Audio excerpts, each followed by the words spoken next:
on niggas, on Negroes, on black people, and just fucking kill us or whatever. So I'm saying all that to say that I'm glad that people have been like, there's no king protest. I'm glad we've been staying in the house. I'm glad he hasn't had the opportunity to do it because we're really not the target now because white people are so incensed about everything he's doing. Now we're off the sort of the menu. But I'm just saying that to say that this dude walking around, Chutterbill or whatever the fuck his name is, they want you to fuck up or whatever. And I'm saying that now, and again, I apologize. I'm 57 years old. When I was 37, I wouldn't be having this conversation. I would just be our way because it's going to get us fucked up, ultimately. But I land on that. If it didn't make sense, my bad. So, what do you mean you got a... Oh, sorry. I got the video real quick. I think it's like the one I posted in the chat so people can understand what he says. Here we go. Hold on. They chipping out. He chipping out. He said, what's the issue? Because I looked at it. Now he chipping out. Put that phone down. Put that phone down. You don't like looking ugly? Put the phone down, bitch ass boy. Shut up, nigger. Come on, come do something. Come do something. Put that phone down. Oh, you got found. Yeah. Lock up. All right, let's lock up. Yeah, all right. They chipping out. They chipping out. Dumbass niggers. Yeah, turn your fucking music down and don't park in the fire lane no more. That's what we're talking about. Don't park in the fire lane no more. Dumbass nigger. Okay, so kind of get an idea what this guy, and he go around doing that all over the place. So let me ask you a question. And I want to let Bonnie get back on wherever that was. Let me just ask a question. Can I get in at some point in time? Oh, my bad. Just one. So we know what nigger means in this country. White people know what it means because people, when they come on stage, somebody tried to get back cool to say it the other day, but he wouldn't say it. That guy that want to come on here and he want to say the word nigger. Everybody knows the most taboo word in the world, and in America, and what it's meant to do. So if somebody is saying that, somebody's saying step to me, then you say that he's walking around, he's carrying or whatever. I don't know if they got stand your ground laws. Do you know that what people are trying to do? They're trying to get you. Like, because what do you think the man, is he Superman? He think he can fight off all these niggas that he calling niggas? No, he's going to take his gun out and start firing. He's going to take his gun out and start blasting. He wants people to step to him so he can use his shit. Yo, I think this shit's a skit, bro. I think there's no motherfucking way white boy is doing that these niggas just sitting over there laughing with it. Some of these videos, they laughing around this motherfucker, yo. No, it's true, but those people think like Michael. No, he got a gun. No. Asian, he got a gun on him. Yeah, I hear he got a gun, but what, you think no one on the street, just random people don't have guns underneath in the streets? Nah, there was one dude that had a gun that stepped on him, and he was like, what you want to do? We could draw like the Wild Wild West, right? And his homeboy came and said, no, it's not even worth it. So it's just one of those things. Play that out. Yeah. Play that out. A gunfight in the street over a nigga. Who you think is gonna be? Who you think gonna get got over that? I really would. No. They're gonna send people like I'm not saying to lose your shit. I'm not saying it's going to lose their shit. But I just don't believe this fucking white boy is really doing it like that. And like, you know what I'm saying? Because niggas is scared of white boys. Let's just keep it 100. And it's the sentiment that Michael is talking about, because niggas will pull a gun out on another nigga. Soon as it's a white boy in your face calling you a nigga, now it's, we gotta use restraint. And we gotta be smart about this, because you don't want to end up in jail or dead. Niggas end up in jail Let her finish. Niggas end up in jail or dead for less when it comes to other niggas.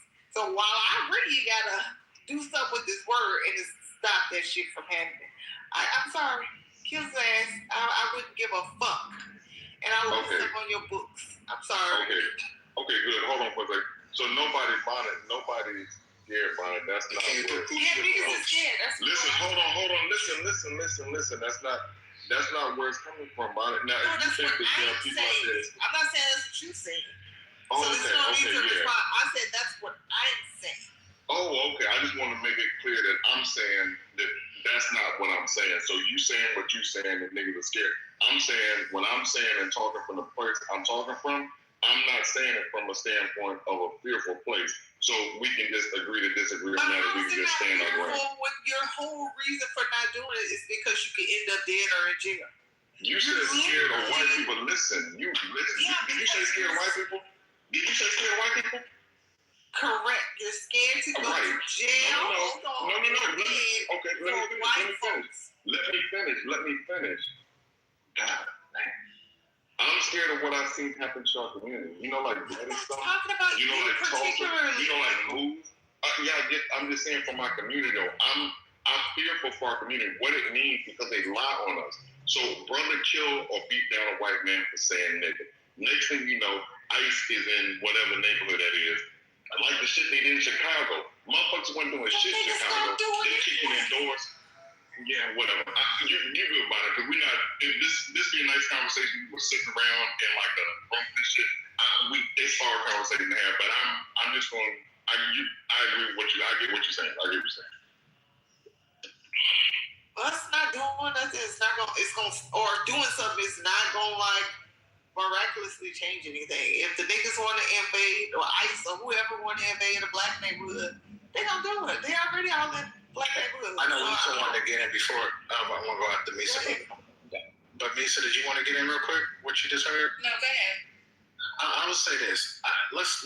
I don't wish death on many people, but going around purposely trying to antagonize black people, knowing what you're doing, trigger us, knowing how much that word means to us, it's easy to me because that word don't mean shit to you. Thank you. What? You probably should have that all day. Wait. No. We're not going to do this. We're not going to do this. Can you give me a second? Now you want to come on here. This is what gets me about us. Can I get 10 seconds?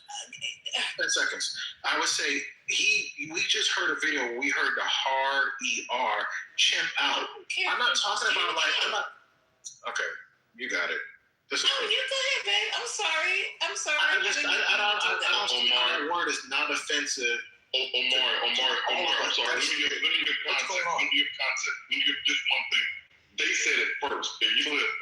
We saying it more than white people saying it, so they called him a nigga. They said nigga. I heard nigga twice before. Because he started recording after he starts.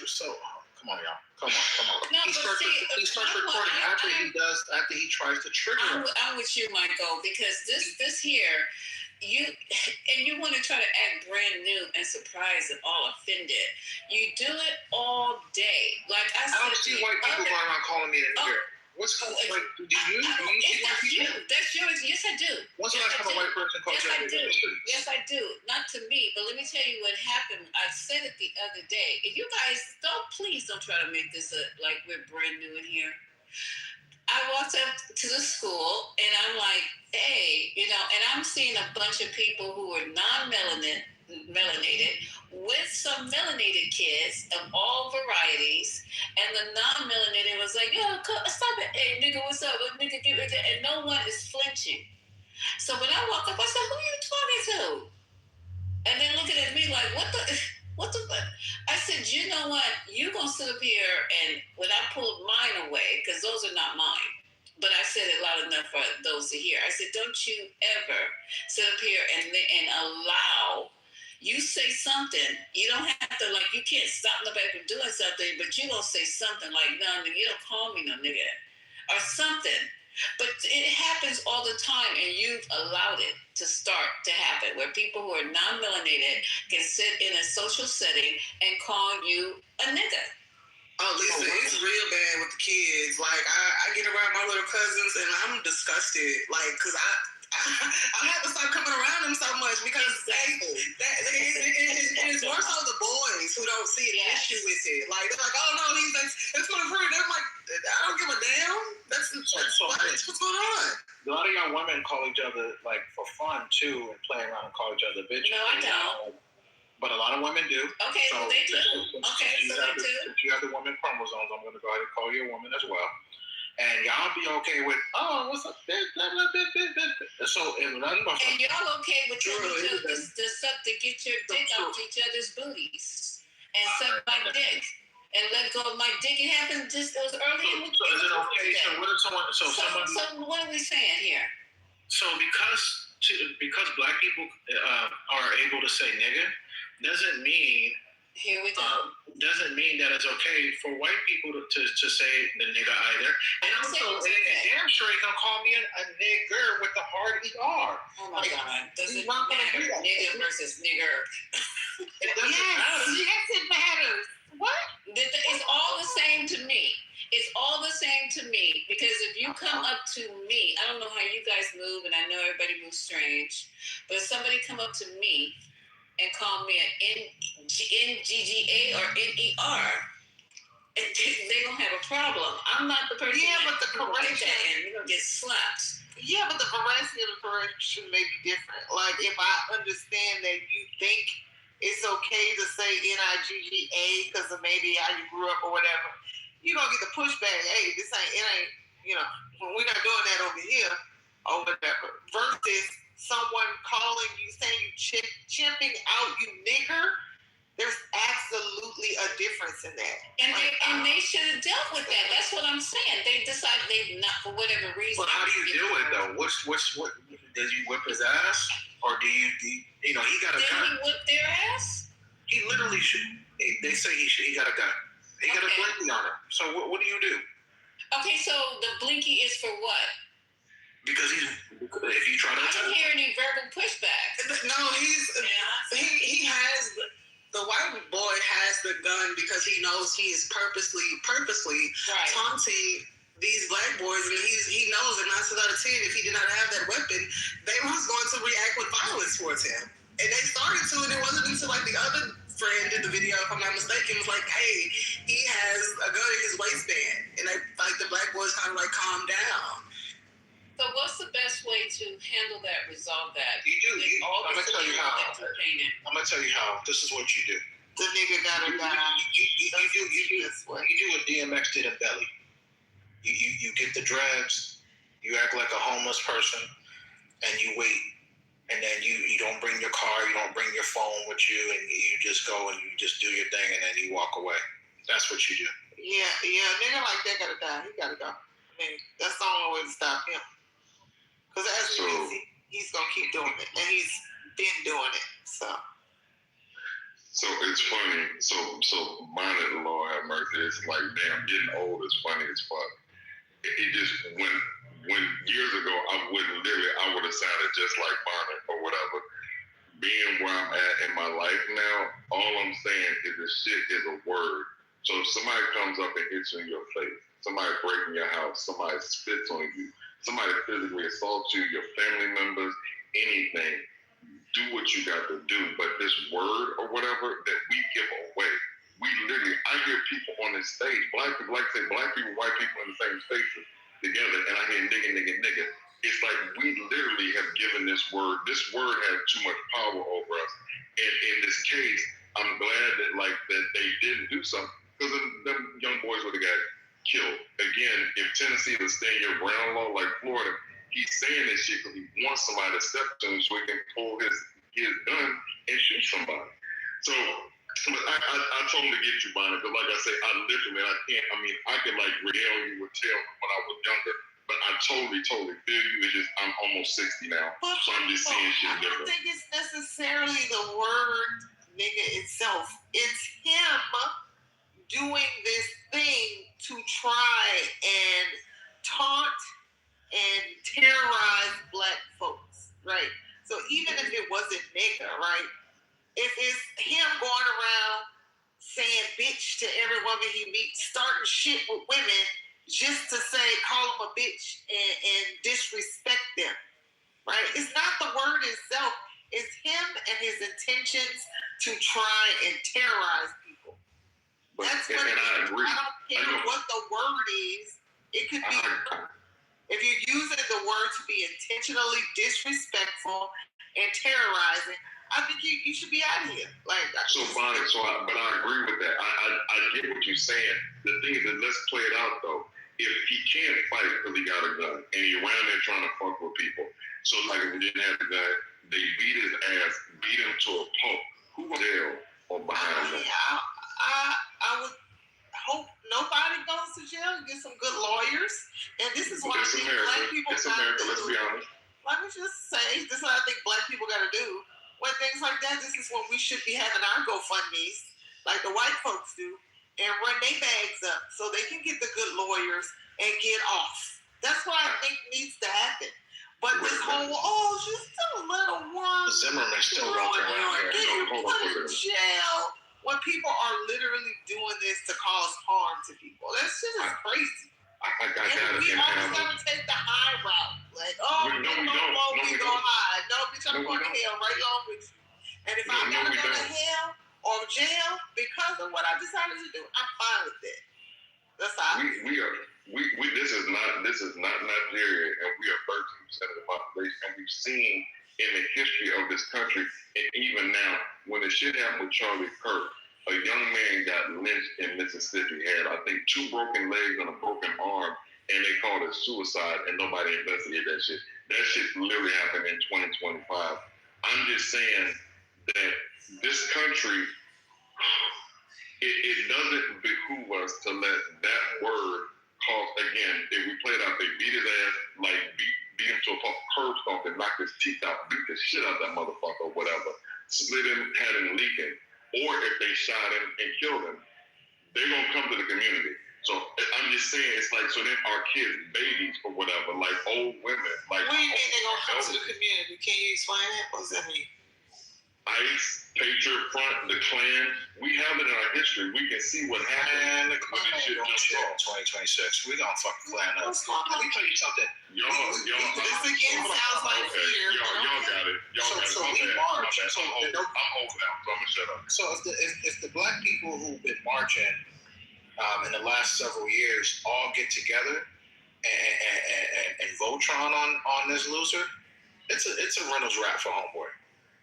It's a runner's rap. They need to run this man out of town. They don't. Okay, let's put the murder. Let's put the murder thing. I'm Maury. Hold on, bro.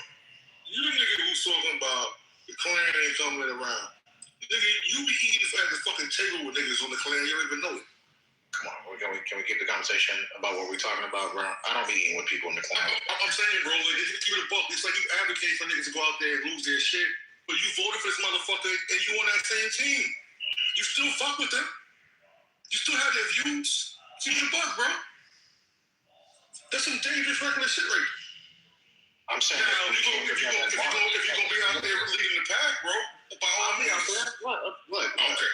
I'm still I don't know why you take my vote. Like I'm gonna sit here and allow white people to be disrespectful to black people. You allow it every day on fucking Fox News when you play Jesse Waters and them other motherfuckers. That's why. What's the difference? So this is where we start losing the conversation and we go left, man. Like we're literally talking about this white boy right now, and we want to bring it back to Trump. Trump is a causation of this fucking white boy right now in 2026. No, Trump is why this white boy feels he can walk around and do the shit he's doing. What? Yeah, that's what I said. I said it very clearly. Y'all give Trump too much power. That's crazy. Yeah, I think this white boy. Niggas been racist way before Trump. Like, what we doing? I mean, I think everyone can agree that racists have been existing before Trump and will exist after Trump. But he's made it, but think about whether we take him seriously or not. There are some people that do, some don't. But he's at the highest seat in the office, and he sets the tone basically kind of for the country. So to say that he's had no influence in making racists and all that stuff that normally that they would even choose try to pretend that they're not, but the fact that they can feel so emboldened and proud, I think that's kind of disingenuous to say that he's had no influence on that. Because personally, I mean, I don't think that we've seen such an uptick in openly racist and like literally instigating. Were you around during the years? Honey, I'm not young. Okay. Okay, so then therefore, I mean, I'm young as compared to some people, but not. So therefore, hold on. Bonnet. I wasn't finished speaking. So respectfully, let me finish. So as I said, and that's honestly just, I actually will address what you just said in a moment. That's a horrible example. Again, that was in reaction to a black president. So saying that again, so bringing up the black president and the fact that there was uptick in race, and bringing up this racist ass president and saying that there's an uptick in race, kind of makes no sense. Because again, both emboldened racists to come out for different reasons. Right. He put it squarely on the shoulders of Trump, which is what I pushed back. He said it's because of Trump that people are out here doing this. And I'm saying Okay, so next time I spell it out. Before a Trump presidency thing even happened. When Obama became president, the whites came out in droves and started coming for niggas. So my whole point is, it's not a Trump phenomenon. It's white people when they get upset about whatever it is they want to be upset about. I mean, obviously, Trump has a big-ass platform of being hateful.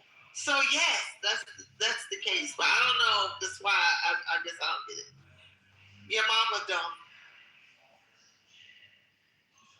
I'm going to say this, and I'll let pass the mic around. I believe that this man is racist, even before Trump. I don't think, like he said, because he's making all this money off a kick, right? So he's going in, he's streaming, and he's getting all these subs. So he's doing it for the money, and, similar to like how you see, you have Adrian Broner now on Kick, they making a lot of money. You have other people making money on Kick or Twitch. And that's all. He's making a lot of money, but he's doing it playing in our face. So he's becoming a millionaire playing in our face. That shit can't slide. And that's why I'm like that. It had nothing to do. Your vote. I don't know why we even having this conversation about the vote thing, man. Like, I feel like it always goes back to that same conversation. When we're talking about this one cat. He's responsible for himself, bro. Like, you can't baby this man. It's like how we talked about Matt Finnegan. Oh, it's Matt Finnegan. It's this so-and-so fault. Well, I'll come in here and act up. You want me to blame I'm not giving the kid a pass. The motherfucker a pass, bro. But Michael's trying to de-escalate and saying that brothers shouldn't just fucking lose their shit. Of course, my first reaction would want to be to fucking put a bullet in his head. But would that be wise? No, it wouldn't be wise because we have family. But instead of you saying that, it sounds like you advocating to do the same thing. So you before you came off mic, I literally said one of the things that people could do is march. Like people march in front of people's homes all the time on public grounds. No justice, no peace. No justice, no peace. Hey, ho, racist, blah blah, got to go. Like, you know what I'm saying? There's ways to get this man out of this town and make sure that he understands. Hashtag make racists scared again. You can't let this shit slide. No one said, maybe you don't do what we talked about, but what you may need to do is you need to maybe pop out like Kendrick Lamar said and show him off of it. Let me say something really quick to this point about, so leadership matters, right? So during the presidencies of my life, I remember, so Nixon is the first president I remember. I was born in 1968. So I remember Nixon when he was in office and like the Watergate, we lived in D.C., blah, blah, blah. Sounded to say that just all the presidents during my lifetime until Donald Trump have done racist shit. Ronald Reagan started his campaign in Philadelphia, Mississippi, where the whole thing with Mississippi burning and like Cheney and the Freedom Riders and Bull Connor, one of the most racist, like he did that shit for a purpose. Ronald Reagan had shit when he was the governor of California with Angela Davis. Ronald Reagan was racist, but when it came to things going on in the country, like what's going on now, it wasn't the policy of America. It was still like sort of a veil that we were trying to be like better versions of ourselves. So racists couldn't just come outside. When I was living up there, I think Reagan was president when the Klan wanted to have a march. I guess reminiscent to their march during the Woodrow Wilson presidency. They came up to D.C. and it might have been like, I don't know, like 50 or 100. It was some bullshit. There were a bunch of black people out there and shit got shut down. Saying all that to say that under Donald Trump, when you released the January 6th people that stormed the Capitol, that took the rebel flag into the Capitol. It hadn't been in the Capitol since, I forget what they said, like if it was even in the Capitol during the Civil War, but literally the insurrectionists. So they all get pardoned. So that shows you from a leadership standpoint, if I'm like a racist someplace, racism is okay. You have like this whole thing with Turning Point and J.D. Vance. I don't know if J.D. Vance or Eric Kirk said, like, no longer do you have to be ashamed to be white. This whole thing with PragerU and the slavery stuff, saying that slavery was a choice so that we learned skills in slavery. Or like now you hear people coming, everybody was slaves back in the day. Slavery is a part of like the world commerce. Everybody was doing it. All this shit you're hearing, it's saying it's okay. It wasn't so bad. We weren't bad. Nothing to feel guilty about. So it's okay to be racist. Fast forward to this dude on whatever this chump, whatever this fucker is, it's okay now because I know if I do this shit, it's not like it's going to get to the Supreme Court and they're going to be like, okay, we have to put in the policy. It's not like the president is going to like send a National Guard to quell anything if some race shit jumps off. The Supreme Court literally just 6-3 voted to abolish the Voting Rights Act or just to destroy it, essentially. So I'm just saying that to say that leadership does matter. So Donald Trump and this Stephen Miller and all the racism that we see going on, it does have an effect on people like this chump dude that we feel better about coming outside. Knowing if I go and I call these dudes nigga, I got my gun, I wish they would rush me because I can't wait to kill a nigga. There's and I'm gonna shut up because I'll start rambling. There's a when you shoot, there's a dummy, a shooting dummy that they were selling. That you got the rubber dummies, like the things that you can fight or whatever, like when you practice your punch and all that shit. This thing, it looks like a black person. I don't know if they took the thing off the market or not, but it was like this one that long ago, maybe a couple years ago. I saw this where it's like it's got like it doesn't have color. It's just the facial features. It's bald-headed, but it's a black person, and people like get used to putting bullets in it or whatever. If Tennessee is a stand your ground law, this motherfucker says nigga, and somebody rushes and he shoots the person dead, that's it, or whatever. So that word nigga is gonna get somebody killed. If they kill him, then definitely ICE. Well, we gotta go to like wherever they are in Tennessee. We have to send ICE. We have to send the National Guard in. We gotta close. We gotta like beat down this community. Tulsa, they use bombs and shit. They bomb kids. They bomb women. They bomb black men. They bomb people with businesses. People that couldn't fight against this shit. They literally use plain. Why? They burned us out like bloody summer. All the shit they did to us or whatever. So I'm saying this word, it's just, man, I'm crashing. It's fine, but y'all don't get it. I'm gonna shut up for that. My bad, y'all. So we all agree, come back except for Bonnet, that maybe that we, probably put a ball on us because I know we probably beat this topic, but good conversation. What he's doing is definitely, we all agree he's trying to trigger black people.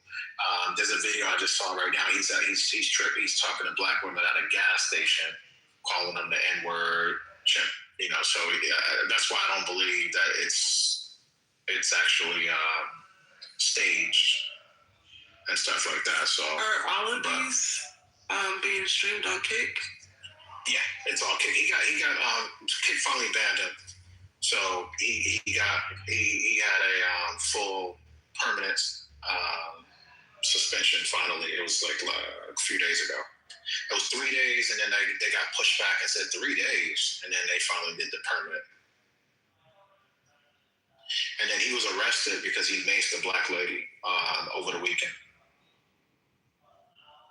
I think the fact that there are people that know that they can make money and get an audience by doing things like this and deliberately inciting hatred and violence and racism. I think as sad as they are, I think it's even sadder about the people that support them.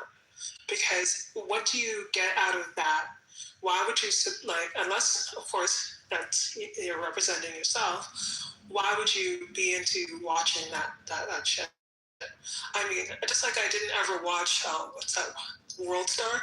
That just made no sense to me. It's like, why would you want to watch something so degenerate and just absolutely useless, unless, of course, you're like a troglodyte?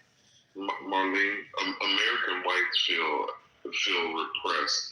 They feel, and that's why I said earlier that America's a racist country, and we got on that whole tangent about that. These people feel repressed. They feel like the word nigger is taboo. They feel like they can't be racist. Like everything is going against them. Like DEI. Like, oh, like they're taking all the opportunities, and like you can't be mean to black people. I mean, there's a whole thing where they're pent up and they want to run free and just say nigger. They want to treat us. They want to push us back into a time when we were subservient. We have a whole bunch of mediocre white people, because you always hear this thing, because I know you're Canadian, I know you understand some of this, but in America, everybody, for the most part, everybody's parents teach them that you have to be 2, 3, 4 times better than white people just to get the same opportunities that they have. And that's sort of like a thing that we have in this country.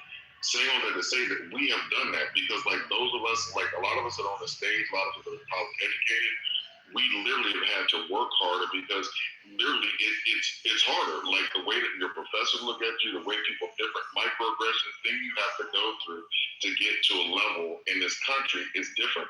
So we become like super people, like as far as our intelligence, the way that we deal with things, the way that we work through stuff.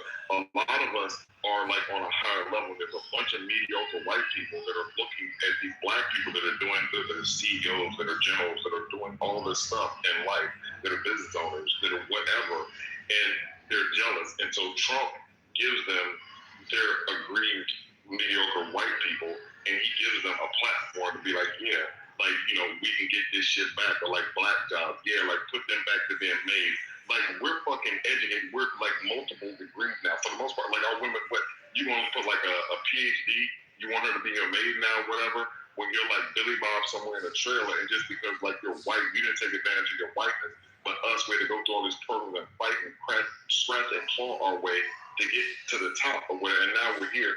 And it's just mediocre white people that ain't done shit, and they're jealous. So yeah, they're gonna watch Marlene because they're aggrieved and they're happy to hear somebody saying nigger. They've been waiting to come out the closet and say this shit, in my opinion.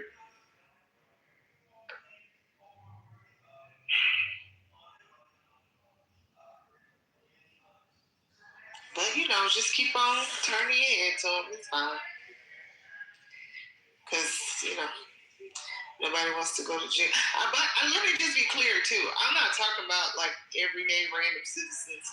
I literally said the ones who's out here killing each other. But they let this slide. This one right here can walk around every day, free as a bird, to do this shit. But as soon as a black man step on your shoes, now we got gunfire. Somebody you got me. Now we back together. But now we worried about jail or dead because it's a white man using nigga. Nah, I don't think so. So you got me back together. I've always been there. So even like the fact that like, man, I want to say like the vice lords, or whether they want to be vice, but I'm saying like the Crips and the Bloods or whatever, like social, a lot of these things didn't start the way they finished or whatever. And a lot of this stuff like COINTELPRO, even like looking at like the whole thing with Fred Hampton in a situation, they did a lot of infiltrating. And I'm saying COINTELPRO is a real thing, but I'm saying it to say that we can't get on the same page. So I always have been like that, a proponent of that. That if black people, we don't need to be killing each other because we got an enemy and we need to consolidate and go against them. So, but I agree with you that, yeah, for the people out here doing like whatever they're doing, if they can like do that, then yeah, then definitely this dude need to get got or whatever. So I agree with you on that. Oh. Well, that's all I've been saying. They need to get it saying. You need to be gone. Period. I think I was thinking civilians. I didn't know you were talking about like our black soldiers or whatever. I thought you were talking about like. No, that's why I started off with. I think they must be scared of white men because they don't mind killing each other. That's a fact. That's a fact. Why I said I wasn't talking about you.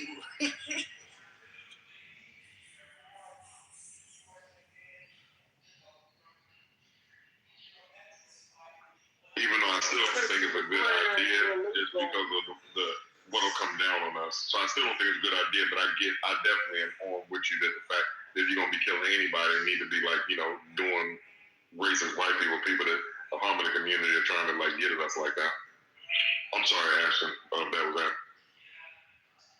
Then I wonder when this war that Donald Trump has started, when will it become illegal? I did not start the war. Don't do that, Ashton. That's fucked up. You know who the hell started war, Ashton? Why would the hell you say that shit? I'm talking about what is going on right now was not declared by Congress. I don't know. I'm just telling you what was not declared. So either you're with it or you're not. I don't know what to tell you. You think it's a good idea for us to be there? Say you, since you shouted out loud like the price is right, come on down. And I ain't winning no money talking with you right now because you don't know what the fuck you're talking about, Ashton. Why do I not? How old are you? Why do I not like you? I'm not like 18. What is me being? Okay, I don't know what's going on here. I don't know what's going on here. Yeah.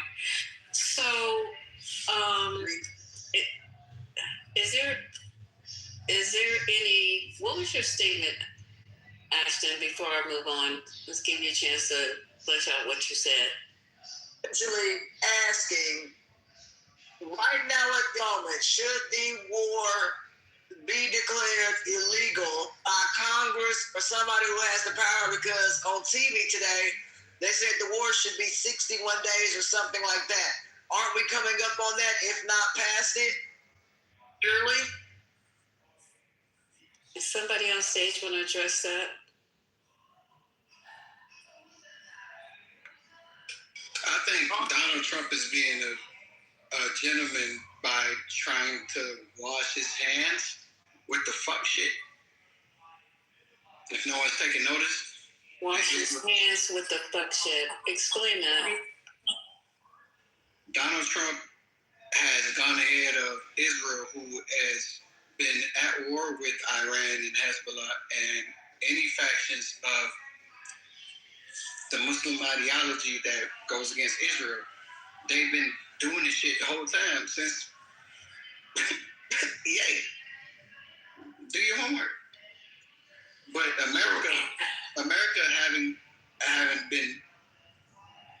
been taking a very strong position in supporting their big brother, Israel, they did step in with the leadership of Donald Trump and execute in what they just had did, as we all saw on the world stage. What they just had did on the world stage. I'm lost a little bit. They crippled Iran and also showcased to the whole world their military capabilities. Who did that? Hold on, Quantum. Who did that? America? For what they were willing to show, yeah. They used what they, yeah. Okay, so let me tell you how it's been perceived in the world, and this you can literally go look this up. They're saying that the predominant superpower in the world, America, they're saying that we're struggling with a mid-power because they closed the Strait of Hormuz. We don't have an organized plan. We've lost $100 million, I think, worth of planes trying to go in to get a pilot. They say maybe trying to get uranium. We're not doing anything that really looks good. So the world is looking at us. He's making us look like we're weaker in the world. It's just like when Russia attacked Ukraine. Russia's still fighting with Ukraine. Russia was like behind us as far as superpower, but they also face, I don't even call Ukraine a mid-power. So I'm just saying, Kwame, that it's not looking like that to the world. And when you said that Donald Trump didn't start the war to Ashton, I was wondering who you believe started the war, if it wasn't Donald Trump. The fact that us thinking that he started the war is outlandish at best. Who started it? Hold on, Ashton. Who started it, Kwame? Bro, this shit was started when Muhammad waged war against Christians. Lord. Oh, Lord. Yeah. All right, You going back to... Come on, let's go off the premise of what these people believe and let's also address why we don't think that actually holds weight. That's the fucked up part about it. Because we're looking at it outside and we don't understand why they're really fighting. So I do, Quantum. When the Persian Empire did, where and all it is now. No, listen, let's just real quick. I'm gonna make it quick. I'm gonna make it real quick. I'm just gonna be quick with it. Like, so that region enjoyed peace. They enjoyed all of that. The Palestinian region, where Israel sits today, they enjoyed peace. They enjoyed harmony. Jewish, Christian, Muslim, they all lived in harmony until Eastern Europeans, the people like that were run out by, I think, the Cossacks, with the Ashkenazi Jews, and the people like they came and they settled in that area and they started doing bad shit. And so that's where you get this whole thing with Israel, like around 1947, 1948. So when there's a reason why. To your point about Israel, the region was fine before we started messing around.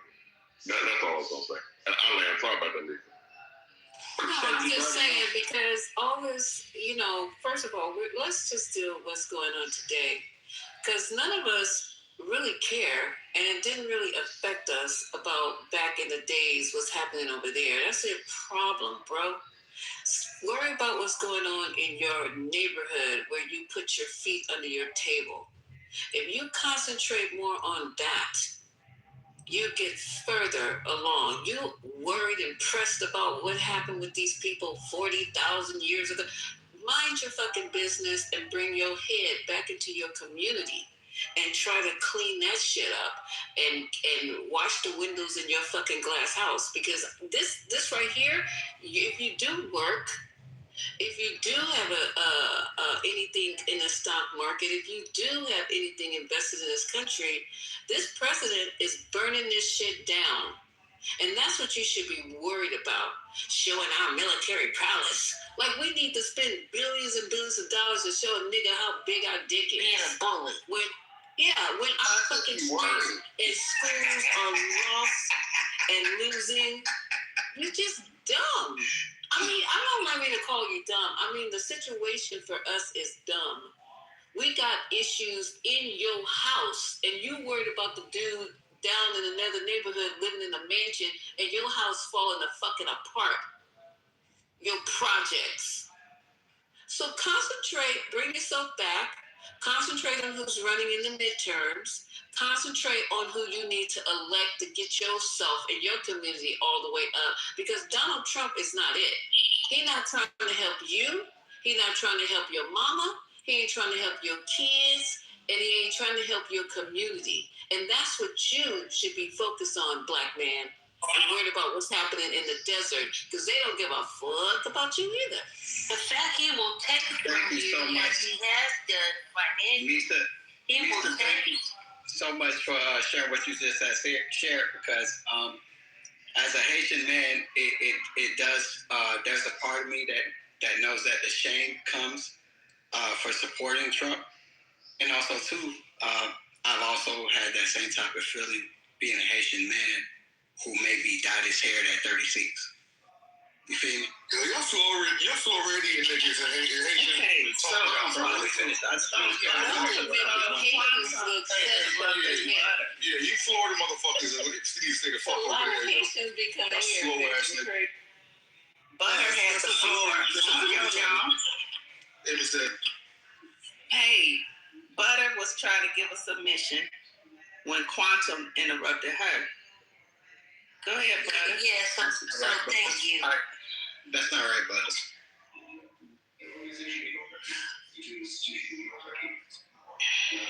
Butter, I made a path for you, Butter. It's all yours. All yours. Don't worry about it. Thank you. All I'm trying to say is this man's ego is so big that he doesn't care who else he's hurting. even if it's our own economy, he doesn't care how much money he has to spend.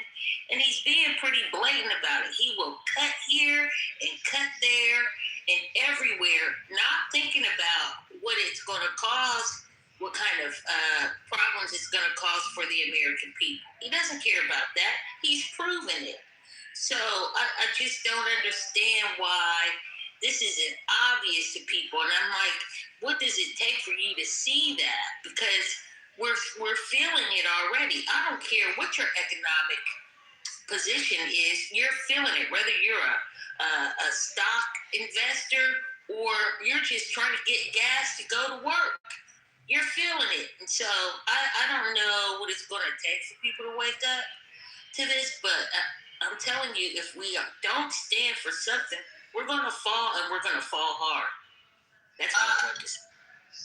Look, wholeheartedly, I agree too. And when you go to the store, whatever it is you're doing in your life, and you look at your bank account, you see how much things have gone up when it would cost you about $280 to get something now.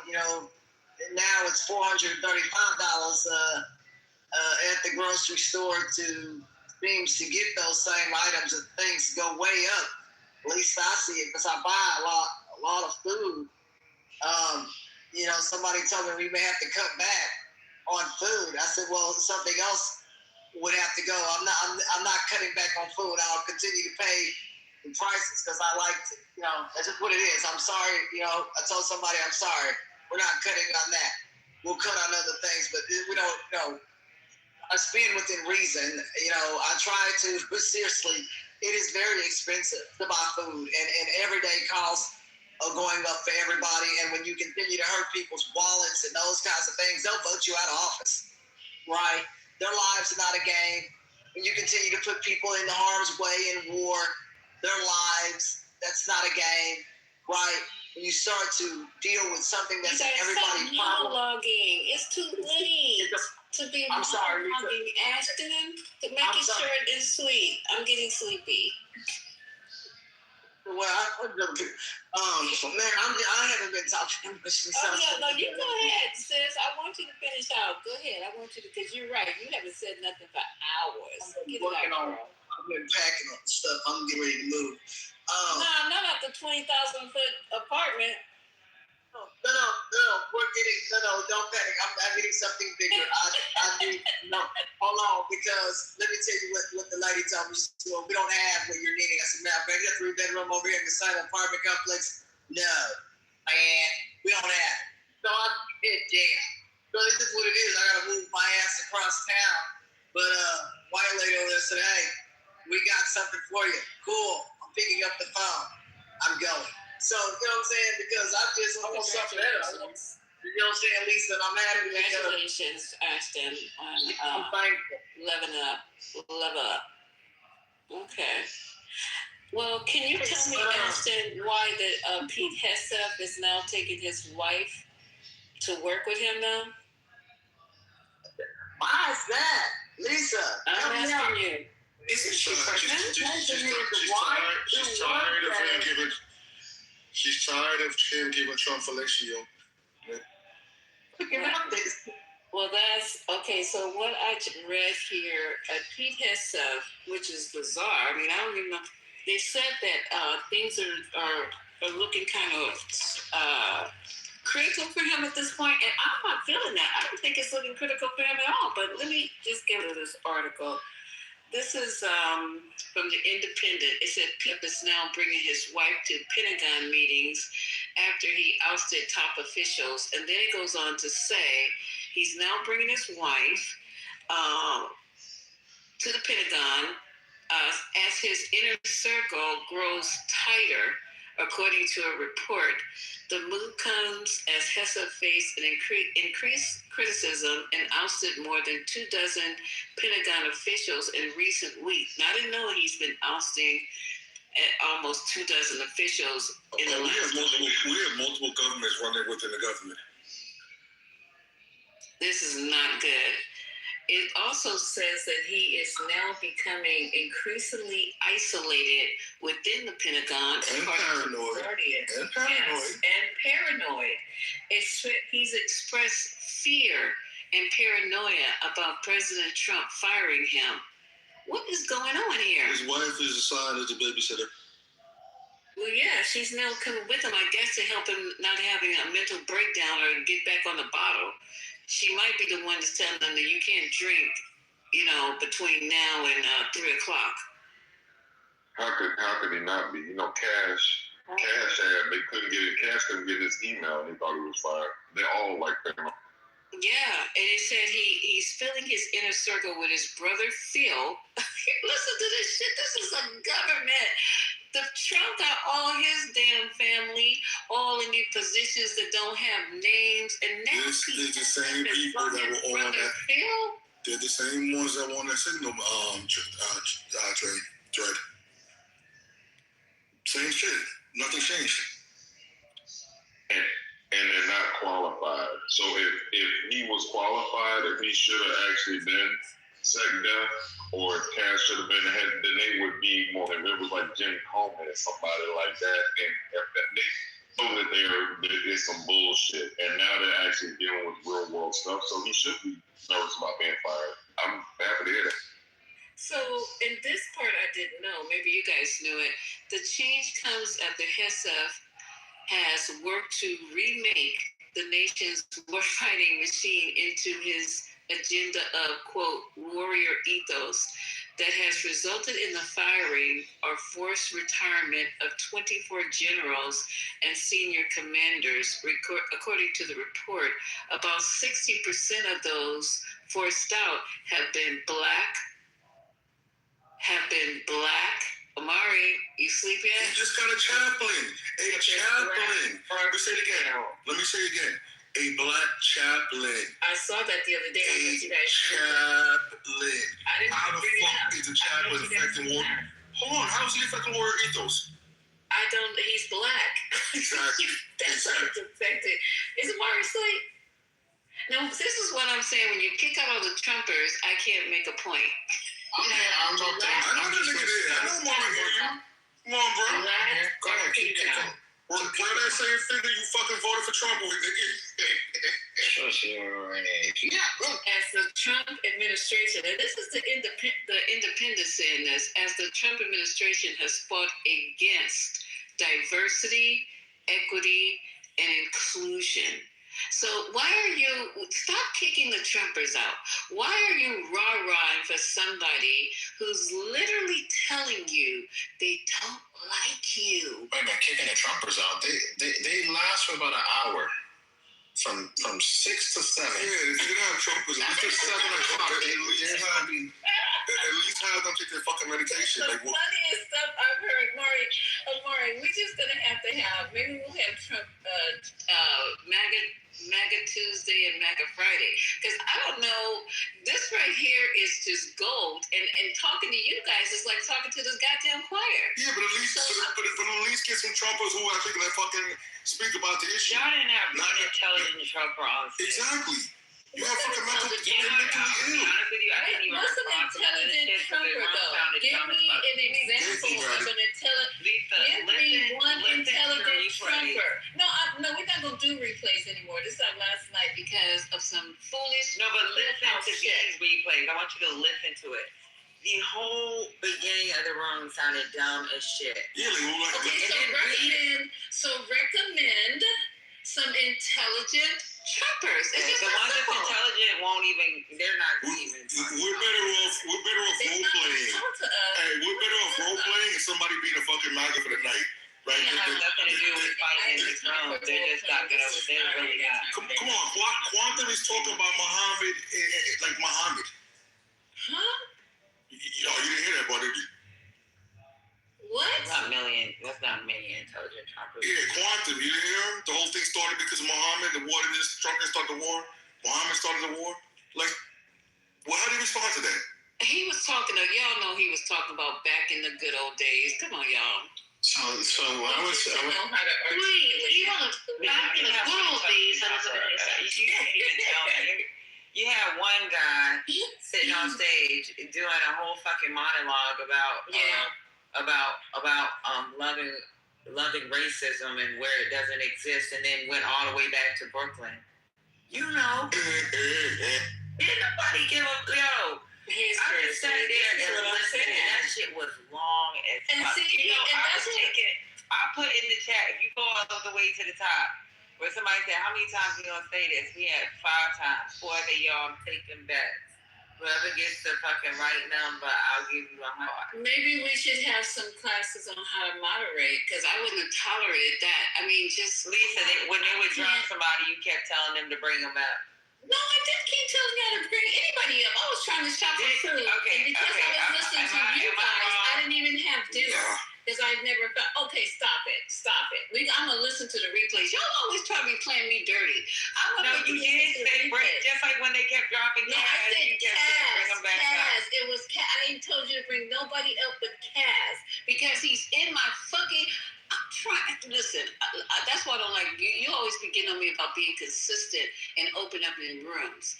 When I am doing something that I want to do, like finding food and driving, I can't properly run the 420. I just can't. So I'm coming in and out. I don't know who you guys think I am. I am a woman. I am a young woman trying to do my thing, and I cannot be doing all this double juggling. That's why you guys are on the stage. What the hell am I doing? Kaz is in my back channel blowing me up. He's worse than Infinity with the back shit, and I don't even read that. But it keeps coming across my screen and blocking everything else out. And that's why I said, would you just bring him up? You know you can block his message. You don't have to answer it. I don't care. You know how many times Manfredini has messaged me? You know how many times On Normal has messaged me? You know how many messages I got in my inbox right now that still have dots on it? Yeah, me too. I don't even know what they say. Because the first couple of times that you messaged me with some crazy shit, after that, I don't care. I don't care. Anybody that's in the group, I know y'all probably never got a message back from me. You know why? Because all people do is complain. So I do not answer messages. Period. Mm-hmm. My blacklist is getting longer. So long. It's like page 7. Okay, so that's what I was doing, because he was just. I can't even see my list that I was doing, the stuff that even my GPS. He was blocking out Waze with this pop up with the Marlene, this and that. I was interrupted. See, they drop. I ain't got time for all that shit. I still didn't find the taco truck, so I have no food. Now I gotta sit in here and eat some shit, some fucking chili. And I didn't want chili. So anywho, back to the room. Okay, so yeah, this is the thing that's going on. And I just want to reiterate with these dudes, 60% of those forced out of the military have been black or female. It just, I'm surprised because I'm surprised. I didn't know that. So let me go here and see what else they're talking about. I'm trying to look at the breaking news so we get a chance to even talk about.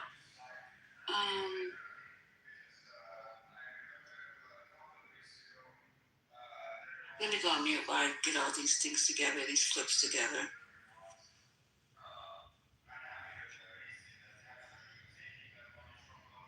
At least we're in trouble because we keep having folks vote people like Donald Trump. I'm glad that his term, hopefully, I have my fingers crossed. Well, hopefully his term certainly will be ending, whether through impeachment if we get the right people or just in general. He is horrible.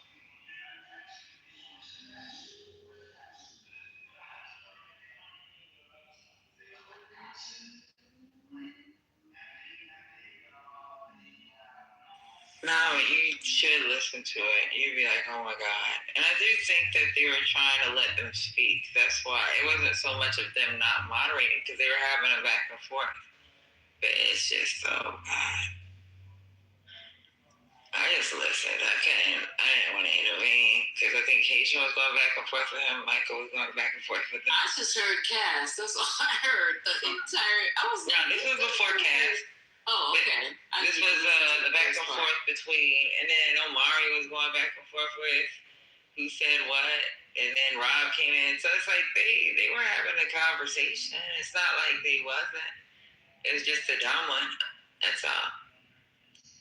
Yeah, what I'm saying to you, Patty, is I have to do like you. I have to be in the room. I can't be multitasking and stuff like this. It's just, to me, it's extra.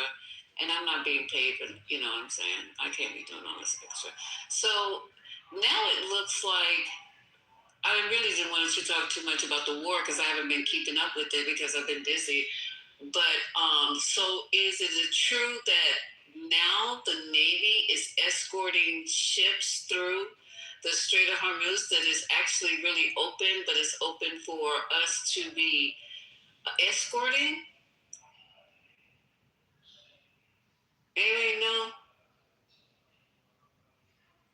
I don't know what the update is with it. Hey, what's up, man? Yeah, they are supposed to be escorting. We can't, but we don't have enough ships to escort boats through this Strait. Yeah, so I think it's an exaggeration. What? It's not escorting. It's basically what Trump said is about guiding ships. But the key point is really he's actually putting American at risk, trying to get out of this sort of catch-22 that he finds himself. Because now what he's doing is actually provoking IRGC to hit them. And guess what? If they hit them, obviously the war will start. And then that's enough justification for him to kind of expand and go beyond that 60 days limitation that he had from Congress. Right? So there's so much going on there. And it's so unfortunate that, those folks are finding themselves in those situations. Mind you, no commercial ship are willing to take that chance. So what they did, they actually sent two naval sort of vessels on their own just to go through that area to see what the reaction would be. And IRGC basically hit them. Well, they didn't really want to hit them. They warned them, and then they hit them on the side just to show them that they are willing to go down all the way. Just update, Bisa. So what happened was, yesterday for me. Iran did hit these so-called, Trump started off with hitting these 7 of these Iranian Fascals in the Strait of Hormuz. So basically, this is basically whatever Trump trying to guide these ships out of the Gulf. What was interesting is, I believe what Iran did say was, if this aggression continues from Trump, they're going to attack the UAE. So the UAE was actually attacked by Iran. One of their oil facilities in, I think it was Fujairah, was attacked. As a response to. And that's a very important pipeline for global oil distribution, because that was like a workaround from UAE. Instead of going through the Hormuz Strait, they had a pipeline going straight from Dubai to Fujairah, which is in the other part of Hormuz Strait. So they were bypassing that. But also keep in mind the fact that Iran had said earlier that if any of our boats get attacked, targeted, etc., by the U.S., they're going to respond by attacking this facility in the UAE. And of course, Trump doesn't give a fuck. And they did attack those fast boats in the Strait of Hormuz. And I mean, Iran responded. So I don't see this coming to an end. But the funny thing is, like, Trump kind of undermined the whole situation and pretend that, nothing is actually happening. Mind you, it wasn't a direct, apart from hitting that war naval vessel, there was no direct contact between Iran and US, so it was like Iran against UAE, basically. Mind you, UAE has been very aggressive these recent days, collaborating with Israel, setting up the Iron Dome, and kind of playing very proactive agency for Israel in that region. And hence, Iran was very worried that this is going to be another setup for another attack on them very soon. Basically, they are really being a sort of proactive in terms of taking the first action to reduce the risk of whatever is coming on their way.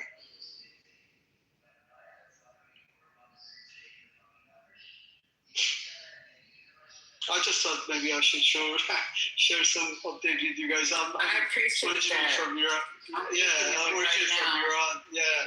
And that's like a 24/7 story of our lives these days, tracking what's happening and how bad things are getting. And unfortunately, it seems like another war is imminent. So, oil went up, by the way, because of this. That's right. So. Look at that. I was just reading. So, breaking news, though. I guess I hope it's breaking. Well, it was today, but I don't know if anyone has talked about it. So there was a massive arrest made. Well, arrest in massive human trafficking sting connected to Trump Jan 6. Do you guys talk about this today? I haven't even heard of that. Oh, this sounds crazy. Okay, so here we go. Only Trumper left it. Well, he's not a Trumper anymore. But Amari, this article says from The Hill, when you hear about a massive human trafficking and prostitution sting with 266 arrests in one Florida county, you expect disturbing details. But what stands out here isn't just the scale, it's who some of these people are and what they are saying about a bigger problem. Among those arrested, Craig Long, a self-described MAGA influencer with more than 500,000 followers, someone who built a platform around political commentary and proximity to power. He is an influencer. He moves in big circles, even with the president. This is a photograph. Then they have a photograph of him with President and his son, which was taken not long ago. It didn't stop there. Hold on. And he's not the only one raising eyebrows. Another man highlighted by investigators in the same sting operation, Ryan Yates, has a history that connects to something much bigger, the January 6th attack on the U.S. Capitol. He was arrested January the 6th at the Capitol riot. He entered the building illegally. He pushed against the battered police officers trying to get in the rotunda. He was sentenced to 6 months in prison, 3 months home detention, and then 2 years supervised release, says Judd. He says he's unemployed, and then he got a blanket pardon from President Trump. So there's another Jan 6er. These people are all tied to the Jan 6ers and to President Trump in this huge human trafficking ring. What's going on here?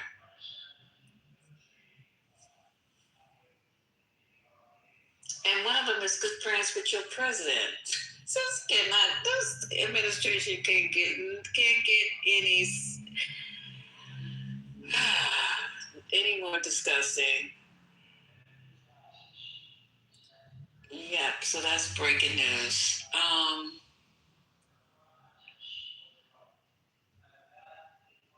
It says that when the people already involved in political violence show up again in serious criminal cases, it suggests something deeper than a coincidence. I wonder what they're trying to say here in that Hill.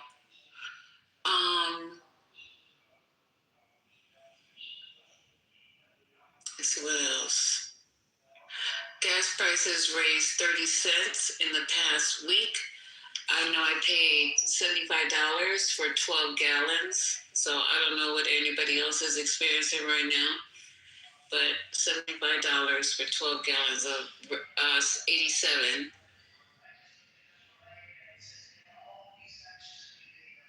Unfortunately, it might get worse. I think I saw some projections that gas may hit $7 a gallon.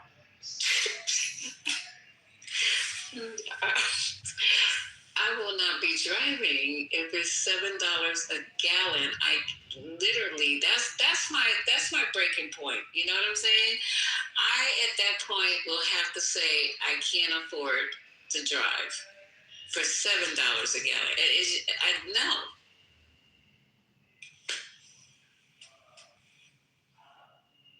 But then Bassett is saying, okay, here's an article from Bassett in the same paper, The Hill.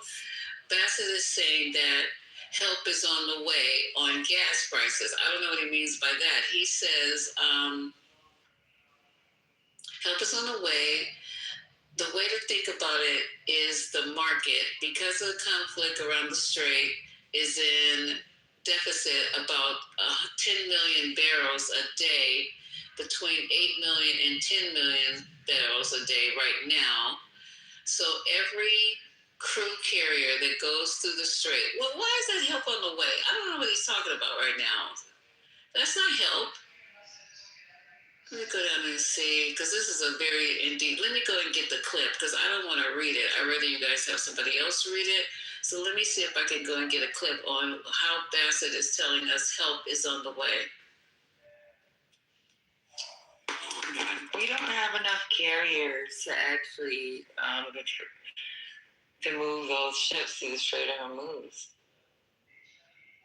There's like 200 ships a day going through the Strait of Hormuz. I don't know who the hell is working that type of ship.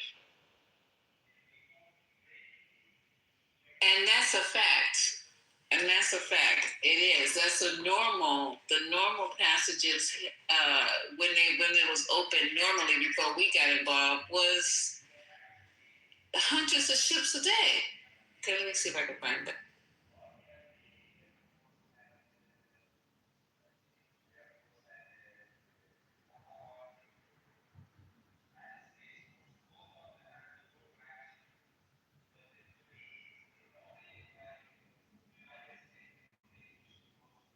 Let's just say that we were able to escort these ships, which were not to what Patty said. Iran has already doing this asymmetrical warfare, where if they keep going after attacking vital, oil infrastructure within the Middle East, it's not going to do any good. This is just going to cause more and more harm. So I don't know how this is going to help with bringing down prices. So have we taken out like the market manipulation thing? Because when they say stuff, they're clearly lying a lot of times, and like y'all said, there's not enough ships to actually do it. So, but them saying it, has anybody like, I don't play the market, so I'm just wondering if anybody's looked at that.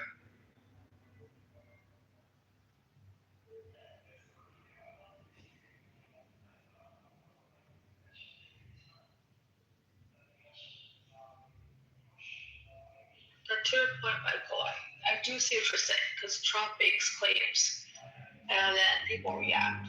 I mean, I didn't see what happened today after he made that claim, but we see this happen. This is like, but I also think this may have to also do with the fact that midterms are coming up.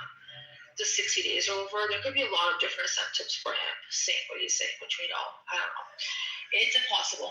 And also for the U.S. for Trump to continuously block the ports of Iran. I mean, that's not really having this in good faith, right? If you really want this to end, you would at least do something in good faith and have them respond. But that's what happened. Hey, Misha, I got a clip that explains the Project Freedom Trump Star escort ships, if you want me to play it. Yes.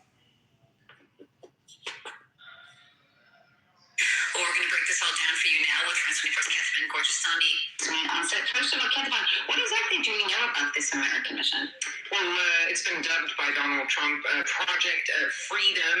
It's supposed to be underway as of today, and it's, according to the U.S. president, a humanitarian gesture for neutral ships in an effort to sort of revive traffic in the Strait of Hormuz. U.S. Central Command put out some information as to what U.S. military presence would be involved in supporting that Project Freedom.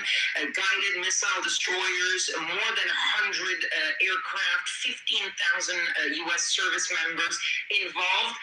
That's the information we have. What we don't know is how these elements will be deployed, where will they be deployed, how will they be used. The other uncertainty is what exactly the United States means by guiding ships through the Strait of Hormuz. Some U.S. officials are now explaining off the record that this is not exactly an escort of ships, but rather helping those ships get out of the strait.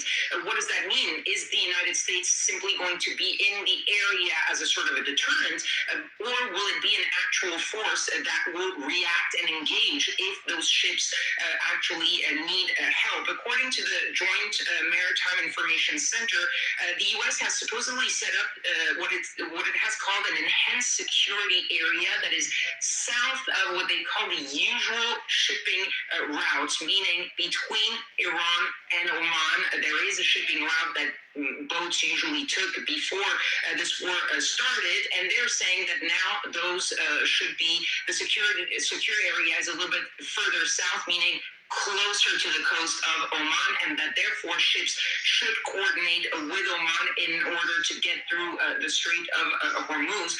But right now, we have no indication that any ships have tried to make that move. So given all of this, given the context, could this really lead to a partial opening, at least, of the Strait of Hormuz?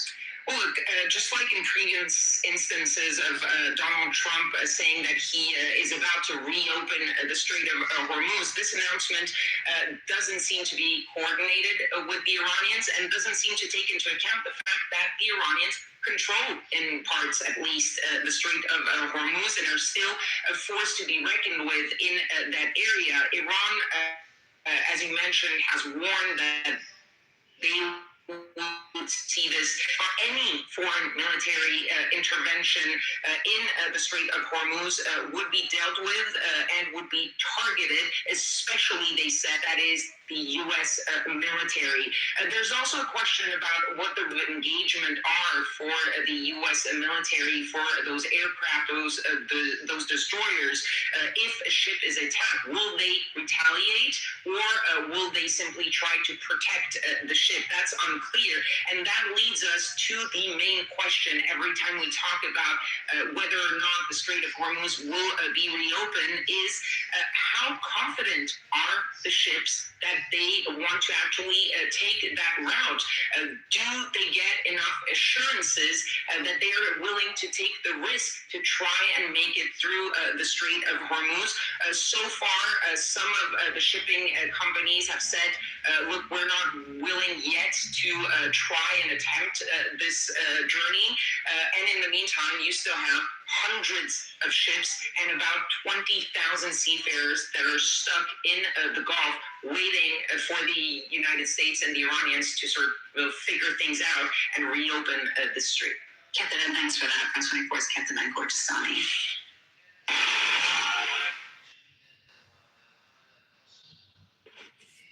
Yeah, I was going with it.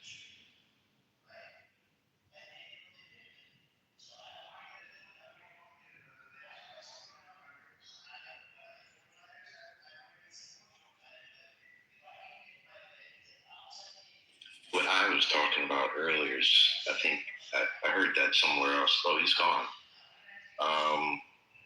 Some people are viewing it rather than a humanitarian mission as an excuse to provoke the Iranians to attack our ships, which is kind of interesting. But then why do they need to have them provoke them when they just gonna bomb them anyway? I mean, do we now need a reason to bomb them, or what are we saying? It's an argument that I heard. you know, it almost sounds a little conspiracy theory-ish, but I suppose it's possible, like to, you know, provoke them into attacking us to start the clock again. I don't know.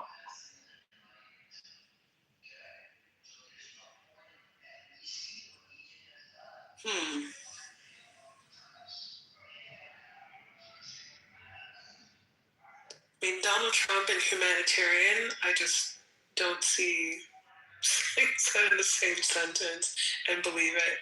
I think there is like some sort of ulterior motive for even suggesting it, assuming that it can even be done.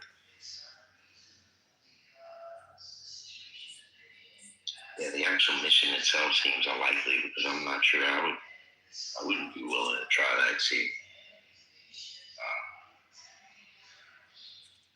there's a picture of gas already. I don't know where. You know, Supreme gas is already $7.19 somewhere as of 46 minutes ago. But when regular unleaded, well, it's just not far behind. I don't know. That's crazy. Well, the big one is diesel because diesel's required to transport everything that we buy, and so the diesel price is the one that's going to kill us if it gets bad. Well, the prices are already up. I don't know. When I went to the store, maybe I was making it seem like everything was higher. I was walking around Whole Foods going, when did this get to be that much? You know, I was literally starting to look at stuff very deeply. And I was like, when did this become that price? Did I pay that last time? It's just ridiculous pricing out there, you guys. I am like, wow. I don't know how much longer he has a 67. Last time I heard, I think it was Saturday on Alex Witt's show, she was putting up the Trump's disapproval numbers, and they're extremely high. So I don't know how long, the American people are going to put up with this so-called war and all this other crazy stuff that's going. And then what are they going to do about it? Is it going to be the midterms that is going to turn all this around? What is going to happen? With that high of a disapproval rate, your prices are going up. You're going to have your diehard crazies, but everybody else who's mentally intact, how much longer are they going to let this shit continues? Because he has 3 more years, and this could go on for as long as he's there. He's going to be a lame duck after the midterms. It's just a matter of what happens between now and then. Yeah, I agree with Ed. I don't believe this. I don't think it was 3 more years. He's got until the midterm, and then if things play out like they're supposed to, he's gonna be done after that. I hope so, y'all. Don't be building me up for a serious plunge here, because I'm sitting up here waiting for the midterms, literally just waiting like I'm going on like Christmas. Well, I mean, because I'll admit, I don't completely understand or have kept up with the current changes that happened into your voting laws. Will that affect your midterms at all? Was that why there's been such concern? Are you talking about Indiana? I thought it was something that happened in general regards. I think the Supreme Court basically said it's okay to gerrymander, and then I believe Mohammadi was trying to talk about it earlier today, and then how things went. Then shit happened, yeah. So what I was going to say. So here's the thing, and I've been saying this, and again, it's just my opinion, right? So he is so unpopular, he's historically unpopular. The whole thing he's done with the war, they talked about the members on Lawrence O'Donnell distance, it's American people, all this unilateral stuff, the Epstein files, where his approval ratings has been the toilet. The fact that the farmers are hurting, we hear these people gas prices, groceries, people losing their food benefits, and they're talking about a lot of stuff that's going to hit after November. Saying all that to say that I don't think that there's any way that he has enough support. I don't think there's any maps they can draw to maybe to try to keep their seats, maybe, but I think that people are voting voting Democrat just because Trump is basically on the ballot. People hate Trump or dislike what's going on so much that they're voting Democrat. Margaret Taylor Greene lives in an area, like I live in Georgia, in North Georgia, where like her territory is, it is a racist, like one of the most racist, hardcore racist areas. A black man literally almost won in that, a black Democrat literally almost won Margaret Taylor Greene's seat, which is just crazy. Saying all that to say that people really dislike Trump. So I'm just saying that to say that they are going to try to redraw. I think the Alabama governor's talked about trying to redraw some stuff. I just think that they're not going to be able to do it, basically, because Trump is so unpopular. Doesn't America is going to understand they're not in control like they think they are dictating that situation out there in the Persian Gulf. Iran has made more money in 2 months than the last. In 2 months, it made more money than a whole year, supposedly, dictating that situation, right? So it's not up to America how long it's going to. America right now is in a position where they got to invade. And if they invade, they're going to lose a lot of casualties. But Iran is not giving that up. And America is understanding this now. So it's not how much longer. They really not, and the American people are going to understand, Trump is selling you he's selling you a story like he's so much in control. And I mean, I don't know, man. There's a saying, scriptures, it tells you that the lie is for a moment of time, but the truth is forever. I think eventually, the truth is going to just be told, really what's going on. But America's not in control like people think.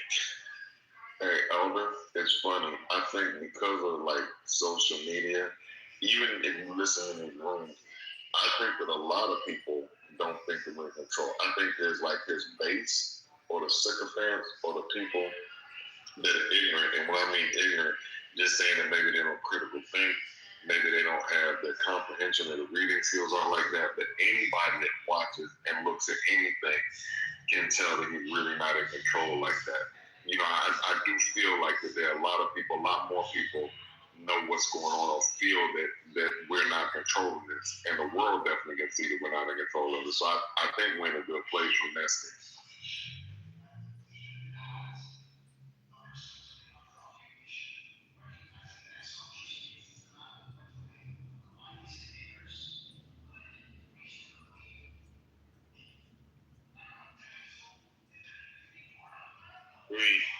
But then denial is like the worst. There's a lot of people that's still in denial.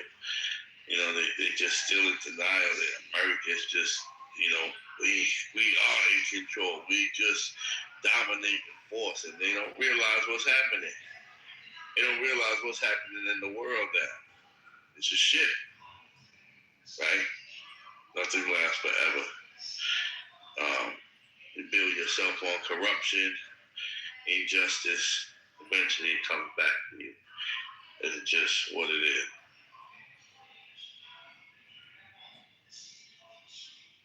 That's true.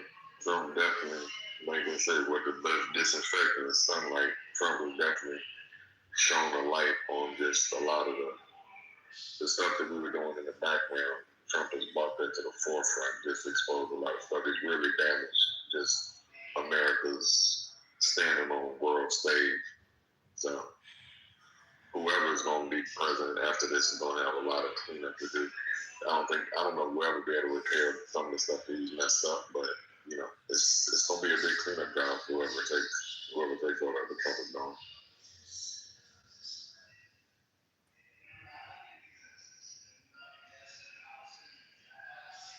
That's what it is, and the fact that he sold the people on not having war, and that everything is going to come down, and inflation is going to come down. This is what he ran this campaign on, and went total opposite.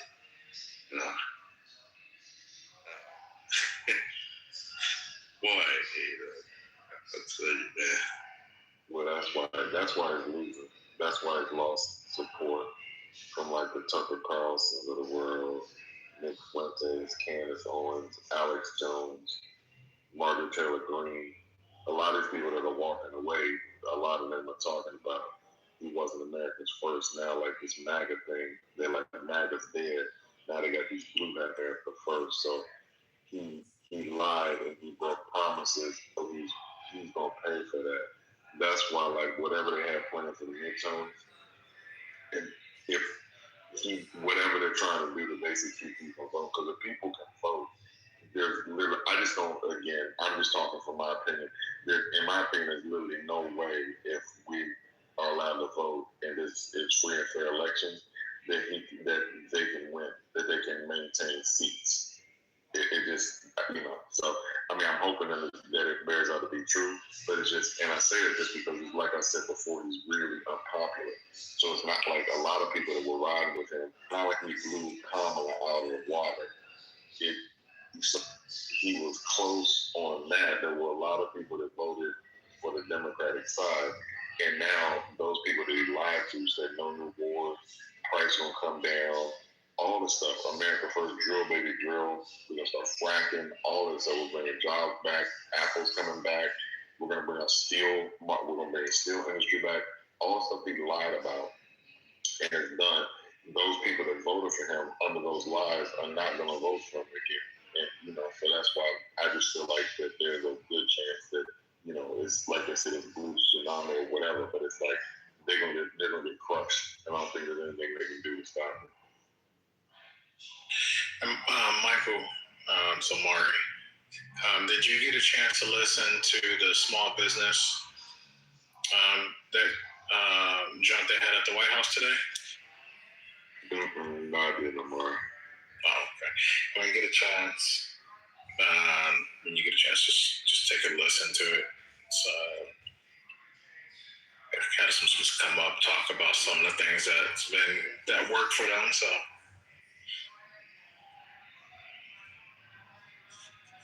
what do you mean? What they say? Like they had that guy, that pawn. What's that? The pawn shop owner guy, the one at the show that they have out. Just basically saying that, of course, the big beautiful bill helped them out and things of that nature. It's the same old shit. The tax breaks, making it a better environment for taxes. Mari, did you hear about all the Jan 6ers that have been arrested on sex trafficking? Yeah, they talked about that one guy. Yeah. No, it's two. But this article had two. That's great, but this is not the first time I've heard this. This is more people, okay?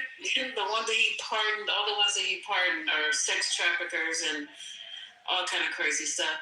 Then also, I was telling them about how 60% of the people that HESF has gotten rid of are blacks and women. Are they from the Pentagon or just in the military altogether? That's a good question. That part I don't know. I have to pull it back up. I don't know if it's only the Pentagon or the military. I'll double check that number. It's high-ranking officials in the military, but a disproportionate number of federal workers have been black. Also, there are not going to be any black congressmen either. They've all stepped down or been voted out. But we know this. MAGA doesn't really like to vote for black people. Vince barely did, but MAGA, not really. Hey, let me quote y'all a quick stat just to get back on this J6 thing. I just looked it up. It may not be, and I didn't do it deep, so I haven't cooperated. But they're saying as of January 26, 33 pardoned J6ers have reoffended in some kind of way. Speaking about this guy that just got caught up on the human trafficking thing. So that's a good bit of people that got pardoned that have been rearrested or reoffended in some manner. Was that the guy that was friends with Dan Bongino and was like a big part of Trump? I can't remember the name, but I think that's him that you're talking about. Well, that one. The one that he was with Trump at the UFC fight when they were doing the negotiation, the weekend of the negotiation with Trump at the UFC fight. They had a picture of the guy with Trump and his son.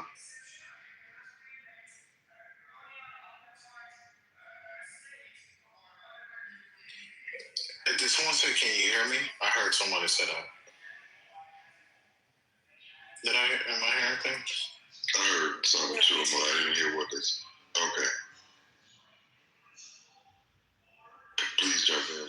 Yeah, I found an article about the HSEC thing, or at least an article about the HSEC thing, and they said 60% of the people he removed in the military were either black or female. It's not surprising, considering he's made it pretty vocal of what he believes, he thinks of women and black people in general. I mean, you knew he was going after black people when he decided to go and make this rule about shaving, etc. And I think he's been open about his disdain for women and having any use in the military. So, again, none of this should be surprising that Hegseth would say this and do this. I mean, didn't he just fire two black men for because he refused to promote them or something like that? I don't think we really spoke about the details of that story, but I think that's kind of my vague understanding of it all. That's correct. Yeah, and just overall, they want like the whole.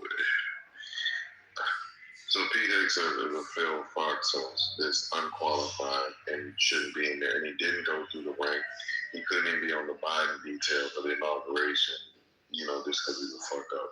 Saying all that to say that they want white people. They just want everything to be white. If you look at like Trump's meetings, all this stuff, it's just they just want to have a white facing thing. So yeah, with Pete Hegseth in the military, definitely you can see what they did with they took Jackie Robinson down the stuff that he did in the military. They removed a lot of things. You know what I'm saying? They're just trying to make it all white. So yeah, money. Remember when Trump first got in office and he removed the references of the Tuskegee Airmen?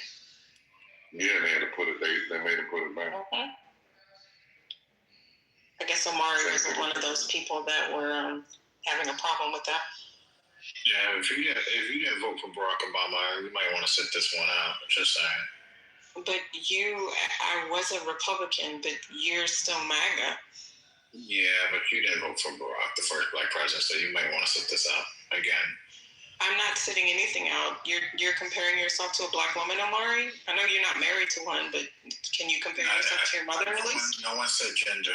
Everyone here knows that I was an actual Republican. You keep saying that as if it's some sort of new information. Listen, it's late. It's too late for this. So Marlene spoke, Michael spoke. You want to respond to me?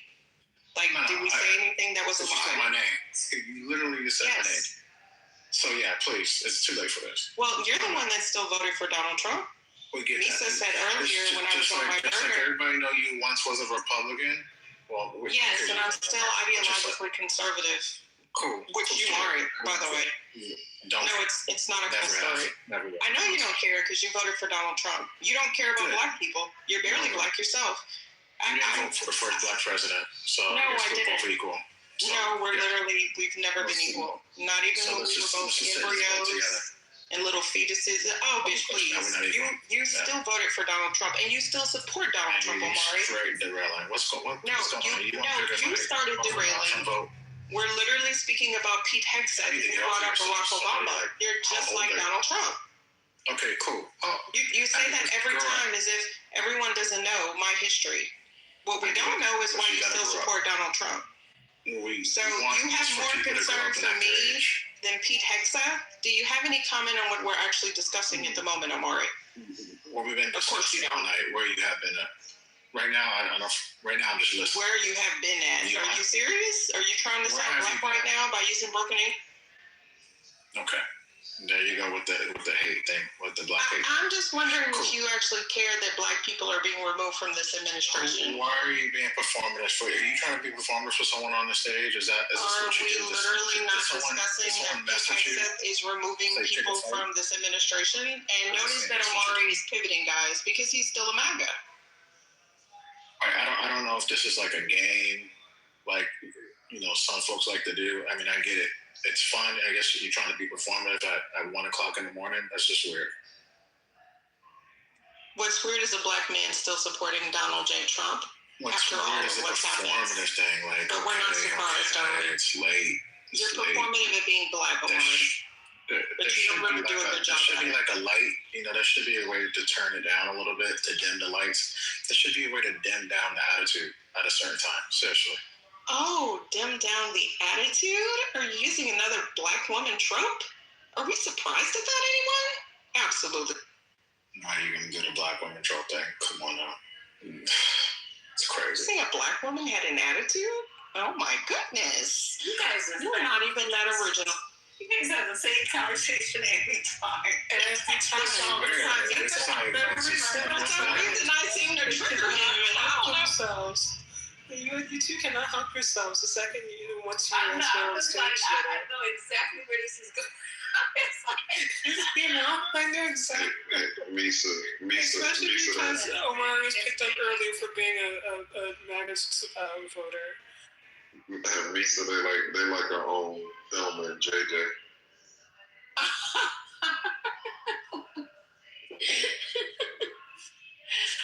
Thank you, Spirit. Now y'all know I ain't say nothing to this man except what. What? Okay, so this here, I can't find it when I was really looking for it, but yeah, I'm just worried that this is going to go on for years. So now, we already know that Trump is now the most unpopular president in the history of presidents. Wait, let me go and find this. Did you guys hear about, I'm not trying to get off the subject, but I was going to talk about this anyway.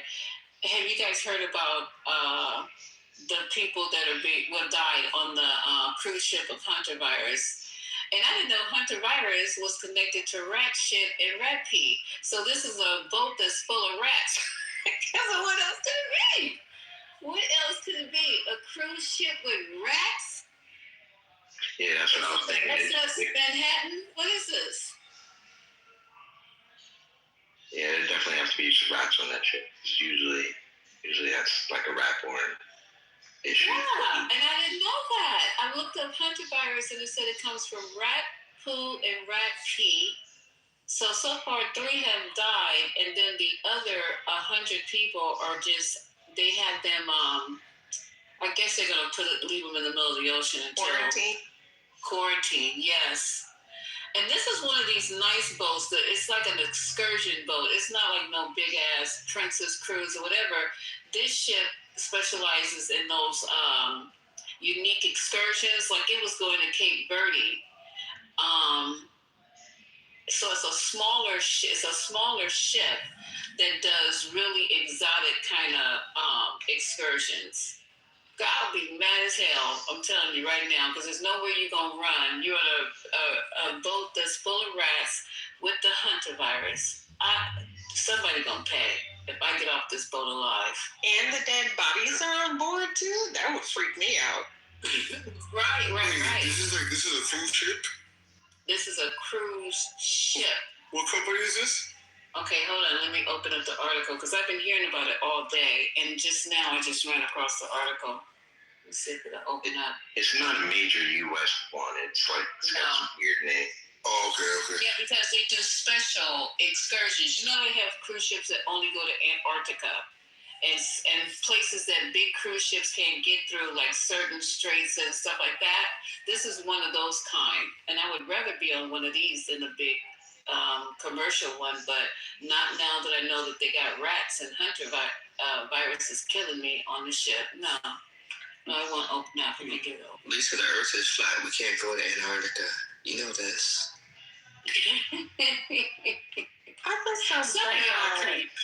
Some of y'all can't go. I mean, imagine going on vacation and then you die because of some reason like that. That's awful. That's why I said somebody gonna pay. If I get off that ship, somebody's going to pay. There's another one I want to say. Yeah, the rest of the people on the ship right now, they're not in the clear. No, and I wouldn't eat nothing off that boat either. So I'll be sitting there starving myself to death because the rats have to eat, so they're probably in the kitchen and whatever. Those are the areas where the rats are reproducing and being vital. So I wouldn't even eat. Ugh.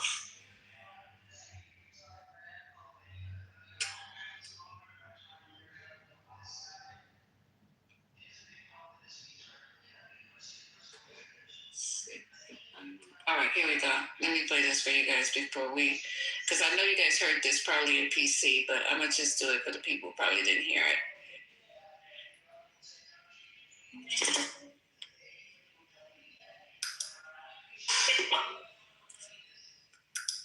Take it from there, top of the new hour. The temperature in the Middle East is rising again after the UAE said Iran fired 4 missiles towards it this morning. And moments ago, President Trump speaking to Fox on the situation in the Strait. So we've got breaking news to top the hour for you. Hello and welcome, everyone. I'm Sandra Smith. Larry Kudlow is in for John Roberts and will join us here shortly. This is America Report. So let's get right to the news. And Trey Yingst, he's got that for us. Trey just spoke with President Trump moments ago. He's live from Tel Aviv for us. Hello, Trey. Sandra, good afternoon. I spoke with President Trump for 20 minutes about the situation with Iran. He talked about Project Freedom and the U.S. efforts to guide vessels through the Strait of Hormuz, issuing a new warning to the Iranian regime, saying if the Iranians try to target U.S. ships in this area, they will be, quote, blown off the face of the earth. Remember, this was a project implemented by the Americans overnight to assist the hundreds of vessels that are currently trapped in the Persian Gulf. We're talking about more than 20,000 sailors. And the president told Fox he's doing this for humanity. Some of these sailors were running out of food and supplies on these vessels due to the Iranian threats that are ongoing in this area. And again, the president's saying that if U.S. ships in the region are targeted, the Iranians will be blown off the face of the earth. Now, I also asked President Trump about the possibility of negotiations with Iran succeeding. He said the Iranians are being far more malleable than they were being in the past, showing flexibility given the U.S. pressure that continues as part of the American blockade of Iranian ports. President Trump called that blockade the greatest military maneuver in history. As it relates to the combat preparations that continue across the region, President Trump understands there are two paths here. The Iranians either make a good faith deal or ultimately combat operations could resume. And President Trump told Fox News that right now they have bases all over the world. There are American preparations underway. He said they're all stocked with equipment and we can use all of that stuff. And if he needs it, he will use it. But the headline here, Sandra, the president issuing a new warning to the Iranian regime if they do fire on U.S. vessels in the Persian Gulf or near the Strait of Hormuz. And today we can report, according to CENTCOM Commander Admiral Brad Cooper, there were multiple attempts on American vessels and merchant ships in this region. And Cooper says that there were U.S. efforts to shoot down both missiles and drones in the Persian Gulf as these Iranian efforts to attack vessels in the region continue. Sandra? All right, so Trey, is it fair to say you got a sense of optimism as this continues from President Trump in that phone call?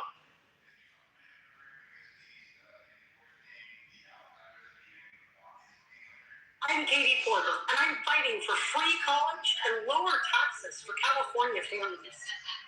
Okay, so this is what running does to your joints after 50. Tai Chi changes. That's piece of shit of life. The worst piece of shit of life, just lie. So what do you guys think? Is lies? What's the lies? Is Trump being performative, Misa? Listen, I think that might be his last result. It's just how we gonna end this reformatory? The best way to end it is just do what he said. You know, he can't just walk away. So if he just blows everything up, you can't even end it like that. I don't know how he's gonna get out of it. It's a fucking lie. It's a liar. Like, I can't believe. Like nothing you can believe could come from him. It's fake. Everything is fake. But he just been threatening these people and threatening these people. I trust much more, of course, Obama, like, you know, the king. But then he's going to say that they're malleable after threatening them. Like, does he even understand what these words mean? No. Like, clearly he doesn't, because then you're going to say it's the greatest enterprise ever. 44 fucking felonies in the United States. He got 44 felonies in the United States. They've been calling his bluff 00. Like, we started this, and they do you know how long Iran has probably been preparing for this moment? How much time that he claimed like a whatever, like a bank account. That motherfucker's a liar. Like, so he expect liars to be liars. I mean, in Iran, honestly, this strategy that they're engaging with by attacking our allies and we're not defending our allies, honestly, I didn't see this as coming. All lies. It's all lies. Okay, we get it. Thank you. I mean, are we not defending our allies over there? And they didn't expect this shit to go down this way either. Obama made sure like Iran never have intention, you know? Oh, Lord Jesus. What? But I don't know what you're talking about. Donald Trump fuck up everything. Okay, so Trump has fucked up everything, but we now have to figure out how we gonna get out of this shit because gas is rising daily. It went up 30 cents again. Gas has gone up, and it's gonna keep going up. And I just don't know for the life of me. I've been trying to figure out shit. Well, he's threatening to just bomb them off the face of the earth. Okay, so that ain't gonna happen. We know that ain't gonna happen. You're not gonna bomb 90 million people off the face of the earth. Then two, can we just walk away now? Can we just say, okay, fuck it? You know what I'm saying? But you can't because he'll lose face. And so you saw that Iran is playing with him. People are thinking that we have the upper hand. None of that ain't true because he gave them, I think, on the weekend, a 5-point plan, and then Iran's response, they sent back a 10-point piece of shit in the office. What a piece of shit in the office. We can never honor. They're I don't know what's gonna happen. I swear to God, this is a mystery to me. How are we gonna get out of this? And why would Rudy? Who could die? He did die because he's asking for a respirator. Asking people that have nuclear weapon that might just kill all of us, you know? Who's gonna kill us? What's wrong with the man rap over here? Yo, chill out, B. Stupidity is gonna kill us. That's what's gonna happen. He went in the hospital, I guess. Because we have the dumbest president ever in history. Are you even in America? Are you even in America, Jay Fresh? Jay Fresh, are you in America? Are you back in America? Yeah, in America, we take an L. We got dumbest president ever in history. Are you on fucking social media or something? Last time you was on the continent, so now we okay. Anyway, they said that Rudy has pneumonia. That's what it is. Thoughts and break. You wrong, yo. I wish they had both of them. I wish Donald Trump having them man too. They reformed. You just say blessed and young leaders, you know? Reformed. Is that what you just said? I was really asking you reform. I wasn't trying to be mean, yo. No, I'm not trying to be mean either. Isn't that what they say? Yeah, he's on his way to the upper room. Who's a Rudy? Rudy Giuliani. Gotcha. Well, maybe he took the COVID vaccine. He should be sure. I think they make enough money of educated African American to business, you know? Which is where the fucking globe is you at that you fucked up and high this time of the day, bro? Where you at? Then white motherfucker don't give a fuck about us. Yeah, where you at, Jay Fresh? I want to die off, so shit can change. You sniffing glue over there in South Africa? I want to die off, so shit can change. Are you sniffing glue in South Africa? Lord have mercy. Why does Clubhouse have to be free? Why can't they just do like Netflix or Prime and charge a premium, and then we probably get rid of like 80%? All white motherfuckers, we're tired of them. You know, they're running. It's the free thing that does it. They're making money out of prison, and they're making money out of like all the fucking business bullshit that don't make sense to us. I don't even go to free concerts because I know it's This is the South African Infinity or some shit. That's crazy. South Sudanese, I know what the fuck, how the game work. Free cheese, free concerts, free anything, and this is who's going to show up. So I'm just going to send them a nice email. I recommend that you just charge a premium. So then that way you'll get your money and then we'll get peace on the app. Because they're going to buy their alcohol, weed, and drugs. I just want to feed my people. I want to feed black people to start getting stuck in the system.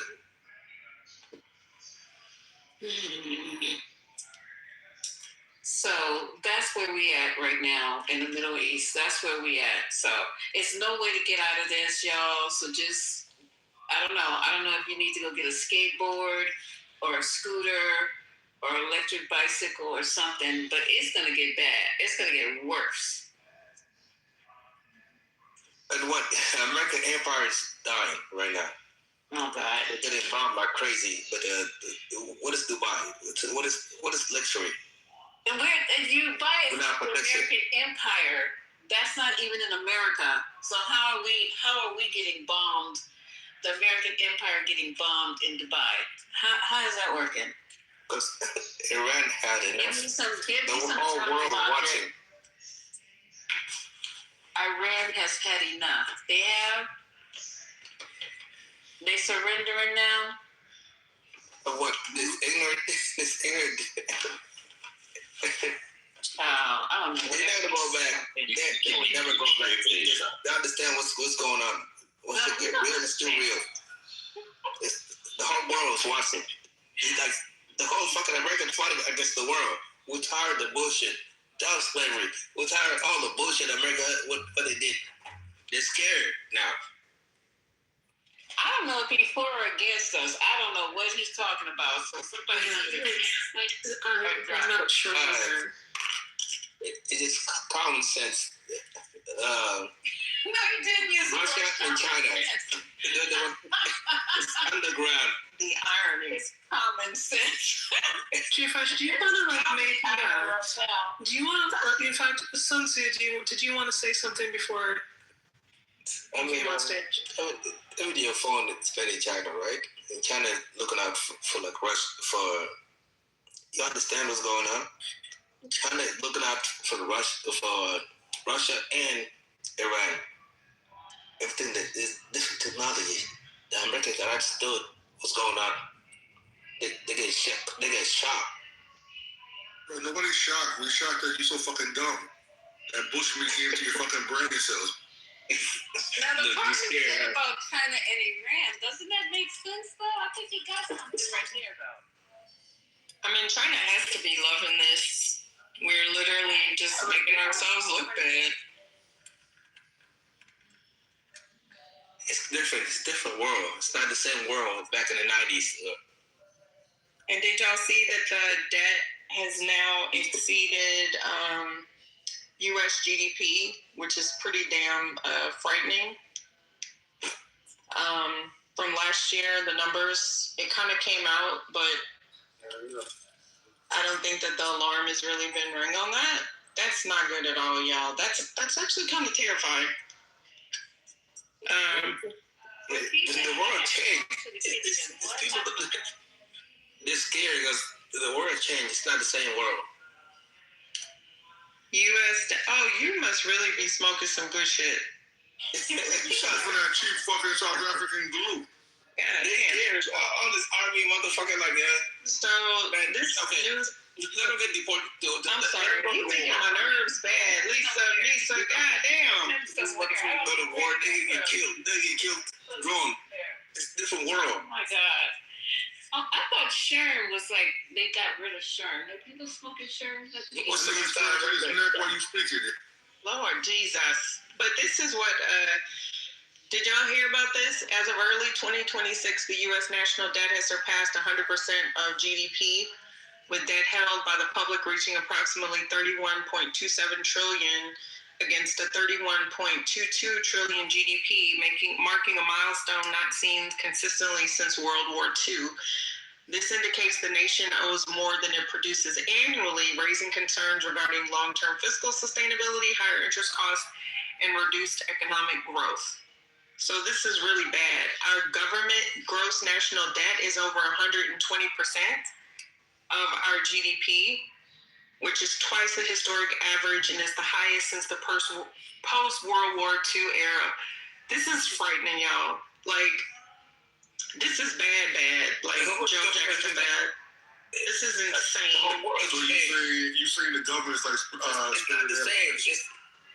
It's like me sending my kids. I'm sorry, I can't put him in the door without. Could you please stop interrupting, please, kindly? Thank you. Yeah, bro, shut the fuck up, man. Hey, Bullish. Yeah, so coupled with this, and then also, when a couple of months ago, they said that the Social Security Trust Fund was insolvent, but then they tried to clean it up and said, oh, no, that was just one article, there was just one economist. But Social Security is also projected to run out of money. We're running away the migrants who contributed to the Social Security Fund with no expectation of getting the benefits. Plus, we have all of these boomers that are retiring and starting to claim their benefit as opposed to contributing to the system. So millennials, I don't know what percentage of Social Security y'all are even going to get, or even if it's going to be there. So this is just, none of this is good, y'all. That's all I'm saying. I'll put a link in the chat. Ya fara mana sinjo. Mana cough. And the debt, think about it, our debt is increasing. It's costing like $3 billion a day just to maintain the U.S. debt. That's not even to pay it down. So it's basically like if you owe $100,000 on a credit card and your income is $99,000, like you're screwed. What you gonna do? But anyway. Remember when we had this discussion of politically correct about the debt versus the deficit? I explain a lot of things different way. Okay, go ahead, Cheryl. Go ahead. Look, what's going on right now is this empire is falling. I love America. I appreciate America, but it's just they're falling. But China, Russia, how do you think they're defeating America to like Iran? Iran will never. It's this game. It's a game. I don't know if you see it. I'm seeing it the right way, you know? Bullish in the chat says they're going to print money. I don't know, Bullish. The dollar is already being devalued. Donald Trump is literally waging war against the rest of the free world. So China has been divesting themselves of our treasuries for a couple of years now. I think, what is it, Japan that holds the most of our debt right now? But look at how consumer debt is the highest it's ever been, which is the credit card debt. And then, so my concern is, like, you have places like Texas that are actually turning away investment. That's not good, because 70% of what you and I do every day is literally what constitutes the GDP. We can't sustain the U.S. economy. Jobs are down. Like, what the fuck? I don't think the dollar value is going down that much. I don't think so, Bullish. No jobs are being created, though. And look at all of the money. But China is the superpower right now. China is. Yo, Jay Fresh, shut the fuck up, seriously, man. It's not even funny anymore, bro. I mean, I'm done. I'm just reading what Bullish is saying in the chat. But I just don't think they talk about this stuff enough. Everybody is looking at the stock market. The stock market is rich ass people sustaining rich ass people. I'm just saying, Bullish. This is American bullshit. They're losing. All right, Jay Fresh. But anyway, thank you. Thanks for coming, Jay Fresh. Just wanted to share that with y'all. I hate to be so doom and gloom all the time, but this article just came out May 3rd. So, just something else to add. And I don't know why you don't have stocks you're even listening to the part about those stocks. I don't pay that shit no attention because my 401k is what it is. But I don't even listen to that shit because I'm not actively trading. So why should I be listening to it? It's just an indicator to know how much I'm not getting or how much I am losing. I mean, what is the point of me listening to it, reformatory? It has an effect on our overall interest rates for various reasons. So, like, the more uncomfortable it is for others to hold our debt, our interest rates or just about everything will go up gradually or even suddenly, because Japan actually pulled that number on us during summer. So, like, they're as a threat to Trump and spike their interest rates. And like you were saying, the rates right before this shit with Iran kicked off, rates started going down. So all kinds of interest rates will go up and impacts spending. Yeah, Misa, and then add to that fact that, so the deficit is the annual, right? So you know that Trump has just been bullying his way to get all of this money for this and this money for that and cutting this here. So already this fiscal year, which, you know, the U.S. doesn't run on a calendar year, January 1 to December 31, it starts October. So I worked with a company that had that fiscal year. That shit used to get on my nerves. It was annoying. But anyway, so I'm reading this. The U.S. has spent $1.17 trillion more than it has collected, according to the federal government, with the annual deficit projected to grow to nearly $2 trillion in the coming months. So his ass is already overspending. And what has this been? 6 months, maybe? October, November, December, January, February, March, April. So we're 7 months into the fiscal year. No, King, you can actually set your fiscal year at anything that you want, but the feds run on that's their fiscal year. So anywho, it's just, and then doesn't he keep asking for money, and then like nobody budgeted for this war last year or whatever, whenever they do the budget, so he just keeps asking for more and more and more and more money. I don't like this printing money bullish. I don't think that that's going to save us. I don't think that's going to work. I don't think they care, which is why I'm bringing it up. Because this with Social Security, like, we need to be concerned, y'all. If we have a nation of... The middle class is already overtaxed and overworked and overburdened. What happens historically when you overtax the middle class? That's when you have fucking revolution and people get out in the street and pulling politicians out of their houses. I'm just saying. Why do you think he wants the ballroom so damn bad? He won't be able to go anywhere soon. There you go. I really think he want to go put his ass down there like some sort of secret place. I do agree with that, because you're right. Look at what the hell happens. Every goddamn revolution has started when you overtax the shit out of the middle class. And I'm part of the middle class. We're tired. Hell.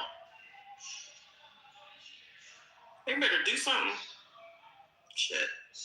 I almost wish there were some Trump supporters around so we could just be like, enter this, enter that, enter this too. Because they act as if they're immune to the fuck up, excuse my language, of what's going to happen. As if their children and their children's children most likely won't be paying for all this. Or the fact that they don't, what are the American people actually getting out of this? Spending, I'm not sure how I'm sure so many of you guys are incensed of listening to that man, if you want to call him that, say we don't have money for those things. Those things being the American people. Like literally saying he doesn't have the money for that kind of stuff. Like that is crazy to say, and yet you still have people like Kaz and like, again, I would talk about them if they're here. Anyone can ping them since we're talking about them. But you still have these people die hard and writing for him, and it's like, how do you account for that or address that? And they never do. They always run out of the room when these conversations are being had. They never actually give a tangible excuse as to why, other than say, well, we'll see. Or, why are you being so negative? Something stupid like that. And it's not reality. Because just as you said, the reality here, then those are the numbers. That's a cold fact. Who do they think is taking care of that if the rich aren't taking care of that? And he's not paying, Trump's not paying for any of it, or his family. And if anything, they'll just escape the country. If it gets really bad, they'll just leave. They'll probably just go move to Israel or somewhere else friendly. Maybe even Russia. But they're not going to stay. They don't have to stick around, and they don't have to deal with the ramifications of this presidency. But the rest of the Americans do. It's just why I'm just like, I really hate when these Trumpsters run out the room after getting the feces hurt or feeling they vomited on the stage enough, and now they need to go before they actually learn something.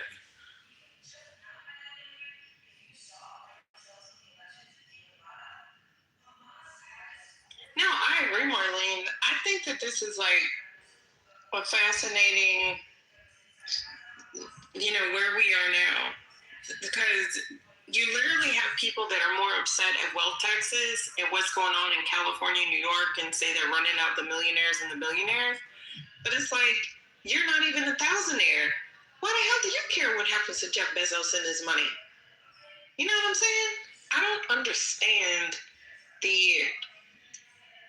is proclivity the right word, y'all? The proclivities of the foolish American constituency to vote for their betters in a vote against their own interests. I have never understood that.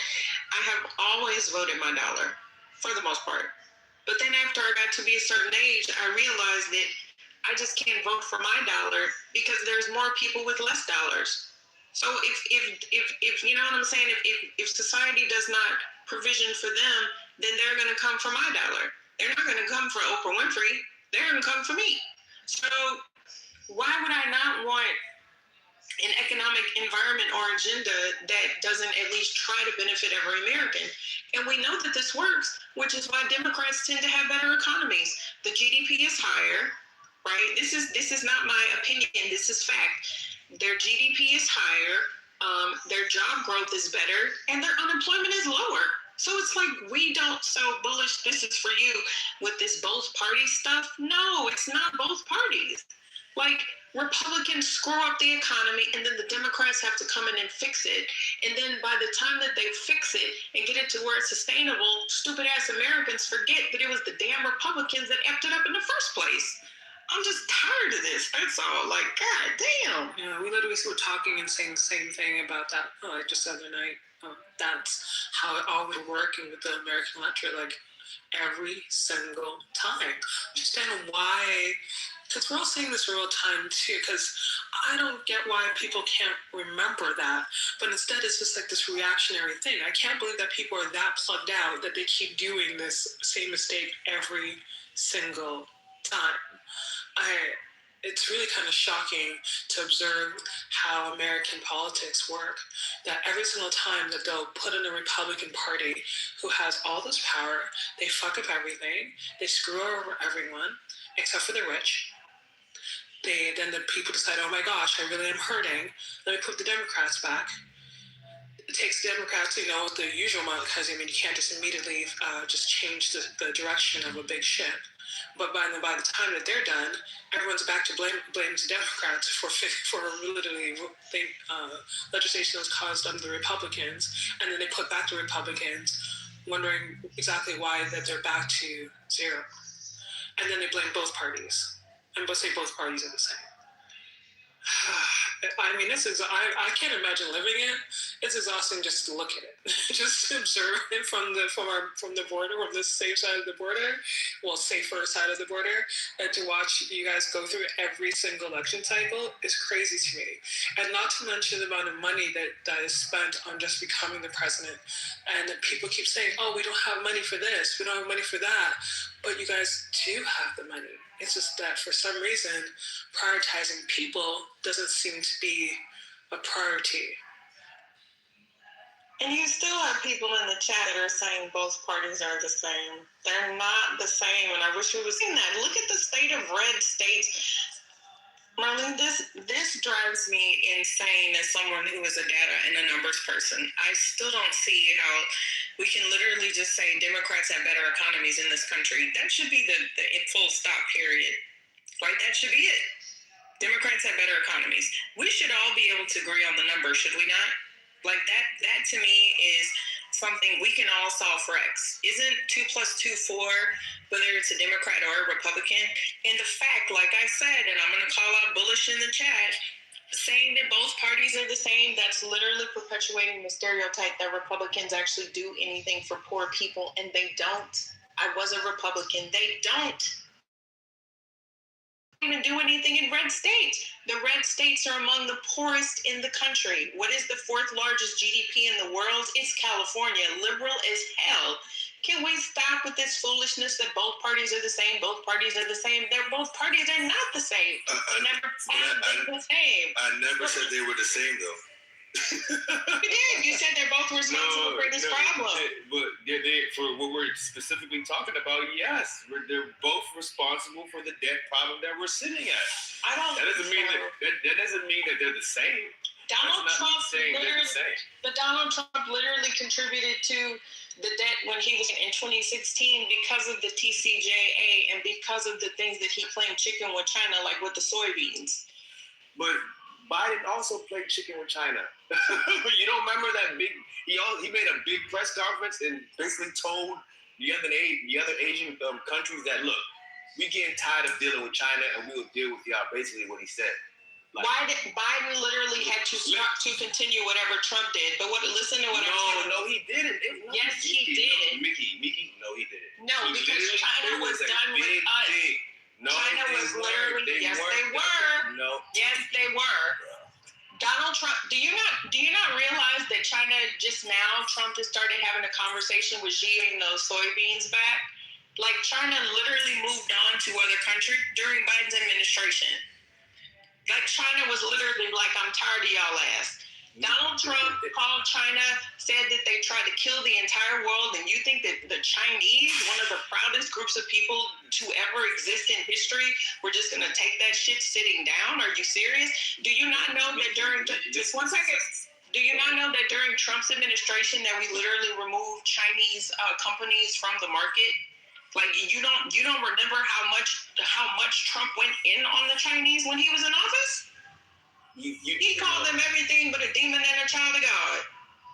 You do know. You understand? China have nuclear weapons also. Who let your little goofy ass back on stage?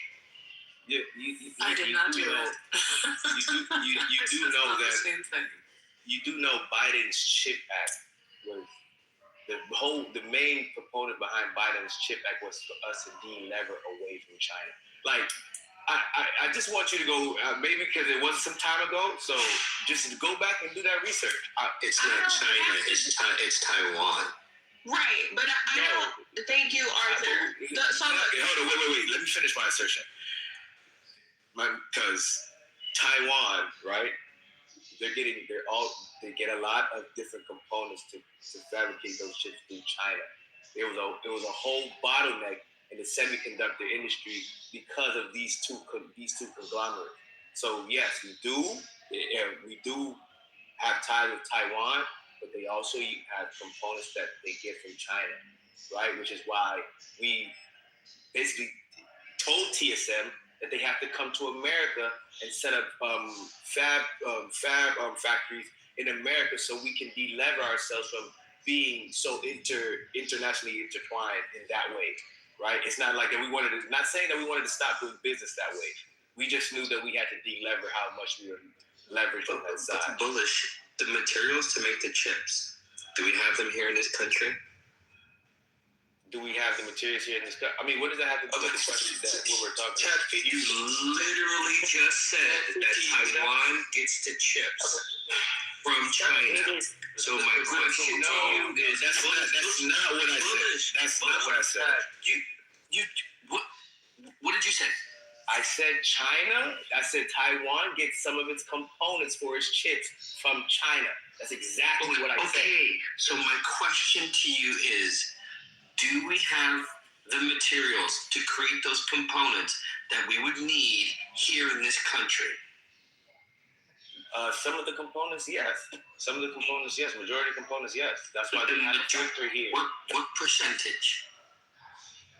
I'm not sure that number off the top of my head. Okay, so the dependency on this material to create the chips, if they're not here in this country, where are we going to get them from?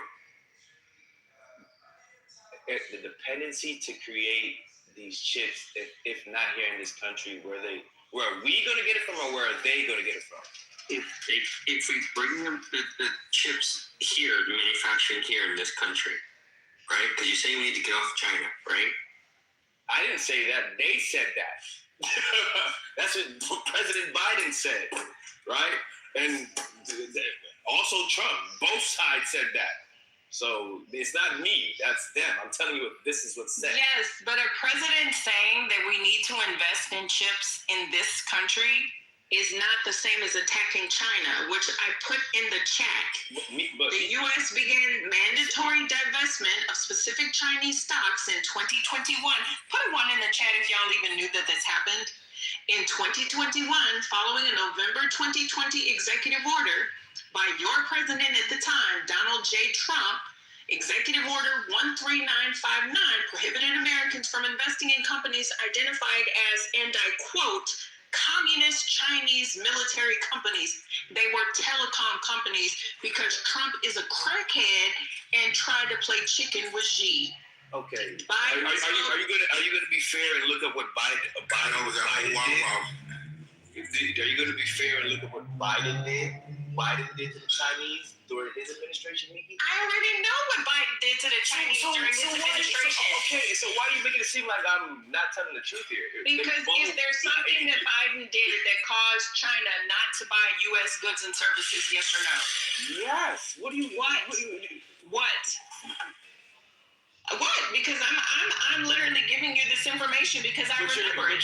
But you're also not giving the other part. No, I literally just asked you. Then tell us, what did Biden do to cause the Chinese not to buy goods and services? I just told you what Biden did. But that did not cause the youth. I literally gave you an example. You're not letting me finish. That's number one. You are. Okay. I listed two things. I said the soybeans. And I said that Trump called them communist Chinese military companies and delisted their stocks. And I just told you that the whole reason for the CHIPS Act was to delever from China. Do you not remember when President Biden stepped up on that podium and looked at those he went to the Pacific Asian Conference and told those people, after having a brutal conversation with China that went south, he told them that we will give you guys our manufacturing. If China doesn't want to play ball, we will play ball with you guys. And you see what we built China into. You can pull this up. But if he said, you literally said it. He said, if China doesn't want to play ball, did the United States take away the ball? Wait. Trump took away the ball. That's literally my point. No, you're not. You're being. I just told you that the CHIPS Act was built on moving away from Chinese production. That's not a problem in itself. What is wrong with the United States? Hold on. Wait. That's a smack in the face to China. That's how China. You cannot look at it like that, Mickey. That's fine. That's not a smack in the face in the China. But that's not how the Chinese took it. Okay, I know how the Chinese. Okay, that's not how the Chinese took it, bro. Sir, do you understand what I'm saying? You literally had a president, Donald Trump. Everything was fine. Okay, everything was fine. Donald Trump, at the beginning of COVID. I don't want to be the one that's fighting for Trump. But you are fighting for Trump, and I'm wondering why. I'm fighting for. You can't even let me finish. You didn't let me finish. Okay, I asked you, what did Biden do? I just told you. Okay, so do we want to talk about what Trump continued to do once he got in office this administration? Because I'm literally still in 2016. Because I can add more. No, it's not a different conversation. No, it is, because we're talking. That's why I said specifically I said the debt got to a certain amount because of what Donald Trump specifically did in 2016, referencing China as one example. And I'm telling you, it wasn't just Trump. Trump definitely had something to do with it, but it was both parties. It was both parties. That's what I'm telling you. It wasn't. I'm not denying that it was Trump. I'm telling you that, to be fair, both parties had something to do with all that. So how did Biden add to the deficit in a way that he shouldn't have, or that was harmful? Oh, look. I'm not the bearer of that question above my pay grade. All I can tell you is that they both added to it. Well, then how can you say they both added to it if you don't know how Biden added to it? Because I can literally but that's. I don't want to be the one to do that, bro. I'm just, to be honest, because it's gonna make it. What? Like what? I mean, what? I kept up with a lot of what Biden did, and you're right. The Democrats are usually like grandpa, like daddy's credit card. But this is still the point of the matter. The Democrats have better economies. You can Google this. This is an irrefutable fact. But I'm not disagreeing with that. I didn't disagree with that. We were talking about the deficit and why it was there. That's the only reason I'm. Then how did Biden contribute to the deficit? Because I can tell you how Trump did. I've literally outlined how with the soybeans that Trump literally took away dollars that the Chinese would have bought our goods and services, and then we played chicken with China, and then China said, kiss my ass.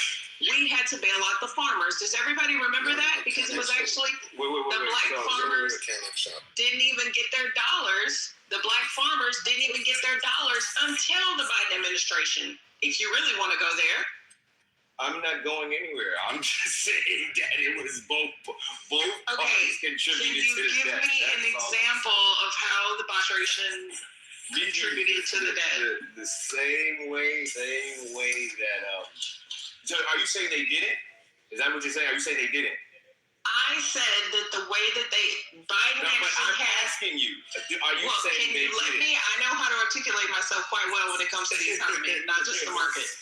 I mean, you keep laughing. I'm having a serious conversation.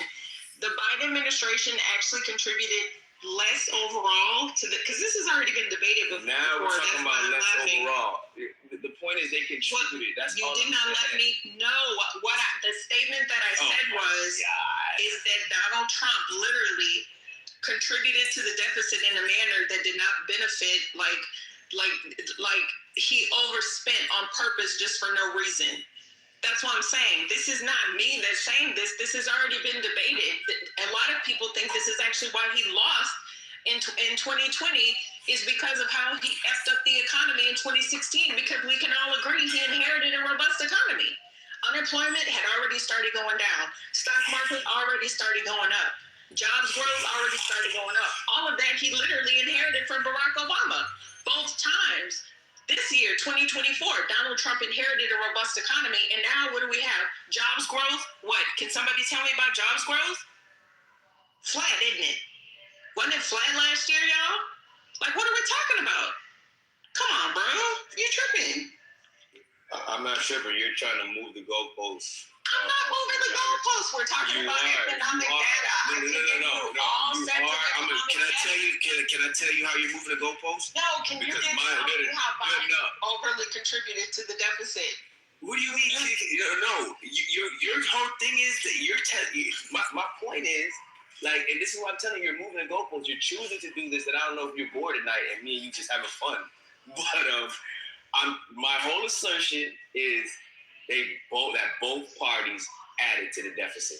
Whether you want to slice it about who was worse or more or better, I leave that to you guys. You guys are more politically astute to do that.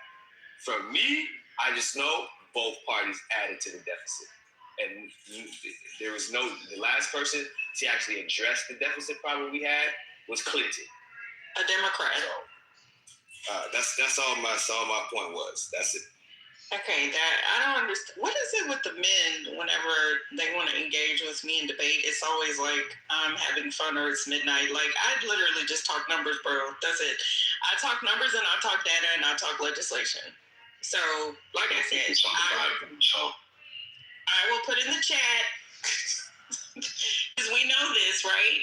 And thank y'all for letting us have the back and forth. But we know this.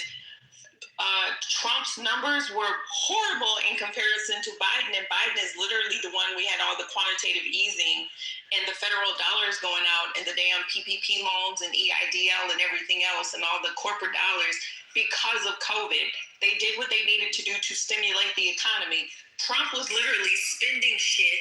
The Tax Cuts and Jobs Act removed all of those corporate tax dollars from the income of the country, and he did not have a way to make that up. That also overly contributed to the damn deficit for no damn reason. And I will stand 10 toes down on that. Biden with the CHIPS Act is not a bad thing by saying we need to bring manufacturing back to the U.S. I don't see how incentivizing that is not going to piss the Chinese off. Because you see that Apple, Tim Cook literally during COVID, because remember, China shut all their shit down. Does everybody remember that? Like, China shut all that shit down. And then you also have the young people in China that are literally getting pissed off after COVID because they were like, look, we're not going to be working in these factories for $5 an hour like our grandfather did. You can kiss our ass. So we already know that a lot of manufacturing is being offloaded from China anyway, regardless of the U.S., just like Tim Cook brought his happy ass over there to India to open up the damn Apple store. Don't play with me, bullish. Anyway. I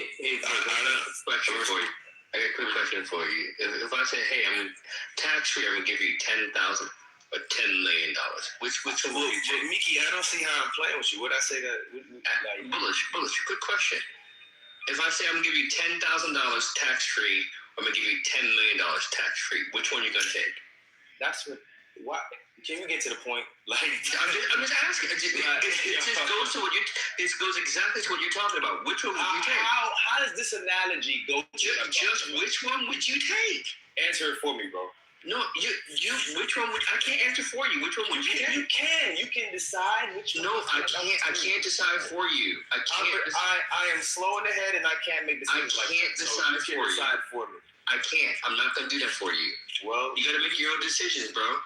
Well, hey man, I got financial advisors, so I really don't have to make my own decisions. I really talk to people before I make decisions. I'm just asking the face value. That's it. Which one would you choose? I don't know, bro. Okay. I don't know. I would like for you to, but if I were to choose one of them, I would like for you to know like what was the after part of if I would have chosen one. No, you don't get to know that until you actually get choice. Okay. But Mickey, I'm not playing with you, sis. Come on, man. You know, come on, sis. She's on the phone. Oh, I didn't see that. My bad.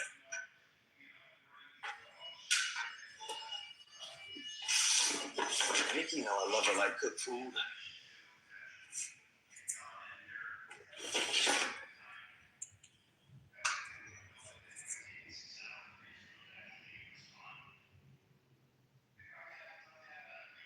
But I will get the numbers. It's not gonna help him. It's not gonna help him report. And it's funny. Help me with what? You don't want to parse. You don't want to parse the difference. You just want to say it's all the same. Parse the difference. When we're talking, if you want to get into the specifics, then I leave that to you. You guys are the politically astute people. I just look at. I just gave you an example, and you didn't want to do it. That had nothing to do with politically astute. Yes. You're gonna ask, bro. That's a redundant question. It is not a redundant question. It is a redundant question because my 2-year-old son that doesn't know what $1 is going to tell you the highest amount. You get what I'm saying? So you having that, you do. So you're able to actually do. So bullish. So here's the thing. You're actually able to discern the. Wait, hold on. Listen. Can I speak to Mickey for a second? Can I speak? You're willing to discern the difference in that situation, right? So why are you not willing to discern that difference in this situation that we're actually talking about? Because the statement is that the deficit is where it is because of Trump. What I said was because of the GOP. Yeah. Look, can I finish what I'm saying? How about it? Well, she said the GOP. Get it right. Okay, regardless of the GOP or Trump, it's incorrect in my opinion because both parties had a part to play in the deficit. Again, there is a difference between how much. And that's what I'm telling you. You're the one that's left to make that. No one. You can look that up for yourself, bullish. You could look it up for yourself. Because listen, here's what's funny. You knew who the last person was to address it.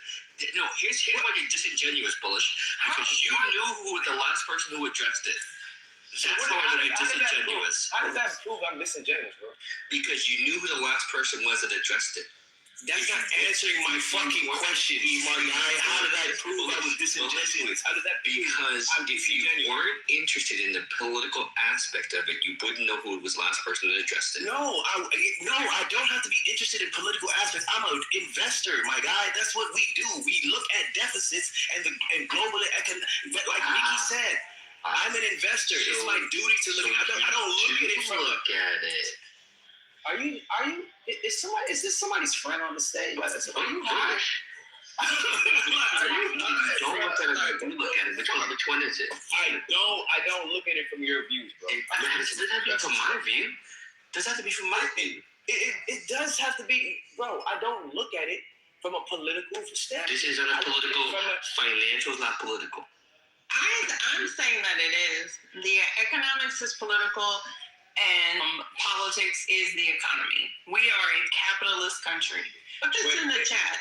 So if somebody asks you the question, if you look at it like that, right? Okay, Miki, you look at it like that, right? But if somebody states the matter that the reason that the deficit is where it is, knowing that you look at the data, right, and know what spending, this, and that, being an honest person, not the biased Democrat that everybody in this room is, right?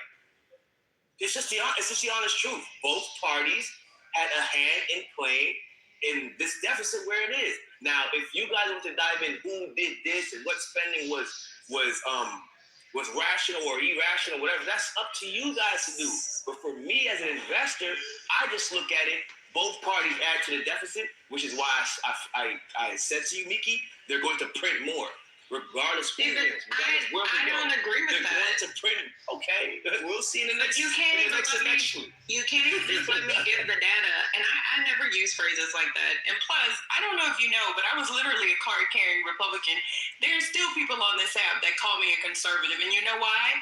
Because I was literally born a Republican. My mother still is. I'm not MAGA. I was a real conservative. I was a financial conservative. Everybody on this app knows I did not vote for Barack Obama. That's how much of a Republican I was. Miki, I wasn't referring to you when I said biased Democrats. Liberal biased Democrats. I am never biased against and I just said I was not referring to you.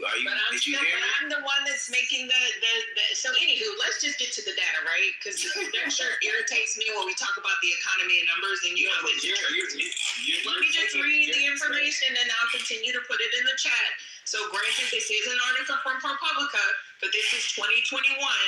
The growth in the annual deficit under Donald Trump, his first administration, ranks as the third biggest increase relative to the size of the economy of any U.S. presidential administration. Did y'all know that?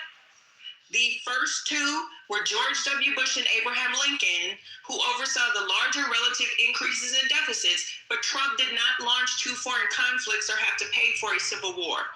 Why do we say that Trump added to the deficit more than Biden did? Because Biden is the one that largely had to oversee COVID. Donald Trump added to the deficit by the TCJA because he took away all the damn dollars. He gave corporations their largest tax cut on record. Do you deny that, Bullish? Those were dollars that were not put into the budgets. So that's what I'm saying. I never denied any of that. Like I said, you guys are you, and it's like you guys are refusing to hear the words that are actually coming out of my mouth. And Miki, that's what I'm saying. Like, you know me. Like, this is what I'm saying. Like, it's probably late at night. You trying to have fun tonight. Why do you keep saying that? Because you're not listening to the words. Hey, put a one in the chat if I ever have fun when I'm talking about money on the economy. Y'all know me damn well in here. I never joke about money or the economy. Never, ever. It's not about joking about the money and economy, but the conversation. Well, why do y'all say I'm trying to have fun? Can I finish what I'm saying? The conversation that we're having, I know you, you know me. You know we're not talking like, obviously, if you actually are listening to me, you know I'm not talking about it from a giving Trump point standpoint. But that's what it sounds like. By what about it? No, it doesn't. No, yes, it doesn't. You are a traitor. You go on the numbers and the data. Bro, you cannot say that. Can I finish talking? I mean, it's beyond you at this point having the conversation because we're not going to convince you, and frankly, I'm not trying to. Well, I like to provide. No, I'm not. I don't. No. It's irrelevant what you think. The data speaks for itself. I'm just adding to the room now because whenever I make allegations like that about the economy or about the market, I always like to give a resource because I want people to understand these are not just my opinions. So I'm going to continue to put data in the chat. Donald J. Trump, crackhead ass, literally added to the deficit for no damn reason, then the TCJA, and then, like Georgia said, it added trillions of dollars to the deficit with this new damn tax bill for no damn reason. And then when we have a catastrophe, like we had COVID, where we had to add to the deficit because we needed to help people. By the way, Europe did the same thing. Everybody did the same thing. Everybody did quantitative easing. China did quantitative easing. Japan did, everybody did, because it was freaking COVID. Everybody's economy would have collapsed because his ass had taken away money, and then he turned around and doing the same shit now. That is my point. So when did I say that was an opinion? Doesn't matter anymore. I've moved on. Exactly, because you're deciding to like treat me as like I'm defending Trump, but all I came up with. Put a one in the chat if y'all think he's defending the Republicans. All I said in the chat is, to be fair, both parties added to the deficit to make it where it's at. That's all I said. Okay, we get it. Let's move on, please. Thank you, Marlene. And I'm putting my one in the chat. Fuck Republicans. I'll put my one in too. Lorenzo, did you have something to say? I see that you joined the stage. You're welcome. Hold on. So it's a one because I want to be fair and say that both parties added to the deficit. Bullish. Do you not understand what we said? Move on. We get your point. It's clearly not going to change your mind. You're definitely not going to change hers. Let's just move on as we've asked you. But why is it a change mind when it's just she says facts, right? Mickey said, all this is facts. Numbers are facts. So is it not a fact that both parties added to the deficit? Yes, you're right. Okay. Thank you. Are we good now? I just want to know that. Yes, the Democrats added to a smaller contribution, and the main reason why you're in this problem is Trump and the GOP. But you're right. Okay. Is that cool? Thank you. Does anyone else have something to add to the conversation? Thank you for acknowledging that I wasn't lying. That's not a problem, Bullish.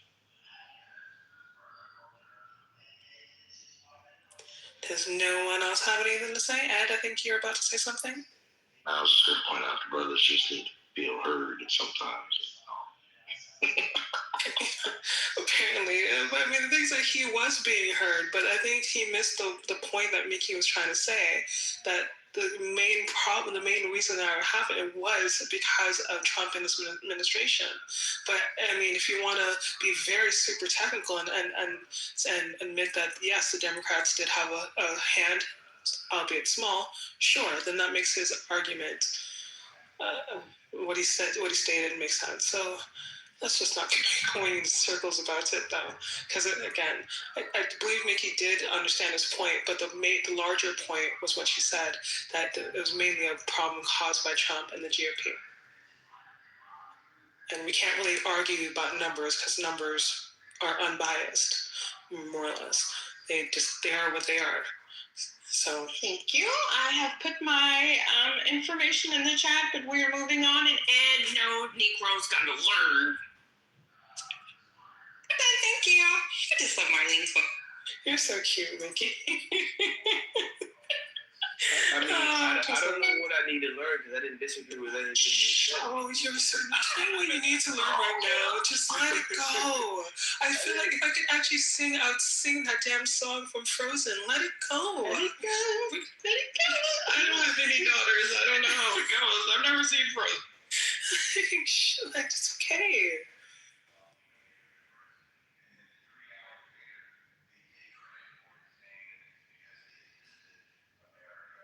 Okay, well, I don't know about you all. I don't know if anyone else is awake and would like to talk any further.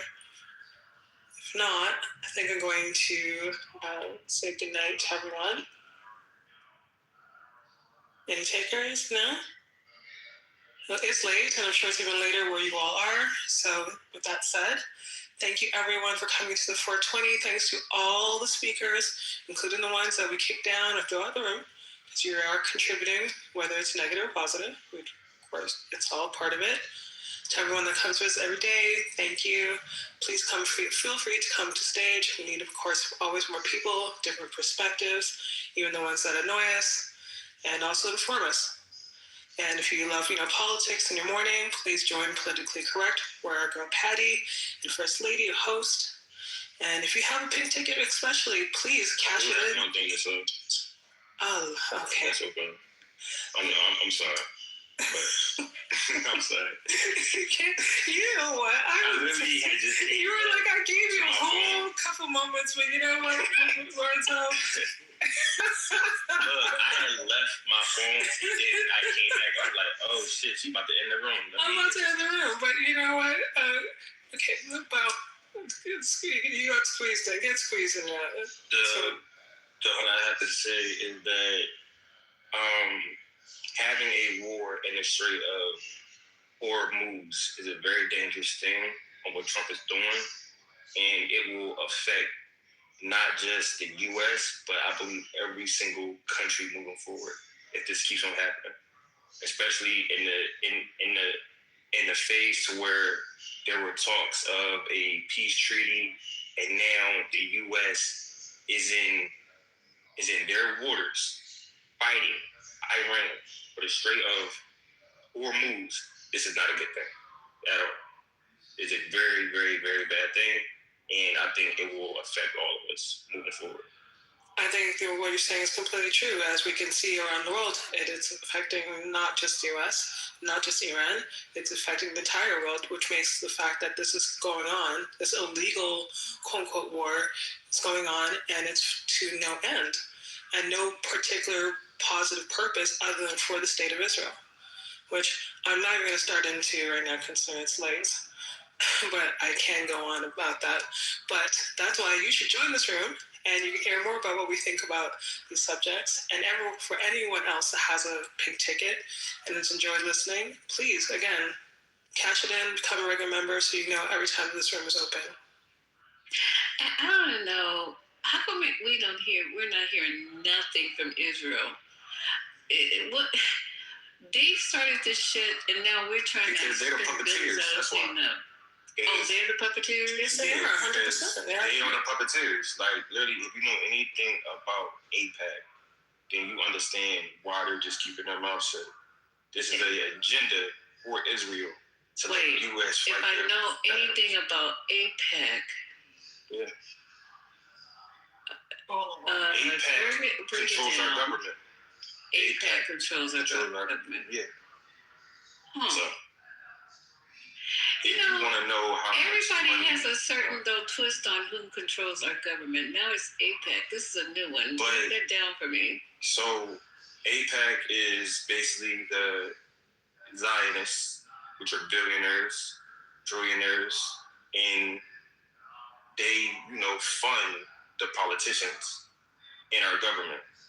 They funded Obama, Kamala Harris, Biden, Trump. They are the ones who give the most money to our government, and it's to push our agenda because they understood, hey, if literally we come together as us being billionaires and literally we privatize, and as well we start putting money into the U.S. government, then the U.S. government will do anything the fuck we say. And that's what's happening. That's why a lot of Jews are being protected in this country to the forefront. I mean, if you say anything about a Jew, it gets to the point where you become scrutinized. That's crazy. How is AIPAC connecting to Israel? What you mean? AIPAC and Israel are like, AIPAC is a bunch of Israelis, Zionists, and they fund the agenda for Israel. I'm going to interrupt just a little bit. Misa, they are basically Americans that have dual citizenship, or both Israelis and American citizens, that their number one party is to promote the state of Israel and its agenda in the American politics. That's why if you ever read about that's why they don't need to, apparently that's why, because they're Americans as well, that's why they don't need to apply as foreign agents as opposed to everyone else. But also you'll notice they ever see news where they talk about my APAC person, or I don't have an APAC person. Very few people in. Oh yeah, I hear that. Mm-hmm. Yeah, so that's what he's referring to. Okay. So these are like the overlords, essentially. Like they're the ones that push the agenda for their home country, which is Israel. So it's not something that, like, I will say this: if Black people can come together, as in millionaires and billionaires, we could do the same thing. But it's just that these Israelis, they figured it out. I mean, if literally I was Italian, Irish, Chinese, and literally I had a group of individuals that were billionaires, they could do the same thing. It's just that Israel figured it out. And they got us by the balls, essentially. And we do everything the fuck that they say. So this is interesting. So they can get the United States to spend billions and billions of dollars in American lives. But so they've given that. So they wait. So we're literally paying them back. Then is what you're saying? Because we're spending billions and billions of dollars a day, and American lives are being put on the front, all because of these donors. This is wild. This is crazy. Just look up AIPAC, AIPAC, and you'll see how much money they've given to politicians and our government. Like, it's crazy. It's fucking crazy. Wonder why they don't spend that money in their country, building up the ability not to have to go through this convoluted system when you could just billions of dollars. Well, leave billions of dollars in Israel and really put a real dome over Israel. And why? Because they can't.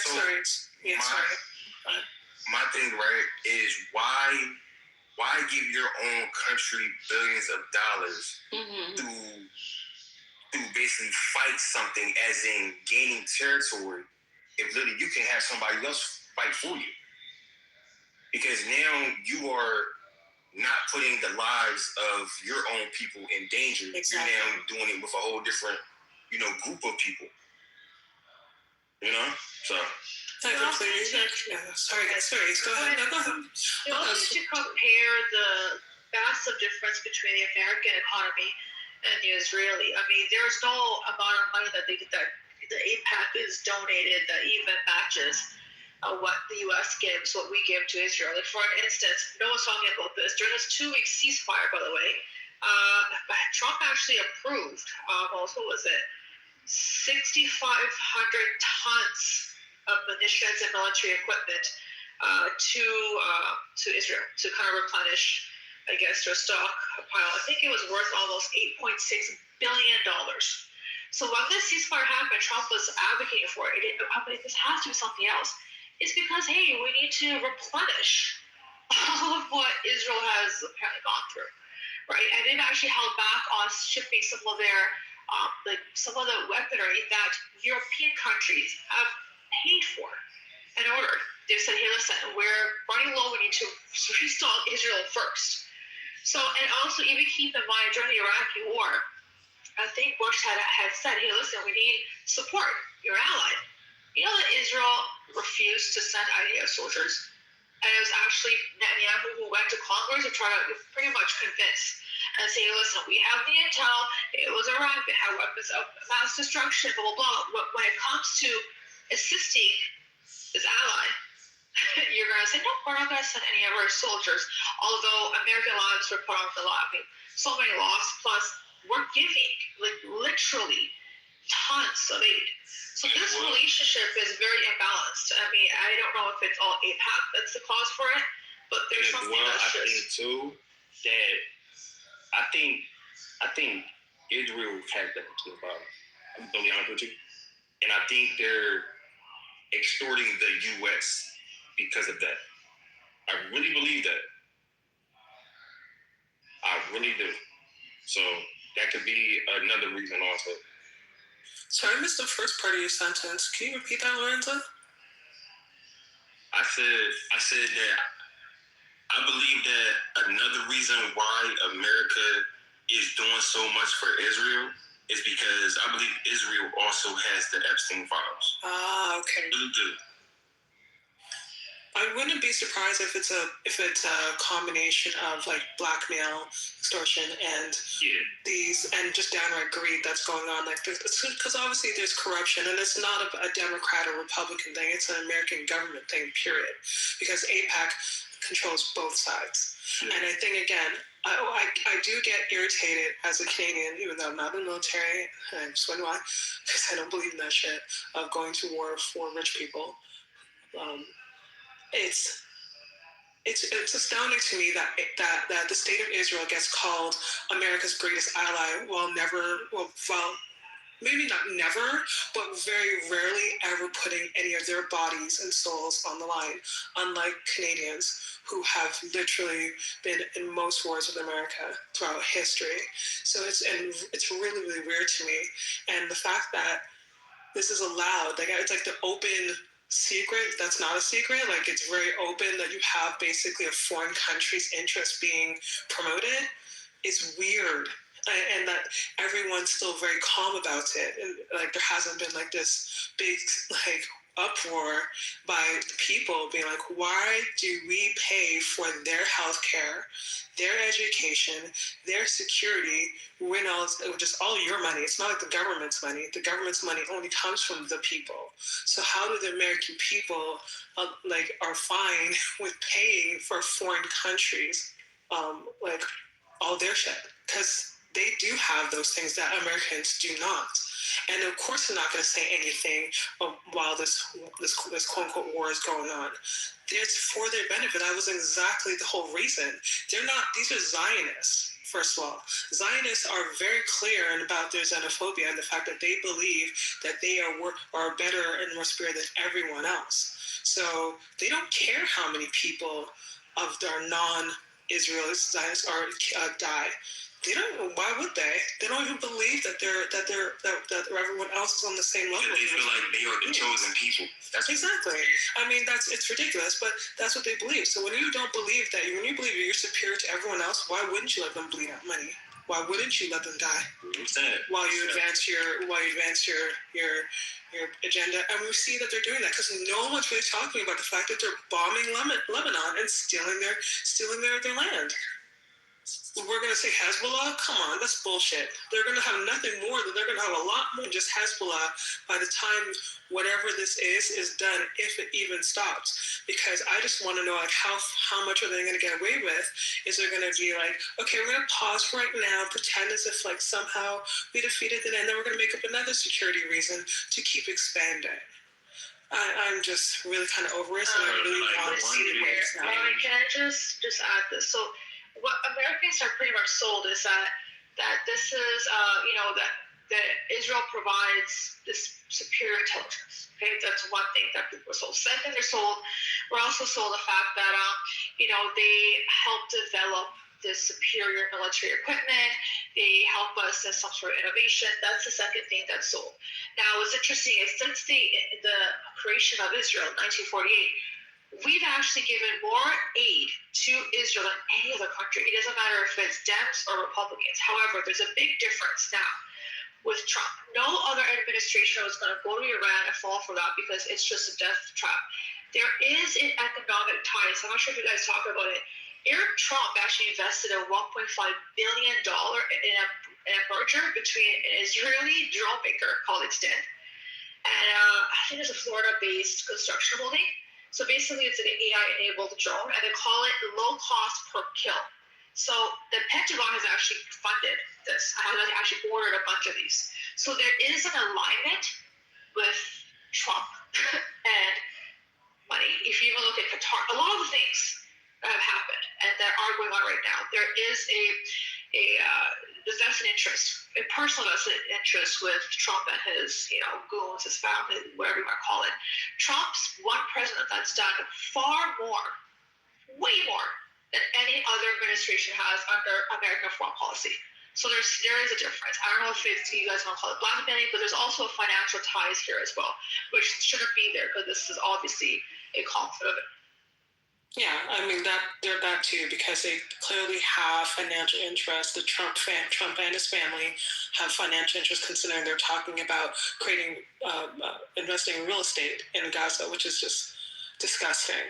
So I'm not sure shocked about any of this revelation that they also have ties to Israeli companies, etc. It's not surprising. I mean, that's what the Trumps do. They're a grifting criminal family. So again, I believe they're either going to be hiding out in the freaking ballroom or hiding out in another country, considering all their bulk of their money has been made during his presidency. And I love how his supporters don't talk about the fact that he has enriched himself very, very well during his presidency while railing against everyone else. Pelosi, look how much money she's made. Oh, Hillary Clinton, blah, blah, blah. Meanwhile, just ignoring the orange dude in the middle, who they're currently still supporting, who was never a billionaire before this. And that's like the best part, because if everyone was following the trials that he was in, he had to admit that he didn't have that money. He has it now, but no one talks about, at least none of his supporters talk about how clearly corrupt he is. It's like they're fine with it because everyone else was corrupt before him, which is no principles and no morals. Because if you don't want government to be corrupt, then you have to want them not to be corrupt period. Not because how they even say they like this guy is just even beyond me. But that's what seems to be going on, and yeah, I don't even know how America even extricates itself from Israel, and who's going to have the balls to actually not be corrupt and actually do the right thing for not just America, the world. Because and I'll say it right now, 10 toes down, I believe that forget everyone else. I think the state of Israel is the biggest threat to the world and world peace, period. And you can try to convince me otherwise, but for right now, no. Because they're sure, we can talk about North Korea having nukes, blah, blah, blah. I don't think North Korea gives a shit. They're doing their own thing on their own side of the freaking world. They don't really care. I don't see it, but it's Israel that wants power. It's Israel that also says that they will nuke everyone if you threaten them.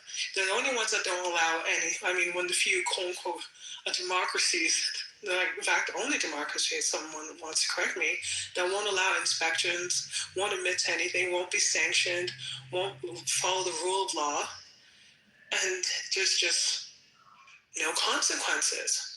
How do you, I don't even know if you do that to children, that's a good thing. We should all know that you can't have anyone walking around with no consequences for their actions and think that that's going to end well. And that's how I think of the state of Israel. That is a bigger threat to everyone that needs to be dealt with before it gets too late. But I'm not sure if that's actually going to happen.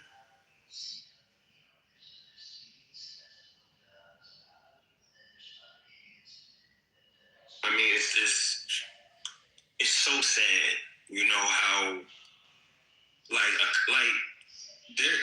it's not uncommon that governments are corrupt. They do it for their own agenda. But the fact is that when you're helping another country and the benefit is only for them and for their people, it's like, what was the real reason for us to even get in this war? What was the purpose? Because now Iran has put it to a point where nobody can really get oil. Essentially, they have stopped the world's economy, and that's probably the most brilliant thing that any country could have ever did. Because when you're going up against two powerhouses like America and Israel, and you have the main port for the world's oil, and you just stop it, that's a big thing. It's about 25%, but yeah, it does make a big difference. It's a big difference.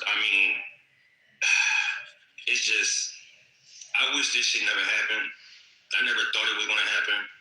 I didn't even think America even had any type of intentions to even go to war We never with Iran. did. We never did, by the way. We never did. We were against it. There was no reason. There was no reason, literally. Like, Iran is a peaceful. I mean, it is a pretty peaceful nation. They don't really go to war with anybody. They don't really attack other countries. Like, yeah, they talk about these terrorist groups that are being in support of Iran. I really don't believe that. I think it's propaganda, to keep it real with you.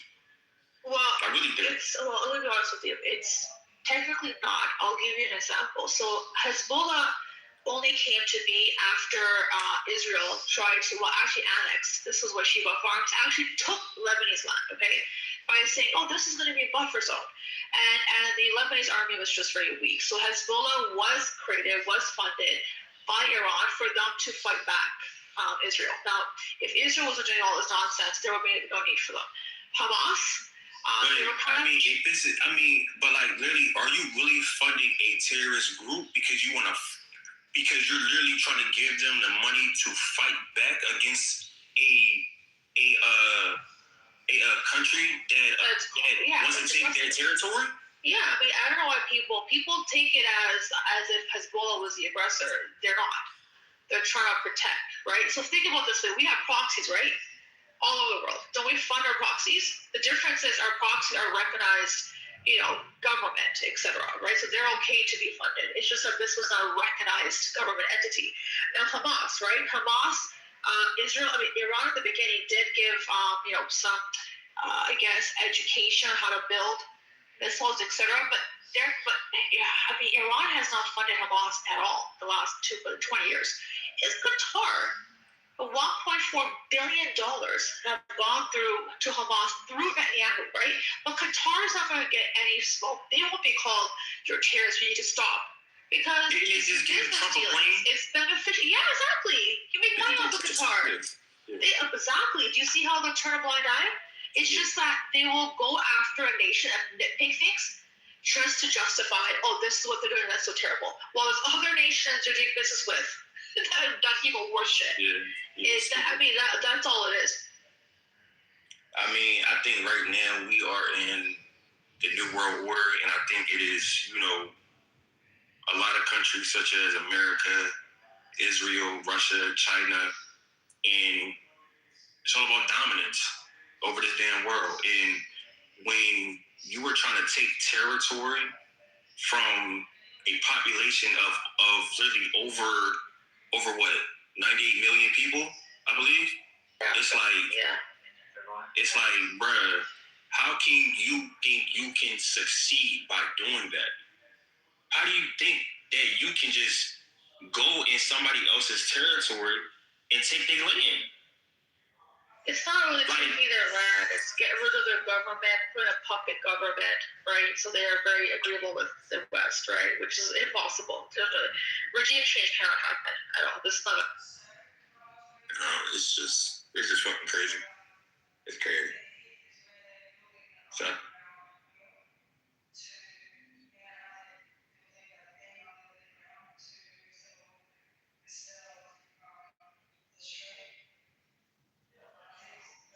Is anything I've heard somewhere? Has Trump tried to say officially that this whole war situation, or whatever he wants to call it, is coming to an end? Because 60 days are up, right? They just started fighting in the Strait of Hormuz. This shit not ending. Remember, literally, they are fighting. There's a new Project Freedom, I believe, that he just announced 24 hours ago. Oh, so they're trying to rewrap this, repackage. Fuck. This isn't me.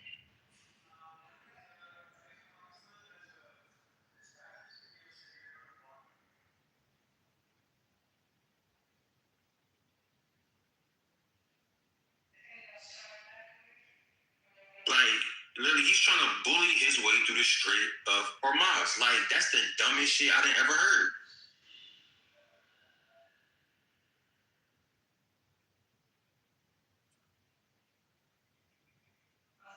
the issue is he can't, right? It's triggered from both. So what he's done is he's pretty much blocked off the ports, access to Iran's ports, right? So they can't export or import to try to, I guess, push Iran to some sort of a deal that favors the Iran already said that they don't want no deal. They don't want to negotiate. I know, but you know how much more aggressive this is? To now go block a sovereign nation's ports.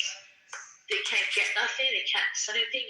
That's a whole different ballgame right now. It's even more active aggression. Like, I guarantee you by the end of this month, or by this month, gas will be $5. It's way more than that. Gas is already $5. Yeah. Over here. In Cali is fucking $7. I saw one sign that says $7.67. That's just crazy. Yeah, Cali. And it's not just the States. It's crazy all over the place. Some countries are doing, they're trying to limit their use by telling their citizens, don't do this, don't do that, don't go to school, work. I'm not even kidding right now. I think a shit show. And this is his first day in Project Freedom, I'm guessing.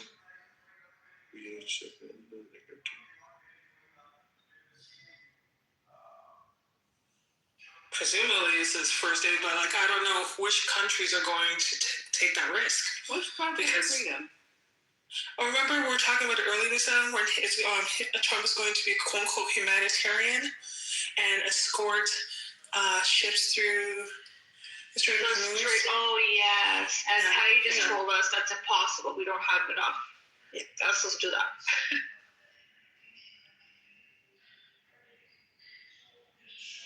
Does anyone remember when this war was supposed to be over a couple weeks ago?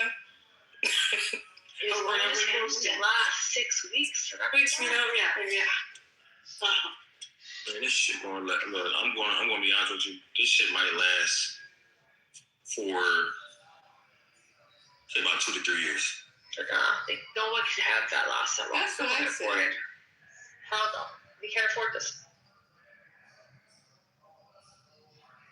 I mean, literally can't afford it. I mean, how much millions per missile or something? It was something ridiculous when I was listening. And the interceptor missiles and stuff like that, I can't believe how much the cost for just one. Like this, to me, this ceasefire is just a replenishment. What's the plan? How would you end this then, Maureen? I bring the Ivory to the table, but they're not talking. So they're like, like that was the only option to keep it real with you. But they were at the table. They were at the table before they got freaking attacked out of the blue. So they were at the Geneva, literally drafting something. Because remember, JCPOA existed. Trump fucked that up. Just said, "Oh, let's bring it." They were already having a heavy discussion. They were going to say we're giving up all of our uranium, and bam, get attacked in the blue. And we want people to still negotiate when that happens. And then yes, they have made concessions. But Trump's not, it's either his way or the highway. Decades of having yes men and just have his ass kicked and kissed and getting away with being a complete corrupt asshole and rapist and possible pedophile has gone to his head because he did not think pragmatically at all. Because I agree, I believe Patty said this in her room earlier. They should have left the second they killed the Ayatollah. They could have claimed victory and gone about their business. But no. For some reason, he didn't take that cue and get the fuck out because he can't do anything that will make him look good at this point. That time has come and gone. So the only thing he's going to do is probably to make himself feel better is commit a war crime. Other than that, he has to weasel out with his tail between his legs, no matter what. I don't care what don't care what anyone thinks. There's no other way to win. There's no winning this. And there's not like the Iranian people have any motivation to concede. What motivation do they have?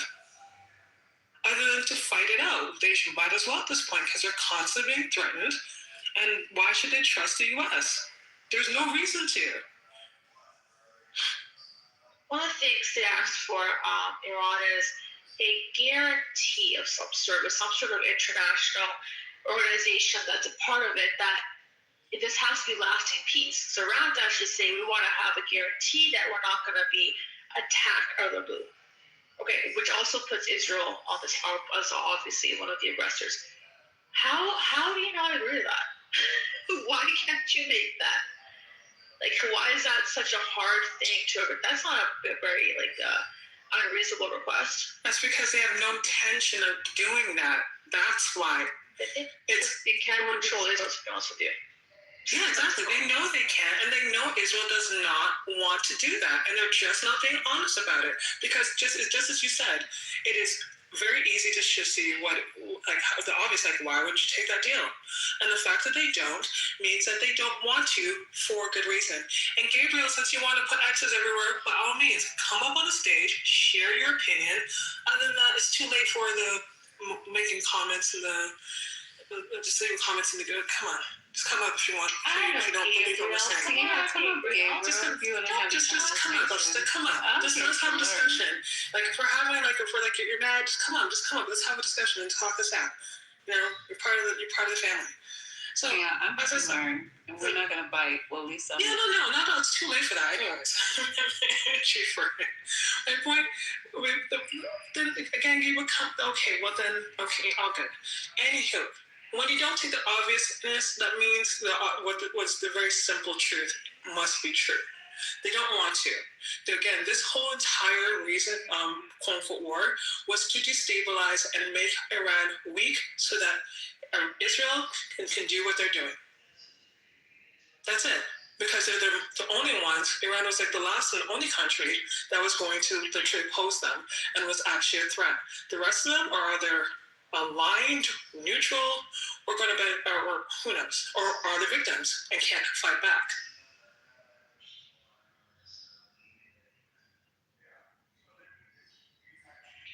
So what's up? You know what's even more of a part that people don't realize is you guys probably talked about last year when there's supposed to be a negotiation in Qatar with I think a Hamas leader.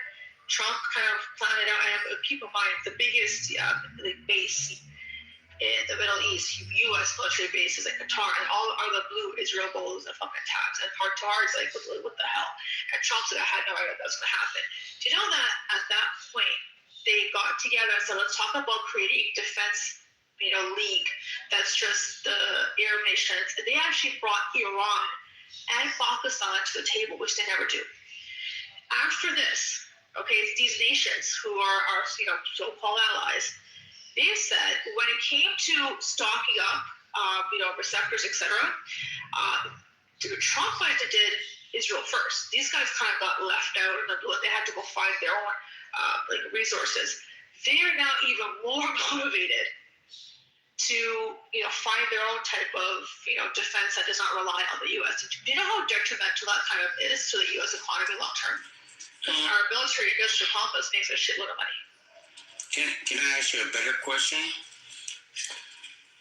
So are black women the mothers of civilization as it pertains to United States? What does that have to do with this conversation? No. Tell me yes or no. Are black women Are black women the mothers of civilization of America? What? Can anybody make sense of this? What the hell? No, I never knew a moment where black women weren't the civilization mothers of America. Civilization mothers of America. That's okay, so as they feel the drinking, injecting. No. I can tell you what I think. I can tell you what I think. No one gives a fuck of what you think. Sorry. No, I was just asking what you. Well, most of y'all are black women, though. I'm not black. You're mixed. I'm just wondering where this conversation, that's a subject that came out of the left field. Okay, instead of us just, I'm just wondering. Just okay. Oh my God, do you want Jesus? I wasn't even looking at the phone. Oh, see that? Okay. Do you mind explaining what you're saying? Because I don't. Yeah. So understand what you mean. So from the 60s and beneath, black people were sharing their black women were sharing their breast milk to white kids and to black people. So like black people did he just say share? Yeah, he did. No, we did share though. What a man. Jesus. Hold on, all right, so tell me, am I lying? Did you get in it, Jesus? And where were you, Jesus, when all this was happening? Oh no, I was growing up in a crack era when my mom shared hers with mine and shared her energy with other people. Are you crack baby? Your mother was sharing her crack with other people? No, her energy with other people. How do you share energy? Well, ask me a better question. How does white people share their energy with other people? Ooh, I got a question. Okay, so whatever, I don't know if it's Jesus, but whatever.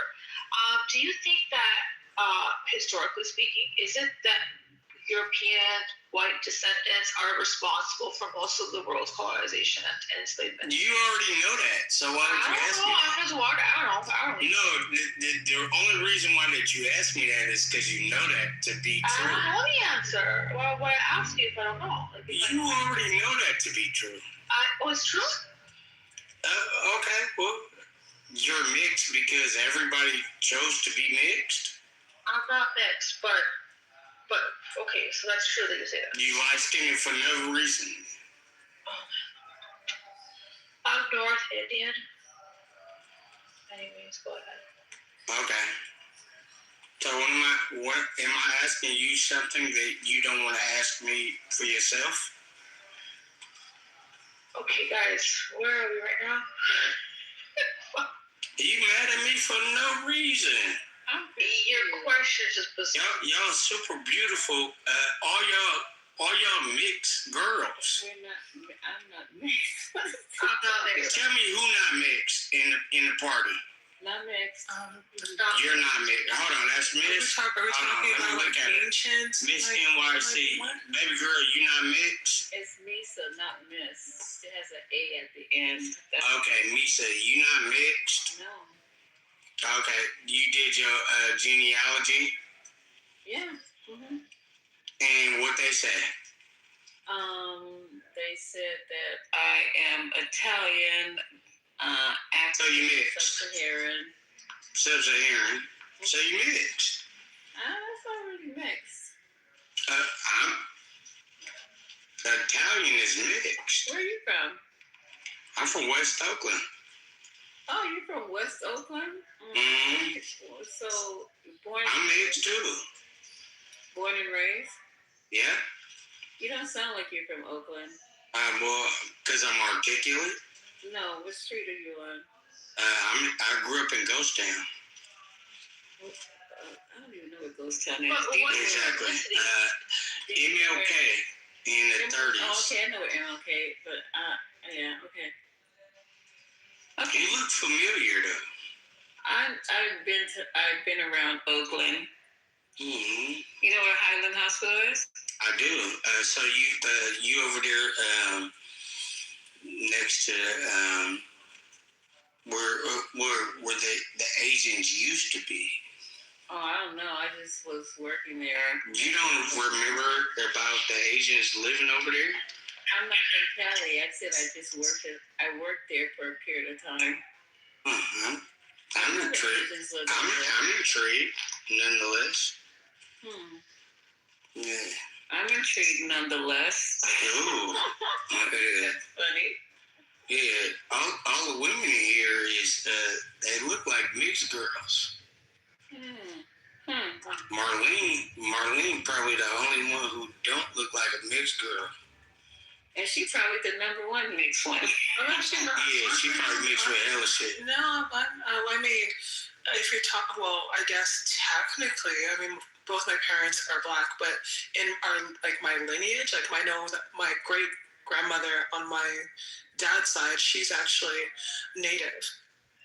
Like, Tosha. That's good.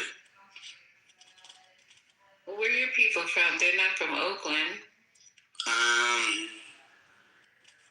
The first ground of standing was St. Louis and Chicago, and then when I did my actual understanding about where I'm actually from, it was totally different. But then at the same time, it's like Jewish motherfuckers kind of tell you where you from. So I know where I'm from, but I don't know where I'm from in actuality. If it ain't Black people that tell me, I don't really know where I'm from. Okay. But Sub-Saharan and West African and all of that. I opened up that door. You did. That's cute though. What? What's cute? Sub-Saharan Africa? Nah, what's cute is opening up the door to for other people to give a fuck about where they from and why that's a thing. Yeah, I love a woman who cared that much. Oh, okay. Mm-hmm. No disrespect. No disrespect, Jesus. Come from Jesus. What can I say? But, you know. You ain't got to say nothing. Is your name Jesus or Jesus? Jesus. My name is Jesus Ibn Yahweh Kabael. Yeah. And then I got a son too. Oh no, here comes another one. Oh, I know. I'm excited about it. No, I'm talking about Galen. Oh, okay. Do you have a kid? You mean a child? Yeah. Do you have a child? Yeah, I have children.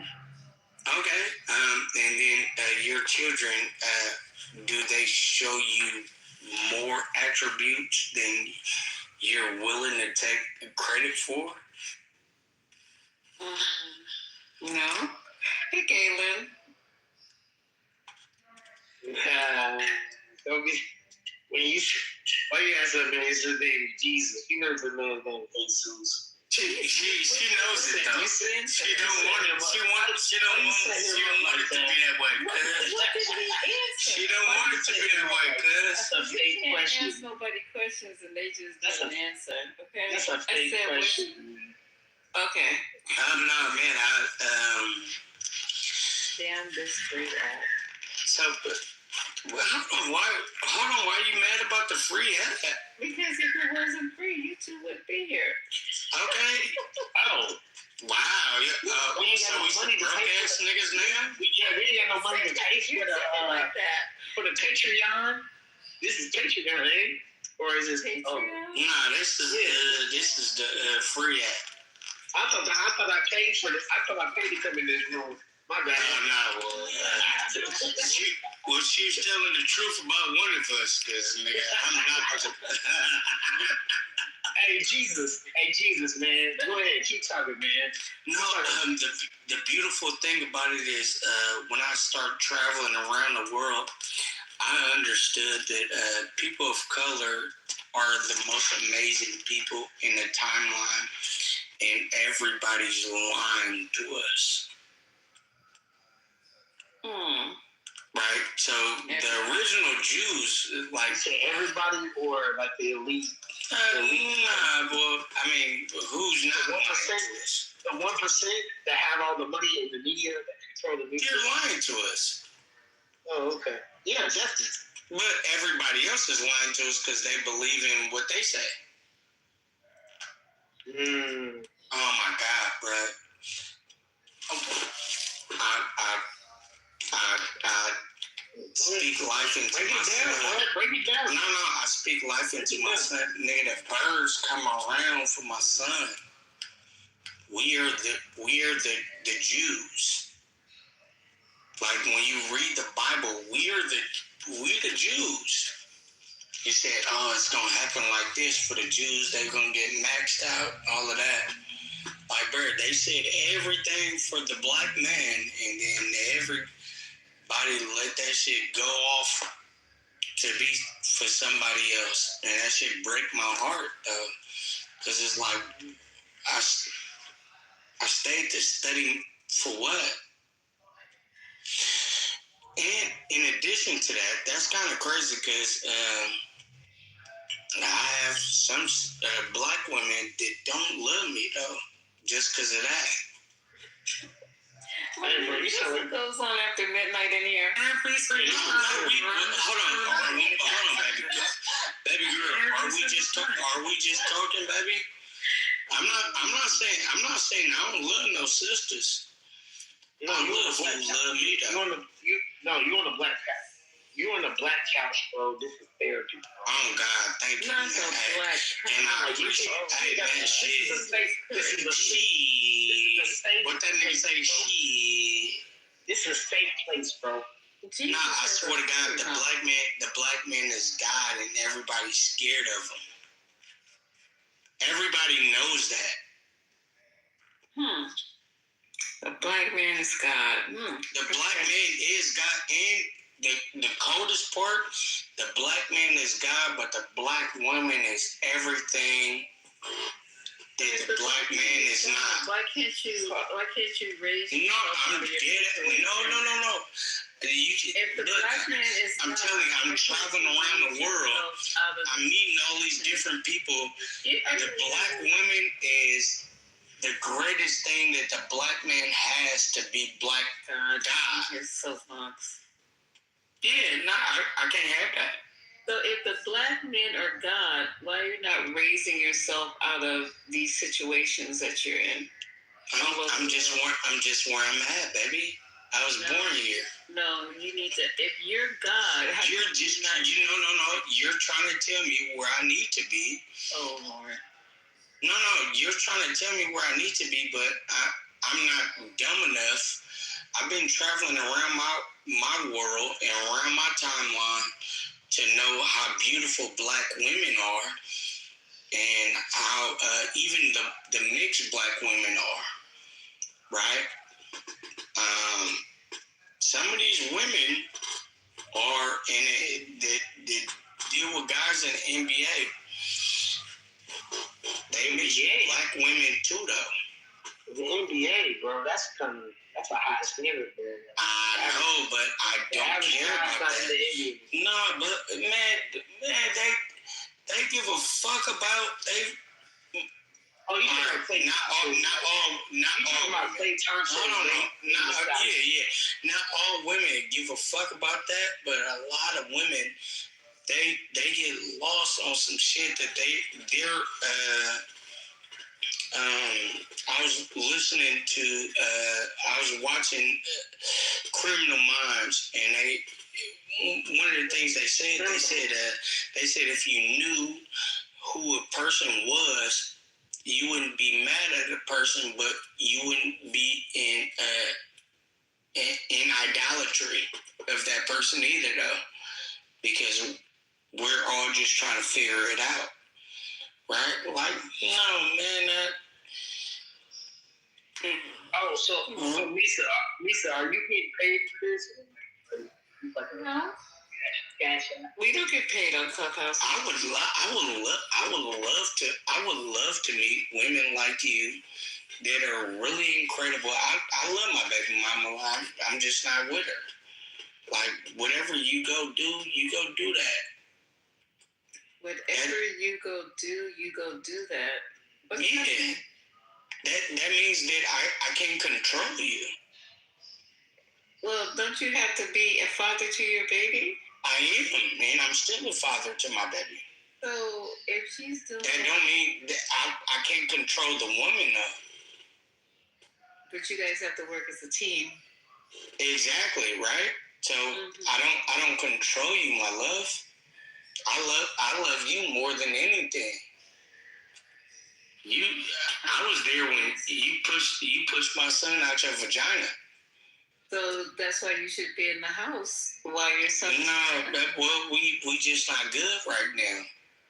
We just not good like that. That's okay for me as a man. Why don't you go to counseling? No, you're so worried about yourself and worried about your baby.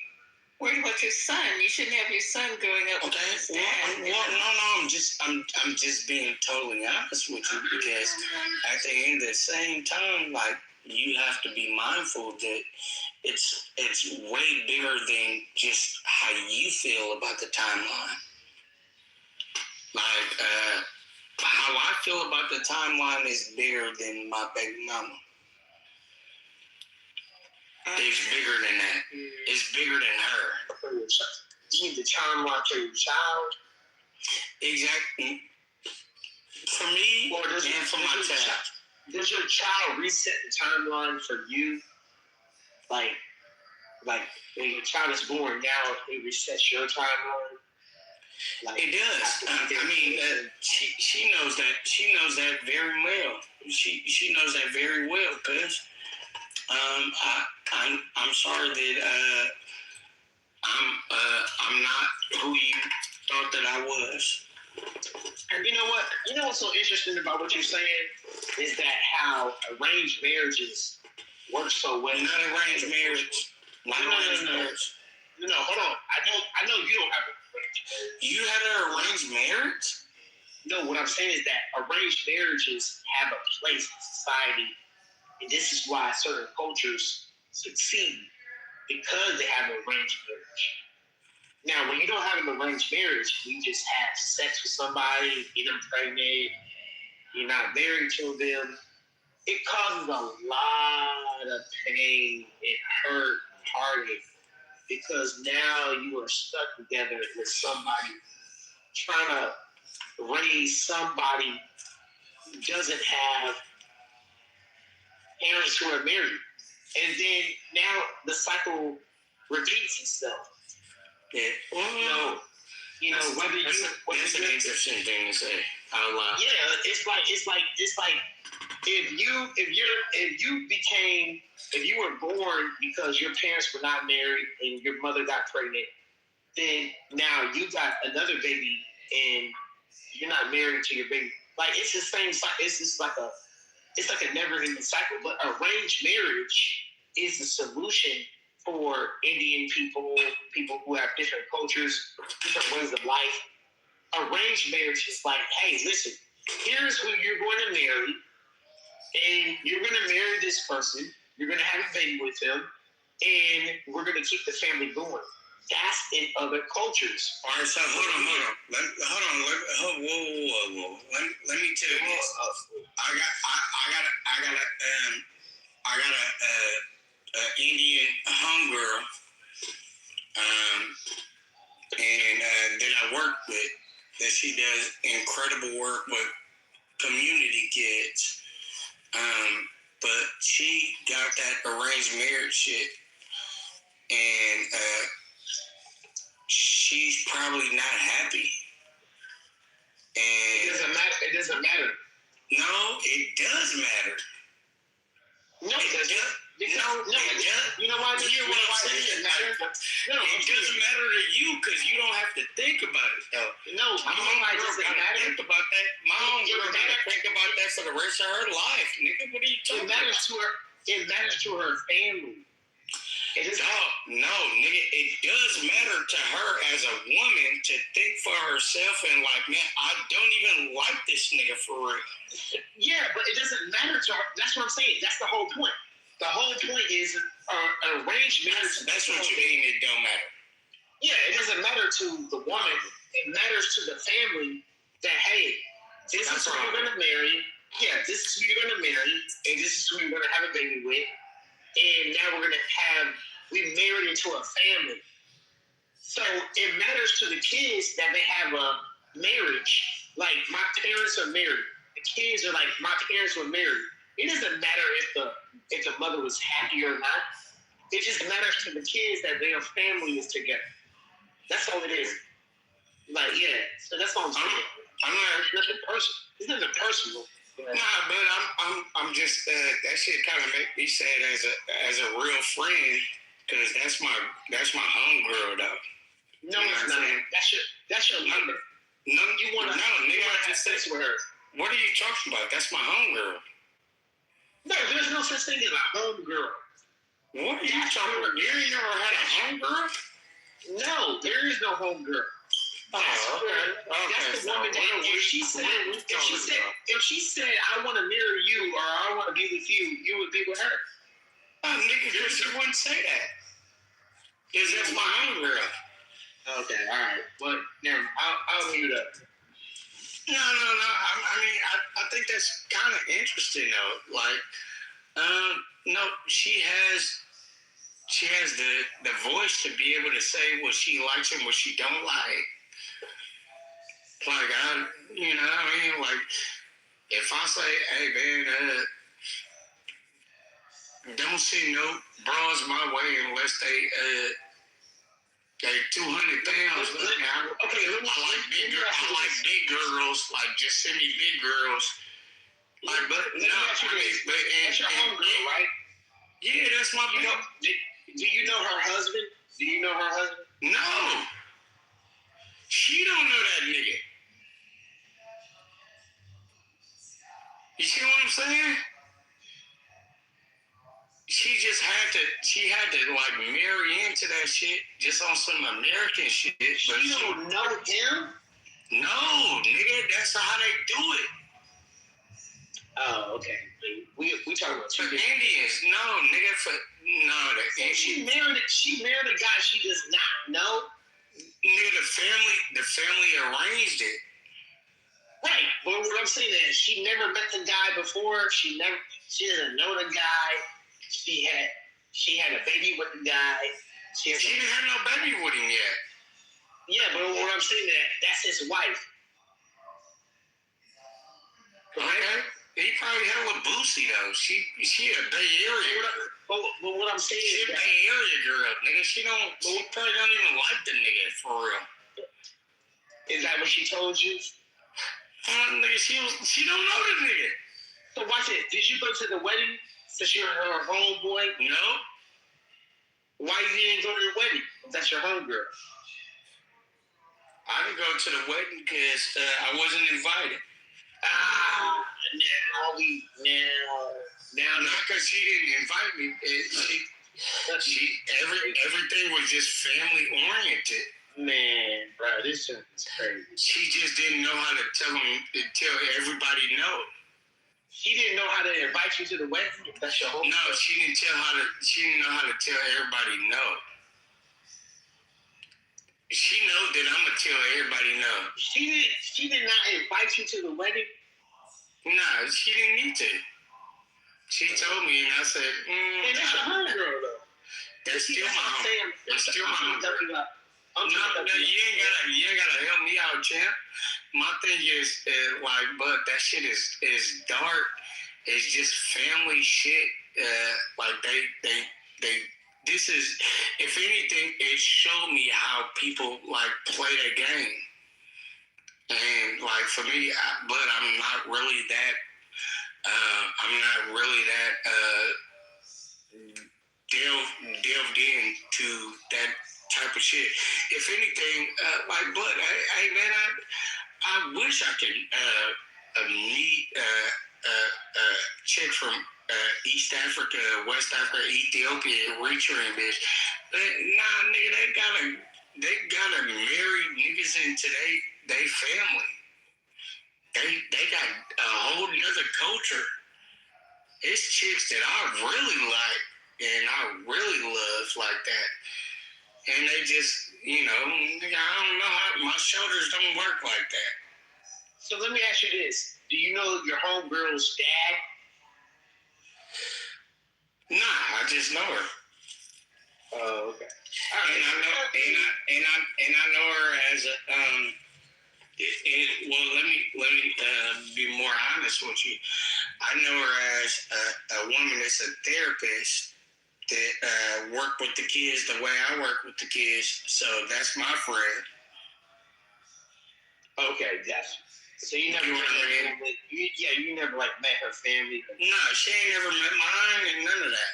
Right. So you guys are not really. Oh you my guys are gosh, associates. you guys work with children. This is getting even more scary. Galen, where do you live? Where do I live? West Coast, South. Yeah, now she's just wondering where you. No, I'm just saying. So yeah, I'm in the South. So where the weather is fine, like sunny. Miami. Okay. Yeah, I'm in the South. Miami. Yeah. Man, Miami. Are you crazy? No, If I was living in Miami, I wouldn't even be on this phone call right now. Yeah, I'd be outside. I was outside. I swear to God, that nigga had a God. Beautiful women outside. These niggas, that's for boys. Shut the fuck up, nigga. Women are out at 4:00 in the morning since you guys are cackling it out. What kind of beautiful women are out at 4:00 in the morning? I'm talking to you. I'm not outside. Okay, so you the only girls that we talking to. Well, I'm just saying, you guys, I'll be outside. It's 4:00 in the morning. I'm not outside. I'm talking to y'all. Yeah. No, but you just said, both of y'all, I'd be outside. It's a beautiful women. It's 4:00 in the morning. We not in Miami. You said you would be. Yeah, if I was in Miami, I would be talking to you. Okay, go outside then. So it's obviously not in Miami, man. So it's obviously not happening where you two are. Okay. But the whole point. You're not in Miami either, though. I know you're in New York. So I'm close. Yeah, what part of New York you in? I'm in the city. Okay. So you got talking. Manhattan. You say so Manhattan? Manhattan. Manhattan. What was the last time I was in? The last time I was out there, I was out there for the Kelly and Ryan show. How was that? You don't remember Kelly and Ryan? You talking about the Today Show? Yeah. Oh, child, you were a visitor. We don't do that. Yeah, absolutely. Oh no, I was a performer. No, I was a performer, baby. What were you performing? I was getting a Guinness World Record last time I was out there. Oh damn! So what about you is a Guinness World Record? Oh, he just got the Guinness. That's me. The most bitches alive.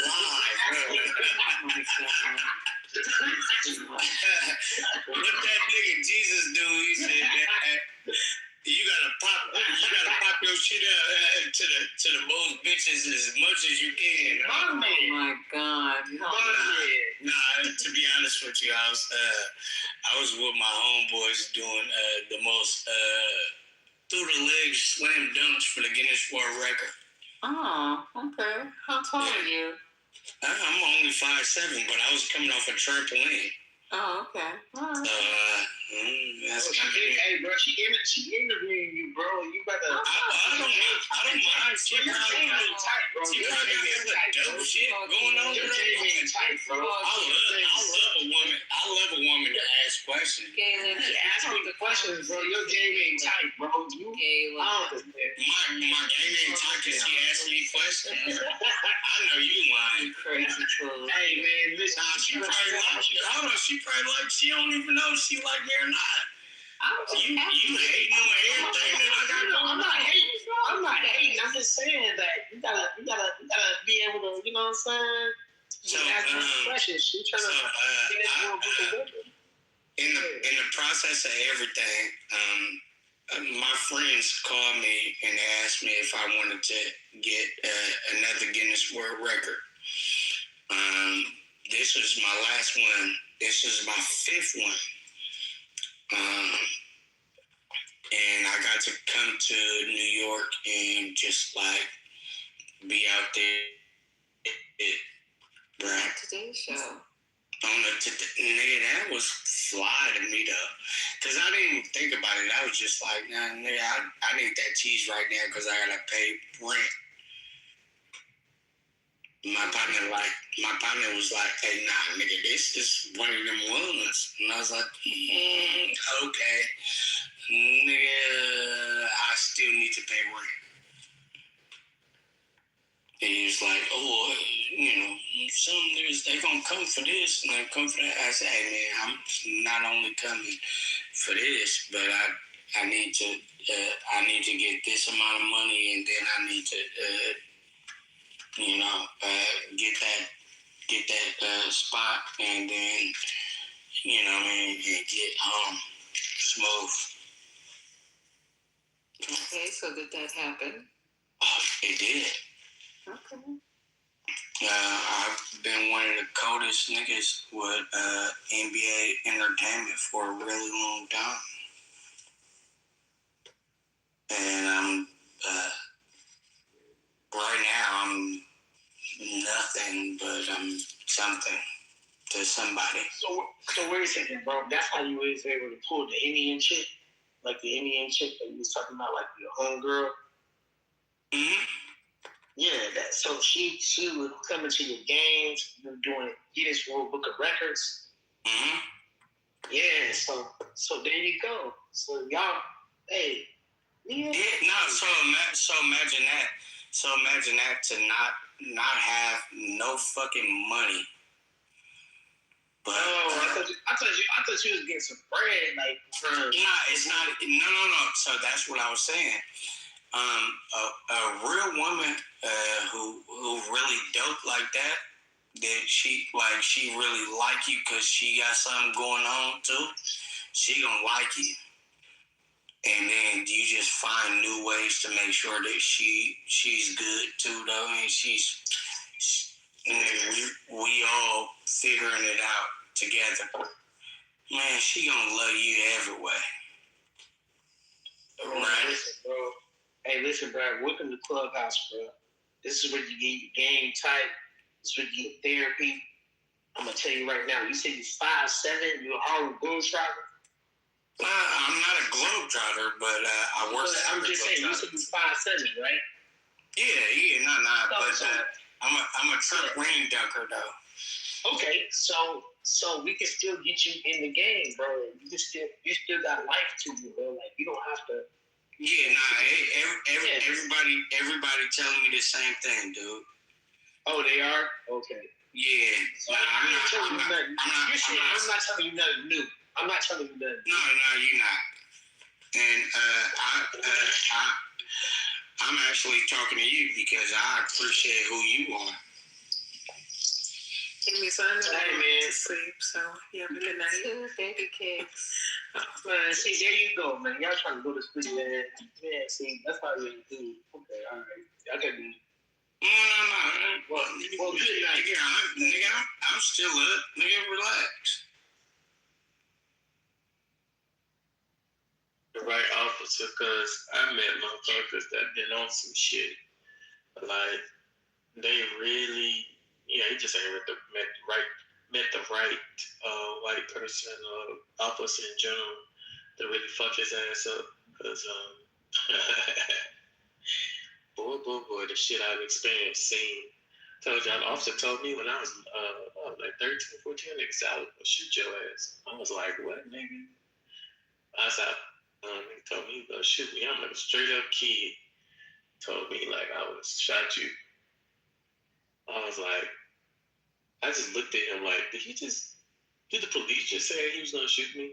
And I wasn't even pointing. I was just walking outside with my toy gun, and he stopped, and he had unsnapped his weapon and everything. He just wanted to shoot a young black boy. That's all he wanted to do. Yeah, just for walking outside with it. Yeah, I was in my yard. Like, being threatening with it. Yeah, I was just gonna go to the creek and go out there and shoot into the creeks and shit. Like just block over some shit, cross through some people's yard, neighbors, people out cut their yard, and go to the creek. That's awesome country boy shit. But that's what I tell some these little kids around me, cut that shit out. Stop painting y'all guns black. And definitely the ones who got the pellet guns, stop going outside pointing them at other kids. Because let the right person look outside their window or pull up at the house and they think you got a gun and they call the police and the police come, they think it's a gun. That's your life. Yep, that's exactly what happened to me, right? So that's why when I heard that shit, like, really, I was like, oh, I already know what happened there. And it's really because officers really be trying to kill people. I don't kill nobody. Shit. If you ain't really out to kill somebody, you trying every reason not to kill people. But when you come head first into some shit, you had a fantasy you want to off somebody and you join to off people legally. That's it. Because I know this to be true because we send them damn racks in the Marine Corps. Damn near 80-some people in the room talking about, and that's what people said. Like, that's what they want. Why they join? You sitting there at night like, why you join? Most of the white boys and a couple of niggas said that because they want to kill somebody legally. Because they want to know what it was like to kill somebody. But they don't want to go to jail, so they figured this is the best way to kill legally. And I was like, wow. So y'all just want to be serial killers. And recently it was an officer over special units. It was like Ranger some shit. And he said he was talking to some other higher ups. And they was like, yo, whole unit. He said, somebody asked him what it's like to lead a special unit. He was like, it's like, he said, it's like leading a unit full of serial killers. That's what he said. One day you wake up and realize you leading it. He's like, the motherfuckers like killing. It's like, yo, it's okay. And they get to be held a hero at the end of it. Yeah, that's what y'all don't. That's what people. That's why I be trying to tell folks, man. When you watch these movies, y'all gotta see it a little different. If you do the like, oh, such and such is a hero. Nah, that nigga like killing. Those are the ones you never put on the front line. Yeah, but these, like, even the special unit people, folks don't realize why them jokers can't come back into society. I remember I checked in, and my corporal, he told me, he was like, man, gun is crazy. I said, what you mean? He said, motherfucker, like killing people. Then you start hearing the stories, and like he be training you and shit. Like, yeah, this dude crazy.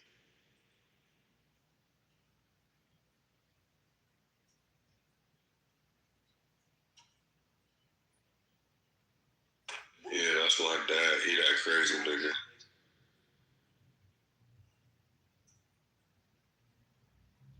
Yeah, you don't play with them people. They didn't figure out every way to hurt your ass. Before killing you too, you be like, God, you don't leave your ass alone. Whatever you say, boss.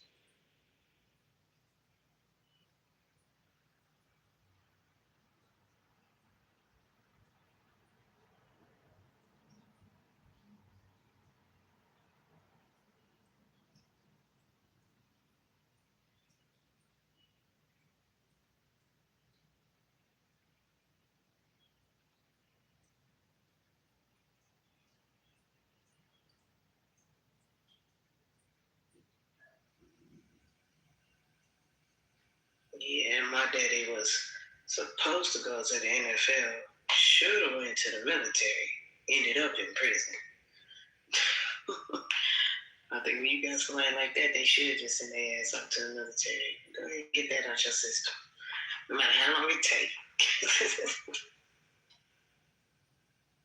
Honestly, I don't believe in that prison shit. I believe they're supposed to have these niggas in some type of special unit serving the damn country type shit in the community. Just locking people up. That's just some weird.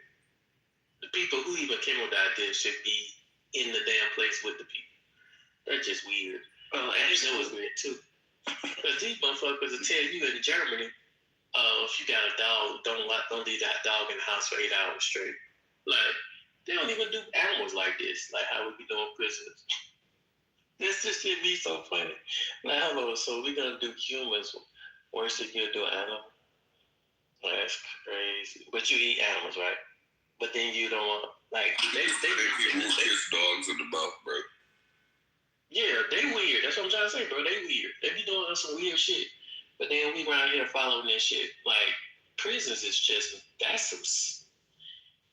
Everybody be wanting to feel bad for Holocaust. And I'm like, if we really want to talk about Holocaust shit, we need to be talking about prison.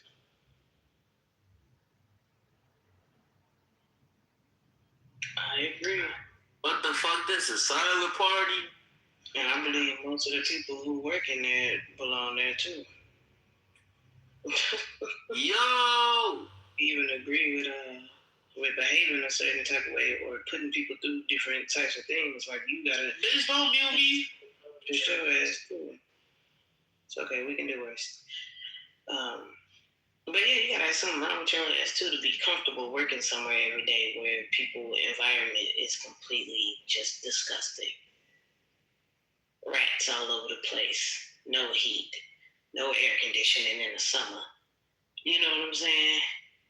People, no plumbing.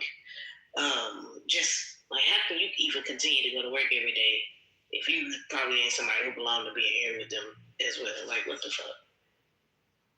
You know that they getting raped. You know that they getting drugged. You know just so much stuff about what's going on in this place. And half of this stuff is happening at the hands of other guards. Yeah.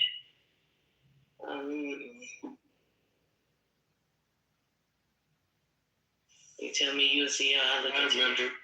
I remember they said Costa Rica said they closing zoos because animals shouldn't be held captive. And it was Costa Rica. Yeah. I was like, oh, I was happy about that shit. I just looked over at America and like, we got like 1 million motherfuckers in prison. Like, in and out, just behind bars. What'd you say? They sent Tiger King to prison. Yeah. Meanwhile, some other countries be like, nah, we ain't even gonna have zoos. Y'all want to see animals, go to the damn pool. Yeah, they stopped the Ringling Brother circus. Wouldn't let them bring elephants out anymore because, oh my gosh, we're treating the animals so bad.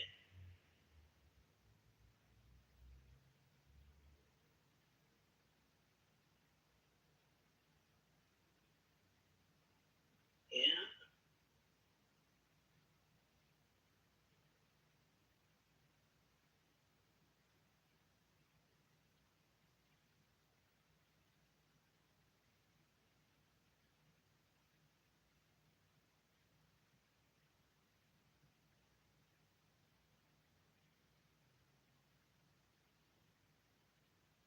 Okay, never mind. I thought so. I was like, hold on.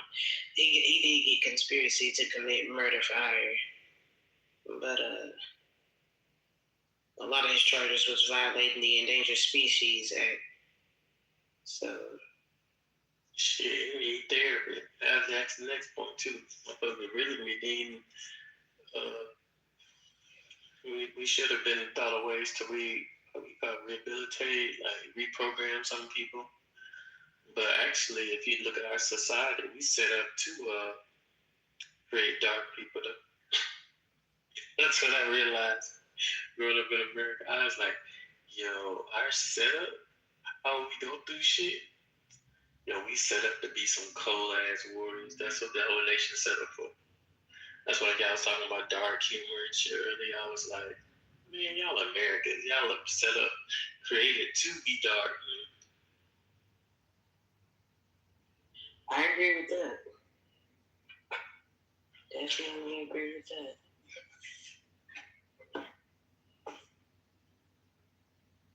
If you grew up in America and you're talking about flowers and sweet stuff, that's why America, we look at you crazy like, you don't set that shit up. Like, we be kind, to a certain degree, but no. That shit. I was like, get it out the mud, fuck the community. Like, man, you really listen to us from the outside looking in? He's like, this place ain't sweet for real.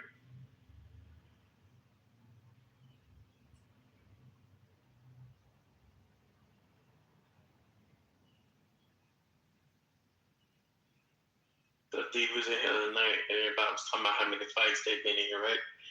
And I'm listening, and I'm like, boy, you go to some country, you talk to people, you say, how many fights you been in? Man, so many people ain't never been in a fight, never had no physical altercation their entire fucking life. You like, huh?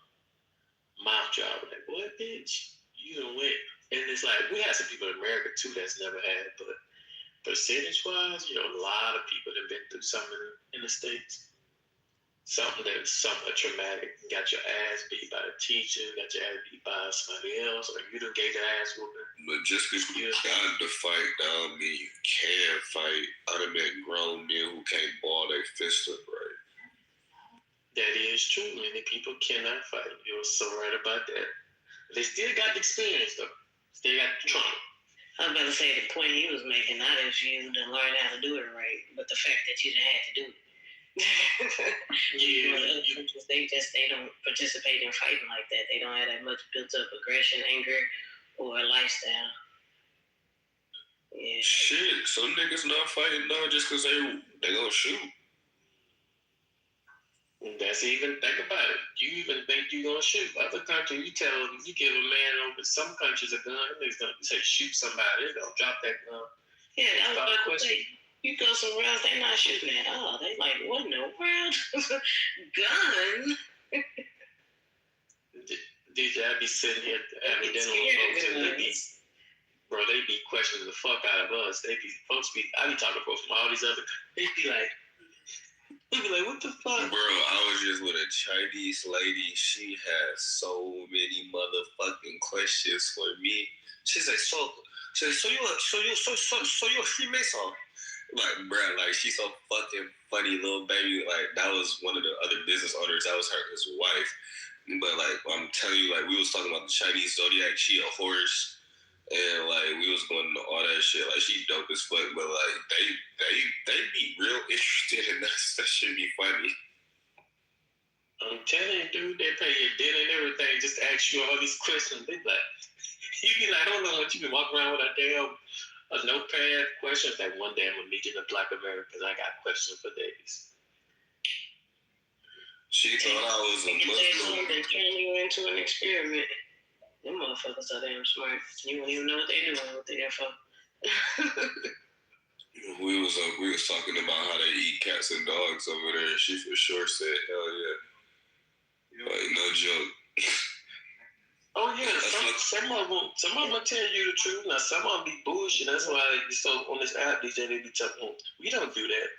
And then the niggas that be trying to defend them. Like, ones who say they don't do it because they family own a restaurant, they don't want you to know. DJ was cool as hell about that shit. Well, a bug at flew in her drink. She got a spoon and took that shit out. She's like, I'm from China. That shit don't matter. She is like, I didn't see worse, but she actually, for her husband to be as wealthy as he is, she's super fucking chill. She's like, I'm just a housewife. I mean, the first time I talked to this Korean lady on the plane, and she was talking, she said about all the surgery. She's like, everybody gets surgery in South Korea. She was like, I said something about like K-pop. This was years ago. She said, she just started telling us like, y'all think the folks really like that? She was like, nah. And she just started breaking that shit down, how much surgery everybody had, and how they get it for their even while they still in high school, like coming out of high school, like graduation gifts and shit. I was like, damn, they really tell. Some of them will tell you like the straight up truth, especially if they kind of like grew up between worlds, like America and their home country. They'll tell you unfiltered. Meanwhile, some other folks be trying to hide behind the little curtain.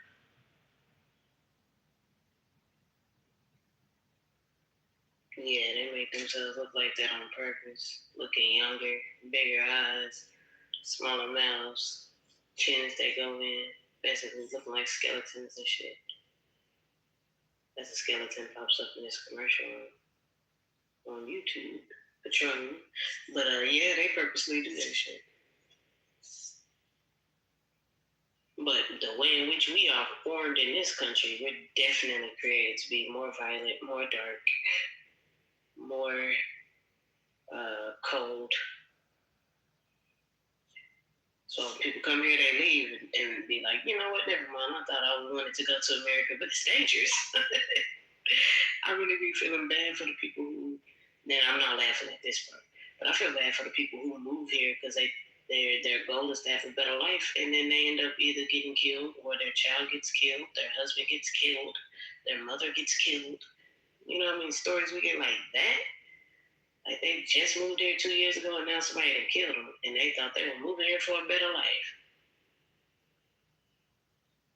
Oh, I'd be looking at them telling them like, oh, you thought it was sweet over here, did you? And that's the thing when people come in and tell me stories about folks come from somewhere in the SEC, I'd be like, you want to talk about motherfuckers that didn't make it?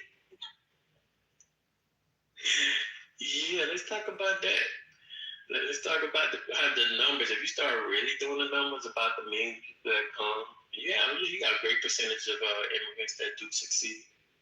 A lot of people come over and get caught up. And like even when it comes to gangs, shit, a lot of gangs get started by folks coming from other countries.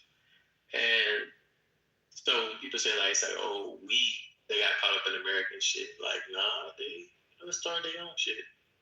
And sometimes they bring the gangs from over their country too to here, and the violence and the whole crime ring. So I'd be like, let's talk about the whole story.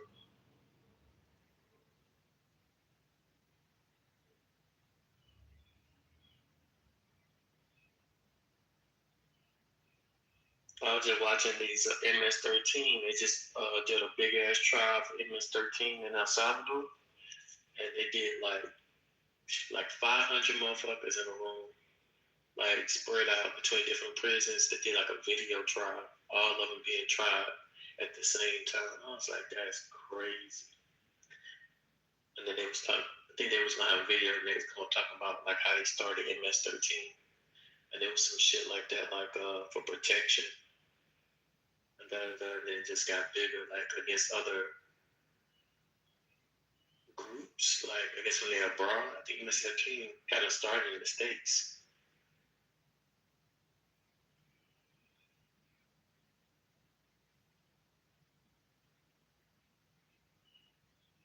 Yeah, things like that, I don't know. I think they a little different.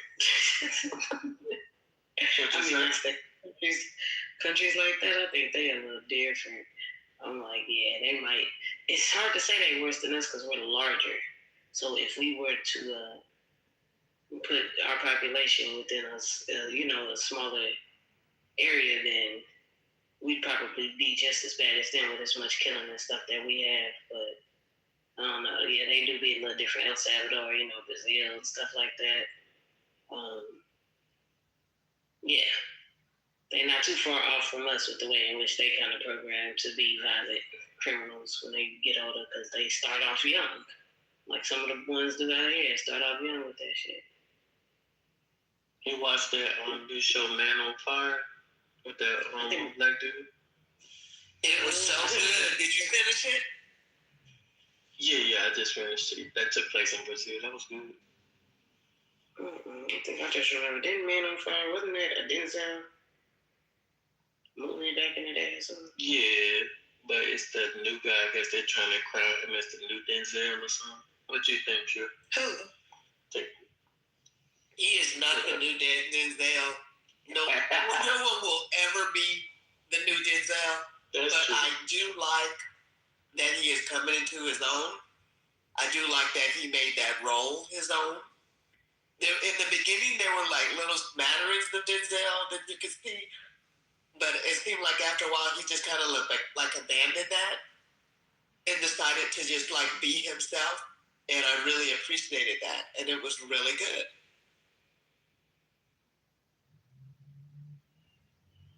I'm gonna watch it. I seen it.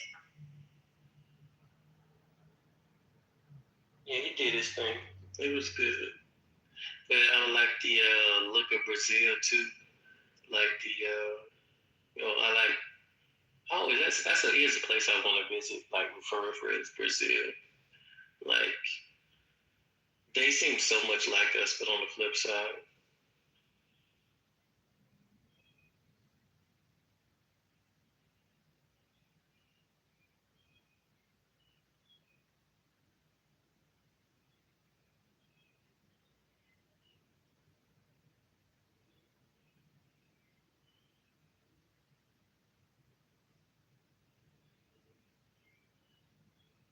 Right, now y'all got me wanting to watch Man on Fire and then turn around and watch the series.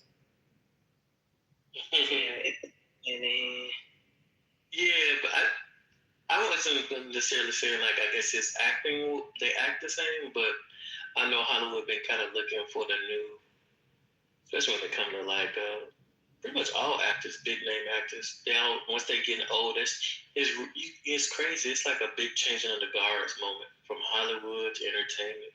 It's like who's the next star of basketball? Who's the next big star of in Hollywood for real? Because a lot of the bigger older names, you can see they pretty much like, nah, I'm almost done acting. Or like taking on new roles for the most part, like Denzel. I don't think he can do another. What's that movie where he fighting everybody? Like, Equalizer. Walker. No, he can't kick nobody else. His kicking days are over, I think. Like, nah, we can't. It's gonna be hard to make us believe he the Equalizer at 90 years old. Come on, man. Yeah, we're at the point where we gotta protect our legends. So he's officially in the protected class. Our elders and our legends, we gotta preserve them as long as we can. So I'd rather have the last Equalizer, him protecting the damn retirement home. Like his character's in a retirement home, he's on the attack or some shit. He's throwing dishes at niggas and shit. Like, what are they fighting over the last wooden cup? But you know how crazy we are. We will watch it. I want to tell you, I'm a big Denzel fan. Like anything Denzel drop, I'm watching. I even straight through the Apple TV damn thing that him and Spike Lee made. I stayed. I said, Lord, I paused that bitch. I left it for 2 weeks, came back. I was like, Denzel, this for you, brother. Let me watch this shit. And I'm watching. I was like, Spike Lee, why you do? I don't even blame Denzel for it either. I'm just mad at Spike because to me, Denzel can't do no wrong. So I said, this Spike fault. He fucked my boy over. Thanks. You know you should have made this role a little easier for him, but I'm gonna watch it. Yeah, I'm like you would be Beyonce. Like I got certain people know how you like shit. They can't do no wrong. Fuck y'all talking about. If it looked bad, it was somebody else's fault. I was like that with Kobe, Denzel, and there's a couple more folks. But it's like it's because you want it to look bad because you a hater. Exactly. I already got what I got to say down every single time. You just a hater. When I was in the military, we was out there in the desert. I had like all these Denzel movies. I had my Cuban friend. I told him, I said, you need to watch all these. I made this nigga sit down and watch all the Denzel films. I was educating him. I was like, this is Denzel 101. I was like, see, you ain't got no swagger because you didn't watch Denzel. So you need to watch Denzel and he'll teach you how to become. When he got done, I made him a believer. He was like, damn, you're a good actor. I said, I told you. Hey, yo. He went and watched him some Denzel. But that's not, I wouldn't even say that's a bad thing. Like, yeah, it's a good thing you put him onto some game because, sir, if you ain't figured this out yet, go watch and become.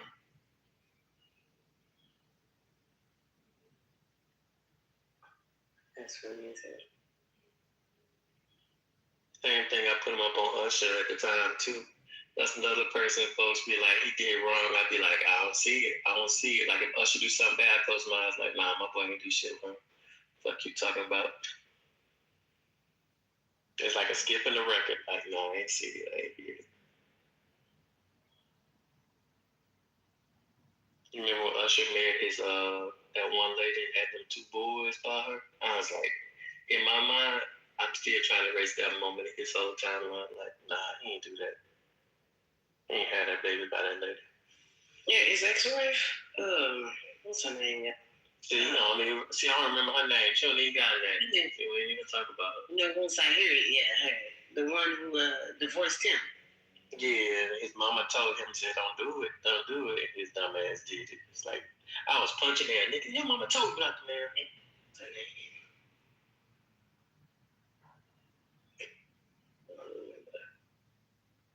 Tamika Foster. Yeah, I'm still married. He's supposed to marry Chili. They're supposed to make the damn best. Yes, that's the people supposed to marry. Nigga, you're supposed to be an R&B legend. It's supposed to be birthed out of there. The fuck? Yeah, they were supposed to be the Beyonce and Jay-Z. Like, come on.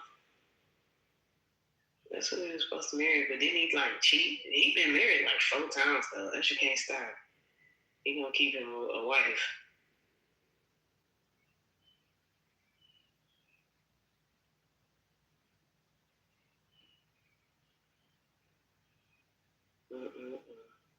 Yeah, but he was supposed to marry Chili. What, he cheated on her? Yeah, it was something like that. I'm pretty sure. Yeah, it's pretty sad. I was like, nigga, you cheated on Chili, bro. I was upset with him about that. I was like, bro, that's my childhood crush. Mm-hmm. That's why I don't cheat. That's why he made Confessions. These are my confessions. And then he confessed to the world. She definitely wouldn't take him back.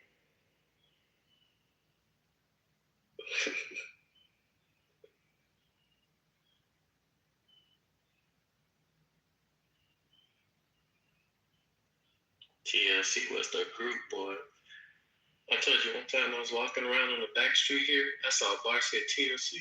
I was like, oh, 1011 K. I walked in that bitch. It was a whole bar. It had TLC posters and all type of shit. And I was like, oh, they named this bitch after TLC.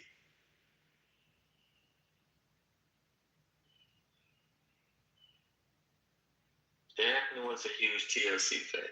Whoever owned it.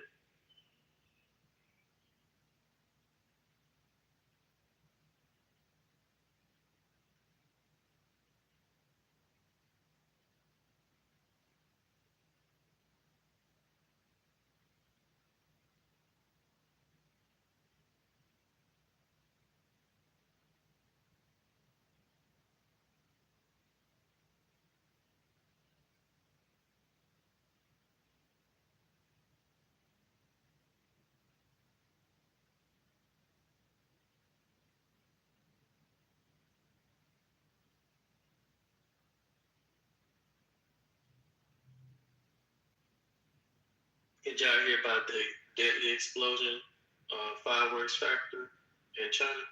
No. When? Oh, just a few hours ago. Go to Tickety Talk or something. Al Jazeera, I think. Yeah, go to Al Jazeera. You see that bit? It's crazy. Like 21 people dead. A lot more people injured. They said now it's 26 2 hours ago. BBC got it. Let me find the link. I'll drop it. Yeah. I said a fireworks factory? Ooh, that explosion was crazy. That happened out here, what, like a year or 2 ago? Speaking of dark humor, I bet you it was pretty though. Absolutely.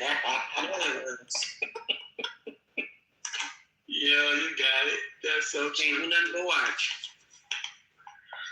I did see that this weekend somebody was buried under some tar in Houston at a factory.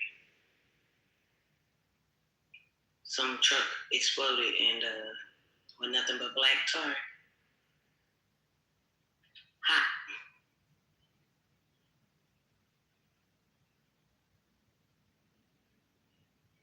Yeah, I don't play with tar. My dad worked for a company they used to tar roofs. I used to be outside playing with them as a kid. But he had like leftover tar.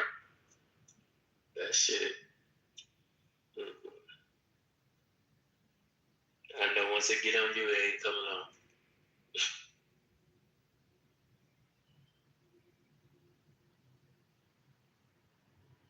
And you said it pretty much got covered in it? That's crazy.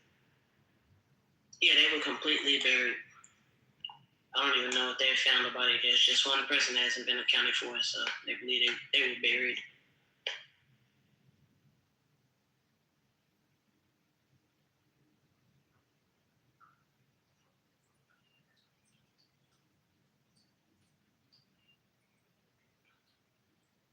A lot of, when you work in construction, anything, man, so much stuff can go wrong. So much stuff. People get buried, fall on stuff, machines slap something one way, take out somebody else. You gotta be in your P's and Q's 24/7. You be around that bitch chilling you want to. Yeah, like the motherfucker that was their first day of working, they were in the porta potty. And died. Oh, what happened when he was in porta potty and died? The truck, I think it picked it up or ran over it. What happened? Let me look it up. You know, some final destination shit right there. Yep, he ran over the porta potty and he was in it. Yep. Didn't see the porta potty. Ran over it, and that guy happened there. That was in Florida, 2022, March 4th. Oh, damn, today. Oh, shit. Well, shit, I guess I gotta give you some respect since it's your 4-year anniversary, right? But, yeah.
Where Coco at? Did she lose her fight?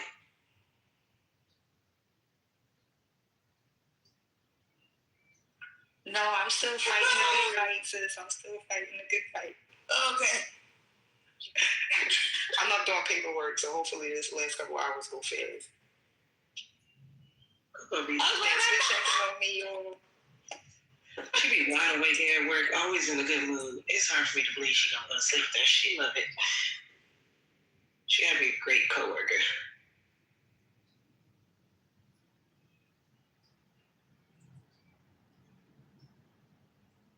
They continue to face.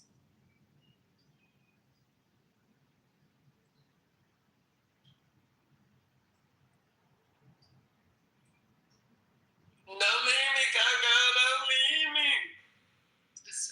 I'm still here. I'm just doing paperwork. I'm trying to get the fuck out of here. And then I need a nap before my Cinco de Mayo activities. You feel me? I'm hoping I get to do something tomorrow because the way my neck's set up right now, I'm about 3 inches close to taking a muscle relaxer. And y'all, I don't take muscle relaxers. But that's how bad this is. It's a whole lot of niggas finding out, taking PTO tomorrow because, or today, a whole bunch of extra shifts popping up all day.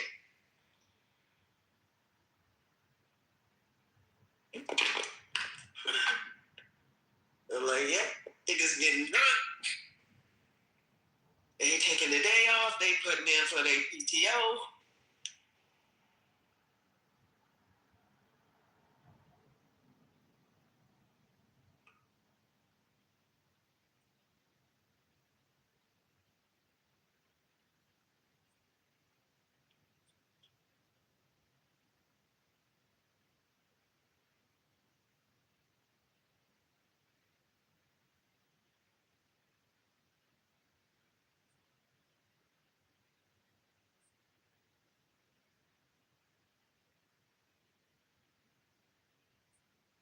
Hey, Roel. Hey, good morning. Good morning. Good morning. Yeah, I said, let me jump on here. I couldn't even sleep. I'm like, I'm wide awake. I hate that. I hate that I can't, when I can't sleep and I have to be asleep. Mm-hmm. I'm off today, too. I'm off today and tomorrow. Oh, for real? Okay. Yeah. That's the crazy thing. When I'm off, I can't sleep. I don't know why. Be going through insomnia.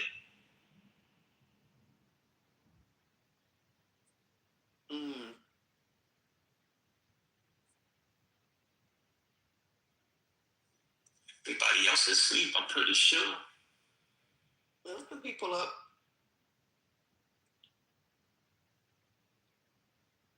D-Real going to be asleep in a minute.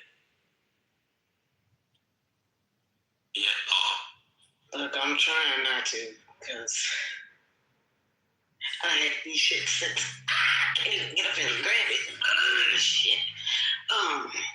It was up to get the, I don't remember, but man, they probably, oh shit, my service, they probably so damn, they probably expired.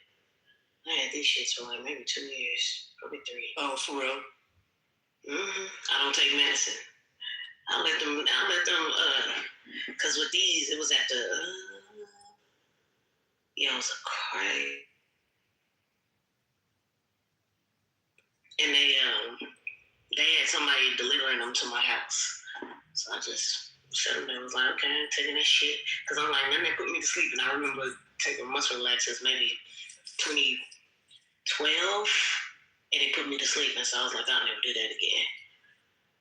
So, but the way my neck's set up right now, that might be the best thing to do. Because otherwise, if I wake up feeling like I'm feeling, I'm probably going to have to go to the hospital. Get them to check this out. My whole neck is swollen on the right side. Wow.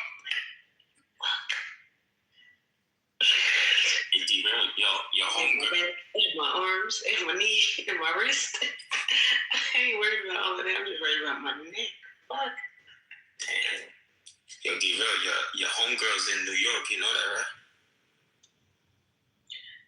No, I had no idea. Beyonce. Oh.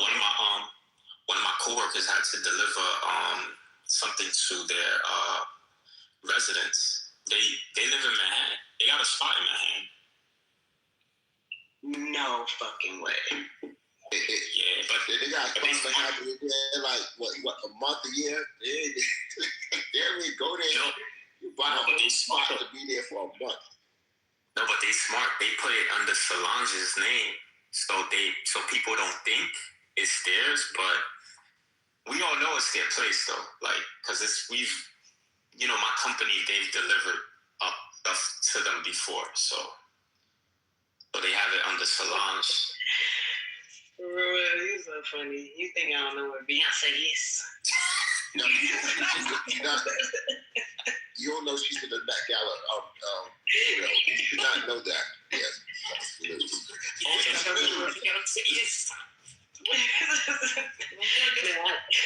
Think I did not. No. Now, I did not know that they had the apartment under Solange's name. I think that's why. Or it could actually be Solange's apartment. Yeah. Or her studio, whatever. It's a nice spot though. I can't find like that building is. It's a beautiful building. I think it's in Central Park area. Is it Central Park area? Yeah. Nah, you'll be surprised, brother. It's in Greenwich. The Village? Nah, for real. Well, that's gentrifying Greenwich. They're gentrifying Greenwich. You trying Greenwich? You say there's no black people there? Come on, pure. Oh yeah, yo, you know who owns majority of Greenwich Village? Who? Spike? No, this dude. What's that guy name again? The one who played the Italian dude, the actor. What's his name? The one who played it. Danny DeVito? Huh? Al Pacino? DeVito? No, not Al Pacino. The one, the other one. The one he made out. De Niro? Yeah, Robert De Niro. Yeah, he owned. No way. Greenwich, bro. I swear to God, dude. No lie. I'm not even joking with y'all. He owns a lot of real estate in Greenwich. I'm talking about blocks and blocks. Dude, it's crazy. When I found that out, I was like, what? Because he grew up in Greenwich. He grew up there, and I heard he owns a shitload of property. Yeah, he even owns restaurants. You know, the funny thing is that a lot of these actors, they don't know what to do with their money, but some of them really smart know what to do with their money. So yeah.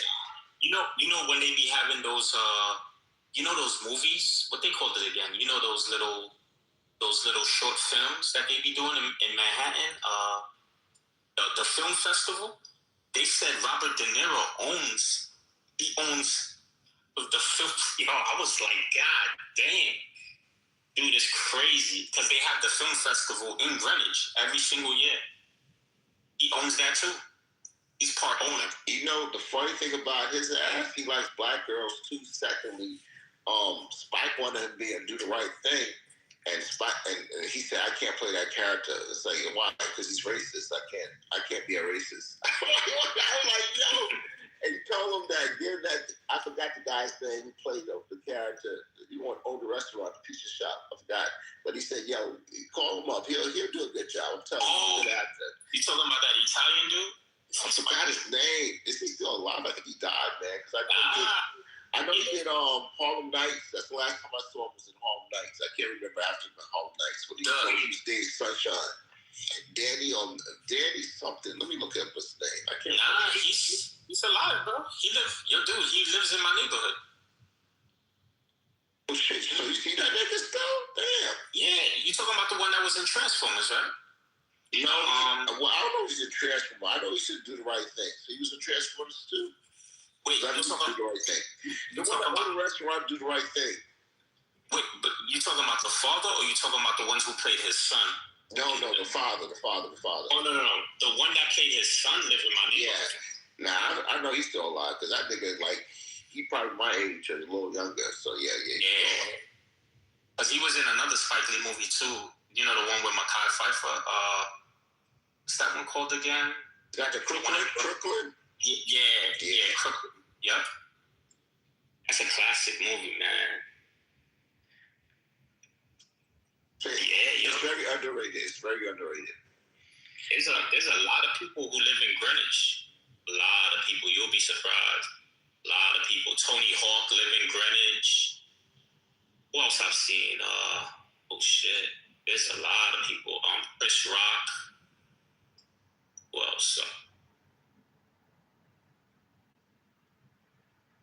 The girl, Diana Ross's daughter. Oh, the one from Blackish? I think it's Blackish. Yeah, she don't live on Greenwich, she live on Broome Street. Manhattan. She live on Broome. Who else have I seen? Living in Manhattan gotta be like $1 million territory right there. Just living in Manhattan. No, yeah, they live in these. Listen, when I tell you these spots is worth millions of dollars, man. Crazy.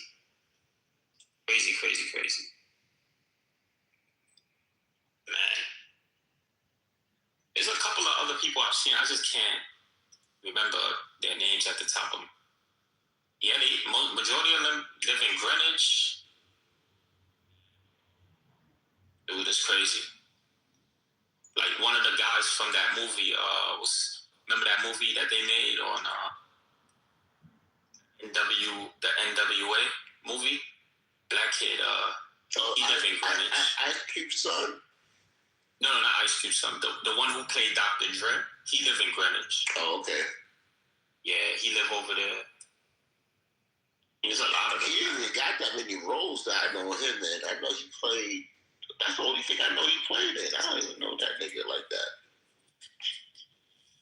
There's a couple of them, man. Tariq living in, he got a spot in Greenwich too. The one who played in Power. I know Tariq for Power, right? Yeah, he got a spot in Greenwich too. I think he's in trouble right now because the girl that played his girlfriend on the show, I forgot her name, man. Why can't I remember her name? Paige, I know her name is Paige. I forgot the name of the show. That's what it is.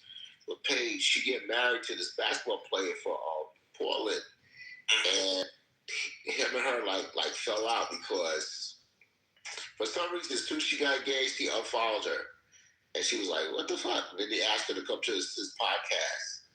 And I'm like, "What the fuck is this some weird shit?" And then she was like, "Oh, you unfollow me though, so what's all that? What's that about?" I was like, "Yo," he's like, "Nah, it's nothing. You know, I just know you will get married and shit." And I was like, "Whatever." But then she started talking shit like he went on the next episode. I don't know when he was with the other girl on the podcast. I forgot Effie or whatever. And he said to her like, "Oh, well, you know, yeah, it's just that I was with her and she wanted the sex scenes to be realistic. So she said, man, if it's not realistic, then I can't do it. And like I had to be really ready to have sex with her or she wouldn't even do the sex scene." I was like, "Why are you gonna even say that?" It's like, yo, so it's messy now with that show. Yeah, you know these actors. I think I'm gonna be honest. The actors, actresses, anybody celebrity realm, they're all like drama for some reason. And most people think I'm making this shit up, but I'm just saying people like that shit for some reason. It makes the conversation interesting. It's like, oh, you got beef with this person, you got beef with that person, and then they talk, and you're like, oh, they're interested in what you say. And if you have no beef, they don't want to hear what you're saying for some reason. I don't know why, but it's true. You know who's a cool dude that I met, and he lived in Fort Greene. Remember that Spanish dude who played in Shaft, the one that. What's his name? The short guy I think he was in Spawn too. You talking about a short guy that was in Spawn? No, not Spawn. He was in the 007 movie too. The Hispanic guy. But yo, he's super cool. He live in Fort Greene, like chill dude, man. And he's a good actor too, man. I'm like, damn, like he be walking around Fort Greene like it's nothing. Yeah, I feel like, oh shit. But okay, a lot. Because I met I don't even know. He may got security now, but back in the days I met. Is it Fort Greene's right next to Bed-Stuy, right? Or am I wrong? I think it's right next to Bed-Stuy. Yeah, I mean it's yeah. So I met you know, Spike Lee used to have a shop down there, and I met Wesley Snipes down there and shit. Actually, the girl that was actually going to my school was working at Spike Lee's shop. I'm like, what the fuck? How's this happening? But the thing is, you know, these cats walk around, they have no security. And when you're in New York like that, you don't really look at security and shit. Until the what 50 did. I didn't know the nigga was a black belt. Wesley Snipes. I didn't know that shit until I saw him in what's that picture? Passion 57, and then he was in Blade after that. I think that's he got Blade after that. Yeah.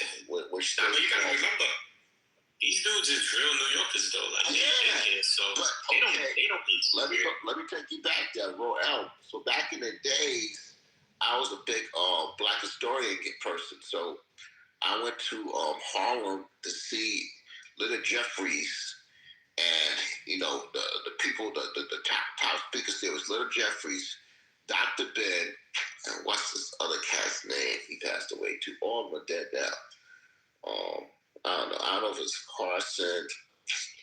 I can't remember his name now. John Henry Clark.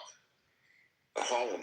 Down at home in the church, they doing their little fucking Saturday service, and they tell you about, Black history. And Wesley Snipes showed up. I'm like, what the fuck, Wesley Snipes here? I was like, yo, because that's what, this is the late 80s, early 90s, when we were all just black conscious niggas. So, and Jeffries was in big trouble too, because he talked about I call them the great hats. Y'all call them small hats. I call them great hats. The great hats. And he was like, yo, they fucked up the whole system. Everybody was mad. Yo, he was like getting death threats. They were trying to disbar him and shit. It was like, yo, this nigga was like the hottest nigga in town because of what he said. The major thing he was talking about, though, was about the Statue of Liberty. He said, yo, the Statue of Liberty didn't come here for immigrants. It came for slaves. I was like, what the fuck? For real? And I looked it up. That's what it came for. That Statue of Liberty had nothing to do with immigrants. It had to do with slavery. So he knew what he's talking about, but since he talked about the great hats, yeah, they were trying to get him out of there, boy, for real. I don't know if that man's still alive either. He might have passed away.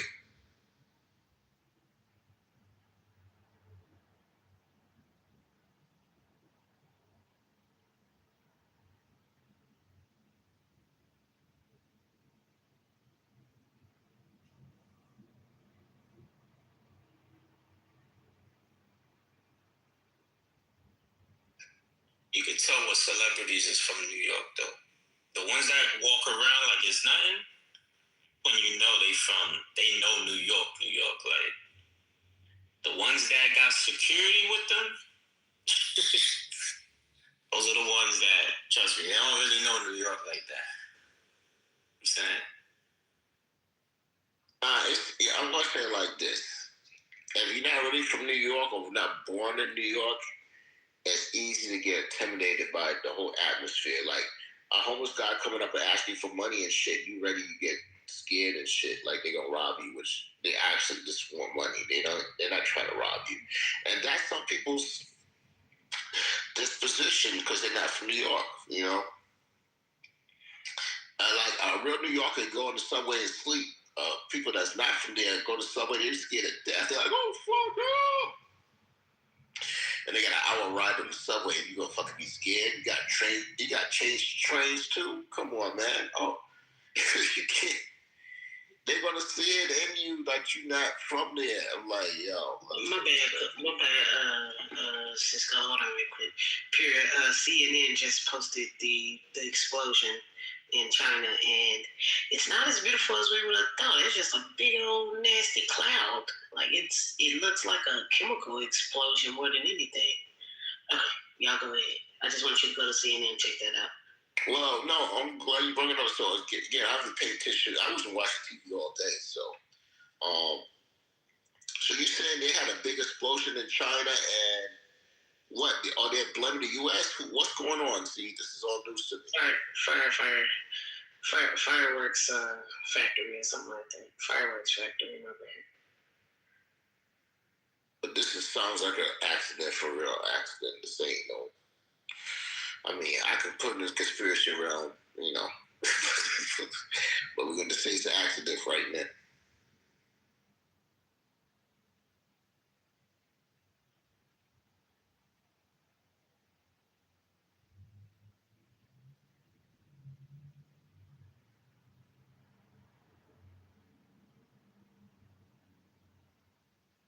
You can keep rambling. I ain't feel like talking. I just want to add another.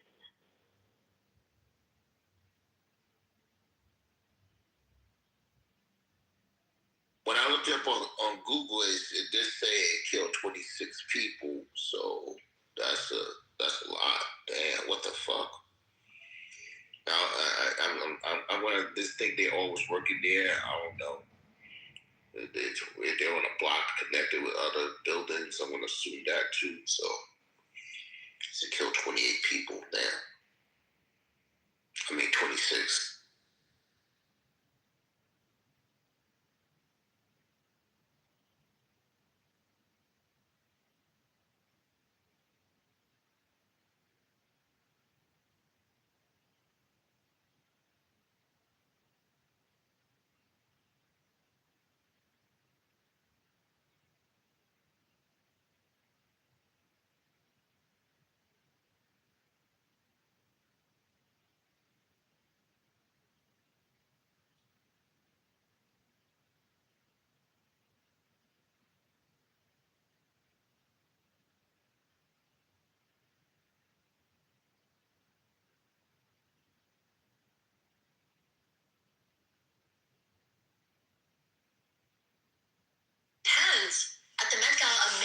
jump the barricade and was tackled by police.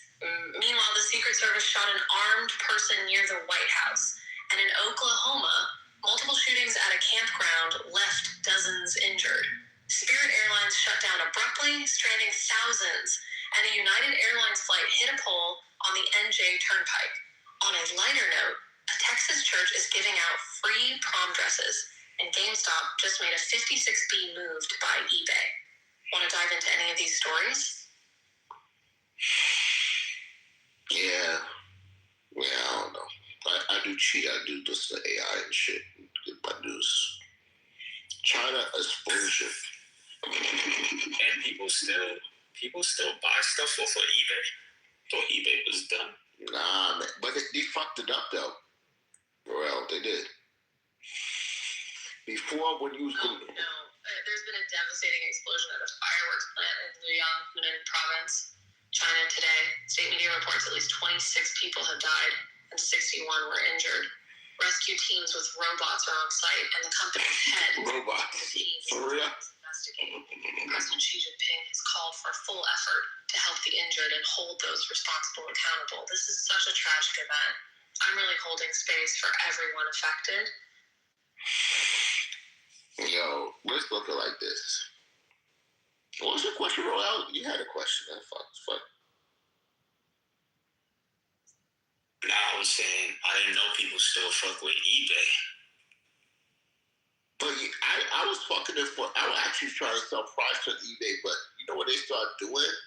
And they got this new app called, I think, Wish or something else, which I didn't even sell nothing on that either. Something Wish app. But if you didn't sell your product, they would charge you. I'm like, what the heck? If I was like that, so you just don't bypass the fact that the rescue team is a fucking bunch of robots, right? Because that's China, though. Are we gonna do this? This is China. America, we're so behind. Listen, man, China got robots right now. I'm gonna tell y'all this. We talk about drones and robots and all that stuff that we talk about America. We're so behind that fucking shit. It's like China. These kids go to school to learn AI. What the fuck? Y'all, when they even learn well, they probably learn blockchain too. They probably learn blockchain and fucking Bitcoin in China. These kids go to school to learn AI. It's like that's part of their they get mad because AI. The kids use AI to cheat on tests and stuff. I'm like, yo, do you understand that in China they use AI to learn? They're going to school to learn AI. That's what they do. They're not like even trying to go away from it. They're like, oh shit, okay, yeah. And they become. They probably got 6-year-olds know more about AI than us grown people know. It will tell you all the fucking programs, what the prompt is. Like, no, don't say that to it. It's not gonna understand. I'm gonna tell you what to do. And that's why it is. These niggas are different over in China, man. Yo, quick question. Anybody know what a Pollo Tropico is? It's a great restaurant in Florida. Chicken. Yeah, it's chicken. Yeah, it's chicken in Florida. That's another chicken spot. Right. It's like it's a grilled or roasted. I think it's grilled chicken. Yeah, it's grilled chicken. It is delicious. Is it like a Sardi's? I'm not familiar with Sardi's. They do like the big rotisserie chickens. Probably. They have like all of the Caribbean sides and stuff like yuca, black beans, plantain. That's what Sardi's. That's like Sardi's. Oh, it is? Okay. Yeah, because they have all the Spanish sides. They got the black beans, the chofa, the yuca. They got the same thing. Yeah, it's delicious. Oh, thank you. I was just curious. Wow, now you got me thinking of Florida now. I'm going to fly it out to see you, Coco. I like blended unseasoned food. Breaking news.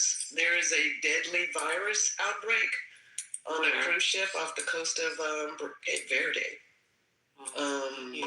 Is it? They said the hantavirus. Is that what it is? What's the symptoms of that? Death. Yeah, 3 dead already. It came from where? rodents, but it's not airborne, so people don't typically spread it to other people. So that's a good thing. Oh, I don't know. Okay, good. That's good. Yeah. So I saw that too, and that was like, my nursing friends are saying that the hantavirus is from mice. Yeah, I saw that too. Comes from rodents. Yeah. They didn't shit was bad. See, and I was worried about and I always said I would never do a cruise, and because I was scared of norovirus. They can keep that. They can keep that. I was scared of noro and C. diff. Huh? You never been on a cruise? No, I was supposed to go this summer. I literally just canceled it because I couldn't get enough rooms on the same ship when I said at the same dates. We gonna add it back. So I'm gonna go to Florida. Nah. We gonna add that cruise back. You gotta get over your fear. It ain't no fear. I tried to book it. They didn't have enough rooms for the amount of people I needed. Wait a second. Nah, I went to sleep too early, man. How did Pepperwood be dispersed? Cisco, you drink some water yet? Nah, I didn't. Please do. Please do. You sound like you're suffering.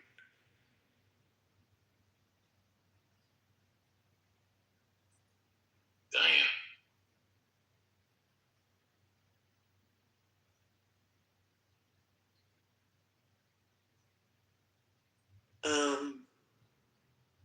What was I going to say? Oh, you were talking about... There's a lady talking right now. She was talking about a cruise. Oh, yeah. So cruise? Mm-hmm. And said something about rats and mice and shit.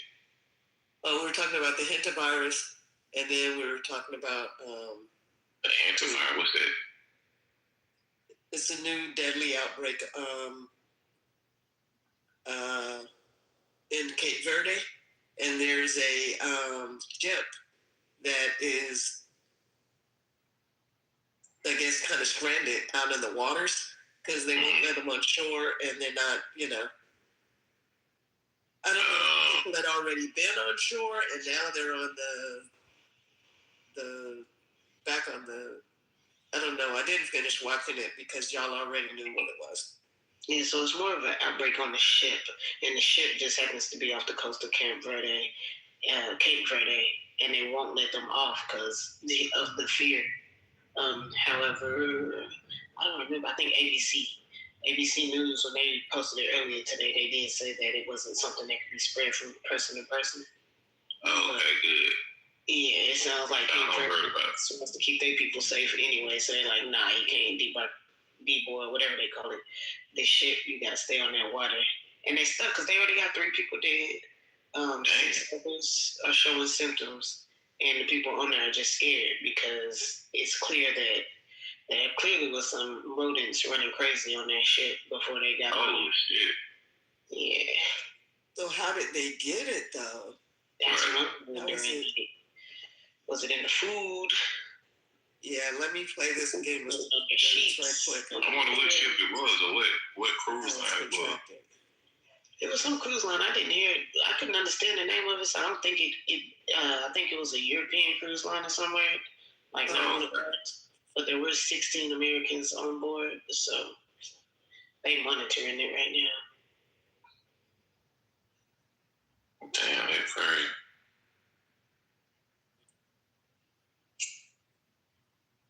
Oh boy.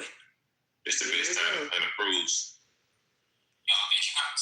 Did you guys by any chance hear about Canada? I heard, they next. They filing for bankruptcy. Who?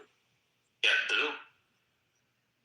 Yeah, JetBlue. Child and Delta apparently canceled hundreds of flights today as well. So, know what's going on, but we talked about it last year when Elon got his little promotion into the White House, and then they started highlighting all the plane accidents that they were just about to make us believe planes were unsafe, start shutting down what we have, and the next thing we'll have is SpaceX running the skies.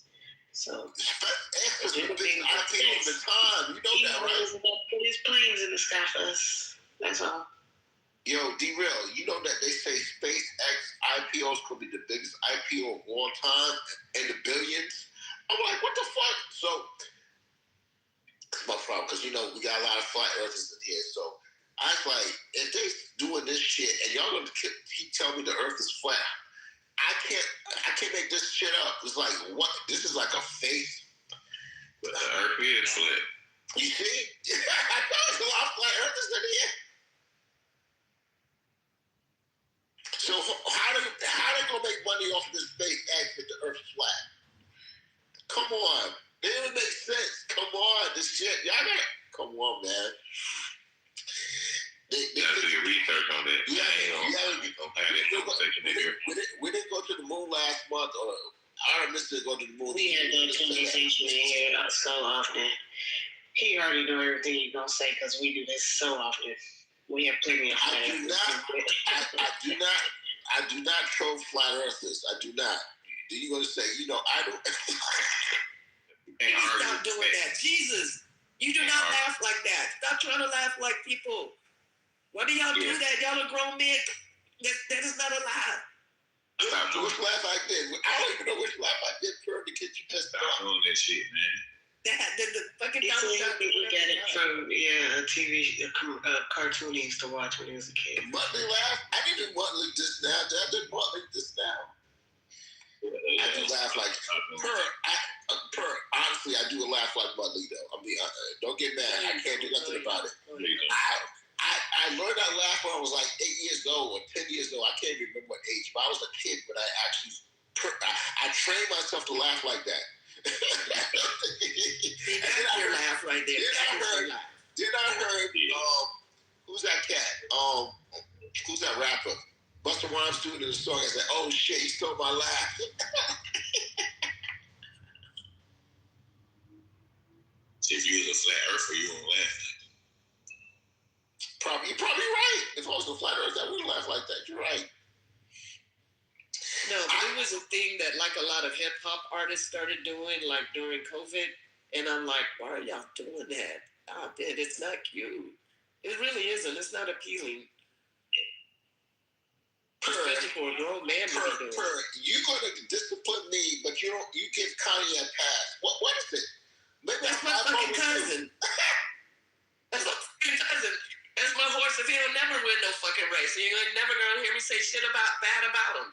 So now what?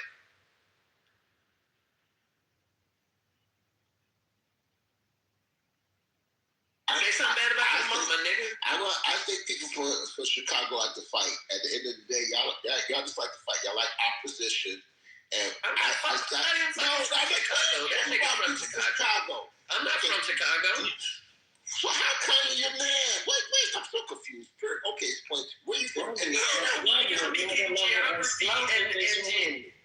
genealogy fucking mixed up. The two are not the same. Oh, you from Indiana? Just because we related don't mean we from the same place. Oh, you from Cali? You from Indiana or California? She never said she grew up with him, and she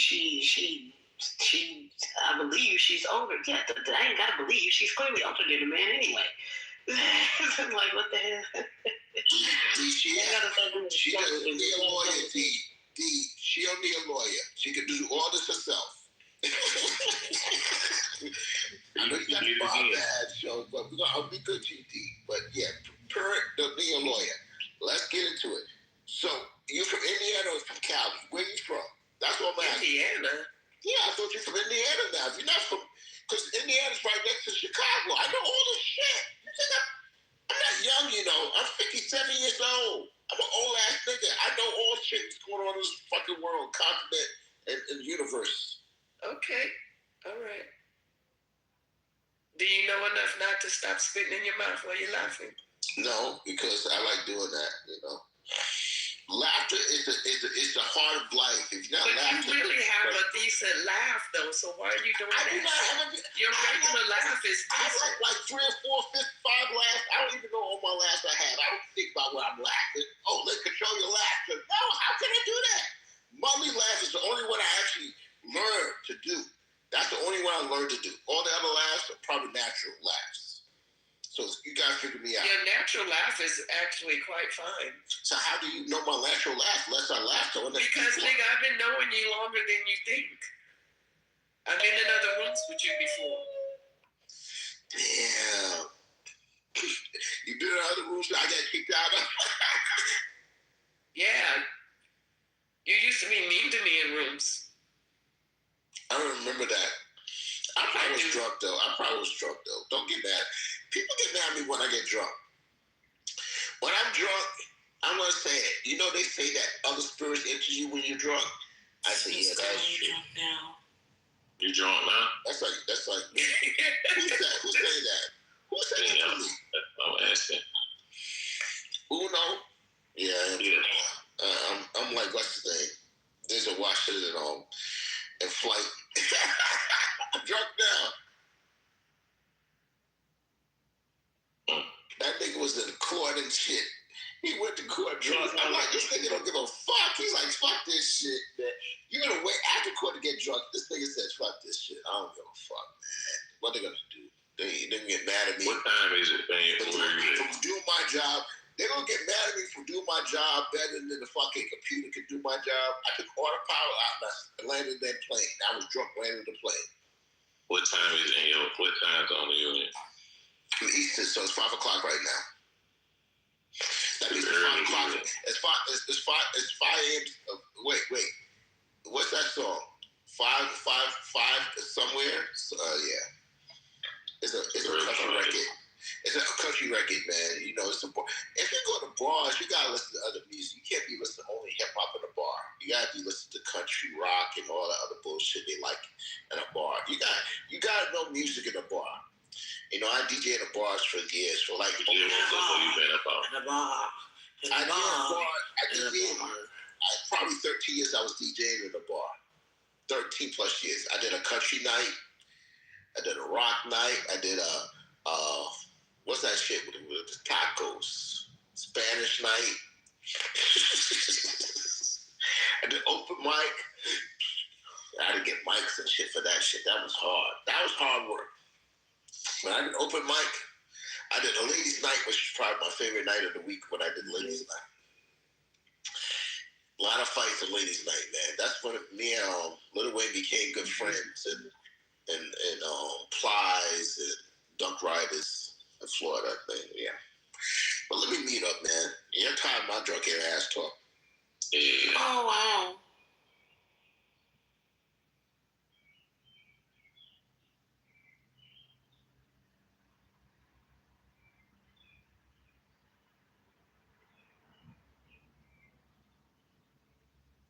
Can you leave? Yeah.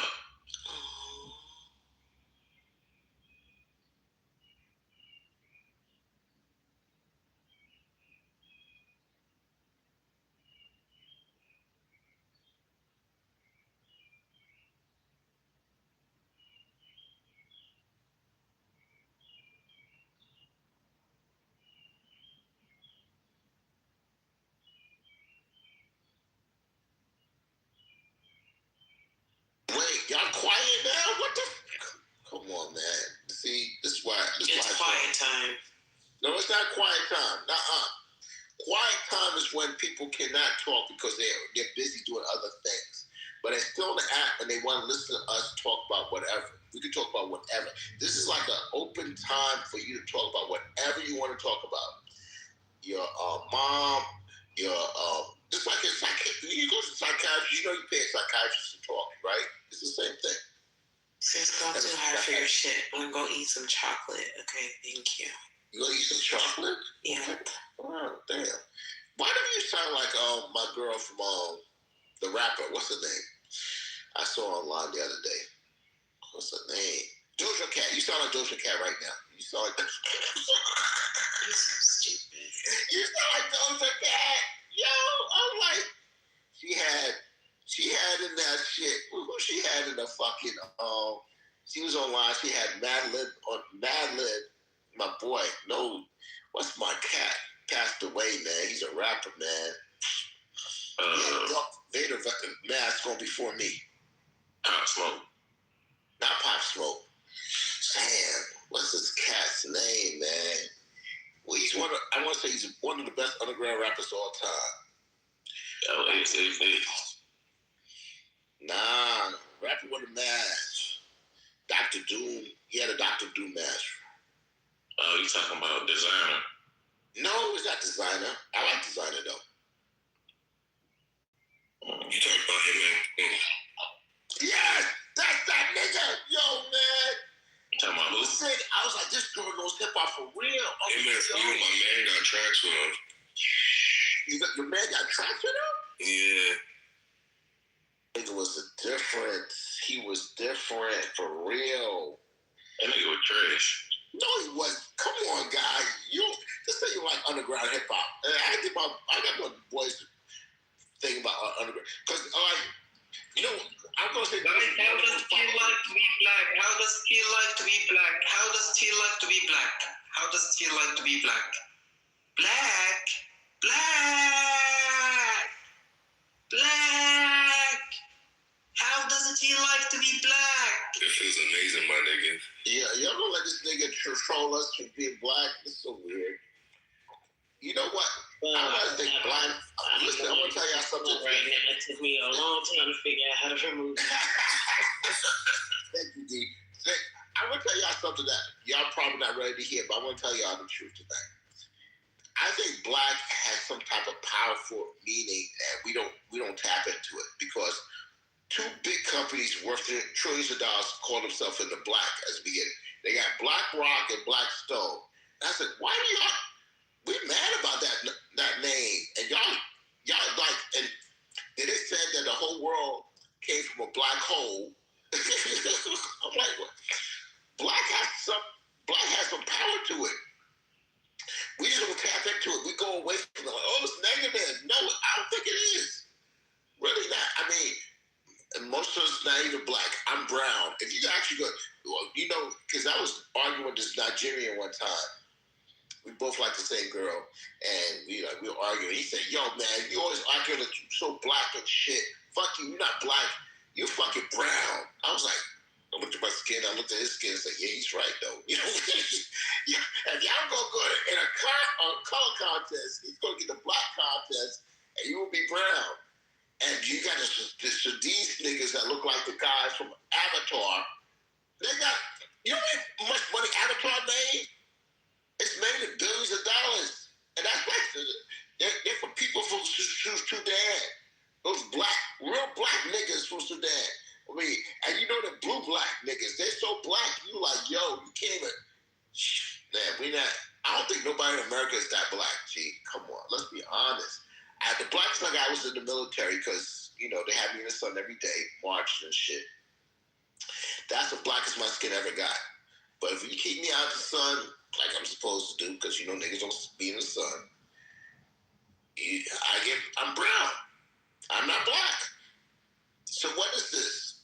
Why are we afraid of a color that everybody else is embracing? And when I talk about everybody else, I'm talking about these trillion-dollar companies, Black Rock, Blackstone. They embrace that. They use that as their company name. I'm like, what the fuck are you doing? I said, oh, it must be some type of energy in there that we haven't tapped into. And both those companies are worth in the trillions of dollars. Now, you tell me, any of us in the $1 trillion right now? No. Airland. Blackness is fullness. All the colors together create black. It's a void, but it's also everything. It's like the all.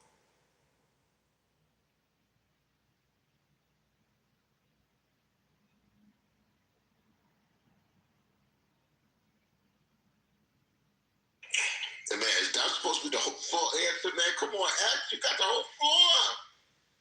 Give us a TED talk. Give us 2 minutes at least. You're like, oh, well, this is what it is. Like, okay, this is how you do a paper airplane. They're like, what? I think young people least sort TikTok answers. Y'all can't get full expressions, right? That's what it is. Young people, y'all TikTok. Hey, what's up? Hey, DJ Esco, I got a question. Go ahead. What is the hardest drug you ever tried? Probably cocaine. I don't really fuck with drugs like that, so that was cocaine. I didn't do no Molly, no ecstasy. Well, they say it's the same shit. Molly, ecstasy's the same. I never did no heroin because I don't like needles in the first place, so I didn't fuck with no ecstasy. Yeah, cocaine. That's the hardest drug I ever did. Now, I was a big weed smoker for a minute. I had mid grade, high grade, and regular on a weekly basis. I hate it when I was down to Reggie though. I was hating it. I was like, damn man, this shit ain't good. Motherfuckers, you just want something, man. When is the last time you tried a hard drug? Probably like, damn, almost, I would say 20 years ago. Why you ask me this question? Oh, you working for the feds? You try to lock me up? You know I got a government job now. Yo, they said, it was a U.S. ship that got attacked today, right? Where and down in Homo Street. Yeah. Damn. Yo, that's why I said, bro, I really feel like this year some shit is gonna happen, bro. July 4th, man. Like, I feel like it's... Roel, man. Ain't shit gonna happen, man. No, wait. This is the Four Horsemen. Beyonce popping out of the Met Gala showing that she probably gonna drop a new album, like, and she probably gonna do with Jay-Z. Because I've been telling people right now, no one's paying to see Jay-Z in a concert. No one's paying for that shit. So they probably gonna this gonna be wild. There's people who pay Roel, come on, Cirilla, are we doing this, Roel? We're not doing this. These kids don't know who Jay-Z is. Nah, it's not. But Cisco, it's not kids though, bro. You got white people who's paying. Do you have a ticket to Royale? No. I'm not paying you fucking that money. That's what I'm saying. What the fuck? We would not pay that money to see no Jay-Z at our ages. Come on, listen. I'm gonna say it like this. And I told my boys today, and they were free tickets to the go. I was like, oh shit. They were like, yo, we go was free. I said, no. I'm not saying that I wouldn't have went, but it's just, yo, I'm not paying them prices to go to a concert. I'm sorry. I feel like that's totally ridiculous. And listen, I'm 57. That's 57 to 40-year-olds. We're not paying to see Jay-Z. Now, that was NBA young boy. New York will pay for a nigga not to come to the fucking New York. I'm trying to understand. I'm trying to make you understand. These kids are not us. They're different. They listen to different music. And we just gotta realize we're old niggas. Sometimes I think we realize we're old niggas. When Damon Dash and what he said on this interview, I was like, oh shit, I'm glad he said. Like, yeah, they'll play with Kanye West. They'll pay for Kanye West because he's in their age bracket. But they're not gonna pay for no Jay-Z. Listen, man, Rock him again. Yo, y'all can do a little concert in a fucking bar or a fucking club. Yeah, y'all can do that shit. But y'all do. Come on, you can be on tour. Like Jay-Z's on tour too. But go ahead. Nah, the thing is, people will pay because they probably anticipating that he might bring out Beyonce. You know what I'm saying? Other people. So you got different fan base, man. You know what I'm saying? But like I said, to be spending $2,000, $3,000, nah, fuck that. I'm sorry. That shit made me think of the. I was gonna say that shit made me think of the Ticketmaster shit. With how they all got in trouble with all, because think about it, man, it's crazy. They can really just charge whatever they want to charge. And then you got these fucking festivals and shit niggas be going to, and that should be like 1,000, 2,000, you know? Yeah, but Xavier's, that's why they getting sued right now. You know they're getting sued. Not the only guys too. The Supreme Court said that they're doing stuff. They're gonna have to break up. Yeah, that shit probably gonna happen in the next few months. They're gonna make Ticketmaster and Live Nation break up, and they're gonna, because they said that they're the monopoly. They're controlling prices. Okay, for instance, I'm gonna tell you the truth. This is what's going on. They would sell this is why I said Jay-Z's concert's not sold out. He's trying to say it's sold out. No, it's not. But you lying to us because you know you got a contract with Live Nation. So they'll buy all the tickets for Jay-Z's concert and then resell it for double the price, triple the price Because you can't make ticket prices $1,000. You gotta make them $40, $50, whatever. You can't make them $1,000. So you're making them $1,000 for no reason. And that's what they've been doing for the past I'm saying at least 10 years or more. They've been fucking monopolizing ever since they control the internet. They took over the ticket market, and now we got StubHub and all these other fucking sites. They sell them back on those sites, and you had to buy them. I bought a ticket to see Janet Jackson off of StubHub. This is what I'm saying. I know what's going on. You act like I'm not buying tickets. That's what they understand, Roel. You know what's crazy too? I was reading an article. They saying, there's people that's literally purchasing these tickets through Klarna and Affirm, like literally, like going through these. Yes. This shit is crazy. Listen, right now, I got in my Klarna account. My Zip account is all fucked up right now, but my Klarna account, I got $150. And I don't know what to do with it. I'm like, oh shit, what should I buy with the Klarna? But they're giving us free money. Listen, and then I gotta give them for the $150. If I go for the max, I probably gotta give them $25 to use the $150. That could give me some new headphones.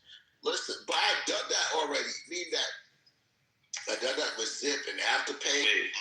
So I don't like doing it back, but sometimes you don't pay them back though. That's how you get yourself in trouble, nigga. Listen, it's free money. If I bought my PS5 on Firm. I never paid them back for it. They still mad at me. Like, what the fuck? I said, I don't give a fuck. I got my PS5. I wanted this shit. I've been wanting a PS5. They're like, this nigga didn't pay us back for this shit, man. Fuck him. But I paid them back for some Red Bulls I got off of them for $35. It's like, big shit like $400. When you put in $400 for that's what PS5 was. $400 off of I think who's that cat? Amazon. But come on, G, you ain't paying that shit back. I'm gonna tell you, you go over your budget right now. Afterpay, I got $500 in Afterpay. They probably let me use that $500 on Afterpay. If I do that shit, I'm probably not paying it back. Zip, they gave me like $600. I was doing that on I was using DraftKings for that. You know that gambling habit. $35, $45, $50. I'm like, for that shit, man. Yeah. If I hit, I pay you. If I don't hit, I'm not paying you. That's what niggas do. Listen. If y'all see what's going on in the gambling market right now, y'all ain't gonna want to understand, because the stock market is down, but the gambling market is up. Every nigga get up every day trying to gamble. And the thing is, I know baseball, football, and basketball. So I know 3 of the major sports. So that means even when WNBA started, the 17th, I'm going to be betting on WNBA. So, I got a whole summer betting on basketball till the NBA starts. So, listen, I ain't going to stop betting, guys. I can bet all the time. And some of my bets, I can make $1,000 worth of bet. I had a bet last week for like a $1, 12 parlay for 1,012. I said, I'm gonna pay one credits back, and then I have some money in myself. Listen, that's how we live. It's not the same thing as the stock market. The stock market, everybody, you go in there and get like $2. What the? Come on, you can't do nothing with $2. They're gonna laugh at you. But I was a gambler when I think I was born a gambler, G. Before it was legal. I played the illegal numbers in New York, man. The guy came to me like, and I played a straight number. Give me $100 on 8. That's my whole paycheck. I was putting on one number. And I had to hit that day. That's the shit I was doing as a teenager. So what do you think I'm gonna do as an adult? Okay, I'm gonna shut up. Coco, why are you out there in the chat not talking, Coco? Because you was running your mouth. Put it in the chat. I was running my mouth because nobody was talking. That's all. You can always interrupt. You wasn't want nobody get in the edge. This is your show. Early morning, late night show. This is your show. Everybody knows you're the host. That's all. So no, I was just talking to my girlfriend about them ticket prices. So like for instance, the Usher and Breezy ticket prices, they're cheaper in Europe. So like I was looking at the Toronto prices. The Toronto price is literally like a third of what the American prices is. Their tickets literally start at like $50. Their floor seats is like $300. And it's because I guess Ticketmaster and European Ticketmaster doesn't allow all the like extra fees, and it doesn't allow like too much of price gouging and stuff like that. Why can't we do that to the American ticket? And that's just Canada. That's not even like, you know what I mean? Like it's not like you over in Atlanta or something. Like it's Canada. Like you can drive there.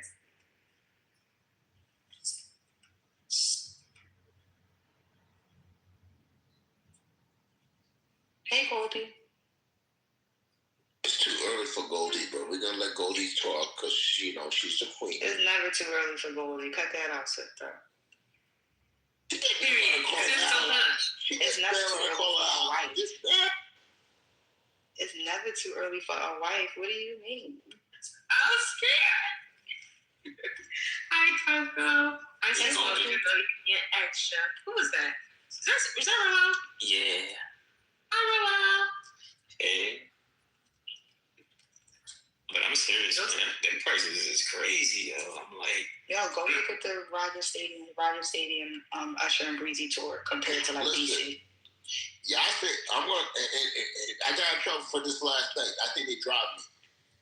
And Chris Brown's closing all the shows. Y'all girls going to play for it because y'all want to see Chris Brown. Y'all want to see Usher. And y'all want to try to make me think that y'all want to see Usher. Y'all don't care about no fucking Usher. What are you talking about? Bro, I literally watched his whole career through my childhood. Like, Usher is probably one of the greatest all time in my generation. How do you say him? And he's a crossover artist across many generations and genres. So, same thing with Chris Brown. We've been listening to Chris Brown since we were in high school. You're fucking 37. I think I'm trolling, though. I'm going to just tell you. Any girl 30 or under is only going to that concert for Chris Brown. They don't want to see Usher. They're like, that's not true, though. That's not true. That is true. It's true. You're not under 30 of Coco. Everybody knows Usher, though. Even the ones under 30. And they know his original shit. Like, you make me wonder. Like, that's crazy. And I could be wrong. I think Chris Brown closed all these concerts. They might not know my way, but they definitely listen. Usher gonna get him onto the show. You tripping? Usher's not closing the show. It's gonna be Chris Brown closing these shows. I'm just gonna let y'all know how the line is going. Usher opening and Chris Brown closing. I'm not even a Chris Brown fan. I got like 4 Chris Brown songs. I like 4 Usher songs. I like 4 Usher songs, man. I like the whole fucking. Go ahead. No, you know what they might do? They might alternate it. Like, who the fuck did I go see? And they just kept coming back out. It was Lil Baby and somebody else. But every time one went back and did like 1 or 2 songs, the other one would come out and do 1 or 2 songs. Like, so it wasn't like nobody closed whoever, or nobody closed. It was just, they just kind of split the stage. And I think that'd be a better look.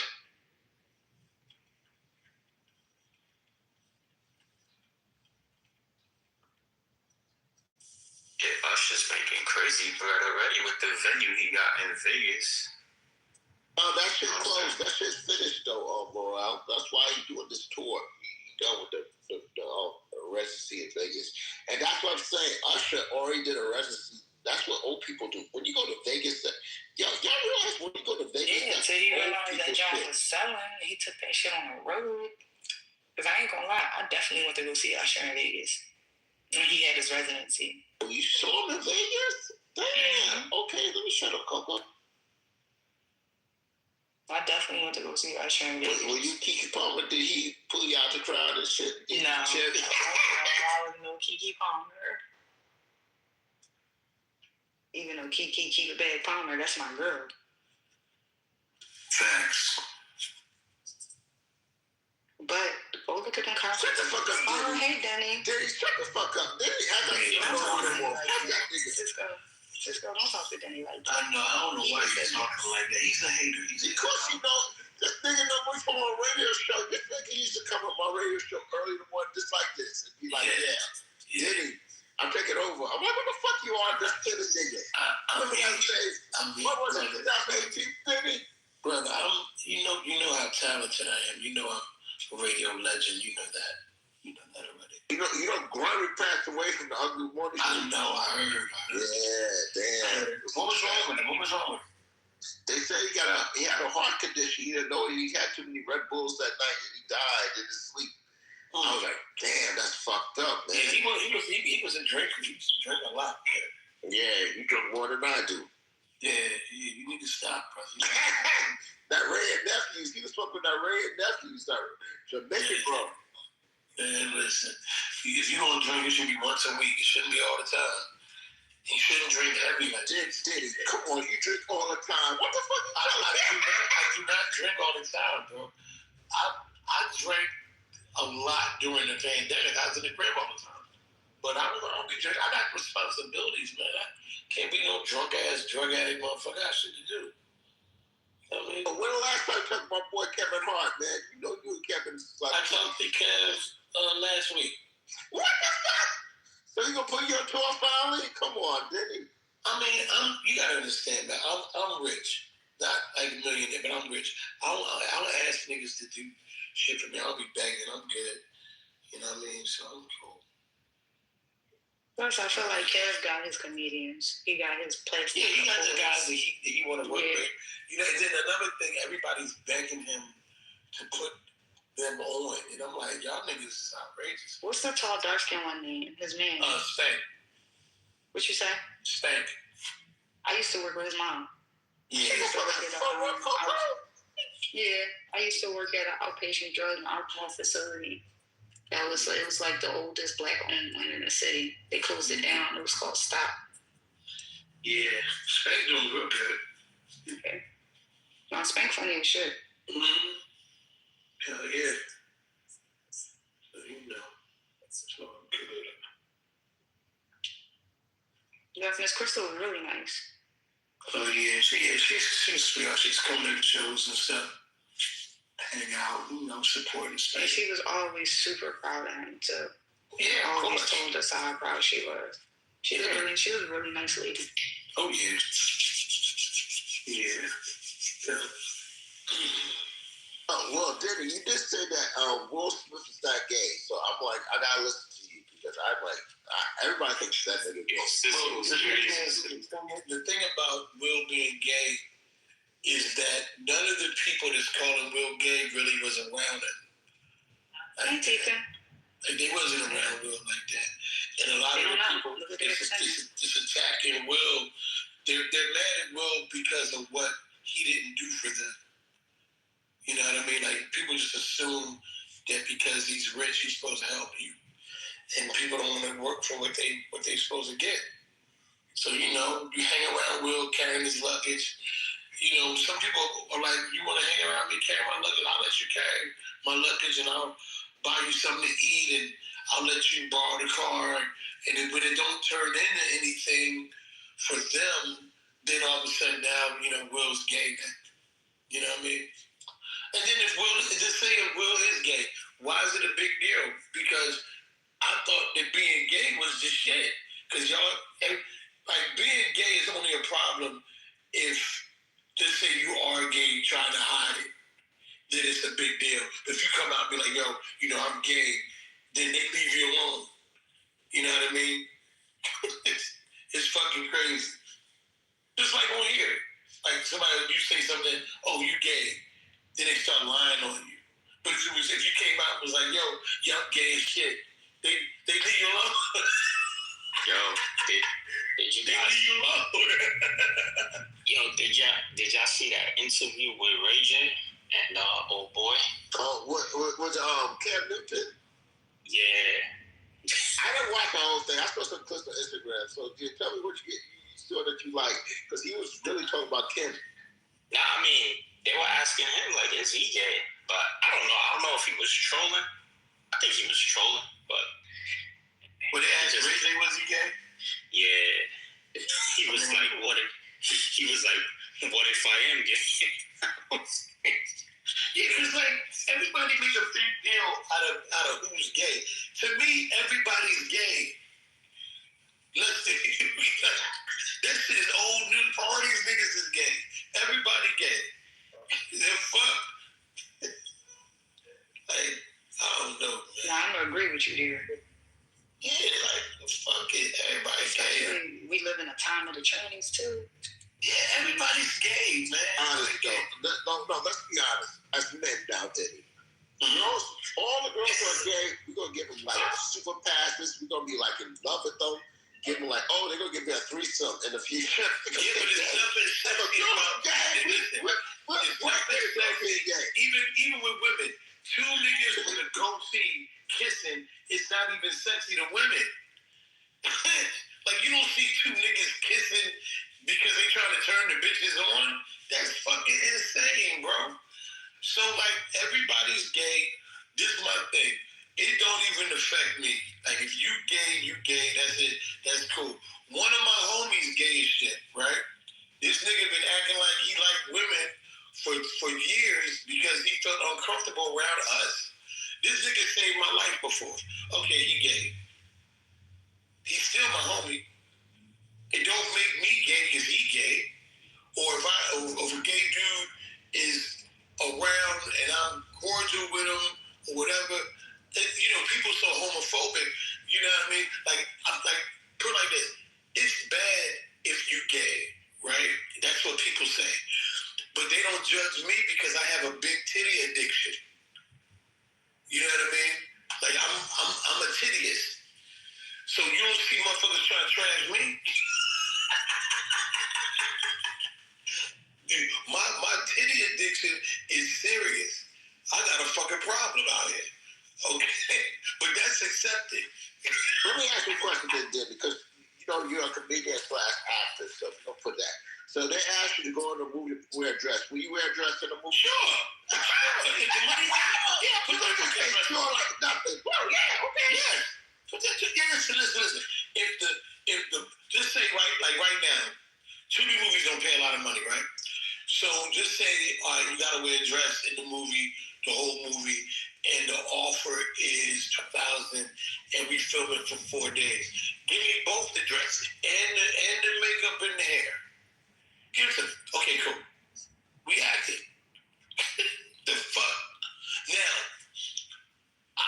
I feel bad for the niggas in P-Valley that did all that kissing of other niggas. That shit is wild. You couldn't pay me nothing to do that shit. Okay? But yeah, the fuck? It's acting. Most niggas that know you don't walk around the way wearing dresses. You in the movie, you acting. But all that other shit, that shit wild.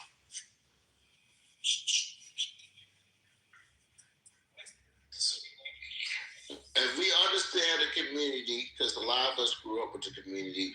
I want to say we should not be judging people that are part of the community, because all of us are part of the community. Let's be honest. Everybody's gay. Just like Denny said, everybody's gay. When I say everybody's gay, I'm just I mean, it's a lot of gay people out there. But if you a real man, another nigga being gay shouldn't bother you. That nigga's gay. You're not having sex with that nigga, or the nigga is around you, but he's gay, but he's respectful. He ain't trying to hit on you. That shouldn't be a problem for you. You know what I mean? Like, because in this industry, everybody's gay. Okay? When I did BET, the guy that did the makeup for me was gay. Man, I'm gonna tell you a funny story. He was 6'6", real built, strong, muscular motherfucker, and his name was Red. Light-skinned boy, he had blonde hair, spiked up hair, shit like that. And he had a boyfriend. And he found out his boyfriend was cheating, and they got in a fight on the lot, on the UPN lot. Years ago, UPN used to be right next door to BET. And he knocked his boyfriend the fuck out and was sitting on the steps crying. And I thought it was hilarious. But his boyfriend was cheating on him, and he got emotional, beat the nigga up. And this nigga had just did my makeup for the show and everything. He was a big, strong, homosexual guy. And that was like, but the thing is, that shit is regular in this business, man. All these niggas is gay. And the thing is, if you want to work, you don't have to be gay or do nothing like that. You just got to be respectful. You have to kind of, what I do is, I treat them like they girls. I treat them like they chicks. Nigga come in there with a dress on and say, hey, lady, that's a nice dress. You killing it.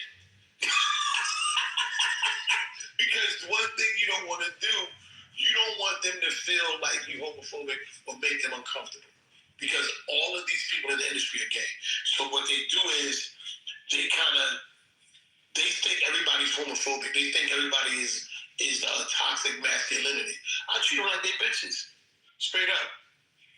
You know what I mean? So they just be like, whatever. Because to me, if you act like a girl, you won't be a girl, you a girl. I'm going to treat you like you're a girl. Fuck it. Because my goal is get to the bag. I don't gotta be on no homo shit. Just you gotta be respectful to them. And you gotta kind of like watch what you say. Like you can't be all big faggot ass nigga. All that shit is offensive. And in this business, you worried about your bag and your opportunity. So here's the thing about this game. Niggas that be doing gay shit to get on, they're just gay. There isn't any opportunities. Like all the movies I do is Tubi. Netflix ain't fucking with me. HBO don't fuck with me no more. You know what I mean? There's no opportunities in Hollywood like that no more. So you get to do a Tubi movie, and just say if you make $6,000, you gotta keep it real. It's $6,000 that you didn't have. And then $6,000 for a Tubi movie is good money. Because Tubi it's Tubi. You know what I mean? So yeah, man. Like it is what it is, man. Tubi don't pay like that till later on, depending on your contract. So like, out of all the Tubi movies, I think the most I've ever made was $5,500, and then the back end was a little lower because I took the upfront money, like right away. You know what I mean? So yeah, it ain't all these niggas is gay. But as long as you can get past that and not focus on that, you're gonna be cool. Denny, this is what happened. I want to say, and we go back to Will Smith. The whole thing happened with his wife, and everybody's mad at Jada, saying that, she's a hoe and shit, and she breaking this man's heart. Right. And then they say that he got his start from Quincy, who hooked him up with I forgot the guy's name. What's his name? The manager in the industry. I think he manages J-Lo, and he was managing before that. But anyway, they say Benny Medina. So that's how he got the Fresh Prince in the fucking movie where Sister Breeze, where he had to kiss the nigga and shit. They're like, this nigga. Yeah, but he didn't kiss the boy. Will didn't kiss the boy, and then years later, Will said that he should have kissed the boy because it's acting, and he was like he didn't respect the art. Where you have to go all the way. I disagree with that, but he never did that. You know what I'm saying? And then here's another thing with people. The thing about this industry, the people are stupid.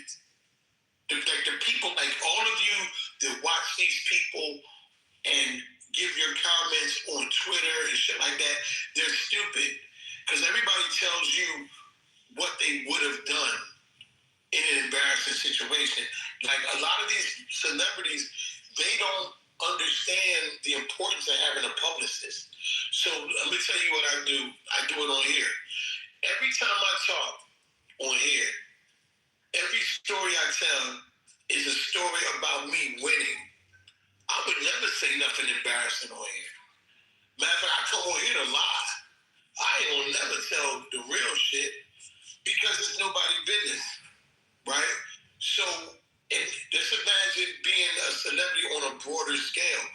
Everything you put out there should be of a benefit to you. Like, you should never get caught with trannies. You should never get caught cheating on your wife. You should never have an outside child with a mother. You have to avoid embarrassing situations because the people that's supposed to be fans of yours, they turn on you quick. Soon as you do something that is against the image that you build, they're gonna drag you for it. Like, to give you a prime example, this thing with Gucci Mane. Gucci Mane rap all this shit about gangster shit, whatever, but then Pooh Shiesty robbed him and the police got involved. All of a sudden, Gucci Mane is a rat. But you have to understand, Gucci Mane is a millionaire, and the money that he has got put up by the white people. So the white people that's behind 1017 marketing and record company, they're like, yo, Pooh Shiesty's a liability. Find another Pooh Shiesty. Get the fuck rid of that nigga. So Roderick, they don't call him Gucci Mane. Roderick, you gotta do this. And what you think he gonna do? He gonna fuck up his bag and keep it real with the streets? Man, fuck Pooh Shiesty. Pooh Shiesty a dickhead. Pooh Shiesty a dickhead. Lil Durk a dickhead. All the rappers are shooting everybody. They dickheads. If you rich, why you shooting motherfuckers? So niggas is on here dragging who they think is a rat. But when them white people get in front of you and they have the money and they say, listen, you gonna do 47 years. I have to tell on a nigga. I can't be a millionaire and do 47 years in prison. I don't give a fuck if I did it.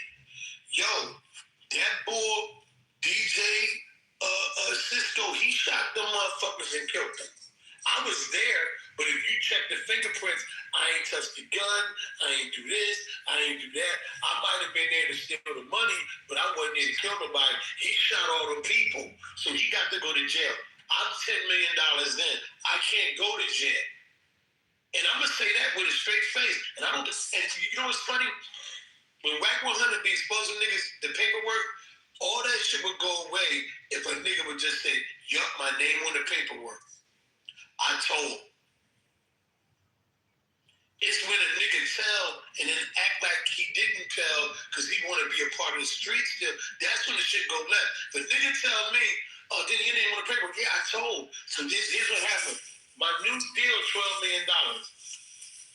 The white people gonna take that bread away if I go to jail. They have no use for me if I go to jail. So I told, I really didn't do nothing. I seen the boy beat the shit out of them people when we went to the meeting with Pooh Shiesty. But Pooh Shiesty done beat the shit out of that nigga. I'm not on federal parole, no parole. I was going for the ride.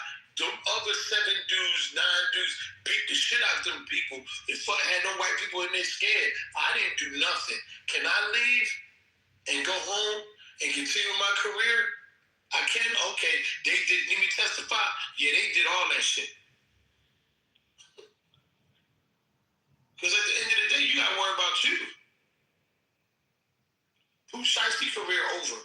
So DJ Cisco, who did you shoot? No, yeah, I haven't shot nobody yet, but if he did it, I'm just saying. And look, DJ Cisco, my man. But if he put all livelihood and careers in danger by he killing another motherfucker because he mad at him and I have to be there, I'm gonna tell him on it.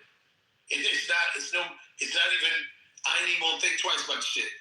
Because I can't go to jail and smell another man's shit for 47 years. All the opportunity, all the bitches, all the money, all the parties, all the freedom is out here. So when you hear them niggas talking about how this person a rat and I can't do that, they nutty as shit. Like, prime example, Whack 100 go ahead and talk all kinds of shit about nigga paperwork, right? You can tell, if y'all know Whack 100, you can tell them I said it. Whack 100 lives in an expensive gated community, right? His kids go to private school. Do you know when you go to Whack house, you gotta pass 6 other motherfuckers before that gate open for you to get in his house? When he have parties at his other house, your name has to be on a list. You can't bring nobody with you. Sometimes, if he allow you to bring somebody, they got to do a background check on you. When Wack go on these podcasts to talk that shit, the price starts at $5,000. Sometimes they pay Wack $25,000 to come on there and talk on a podcast. I don't be mad at Wack. Wack is a businessman. But if you worried about some paperwork that your name is on, you a nut ass nigga because you did the crime. You didn't worry about your name being on paperwork before you got caught. Now you put in a position with the white people where you have to tell.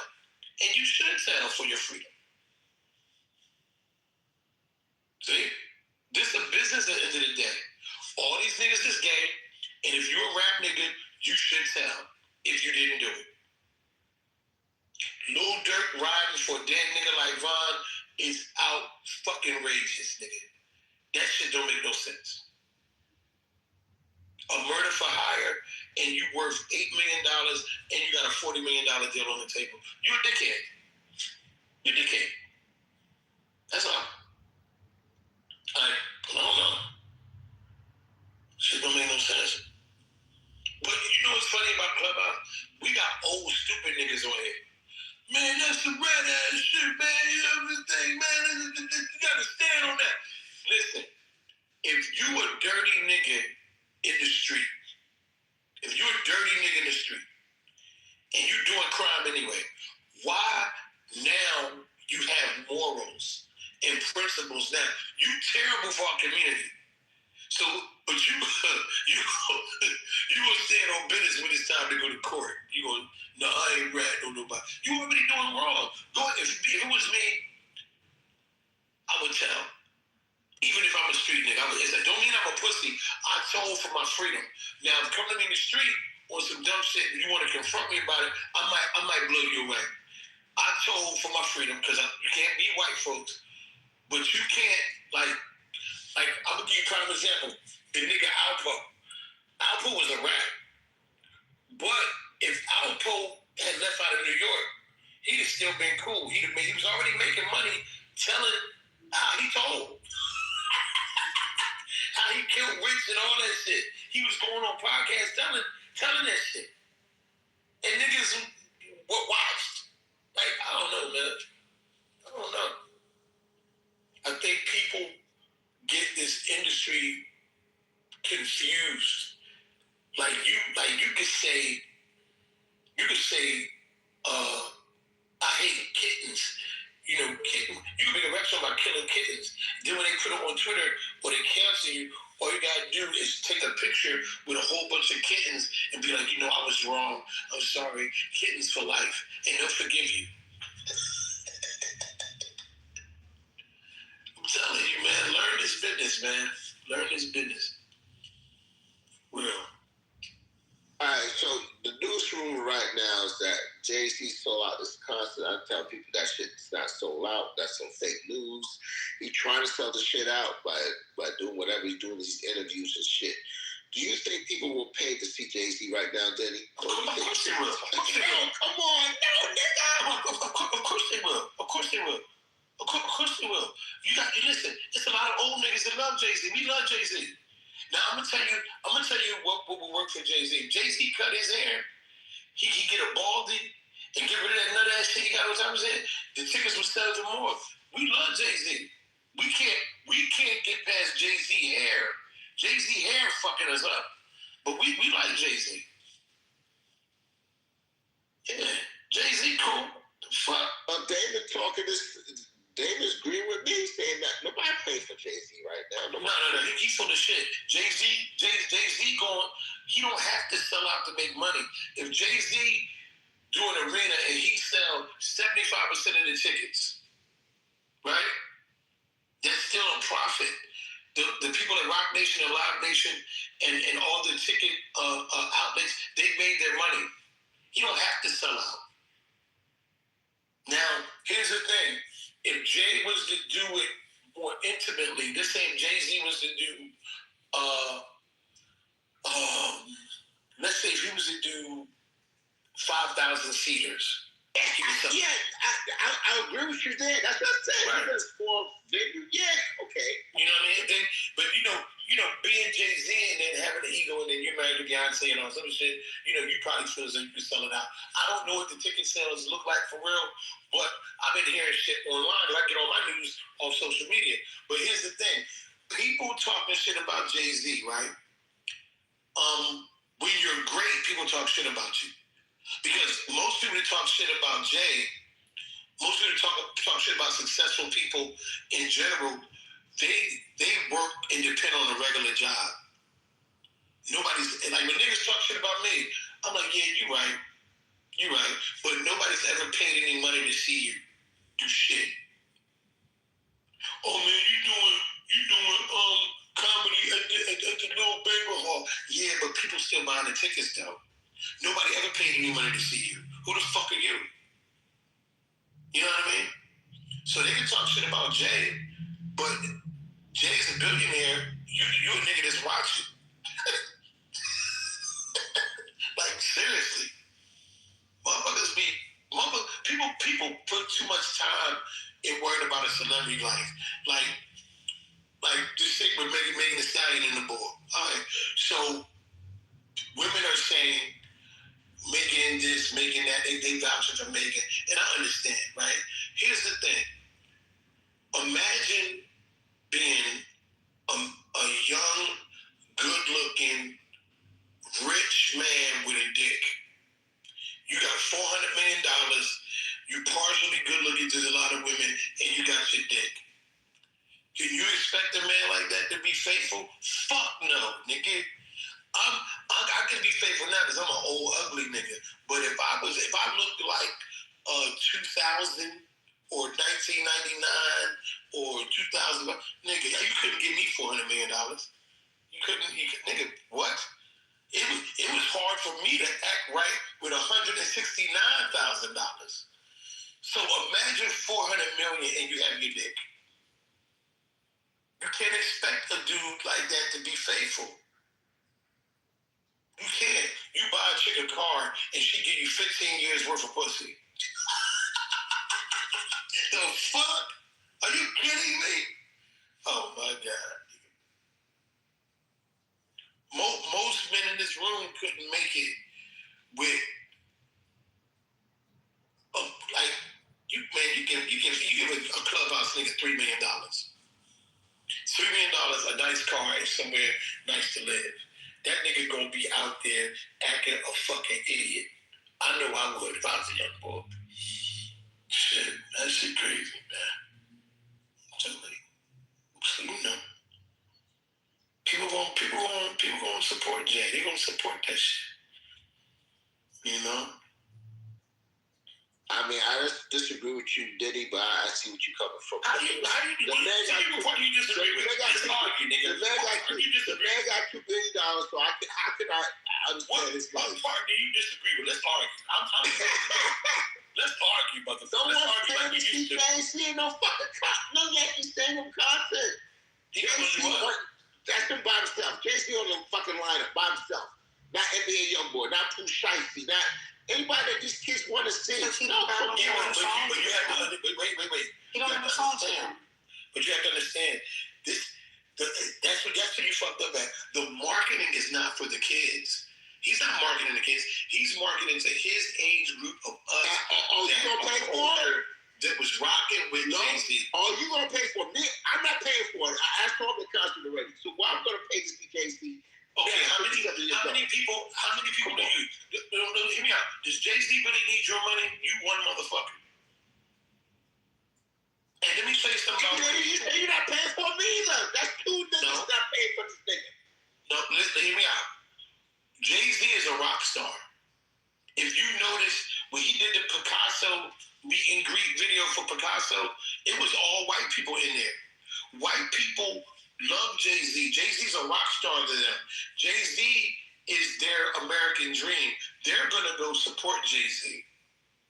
He don't need niggas to go out there and buy a bunch of tickets.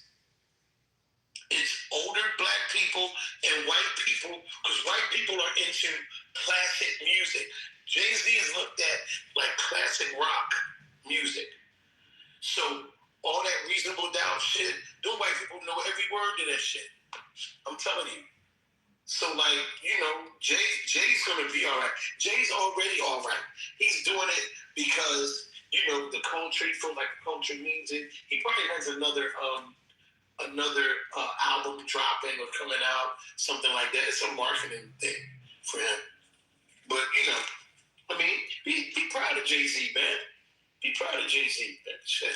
You know what I mean? I wish I could be proud of Beanie Siegel. You know? Well, I really wish I could be proud of Beanie Siegel. I'm proud of Beanie Siegel, but here's the thing. Look at the opportunity that Beanie Siegel had, right? You around Jay. You see Kanye West with all his craziness, he's still $400 million up. Right? Look at Meek Mill. I'm proud of Meek Mill, but I wish I could be more proud of Meek Mill. Because he could be the Jay-Z of this time, but he don't want to put other niggas in position. You know what I mean? It could be Meek Mill Records. It could be something. He could sign a lot of these talented Philly artists. He has the power to put the promotional machine behind them and just sit there and be a real boss and be right where Jay-Z's at, be a billionaire, but he don't want to do that. You know what I mean? And then now they trying to say Meek Mill came. That shit wild. So, you know, niggas just be hating on Jay. They be hating on Jay, for real. Don't nobody want to see Jay. Fuck out of here. You can't see Pooh Shiesty because he going to jail. You can't see Kid Von D. I would like to see Pooh Shiesty in concert. I want to see Pooh Shiesty go to jail for 55 years. That's what I want to see. Yo, you don't listen to his music though, did he? I'm not his music, but listen. We don't need a dickhead like Pooh Shiesty. Pooh Shiesty need to go to jail because we don't want young people to get the wrong message and emulate his stupidity. Here you get out of jail, you got $2.7 million, right? You buy your mama a crib, you buy a bunch of dumb shit, then you go rob Gucci Mane. You're a dickhead. So, now here's another thing. And this is what young, stupid ass people, some of you old dickheads don't understand this here. You was on federal parole and you crossed state lines while you was on parole. Armed robbery, right? But this is what white people do. Robbery, assault with a deadly weapon, attempted murder, weapons charges. Because it's you, your nut-ass pop, and 7 other guys, because you did it in a group, they can hit you with a RICO charge. You're looking at 9 to 55 years in prison. Niggas like, you gonna come home? Okay, you might come home. So Pooh Shiesty 24. You do 15 years. When you get out, are you gonna buy a Pooh Shiesty album? Fuck no. Because the new hot nigga is gonna be a nigga that's younger than him. He's gonna be damn near 40 years old when he get out. And the new nigga gonna be 23 and not going to jail. And he's current. So Pooh Shiesty is a dub. Like he a dub. And he should be a dub. You know what I mean? Like we should have learned from nut-ass Woody, Thugger, and Gunna and all them niggas. Y'all niggas got lucky. Y'all got lucky. And once you get lucky with them white folks, leave them white people the fuck alone. Like, the fuck? If the FBI was fucking with Malcolm X and Martin Luther King, and them niggas didn't do no crime, how can they give a break to a nigga named Pooh Shiesty? The fuck? Come on, man. But Diddy, okay, let's look at the Pooh Shiesty thing. Gucci Mane owed him money. Mm-hmm. He said he ain't paying you, nigga. I'm not paying that fucking ass. That's what he basically said. Like, yo, shut the fuck up, young nigga. I'm not paying you. You know your contract. You should go by your contract. That's it. Right. The nigga was like, yo, nah, And he's the first one that actually turned up and did something. Now, people said Jeezy did something too, but Jeezy really did not do nothing. He just left and he got his own shit with Diddy. Then he went over to Jay-Z. And you know, that's how Jeezy did it. He did it he did it a professional way. Mm-hmm. Pooh was gangster like his records. Why would I get mad at that? He tell you on the record. I think you want to keep it real, but when the nigga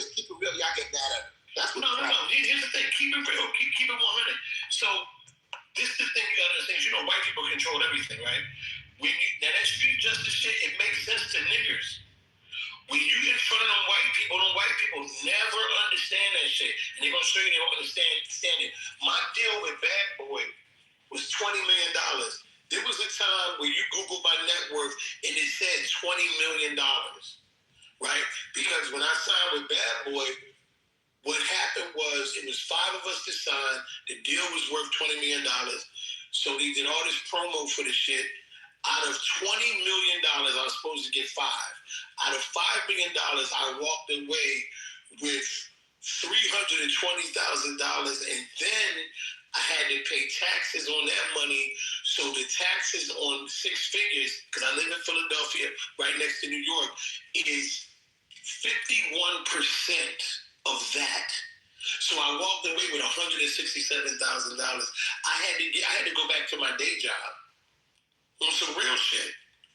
And when I went back to work, niggas like, oh, you supposed to be on. Y'all niggas don't know shit. Where the shovel at? Because I was working in the Philadelphia Water Department at the time, turning people water off. So I was like, all right, I'm still up. Even though the deal didn't go the way it was supposed to go, if you think about it, I was still up. So you have to understand like this. Pooh Shiesty is in a situation where the business of entertainment is not for you to get rich. The company that puts up the money, puts up the promo, they have to recoup. They're going to rip you off, right? The deal will look like one thing on paper, and you will get something else in real life. So look at NBA Youngboy. Pooh Shiesty to me is just as popular as NBA Youngboy. Just say, boom, ripping you off, right? Okay, Gucci Mane ripping you off. Guess what you got to do? You got to go on tour. You're popular as shit. You just got out of jail, and all the young niggas like, Pooh Shiesty beat the case. He didn't beat you. He did 4 years. But listen, you got to manipulate your fan base. Your fan base is dumb motherfuckers. All you got to do is go on tour, and you got good records out. So he could have made way more money touring for a year than he did keeping it real fucking up Gucci Mane. As a matter of fact, when you sign to a contract, you sign to a contract. I done went on every podcast talked about how I'm in a slave contract with Gucci Mane and he ripping me off. Oh, buy the tickets for the tour because I need the money. I'm in a fucked up contract. That's why I'm on tour. Didn't that work for Megan? The realness. Didn't that work for Megan Thee Stallion? That's how she got out of her contract. Somebody came and saved her ass. Who? Megan Thee Stallion. Yeah. I forgot this. She told the story. Yeah. That's right. She got right up here on social media and brought that shit to our attention. Hey, baddies, I'm in this real bad deal, stressing me out. I need some help. She did the same exact thing. Hey, Coco, this is what I understood. You have to correct me if I'm wrong. If she talked to Rock Nation, they said, yo, you get us, Tory give us the master of us, and you do it. We're gonna take care of you. Tory fucked that shit up, and she fucked it up with Tory, and that shit didn't happen, and he in jail now because, he does. If he sells his masters, he get out of jail tomorrow. That's what it is. That nigga sells his masters, Tory out of jail tomorrow, nigga. I'm gonna sell my masters. This nigga. He ain't got his masters, guys. Come on, let's be honest. This nigga in jail because his masters? Yes. I mean, he could be. Rock Nation wanted his masters, and she was the plug to get the masters. She was the honey pot girl to get his masters. And she didn't get her shit taken care of, but he fucked that shit up. So at the end of the day, he in jail. Probably for the rest of his life. Until he go ahead and sign his masters up. He signed masters up tomorrow. Yeah, Rock Nation get this nigga out. Yeah, but we want that shit, man. You got too much talent, nigga. Fucking, Kanye. Masters for Jay-Z. Y'all know Kanye. They talk about Kanye bigger than Jay-Z. I'm like, okay, Dave. But you realize that Jay owned the masters, though. So, yeah, come on. We ain't even going through this with Kanye, man.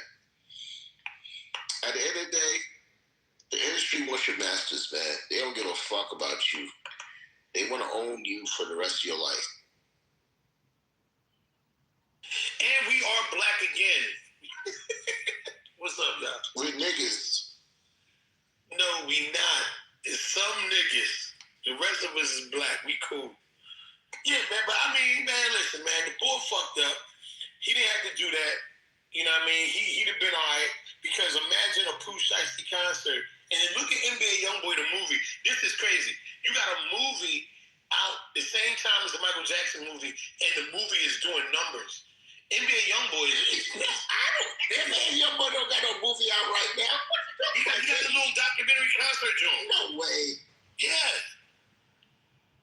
Yeah, NBA Youngboy, man, I'm gonna tell you something, man. But that's what I'm saying, Benny. Listen, that's what I'm trying to tell you. That he has a movement I don't even know about. It's like, yo, yes, let's go put this nigga out. Birdman is I think, the CEO and shit. I'm like, how you got this young nigga I don't know nothing about is doing nothing? NBA Youngboy, I'm gonna tell you how I started fucking with him. My son got me fucking with him. The kids like NBA Youngboy. My son got me fucking with him. And then when I listened to him, I was like, oh, all right, little nigga, I see what you doing. And yo, listen, man, this whole shit that he does where I'm dropping an album at midnight and everybody buy the shit, get the fuck out of here. That shit is crazy. Like, this nigga is really, really like that. He really like. Let me ask Coco. Do you ever listen to NBA Youngboy? Because this is what I'm saying. We don't listen to this nigga. We're like Denny. I think Denny like 40. I'm like 50. We don't listen to NBA Youngboy. We don't listen to. Nigga, I'm 46, nigga. Yeah, but I'm just saying we don't listen to this nigga. I listen to him. No, you don't. I do. Let's not put him on. Let's not put him on. Let's not put you on. You said it. Listen, let me tell you. Listen, one day I was in the crib, right? Because you know my son is in his 20s. We in the crib. We drinking. And I got the big ass TV with the speakers. This nigga go on YouTube and we played all this NBA Youngboy shit for like 2 hours. And I sat there and I listened and maybe I was a little high, but I enjoyed the shit that I heard. I was like, oh, that's what he do. And then he started telling me how the nigga got a lot of albums out and he put a lot of work out. He works like a motherfucker. Like he's a worker. You know what I mean? This nigga take this shit serious. So it's like I like the little nigga's work ethic, and I like the fact that he gets money. Lil Wayne. Let's just put it. He's today's Lil Wayne.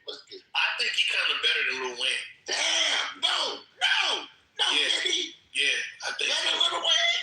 Yeah, I think so. You know why? The reason I say that is because he's doing it without everything that Lil Wayne had. He's actually bigger because Lil Wayne had to wait to do an album.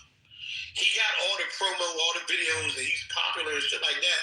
But NBA Youngboy is doing it a different way, and he has more music. He has a bigger catalog than Lil Wayne.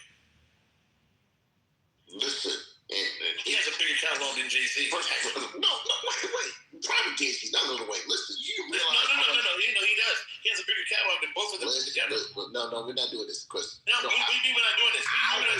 I was listening to Lil Wayne off of Napster, LimeWire, straight off that pit. Where that shit at? Where that shit at? Where the fuck is that shit at?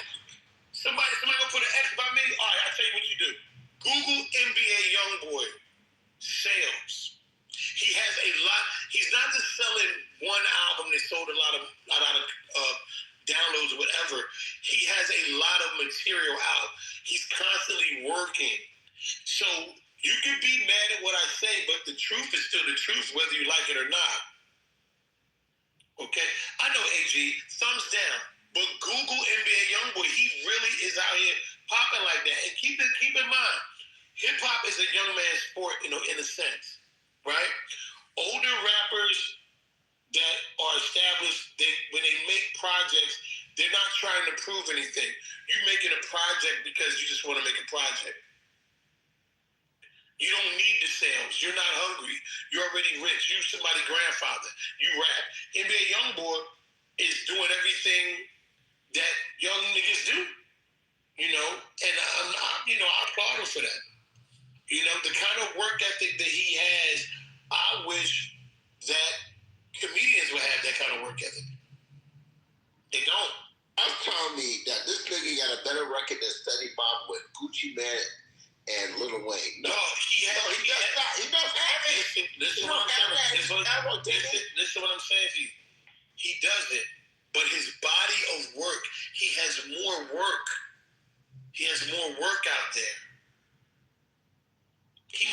better songs, as many good songs as they have, but he has a lot of songs. So right now, it's quantity over quality. So their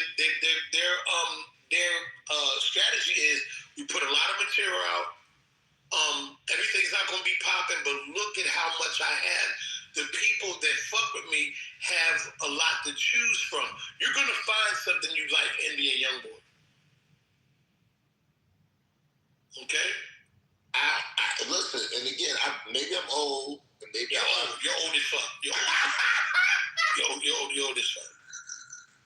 Yeah, because when I was AG, get from down in the goddamn comment and come argue with me, nigga.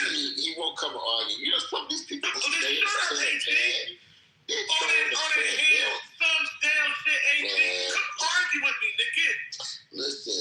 Today's my birthday too, y'all. Single demise my birthday. Oh, for real? I'm turning up. I'm turning the fuck up all day long. Oh, shit, I'm gonna be drunk. AG, come and argue. AG, argue like a man, AG. That ass nigga. I ain't arguing niggas, man. AG making me mad because he's trying to make a good point. He might have a good point too. He might have a good point, but he argue up here. The people on Clubhouse want us to argue. The fuck? AG corny as shit for that. Thank you, Cisco. Thank you, appreciate it. But then, man, I'm like, remember back in the days when Cloud had this little beef he was going on with Cloud, you like this Cloud and shit. I was like, yo, he's a nigga, boy. Oh, man, yeah. Thank you. No, but I'm gonna be honest. All the beef and everything like that is like, beef is for marketing purposes. We can always capitalize off beef. Thank you, Goldie. We can capitalize off beef because people like drama. You know what I mean? People like drama. But then I try to tell people that every day. I say, for some reasons, y'all even like us being nice to each other. You don't want us to fight. I'm like, what the fuck? And Love and Hip Hop was 15 years. I was like, oh shit. And can you believe it, bro? You had fucking beef with Cloud off of his shit. I was like, hey, Won't Go in Love, I missed her. She was on the show. Y'all came on that shit. Y'all was there for like 4 hours. She was like pissed. You was like, this nigga's some Uncle Tom nigga. I was like, dude, he came into your bag back there. You're like, yo, fuck you. Yo, listen, even on here sometimes, I do shit to purposely stir the pot sometimes. You know what I mean? But it get nasty on Clubhouse. No, Clubhouse is different. It get nasty on Clubhouse because you know what? Most of the niggas on Clubhouse is broke, living with their grandma, they sleeping on an air mattress, they really poor. So when you say shit to them, they get offended and want to come fuck you up because you hurt their feelings. These niggas on here got feelings. We ain't had feelings back in the day. We had a fucking feelings. Oh, you know what I mean? You one of the only people that was getting. You were getting a check from Station, right? You were getting a check. Yeah. Oh yeah. Back over there. And you were like, "Yo, this is it." I'm like, "What the fuck, this nigga?" No. Nigga, listen, sister, I wasn't on there like that until the money started coming, and I was like, "Oh, all right," because that first check from Station Head was dumb. I was like, "What? Oh, let me get my shit together, nigga." I was doing shows and shifts. I had my old school hip hop shit. Then I had my regular hip hop shit. Then I did all the new, because we remember Travis Michaels. Yes, that nigga, Drake's brother. Drake's brother. That nigga, every song he had, that nigga had a lot of music. All this shit sounded like Drake shit. And he was a star on Station Head. And he doing something like driving trucks now, but I was like, nigga, that nigga was in the military too, doing fucking records. I'm like, how you in the military? Nigga, no, let me tell you what happened. We had beef with him because we was so supportive of each other on Station Head. A nigga could be trash and his record be in rotation. So I said on the interview how Travis Michael's never gonna make it because he sounds like Drake. And we don't need another Drake. And then at the same time he was popping, in Philly, we had West Philly Blake. Blake, a light-skinned nigga that remind you of Drake. Sounded like like him a little bit. I was like, he ain't never gonna make it either. West Philly Blake and Travis Michael need to do a record together talking about We Sound Like Drake. And I've seen this shit happen so many times. There was a group in New York called Brothers Black. And Brothers Black sounded just like LL Cool J. It was two twin brothers. And they sounded just like LL Cool J. And I was like, the music, everything sounded like LL. And I was like, y'all niggas not gonna make it, bro. Y'all not gonna make it. I'm telling you. So, that sounded like shit never works for niggas, man. You gotta be original. You know what I mean? We had, me and him still got beef. We still talking, though. Me and Chris Squad / Clay G. Clay G. He's still doing this shit. I'm like, yo, Clay, you're not a good rapper. This nigga's like, yo, I'm the best rapper ever. I'm like, this nigga, you ain't on beat. You ain't even rap on beat, nigga. He's like, yo, I don't give a fuck, Cisco. So we got beef, but he got like 3 diss records against me. I'm like, yo. And I don't know why he got a diss record against you because nobody know you. You ain't popular like this is crazy shit. He wasting studio time. Don't nobody know you, nigga. It's crazy shit. This is, my fucking guy. This nigga he ain't never gonna make it. Because wasting studio time to diss you is diabolical. He's the only, I don't think he's the only nigga. Well, no. This cat called Knucklehead got a diss record against me too. So why? I got people got why did he waste the studio time making listen, okay, wait. My boy got me on this app, O'Hara. He actually got me on this app, and I did a song with O'Hara. He was like, yo, Cisco is the nigga. This nigga's just like, he got dark very on. I'm like, what the fuck? Crazy, brother. He said, but I put him on the app because this nigga, this is Cisco, but he's like a troublemaker, and we need that. We need Cisco on Clubhouse. If we need that nigga, I'm like, oh shit. Cisco, I'm gonna tell you, you need a podcast, nigga. I'm trying to do that shit. You need a podcast because the shit you say make niggas mad. I'm gonna tell you the truth though, and this is after tea time and everything. Me and Gabs was doing good for the past 2 years, but Gabs is taking a break right now. If Gab come back, I'll start my podcast. That's my baby right there. Don't wait for Gab's nut ass. Don't wait for her. Show, man. She's so good. She's good, but don't wait for that motherfucker because Gabs is doing every fucking thing. First of all, when Gabs was doing TMZ, it fucked her up. She started getting a little famous and she started doing what the fuck? She wasn't focused on shit because she was on TMZ every fucking day. One day I was like, bitch, I'm tired of seeing you on TMZ. Why the fuck they keep talking to you? Who the fuck is you? But see, that's a part of her journalistic genius. She has something to say about a lot of the celebrity guys. Because real rap, this is what Gabs do. Gabs research celebrity gossip. So she's always ready to talk about it. And when you got somebody like her, you always put the camera in her face because she got something to say. She be knowing shit about shit before anybody really know about it. Then a couple days later, it's everywhere. You know what I mean? She's not a Megan fan. She's not a Obama fan. No, she not a, I wouldn't even call her a fan, bro. She like Tasha K. She like Tasha K. Yeah, kind of like Tasha K. She's Tasha K with class. Basically. Yeah, because Tasha K would go over the line. She gets mad at me and says, Cisco, you went over the line. I'm like, what? No. Cisco, you gotta go over the line. That's what's gonna get you popular. That's what's gonna get you popular. My brother-in-law is about to do a podcast. He calls himself Philly's whitest black guy, right?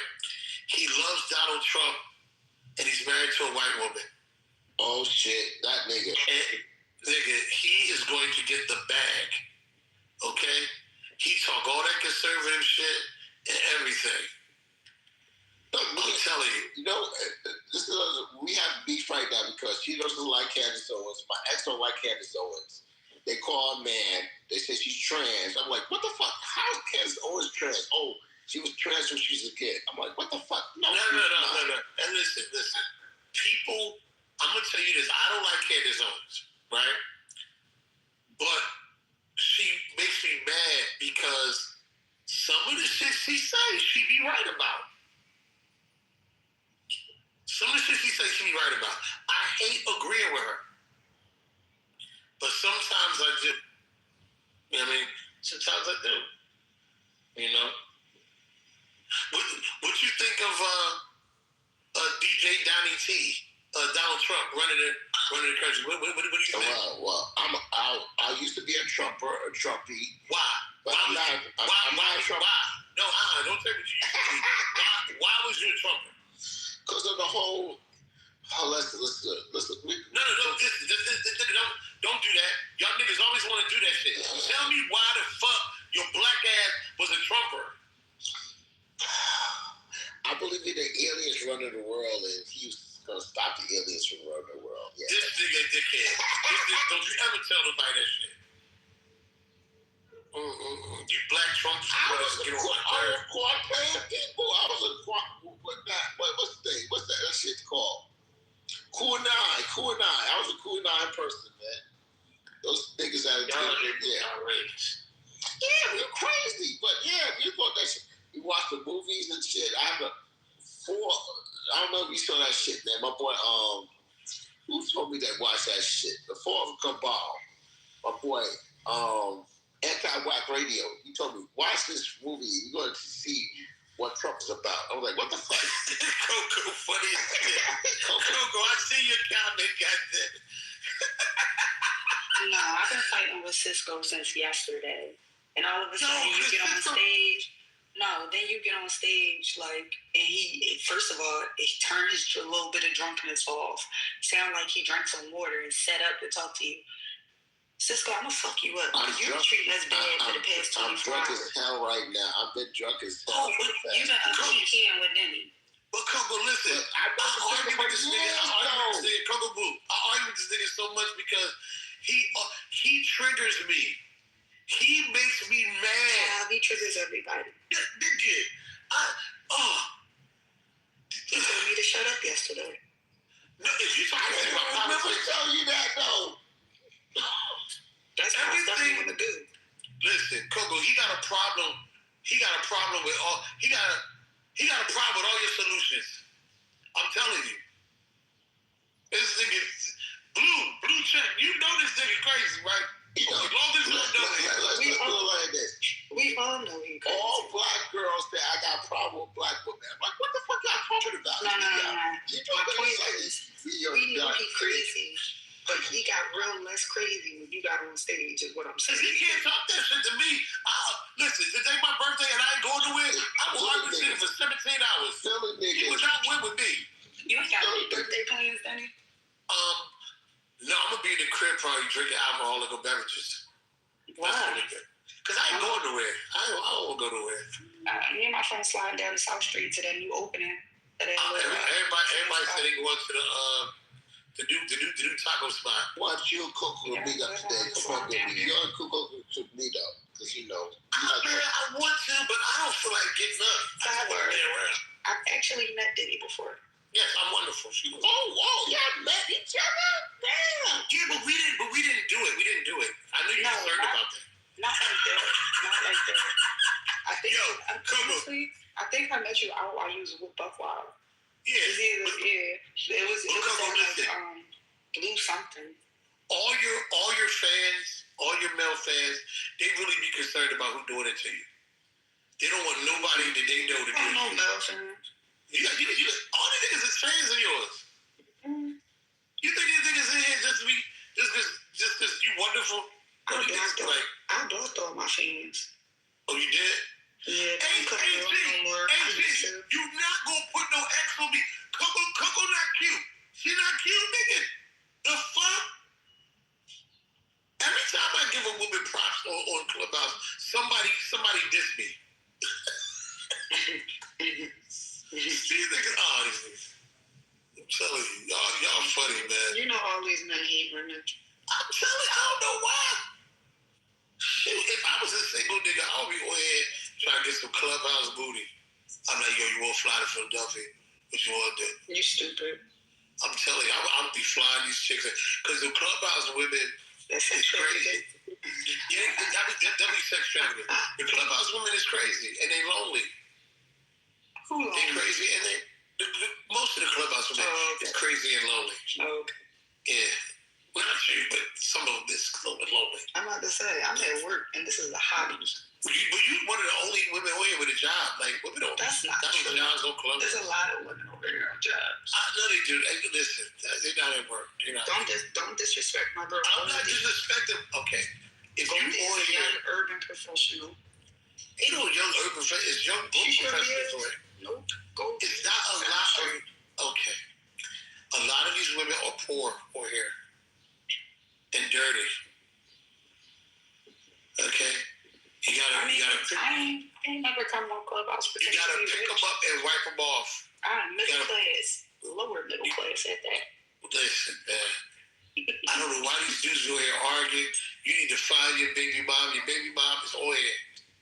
Okay? Nah, I be on here telling niggas I boil water. I ain't gonna hold it. I'm telling you. I be on here telling people I boil water and that's it. If I was single, I would give me a cute big jaw off a clubhouse, fly out here, and do it to her all crazy for hours. Listen to Coco come in and cooking shit. I'm like, yo, Coco cooking and shit. Damn. It'd be a secret. It'd be a secret. No, but listen, this is the problem right here. The problem is these niggas listen too much. That's how you can tell a nigga ain't got no life. You be in there like brushing your teeth. Is somebody in the bathroom? Why are you paying attention to my background so much? Why?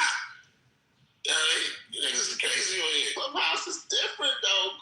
Daddy, listen, they can play silence. You can go silent for a minute on Clubhouse. Everybody like, what the fuck is silent? Oh shit! Then they hear the background.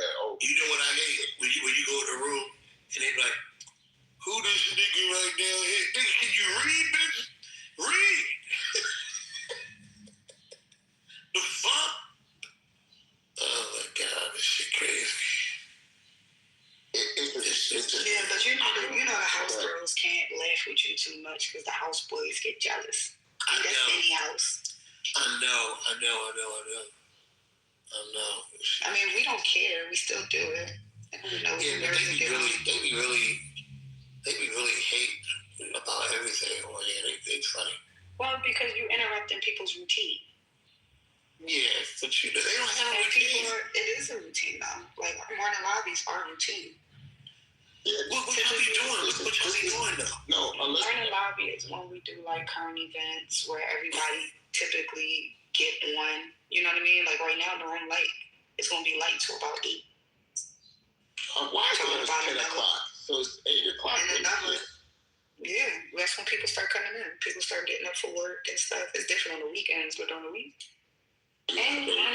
On a weekend, it is definitely different than on a weekend. But let's look at it like this. And I thought it was 10 o'clock. But the thing is, especially with this room, was I think Denny be at work during that time. So he'll be time being in. I think the G-Spot. I think the G-Spot mostly. The G-Spot is my new homeroom. Wow, you ditched us. I didn't ditch y'all. I was kind of like already with the G-Spot. I already follow the G. I follow the G-Spot. They're a little too toxic for me to do every day. What's that shit? It's a spot where we argue every day about topics all day. We gaslight you. If you say one word, we be like, oh, you fucking niggas in the hospital. You see how he claiming out? He's saying we. Oh, yo, like he's trying to. Yeah, I'm a part of the G-Spot. I ain't gonna lie. I'm a part of the G-Spot. I'm pretty sure everybody over here is part of the G-Spot. Yeah. It's just I've never been there. I've never been there. Yo, you would fit in so well. No, they the good Cisco for sure. They not there. Well, see, the thing is, Cisco got that background in radio, right? Like me. So yeah, but Cisco crashes out regularly. I crash out every day over there. No, it's different though. When you crash out, you probably forming a complete sentence. When Cisco crash out, he don't. Because he's frustrated. Like he'll stop saying one thing and then go on to another part of the argument. But yeah, But you know what I love? Crash out. I love the clubhouse psychiatrists. But they be like, see, something's wrong with you. I can tell. Bitch, you ain't never been around me to tell that I'm fucked. And one thing you can't do on Clubhouse is have confidence. If you too overly confident, something's wrong with you. What does one brother tell me yesterday? See, you're trying to put your trauma on other people. The fuck is, I'm talking about me. How am I putting my... Hey, good morning. We got a waiting room therapist. I told you it's Goldie. Goldie's a waiting room therapist? Okay, cool. Yeah.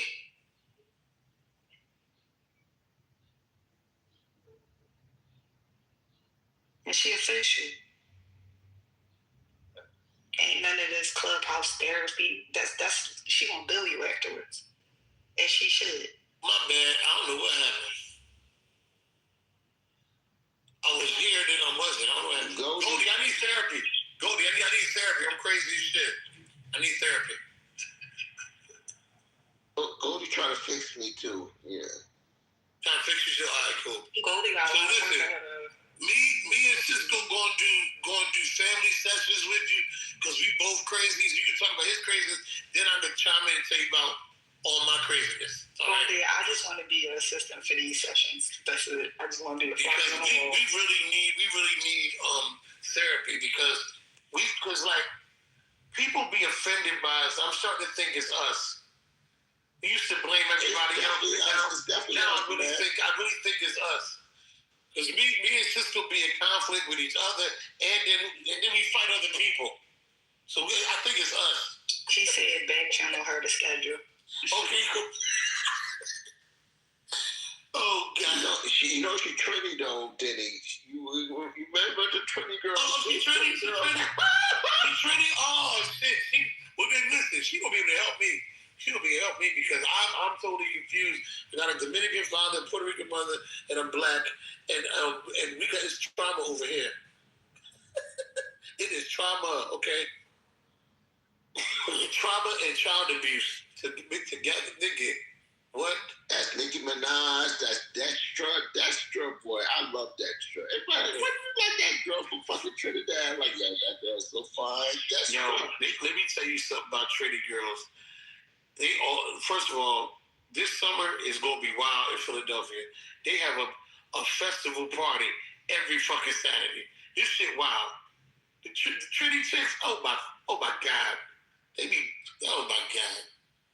all live in West Philly.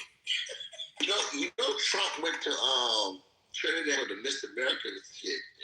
Y'all don't even know that. Trump was the elected person, man. Listen, yo, you're not gonna clap, you're not gonna booty clap for this Ku Klux Klan member. Fuck out of here.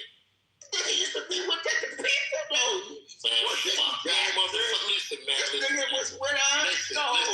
Listen, man. The slave masters used to fuck black women. They didn't want them to be free. That don't mean that you're cool with us like that. He a dickhead, okay? Hey, sister, Goldie Trini, right? She Trinidad. Yeah, that's what I said. She caught me back there. Yeah, she Trinidad. Yeah, man. Yeah, beat y'all up. No. Listen,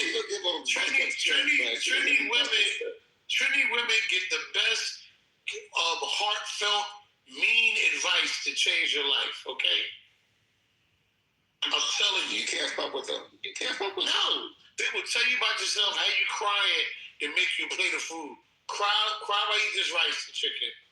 Dumbass motherfucker. That must just be a Trini trait. Because I had a friend like that, but he was a guy. That nigga tell you some shit, break you down, but he come from a good place though. Listen, Trini niggas is friends with you. Man, I can't believe you did that. You fucked up. You dumb as shit. That's the stupidest shit I ever heard. You want to get a beer? Come on, let's go get a beer. Exactly. That's how that nigga happened to me too, bro. You dumb mother, boy. They ain't gonna like. Hey, them the best people have in your corner. Yo, listen. They would tell you to fuck off, and then all right, we gotta go, and then you'll never hear about it again till you fuck up again next time. Oh man, I'm telling you. I love my people. You know, the thing is, I want to say the Trinidad, because I know a lot of, because I used to do the fucking Labor Day parties for New York and shit. So I was because I was living right down the block, so they come to my house and we did the parties. I was DJing ever since I was like 13 years old, but I'm really good at 16. So at 16, I was DJing for. And they said, "Oh, you know, she was at your house." I was like, "What?" The girl from Fresh Prince, she was at your house as a kid. I'm like, "What the fuck?" I was DJing for her. I didn't even know what was going on. And my boy knew who's that cat? No, I forgot. This guy named Arthur. He knew Alfonso Robarro, which ended up going into Fresh Prince.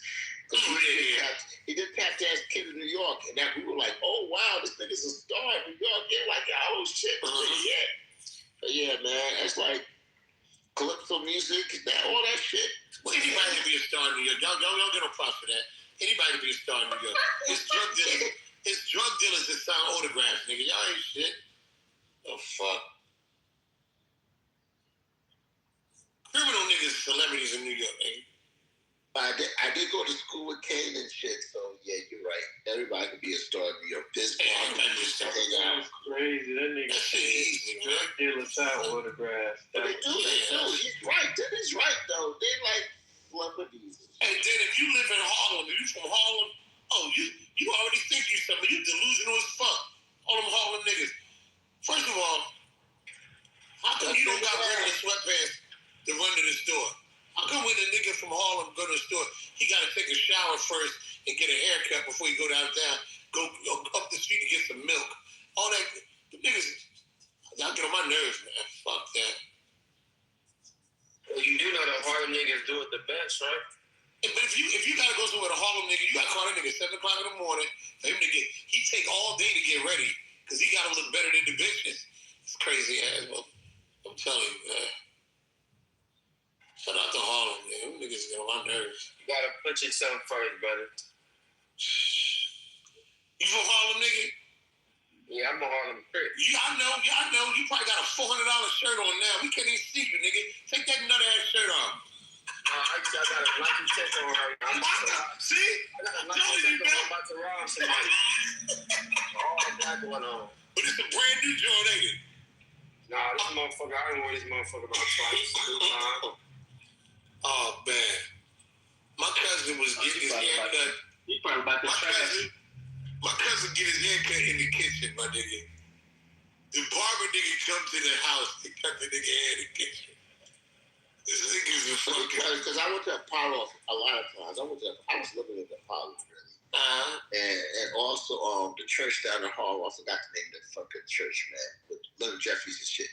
But my biggest thing with Harlem is I couldn't find music in other parts of the city.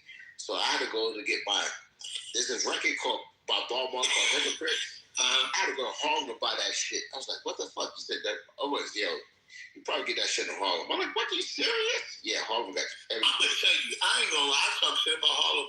I love Harlem. It's the best place in New York. I love Harlem, bro. That's what I love the people. I love that shit. There's a song by what's that girl? Cindy Williams from Spike Lee's Four Better Blues. And you talk about Harlem, like, yo, that is Harlem, man. It's different. It's like it's a whole different spirit, man. Y'all gotta do it, man. At least once you're like, go to Harlem, man. I'm telling you. No, you know what it is about Harlem that I love, man? It's like you can just feel the black people. Yes. You feel like you feel like you home. Because being from Philly, we all got family in New York City. And it's like a lot of my family in Brooklyn. I got some family in Harlem. But it's like Harlem, I don't know, that shit feels different. And especially in the summertime. It just feels different, man. It's like, I don't know, like niggas in Harlem. One of my grandfather's in Harlem, and she like lived there all her life. I'm like, yo, how you do this? She had stairs too. I'm like, yo, this shit, even the stairs is that. She's like, oh, that keeps me in. No, let me tell you some crazy shit happening in Harlem. So I meet these boys, right? It's cool with my cousin. They outside by the car they're having a party to themselves. Like the car is bumping all the music, and the boy got a fucking cooler 2 coolers, one in the trunk, one inside the car, iced up, drinked up, juice, sodas, everything, all this crazy shit. We're outside. Boy don't really know me. He was like, oh, you Tone cousin? I said, yeah. He was like, yo, you drink? I was like, yeah. Man, the boy give me a motherfucking red cup, fill it up with this shit with some goddamn soda and shit. Nigga, we out there getting flabbergasted 2 o'clock in the afternoon. I'm telling you. You talking about having fun outside? I said, what the fuck? This shit was crazy. Then the next thing I know, the chick that was on the block was like, pour me something. All of it's different. And the funny part was, these niggas wasn't going nowhere. Everybody was fly as shit. Jewelry. It was like we was at a white party. We was outside. Going nowhere. Having fun. Talking shit. I was like, my gosh. Oh, so it sounds like Harlem full of travelers that just say New York and shit. That's exactly what it is. That's exactly what it is, man. That's exactly what it is. Fly niggas too. Fly. Yeah, it's the fly niggas from the South that moved up north lineage. Because that damn sitting outside and drinking and having a good time, yeah, that's some Southern shit. Man. And you know when a bunch of black people come together, we create a sun, right? Yeah, so it's like warm energy, like this whole, everybody talk about it. So what you just talking about ain't really, they say it's not in your head. You be hearing from other races. It's crazy, man. This shit got so wild. A boy was like, yo, I'm about to bring the grill out. Yo, go up the street, get some meat. These New York niggas, go get some meat. The fuck? Who says, go get some meat? Boy come back with some chicken. He like, yo, my sister about to watch this shit up, season this shit. We're gonna throw this shit on the grill. All right, son, we throw this shit on the grill, son. Yo, Bobby, go grab some bread from the other store. I said, what the fuck? We on the block by some, nigga, this was an unplanned cookout. This wasn't even planned. I said, this is wild. We had a good damn time. That shit was crazy, dog. We was out there at 2 in the fucking morning, just sitting on the steps talking shit. Crazy. Shit was wild. But anyway, I gotta run to the G-spot. I gotta make my appearance over there. I'll be back over here. I'm gonna tell you, I like y'all over here. I gotta go to G, because that's my home room. But I appreciate all y'all, because y'all can read over here. Y'all got jobs. Y'all really good people over here. But I go in rooms where the people are dumb. I do that a lot because it makes me feel good about myself. That everybody over there is broke and fighting and gangbangers. Because I get to look down on them because they're stupid. But I'll be back over here. You know what I mean? I'm kind of like a member of y'all room too. I just gotta start coming over. We have really good conversations over here. All right, and I'll be back. Goldie, I'll be back for my therapy session. All right, because after I go over to the G-spot, I'm gonna need therapy. I'll let you. So that was Diddy. Diddy gave us this morning show. I try to pipe in as much, We had Coco in there because it's really Coco's show, We got people in there. But back to Coco. Damn, Cisco, your cousin funnier than you, though. But you cool, though. Diddy, I've been knowing Diddy for years, man. It's like, yo, Diddy, he's different. That's all. Chris just fucking up my karma, man. I can't get. All right. Can't get paid. I can't get a little cap here. Yeah. Every time they give me an extra, no, that's worse than anything else y'all can do to me. I rather y'all curse me out. When y'all give me the X, that's fucking up my bank account. I'm trying to get money off of this app. Everybody. I am. You should get Denny to come through more. Y'all probably start a whole little morning show between y'all two. Nah. He come when he want to come, Y'all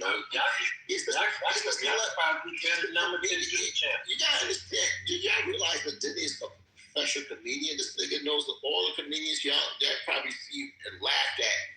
This nigga knows them. It's like his ball buddies. Kevin Hart. Kevin Hart's probably the biggest comedian. That's his boy. Kevin You know, I don't think you were here earlier. I asked about Kevin Hart. He said, yeah, Kevin talked to me last week. This nigga knows Kevin Hart. I'm like, yo, for real? Yo, it's the...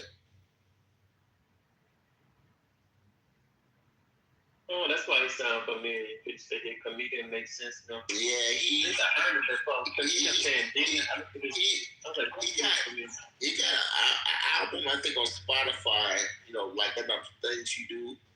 He got an album on Spotify. I played that shit for him. He's like, you ain't no money for that shit. Don't play that shit no more.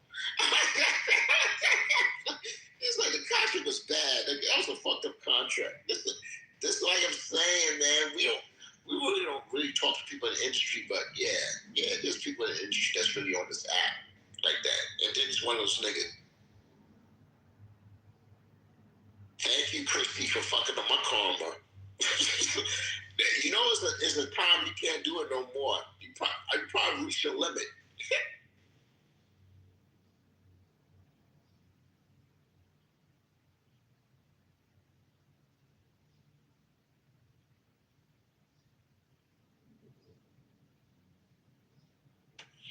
Somebody who might work for.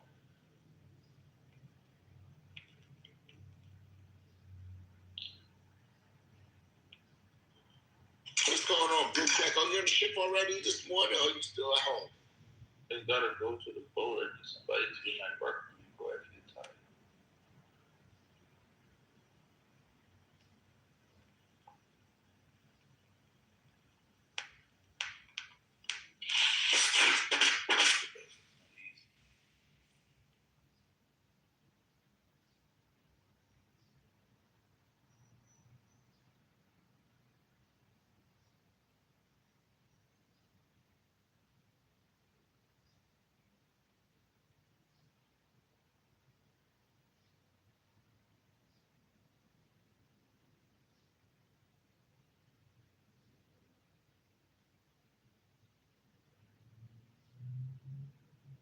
Yeah, it's one of those days. It's one of those days. Stock market going to probably go down today or up. I don't know. I know. Who's that? Blue? Yes, let's go. You done talking? I've been talking all morning.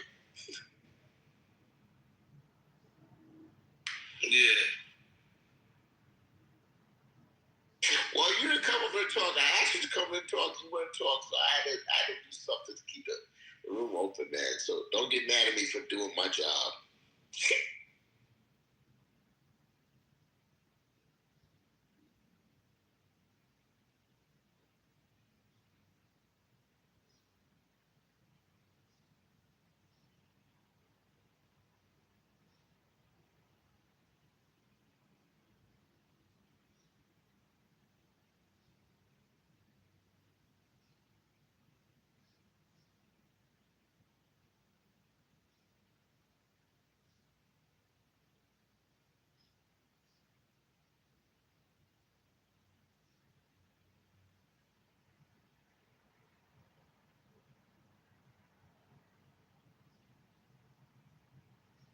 And I blew up here not talking. Blue, you supposed to be talking. Get your shit. You got your shit. Come on, man. Y'all tired of this? That's definitely talking about me. I try to get an extra 30 minutes before I go on social.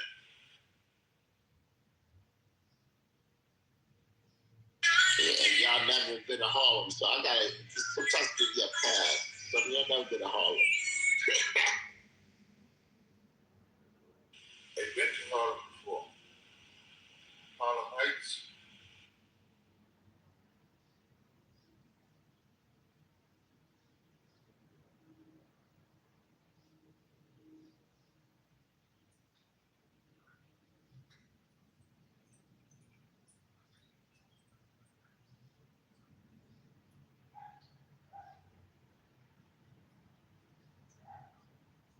Yeah, I want at my old age to be nice, son, man. I want to be nice at my old age.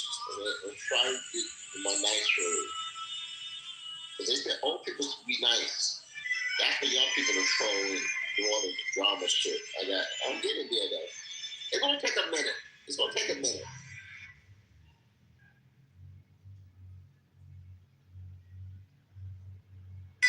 the bath too long.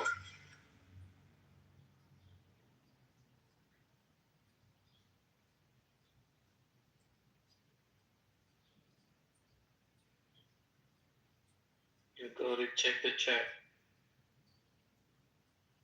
Go to one sleep. She got to sleep, man. Well, anyway, Cisco, you said R&B dead. Check this. R&B's dead. Yeah, R&B's dead. I said old R&B songs. Man, you gotta step into the now, bro. Nah, man. We ain't got no. Only new R&B artist this guy is LMA. Everybody else, LMA is the only one. Why you wanna live in BC, bro? Like the Pirates, bro. It's so talented. Are we doing this?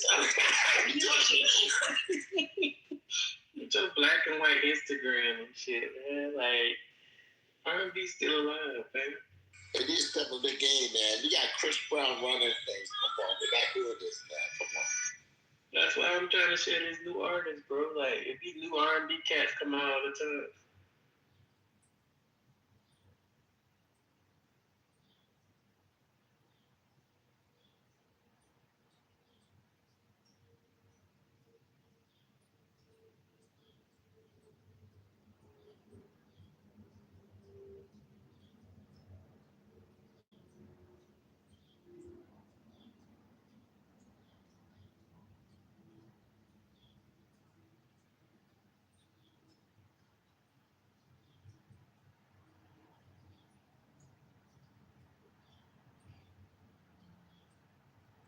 Y'all too quiet in the morning, man. Why? Come on, guys. Shut up. Shut up. I got to fight. Fuck you, Lavelle.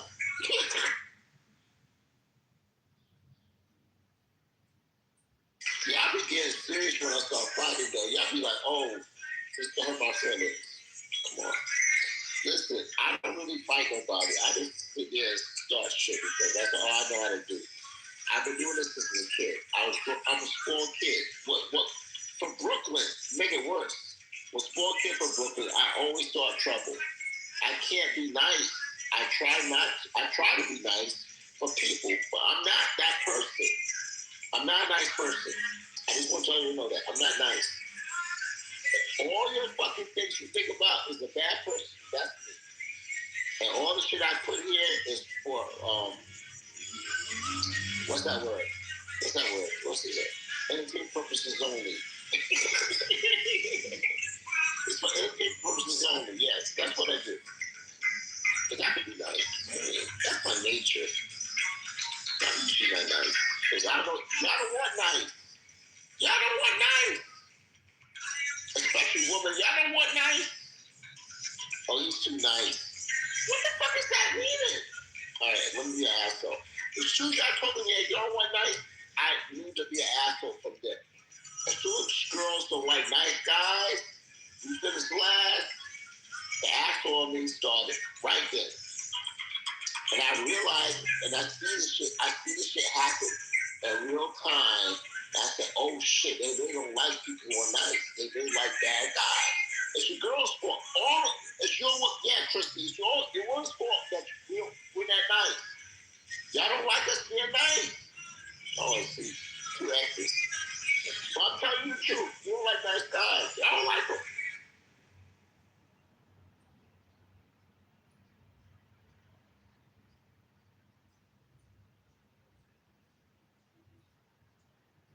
So anytime any woman gets mad at me, I say, oh, she's mad at me because she likes me. I know it's weird. It's like, oh, you mad at me now. Okay, you like me. Okay. Which means nice to you, you hate me. What the fuck is that? That should be. It's women's fault that men are assholes. It's the truth. Yo, Goldie, it's the truth. I'm going to tell you straight up. Women don't like the nice guys for some reason. They want the bad man. They want the bad guy. The killer. They want. Listen, Ariana Grande got on fucking a podcast the other day, and she said straight up, "Oh, Jeffrey Dahmer, oh, he's cute." I'm like, what? You know this nigga eat people?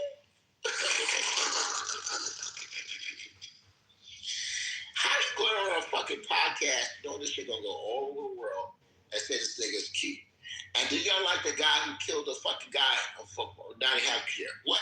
Y'all girls, y'all like committed men. I don't understand it. I want to be a nice guy, though. It's up to me, I'll be a nice guy. But y'all want that. So y'all want us to be with y'all. We want to be with the girls, so we become assholes. That's what it is. But let me shut up because I've been talking too much. Somebody else take the mic, please. I'm going to put my time on for a minute. If y'all say nothing in a minute, I'll come back and talk about it. Give me another TED Talk read.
Good morning, everybody.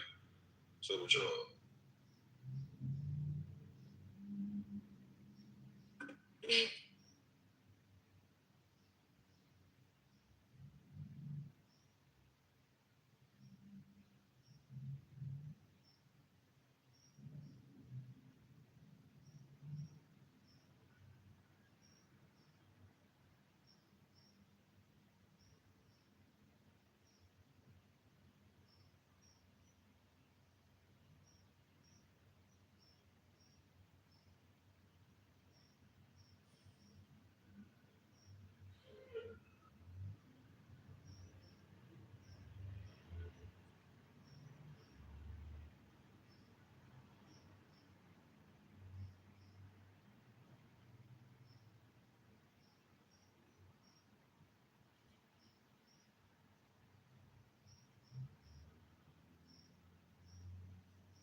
What current events you got for me today?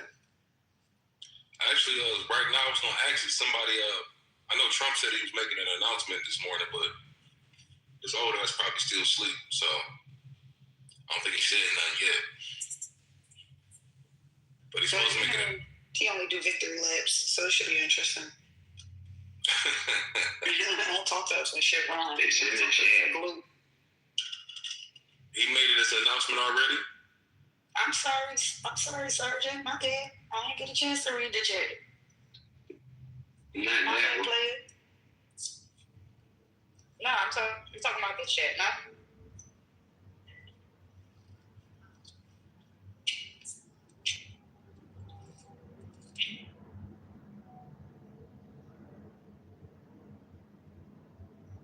Well, I know yesterday Iran struck Dubai.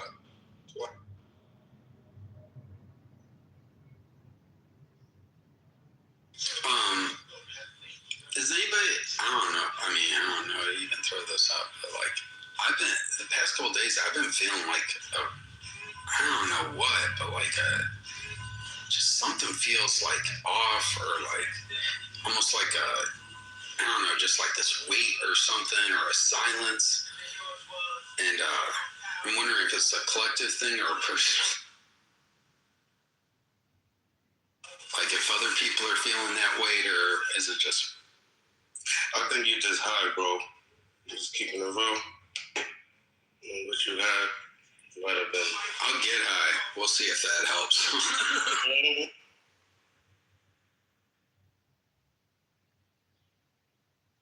No, Jacob, I feel you though. It is like a little different. I don't know how to describe the feeling that's in the air, but I don't know, man. I definitely get what you're saying. It's kind of like that one video I was watching with that track. Everybody knows now, and so I think there's so much uncertainty in the air. That's probably what it is.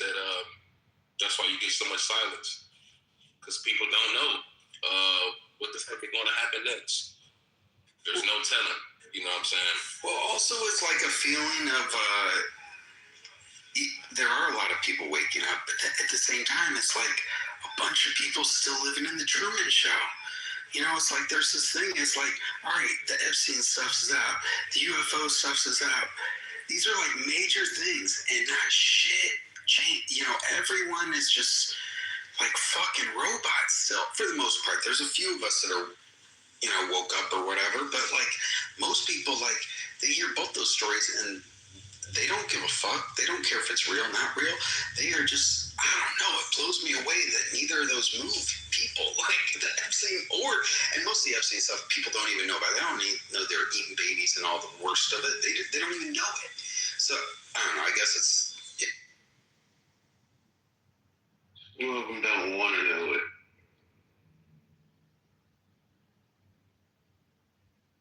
You're right. It's that, you know, it's that willing cognitive dissonance to the whole thing, I guess. And I guess I kind of understand why people would be there. Yeah, because, you know, some of them, look at everybody else that didn't know about it, that didn't delve deep into it. Look how much energy is spent on that. And some of them rather not give that loose away.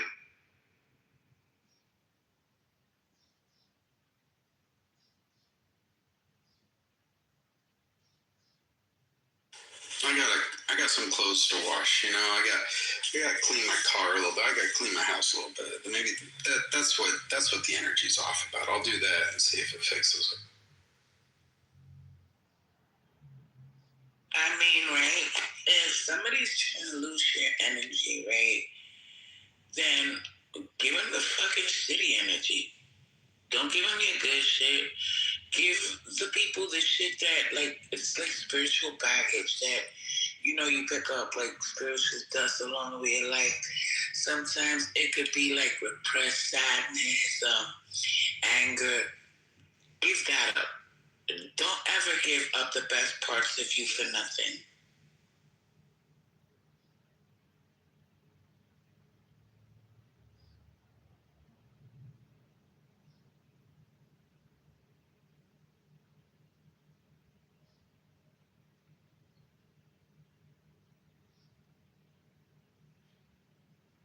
Thank you, Dolly. That was great advice. That's that DMT is still, flowing.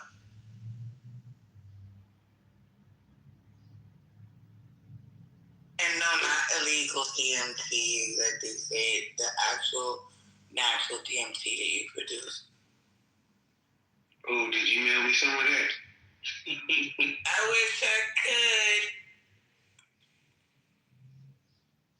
Did you know that the human body produces natural DMT on its own? Yep. Back when I was in college, the psychology professor we had was talking about actually a subject in the textbook, and it said that it can be expressed. So this Vietnamese American student that we had in class, his English wasn't good, so he was asking the teacher about how it can be extracted, and she just went in on his ass. Whatever, and I'm looking, I snapped on that lady, and everybody in class was like, "Yo, why the fuck you did that?" I said, "Because he asked a relevant question. It's right there in the textbook, saying that it can be distracted, because the human body actually produces it." He was questioning how. Just because his English is bad, don't mean that the lady should have did that. She has a fucking PhD in psychology. He's Vietnamese American. Have y'all been paying attention to the fucking college shootings that been going on? Well, yeah, I'm gonna take your side, and I'm gonna grill the fuck out of her because she should know better.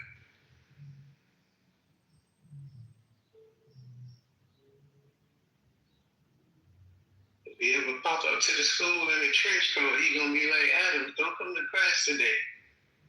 Because his family owned a restaurant right across the street from the college, but he got access to money.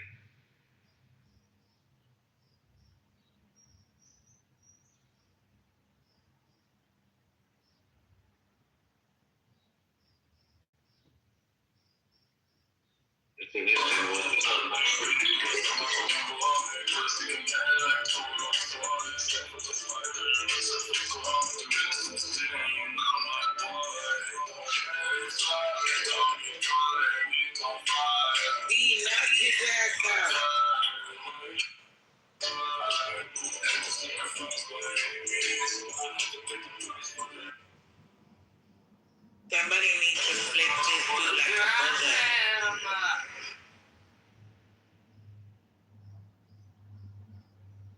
I didn't know I could do that.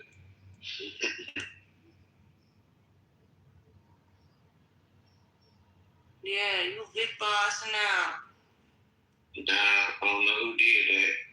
I think that's all I got off yesterday when I saw that. Don't be scared now. Nope. Ain't gonna let that shit go to my head.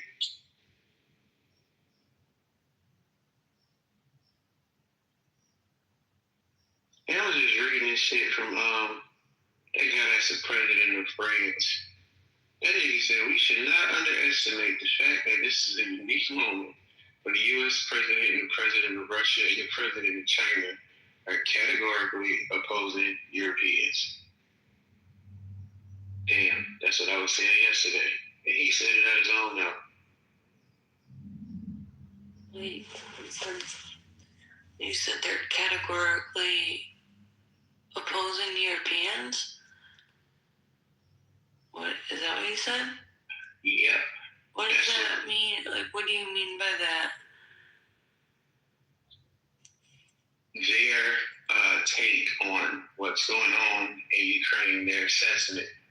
President of America, President of Russia, even in China, their assessments are very similar. And it has the British government and the EU very worried. And King Trump's visit ain't really do shit to change any of that.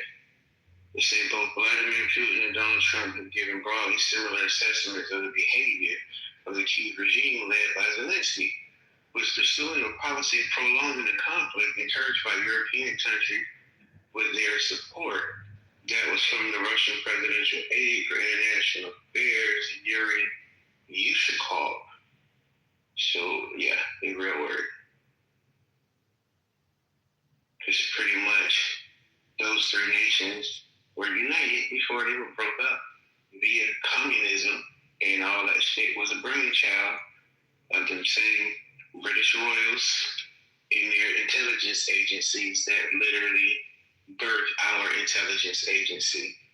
And I was reading how even Henry Kissinger himself set up a lot of the framework and everything, and he was self-admitted British agent. So, yeah, the same shit I was asking AI about. I'm looking at these people reports this morning, and they're tying all of it in, giving you dates, giving you names, specific organizations, and a lot of shit. And what's going on in Iran is like the reversal of a lot of shit, because that was a crown jewel to keep prolonging conflict. Henry Kissinger was, he's one of the major, from the folklore, he's one of the major players in the whole secret space program and stuff. Which, knowing his position, would make sense.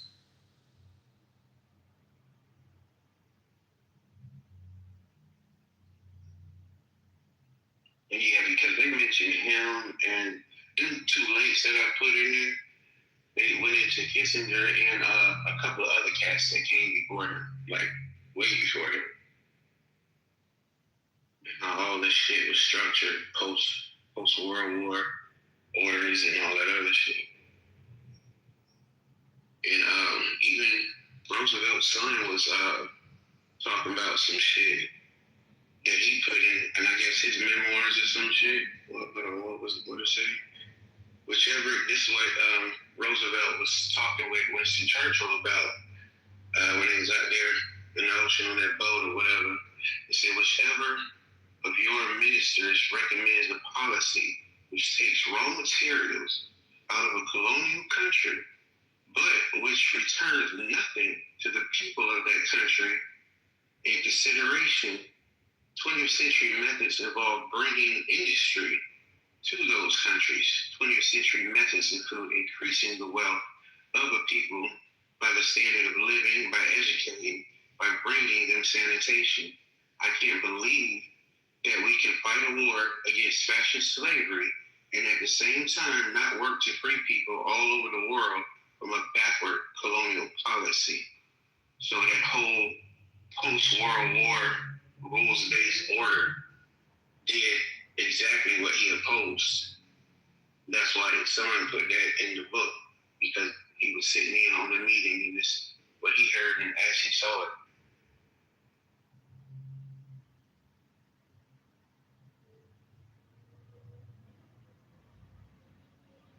So yeah, when people keep saying Israel, Israel, Israel, it's really Britain.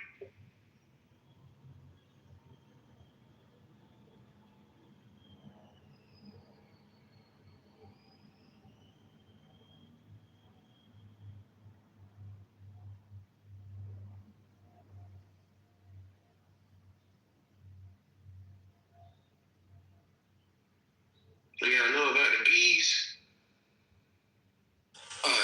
That thing with Britain, I just saw this thing about how Vlad the Impaler, basically the guy that was known to be Dracula or whatever, right?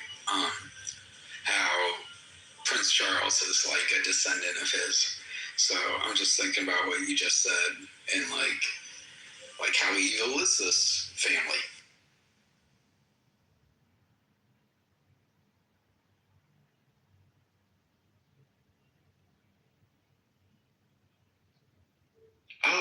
I don't know. I'm not gonna buy the book. No, I'm not. I'm gonna try to find that shit online free. But the lady that was close to the queen, she dropped a book about a week ago called The Queen and Her Presidents, right before her son come over here to visit.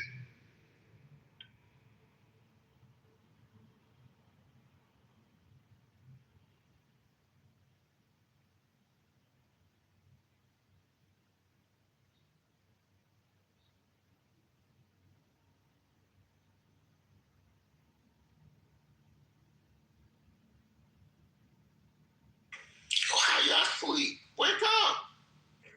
Hi, Q-Dilla.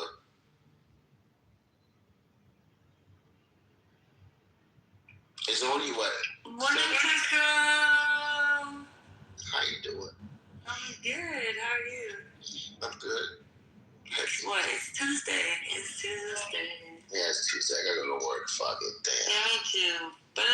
open on Monday. You know what? I like Mondays better because I'm off on Monday. I was just gonna say, I know you're off on Monday, so I know.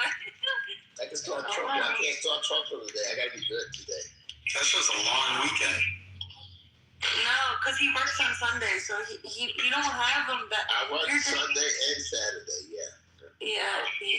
I overslept Saturday. My boss got mad at me. Like, oh. Do you only have one day off? Yeah, I'm off Friday. I'm on Friday and Monday. Okay, yeah. You don't like having 2 days off in a row? I miss it. I haven't had it off for 2 years. 2 years.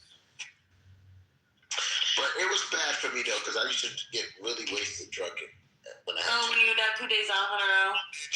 Yeah. You'd be like going wild. Don't worry, we know time.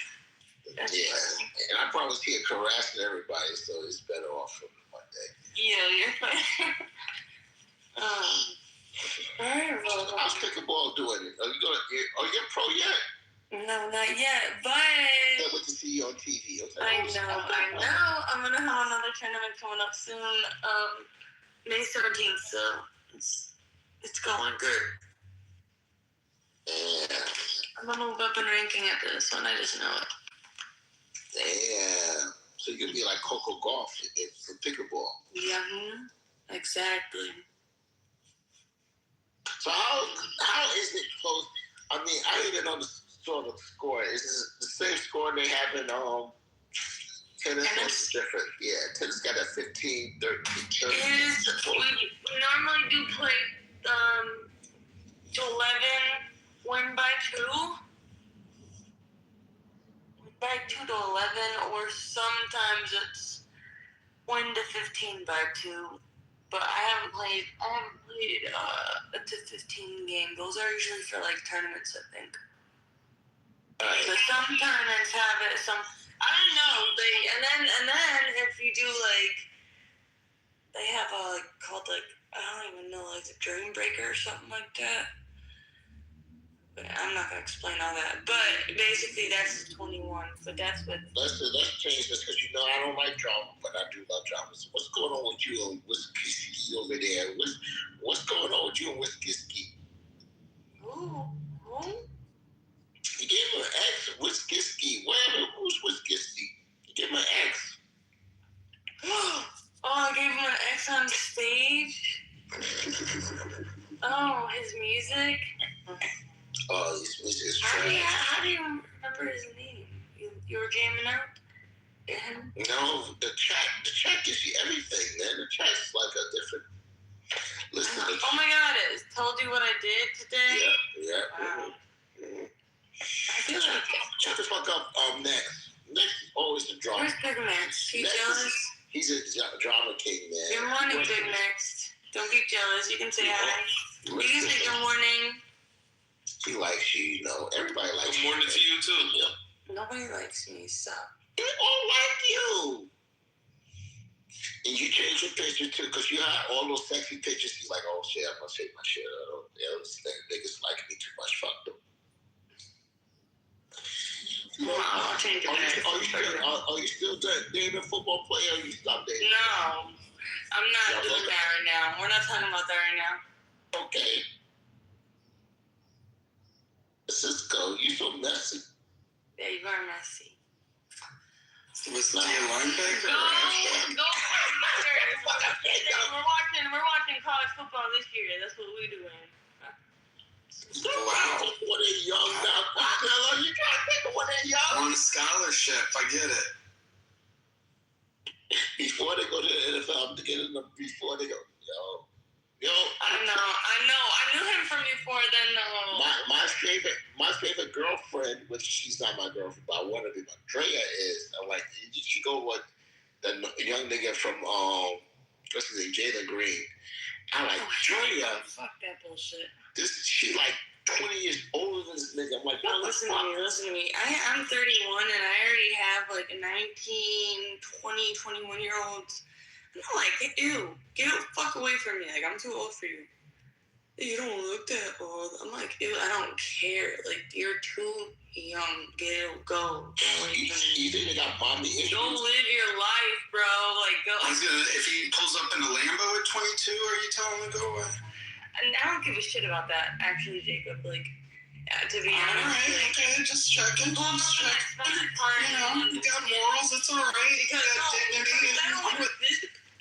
because first of all, yeah, if it's even his. Wait, no, you don't have morals and you don't have dignity? No, you didn't let me finish. I do have morals. That's not what I was trying to say.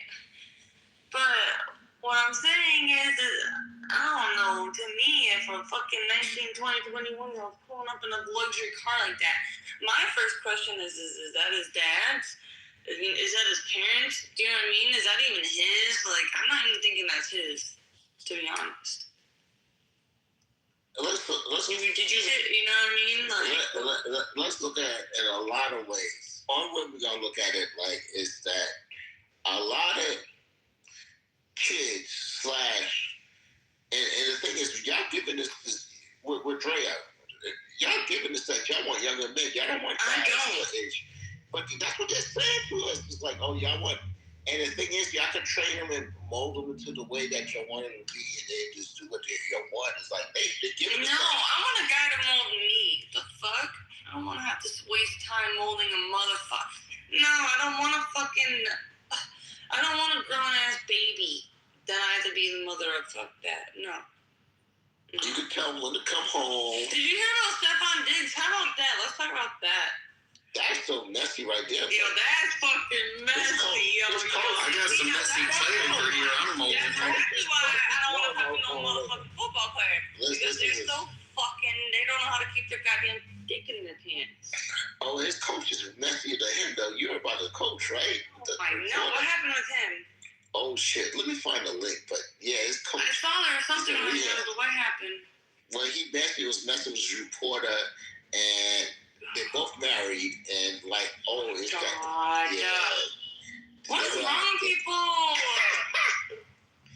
The fucking chef said that Stephon and her had a sexual relationship. Go figure. We all knew that. What's going on? Cardi B so fucking dumb. Yo. She's so fucking dumb. She's so fucking stupid. Like, I don't know. See, like, to me, I swear to God, like, you could have Stephon Diggs in front of me, and he could be begging me to be with me, and I'd be like, yeah, fuck that. I don't give a shit. I don't care how good you look. I don't care. I don't care how much money you have. I don't care how good you are on a football field. Wait. I'll go be single. Let's go back here. You say he looks good, though. So it don't matter. You can look good, but you can be a piece of shit, dude. That I don't want to touch your dick. Ew. I don't want no community. You can still look good, but have community dick. I don't want no community dick. What? Y'all came over this community dick shit. What is this? Community dick. Yeah, y'all don't like that, huh? Community dick. Now it don't sound cool, huh? I got 100 bodies. No, y'all just community dick. Don't sound nice. You know, Jay-Z said that shit in his second album. He's like, yo, them niggas are foul just like us, but y'all want with a nigga that don't have this shit in the public, but this nigga's this foul. You don't want a virgin anyway, so what the fuck you talking about community dick? That's that first fight, though. Wait, I don't know. I'm not asking a guy if he's a virgin. I'm assuming that at this point no guy's a virgin, but okay. I'm 31. If I run into another 31-year-old man and he's a virgin or claims he's a virgin, I don't think I believe him. Yeah, but not being a virgin and can't function ain't the same thing. Like you might got some pussy. That doesn't mean you learn how to fuck yet. The minimum age she's dating this guy is 35 to 40. She's not dating anybody. Based on what you're telling me now, Q, so you can actually tell me different, Q Dilla. If he's younger than you, you're not dating him. Period. No. Right. What about your same age? You're not gonna even date him. I'll do the same age. No, the most I'll do under my age is like 1 or 2 years, and that's it. So he's 1 or 2 years. I don't even know if that counts. To be honest, that's just like 24 months. What are you talking about? Wait. Right? You went to high school together. 21 space or 29. No, God, ew. See, 29, 30. 29, 30 is the same as like 31, basically. Is it the same?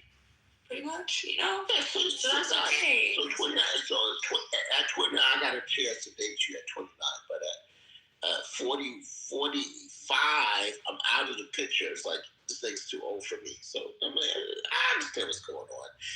Y'all got some weird rules that y'all can stick to. It's like what we look like with 20 and with 40. I mean, let's be honest. It happens. Oh, I know. I mean, the same thing happens to us, but y'all care too, huh? No, we don't care about girls' ages. Listen. Some of you don't. Now, listen now. Was 20 or 30, I'm still dating Drea because she's past the drinking age. So we're going to date, 21. Let's get 21's drinking age, right? I'm dating Drea. I'm just going to date you. I'm not going to ask your age, birth certificate, and all that shit. So I'm just going to date you. So you don't think a girl can be too young? No, girl too young. All right, okay, like for example, this guy, right? I'm 31, right? I play pickleball with him. Oh, But you know me. I'm taking pickleball serious, right? So I'm not looking at no guy at pickleball like that, right? This guy's 48, driving a BMW. Was my pickleball partner trying to fucking give it me, and I'm telling him like, no, bro, you're too old. Like, you're too fucking old. Like, you're old enough to be my dad. Like, how is I don't know. Like, how is he okay with that? To me, like, that's weird to me. Like, you don't think about that? Like, oh, this girl's young enough. You are making him a 16-year-old father at this point, though, too. No, 18. He'd be 18. I thought you said you were 31. He was 48, right? That's 17. Okay, well. Okay. Is that giving birth at 17, or is that fucking? Hey, he should know how to take a no for a no. That's all I'm saying. Like, if you ain't interested, you ain't interested. It don't matter why. 18, or is that he would? Because I mean, we got parents that are 15, 16, 17, 18-year-old parents all the time. I mean. I want to tell you something that most women. My point is he's old enough to be my dad. Like, that's just weird to me. Yeah, like, ew. But I want to tell you something that most women don't know. Anytime you tell a man no, that makes him want you more. Oh my God, no, because this guy won't leave me alone, bro. Like, I felt so bad. Just go, yo. Nah, because I had to not play with him for a little bit. I had to go find other pickleball partners for a little bit, and make sure he watched me play with them, so he knew. So I knew that he knew I was playing with other people, not just him. But yeah, I don't know. You did that because you didn't like him. Yeah, I don't like him like that. Because he should have been being like a mentor brother to you, and not like trying to look how short your skirt is. Instead of trying to rob the cradle, bro. Rock the cradle of love. Rob the cradle of a 31-year-old. I think it's rock, but yeah. Men gonna still try. He's probably dancing by himself. Men not gonna stop. Looking for a white wedding. No, you gotta stop. Yeah, you understand. Men, that's our dreams and hopes. We start crying. We don't stop. I mean, so you thinking he's sitting there like, oh my God, there's a chance. I have a chance one day. If we don't get, until we get a better option. That sounds like Dumb and Dumb. The only way. So it might be a while. Yeah, you gotta wait for another girl to pop in this atmosphere, a Starbucks or something, and you would be like, oh, let me leave her alone. And that's what's gonna happen. We lose interest when we get a better option. It always happens. You get a better option, meaning that like she looks like she into you and shit, and like, oh, that. Listen, man. Thank God I got AI, because I realize what's going on. We don't really like rejection. Men don't like rejection. We think we're going to win all the time. We're going to win eventually. What's the objection? Oh, well, she says I'm too old, but I don't look old. Okay, yeah. That was one of his lines. He's like, well, how old do you think I look? And I looked at him. I looked at his driver's license. I'm really good at guessing ages, and I'm like, 48. And he was so fucking hurt. He goes, 48. I don't look that old. What? I'm like, so you're 48, aren't you? He's like, yeah, but I don't look that old. I'm like, well, you don't, but you're still that old. You're still that old. Your fucking joints are still gonna start to crumble in, 5-10 years, and I'm not feeling that. You don't know the medicine I'm looking at. I'm looking at the medicine these 6-year-olds are looking at right now, so that way, see, I can pop back into my 20-year-old body just like a 20 and back. Hypothetically, if I was 47, I'm saying. That's crazy because my mom is in her 70s and she got her stuff a little young too. And not for nothing, my mother's in her 70s, but she's in way much more better shape than me. Alright, you know what? That's so crazy because, there's something to be said for somebody that keeps themselves in shape. My mom is almost 60. My grandma, my Puerto Rican grandma, is in her older, she's like 77 now.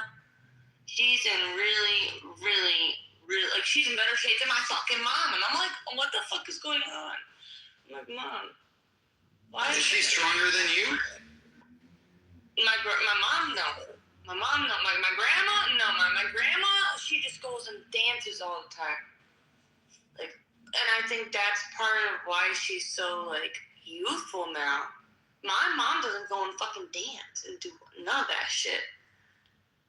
But my grandma's so tapped in with that side of her fucking culture, but she never really passed that down to my mom. And I don't know.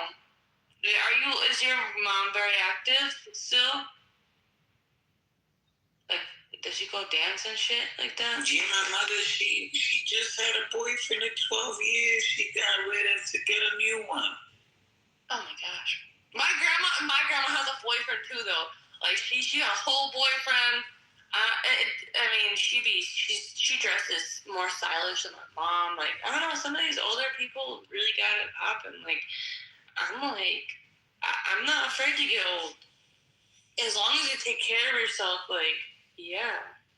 See, in my case, right, I had a back injury that where I fractured my tailbone. It caused, once you fuck up your back, you're going to suffer, unless you get a surgery, and then there's no guarantee. I could still move and do a lot of things. It's just I got a fucked up back. So, in spite of me keeping in shape when I was younger, doing the right things, what I didn't plan for was that back injury. Yeah, my dad had a pretty severe back injury when he was a child. He fell out of a tree, and he's I don't know. He's in his 60s and he's sensitive quality, but like he always complains about his back, and I feel bad. I don't know. The back's nothing to fuck around with. Hey, I was just listening about this weightlifter guy or trainer, he technically was, but he was saying, strengthening your lower back, like if you can get that shit stronger, it will make every part of your body get stronger. Like it's think of like your core, but it's like on your backside in that sense. And they were explaining the math and the science and all that, but like you want to get to the nitty gritty, Yeah, but sometimes people get such bad like back injuries, like they get like their back blown out, like herniated discs and shit, fractures, like it's almost like so bad that they're like, I don't know, you can go tear like a bicep or a quad and you can like rehab that back to almost 100%, but a back, if you break your back, like a herniated disc, like that shit's a bulged disc, that shit's hard to get back to 100%. It's almost like, I don't want to say it's impossible, but it's almost damn near impossible. Like, amount of rehab you would need to do. Have you had surgery, Dolly? Did you have to have surgery on your back? No, I don't. I won't. Did they say like they wanted to do any fusions or anything like that? Nope. Oh, that's good. I think the human body is like an instrument that we don't really understand. A lot of shit that they tell us is bad for us is probably actually good for us. I won't say it like this. We won't even find a lot of this shit out for 10, 20, 30 years, 40 years down the line. Because they say caffeine is bad for you, but we would do caffeine forever. So how's it bad for us? We've been doing that caffeine. But yeah, if it affects you, you gotta just. I think you have intuition. That's the shit that humans like. Oh, like yesterday. Well, no, not yesterday. Some days I say I'm not gonna drink, and I try not to drink. You know, and usually by my bank account, because your money makes things different. I don't drink because I don't have the money to drink. You know, you get the money, you don't have the money to drink, you don't drink. You know, that's real. Exactly. That's why it happens. Because I used to have a weed habit. I had mid-grade, regular, and high grade. And all that, I was paying like $180 a month, $180 a week for weed.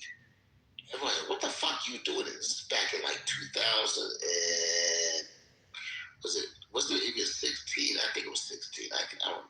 I was paying $180 just for weed. Just for weed. I ain't talking about bills and everything else I was doing.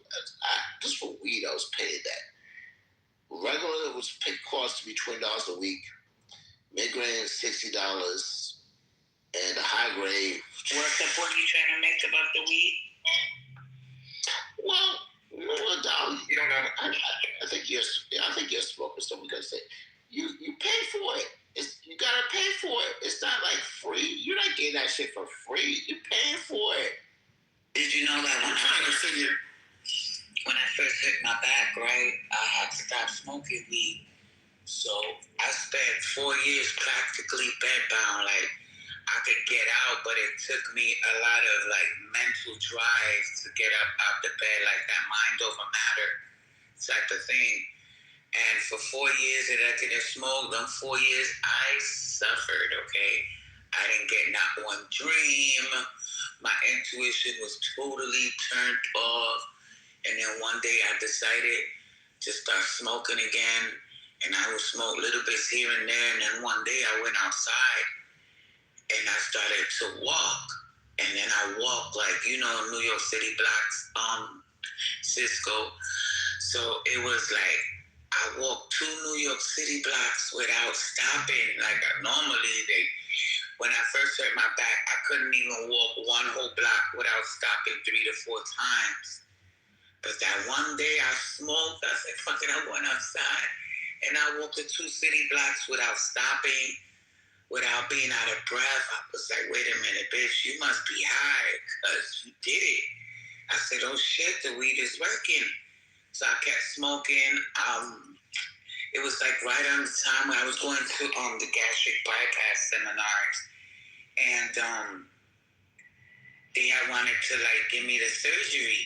But then when I did everything for the seminar, they was like, oh, you lost some weight. So I was like, yeah, boy, the weed happened. So they told me that so they cleared you. Once they clear you, they give you like this stack of labs you gotta go do, right? So they give me this stack of papers and they tell me, you know that if you come out positive for cigarettes or marijuana, you can't do the surgery. I stuck my 2 fingers up in the middle in the air and said, fuck your surgery. I'm not doing it. So I kept smoking, and sure enough, the weed was what helped me to lose over 100 pounds. I was able to move. I was chilling. I was doing great for a few years. And then I had the fire from all the water. I fucking fell, bust my ass again, and fucked my back up again. But I'm not giving up. But when I started smoking weed again, I was able to dream again. My intuition and my spiritual gifts was just like, hey, we're back. I was like, hello, it's been a few years, but when I tell you my dreams got clearer and everything, yeah. I think that's dope. That's what's up. Hello, everybody. Good morning, everybody. Yeah. What's up, Tom? At the end of the day, smoking is good for you. It's good for you. If you have that, if that's your habit, you need to do your habit. I don't think people say, "Oh, don't do my habit." Yeah, do your habit because that makes you happy. Your intuition made you want to do the habit in the first place.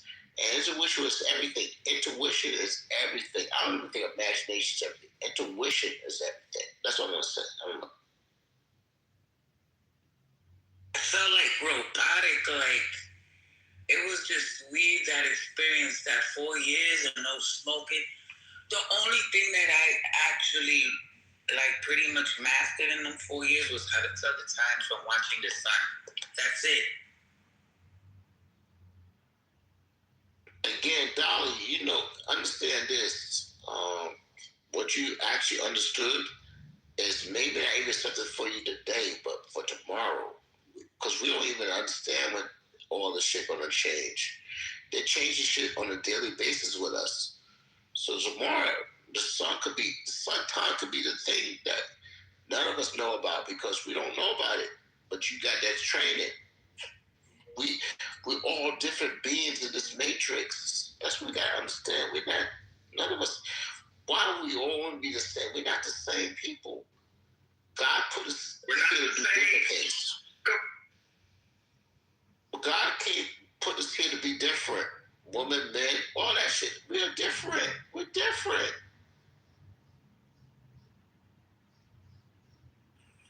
You have a unique purpose. That's right, Jacob. Even you. Everybody's unique. Except for the NPCs and they out there. Not Jacob suggesting purpose, like a soul control. I'm playing that Ye song where he's saying something about I'm out of my body, right? Or I'm like, hell yes I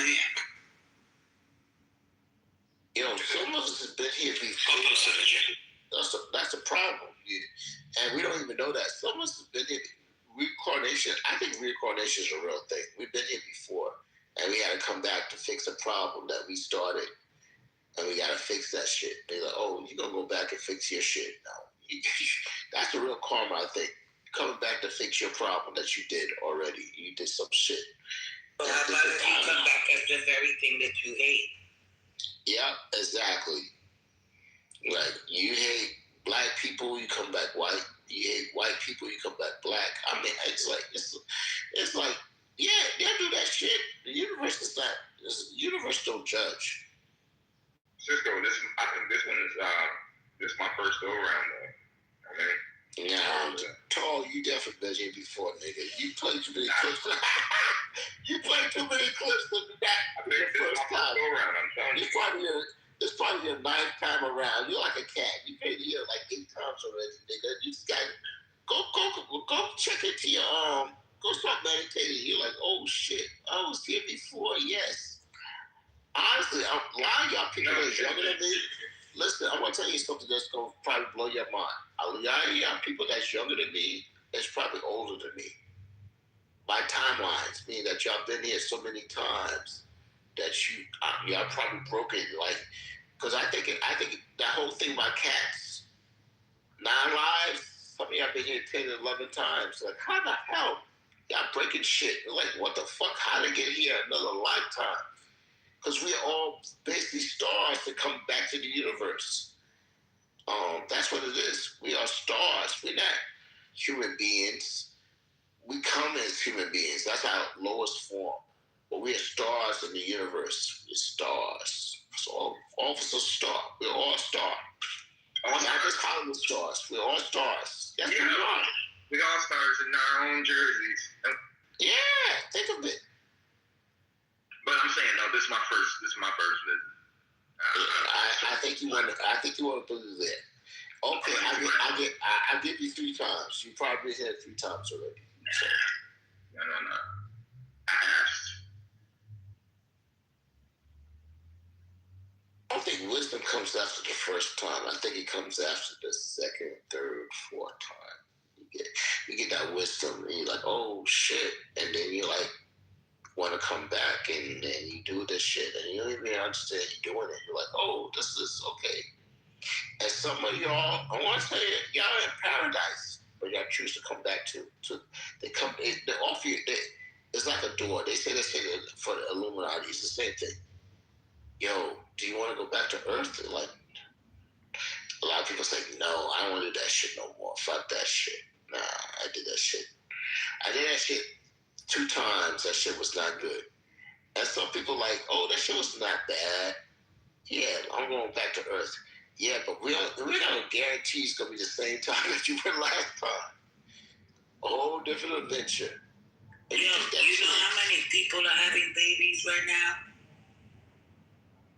Dolly, I don't think that many people having babies. Yeah, look, my sister-in-law, she hit me up last night, and my sister-in-law is in her 40s. She is having a baby. That's what it's saying, Dolly. Majority of the people having babies now are older people, which is weird to us. I'm like, oh, what the fuck's going on? Young people don't want to have kids. They're like, nah, I'm good. My niece is 24 years old. She's having a baby after 24 years. My nephew is going to be 30. My niece is 24. I must say that's good influence because most people in their 30s and under don't want to have kids right now. So then the older people want to have kids and they're having kids. And that's just everybody getting fucking up everything. They're like, oh shit, this timeline is not going to last long. I mean, 2030, like they want to make the 2030 the new war order shit. That shit going to happen because now, yeah, people don't want to have the kids that they wanted to have back in the days.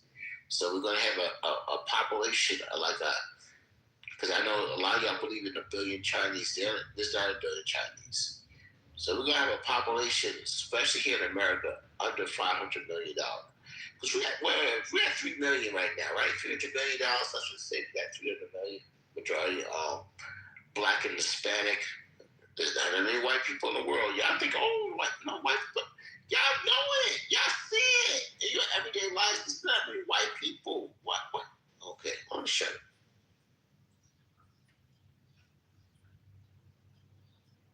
Yeah, but a lot of older women are because my daughters are 20 years apart in age. My oldest is 35. My youngest is going to be 15. I got 2 in between the 2 boys. But still, my daughters are 20 years apart. It's like, and even the 2 younger ones are 7 years apart. Like, I ain't had no back-to-back kids, really, you know? And I would kept saying to myself, if I don't have one more before I'm 40, please, I don't want to get pregnant after 40 because I didn't want children after 40 at all. Really, I didn't. And I got her. I'm good. You know, but I'm proud and I'm happy for those women that, you know, they trying and they conceiving still because I know it could take a toll on a woman's psyche.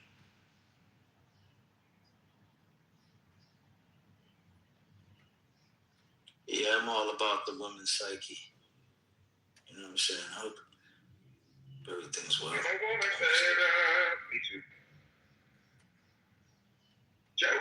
Good morning, Todd. What's cracking with y'all? How y'all doing? Good morning. Let me get with y'all for a little bit. I just drove down 185th. I like to call this Indian Lane, but you should see the names of these streets over here are one of my pickups. Muskegee, Arrowhead, Cherokee, Monterey, Abbey. What state is that? This is Ohio. I'm in Cuyahoga County, to be specific. And Cuyahoga itself is also another Indian word. And I believe Ohio itself is also an Indian word. But yeah, over here on the east side, they got an entire area, huge area, where all of the streets are named after tribes. On the black side of town, of course, the east side.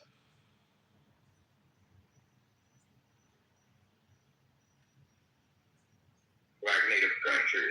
No question. What's the name? The one Mongolian one throughout the Pacific Northwest, the migrators, and come out this way. Contrary to popular belief, we should have all for that stuff. Damn, Paul, you a little low today. I'm sitting way back over here by the window, and I got the computer way over there.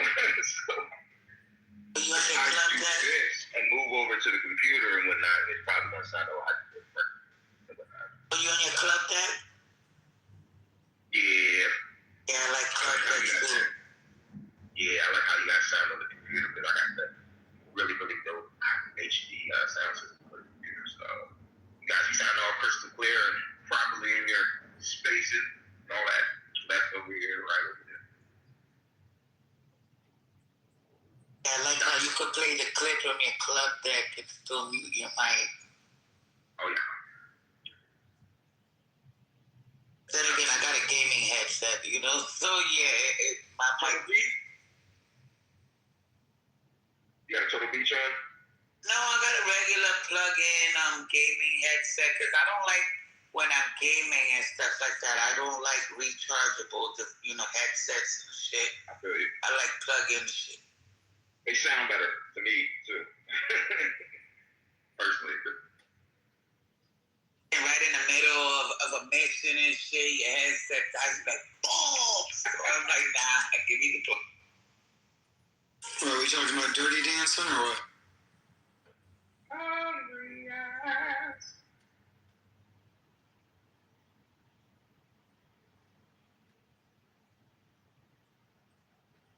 I know that's a dope movie though. Dirty Dancing, that was good. Nobody puts baby in the corner. Jacob, you brought it up. You seen that movie? I'm ready to line dance in the formation right now. You know, it's like I'm snapping everything.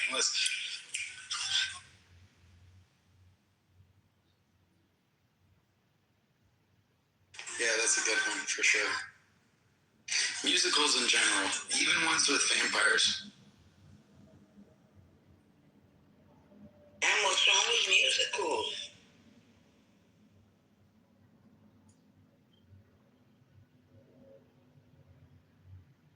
That was a pretty good musical in the sense that, like, because most of the music or the dancing part, right, like the musical part was happening in the theater setting, so it didn't necessarily feel like they were just breaking out a song in the middle of nowhere.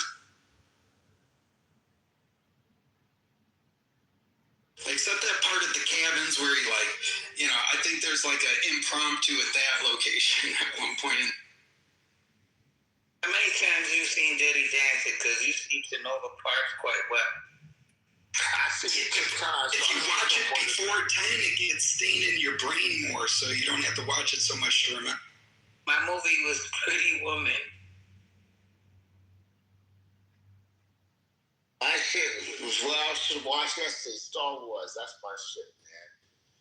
I've seen that shit so many times. But you know what other movie that I could watch over and over and over again? Full Metal Jacket. Oh, knock it off. I shit you not. You're a good baby girl to watch that shit. What the fuck? I haven't watched that in a while, that's for sure. Yeah, that's my shit. I could watch the original Doom over and over, and damn, I just thought about it. I just talked about the one with Charlamagne and Zendaya, because I ain't even watched that one yet. So you talking about the one where he's calling him Paul Muad'Dib? Remember with the fat dude? I never watched that shit. I think I watched it. If I watched it, it was once. I didn't like it. Like, oh, this shit is trash. That was my shit. That dude used to kill people with his name. He used to be like, Paul Muad'Dib. Crush their chest. You know what? Next, that's a movie that I think should be picked. You know how we talk about movies and look for the symbols and the messages and shit. Because those women. What about those women with the magic? Remember them? What was their name? I forgot, man. But they were powerful though, if I'm not mistaken. now. Sorry about that. The women, didn't they have the blue eyes? And Paul was the only man that could drink the water besides the women or something like that? That's what I'm saying. We might have to do a rewatch on that shit, because, yeah. That movie, that was almost the same. Like, Hunger Games had a shit that was another movie that was Disney Games. What the fuck was that shit called? I can't remember that, man. But it was just, they had like a sequel to that Hunger Games sequel. Maze Runner? No, it's not Maze Runner. It's something else. I can't remember the name. And I saw it the other day. I'm like, Did they cancel it? Are y'all still talking about doing it or no? No. We're like talking about it in general. But go ahead. No, somebody mentioned the women from Dune, the witches, the blue eyes, who drank the. Yeah, he put the name in the chat. Bene Gesserit, the women of the. Yeah, the Gesserets. Yeah, well, not they drank the worm shit.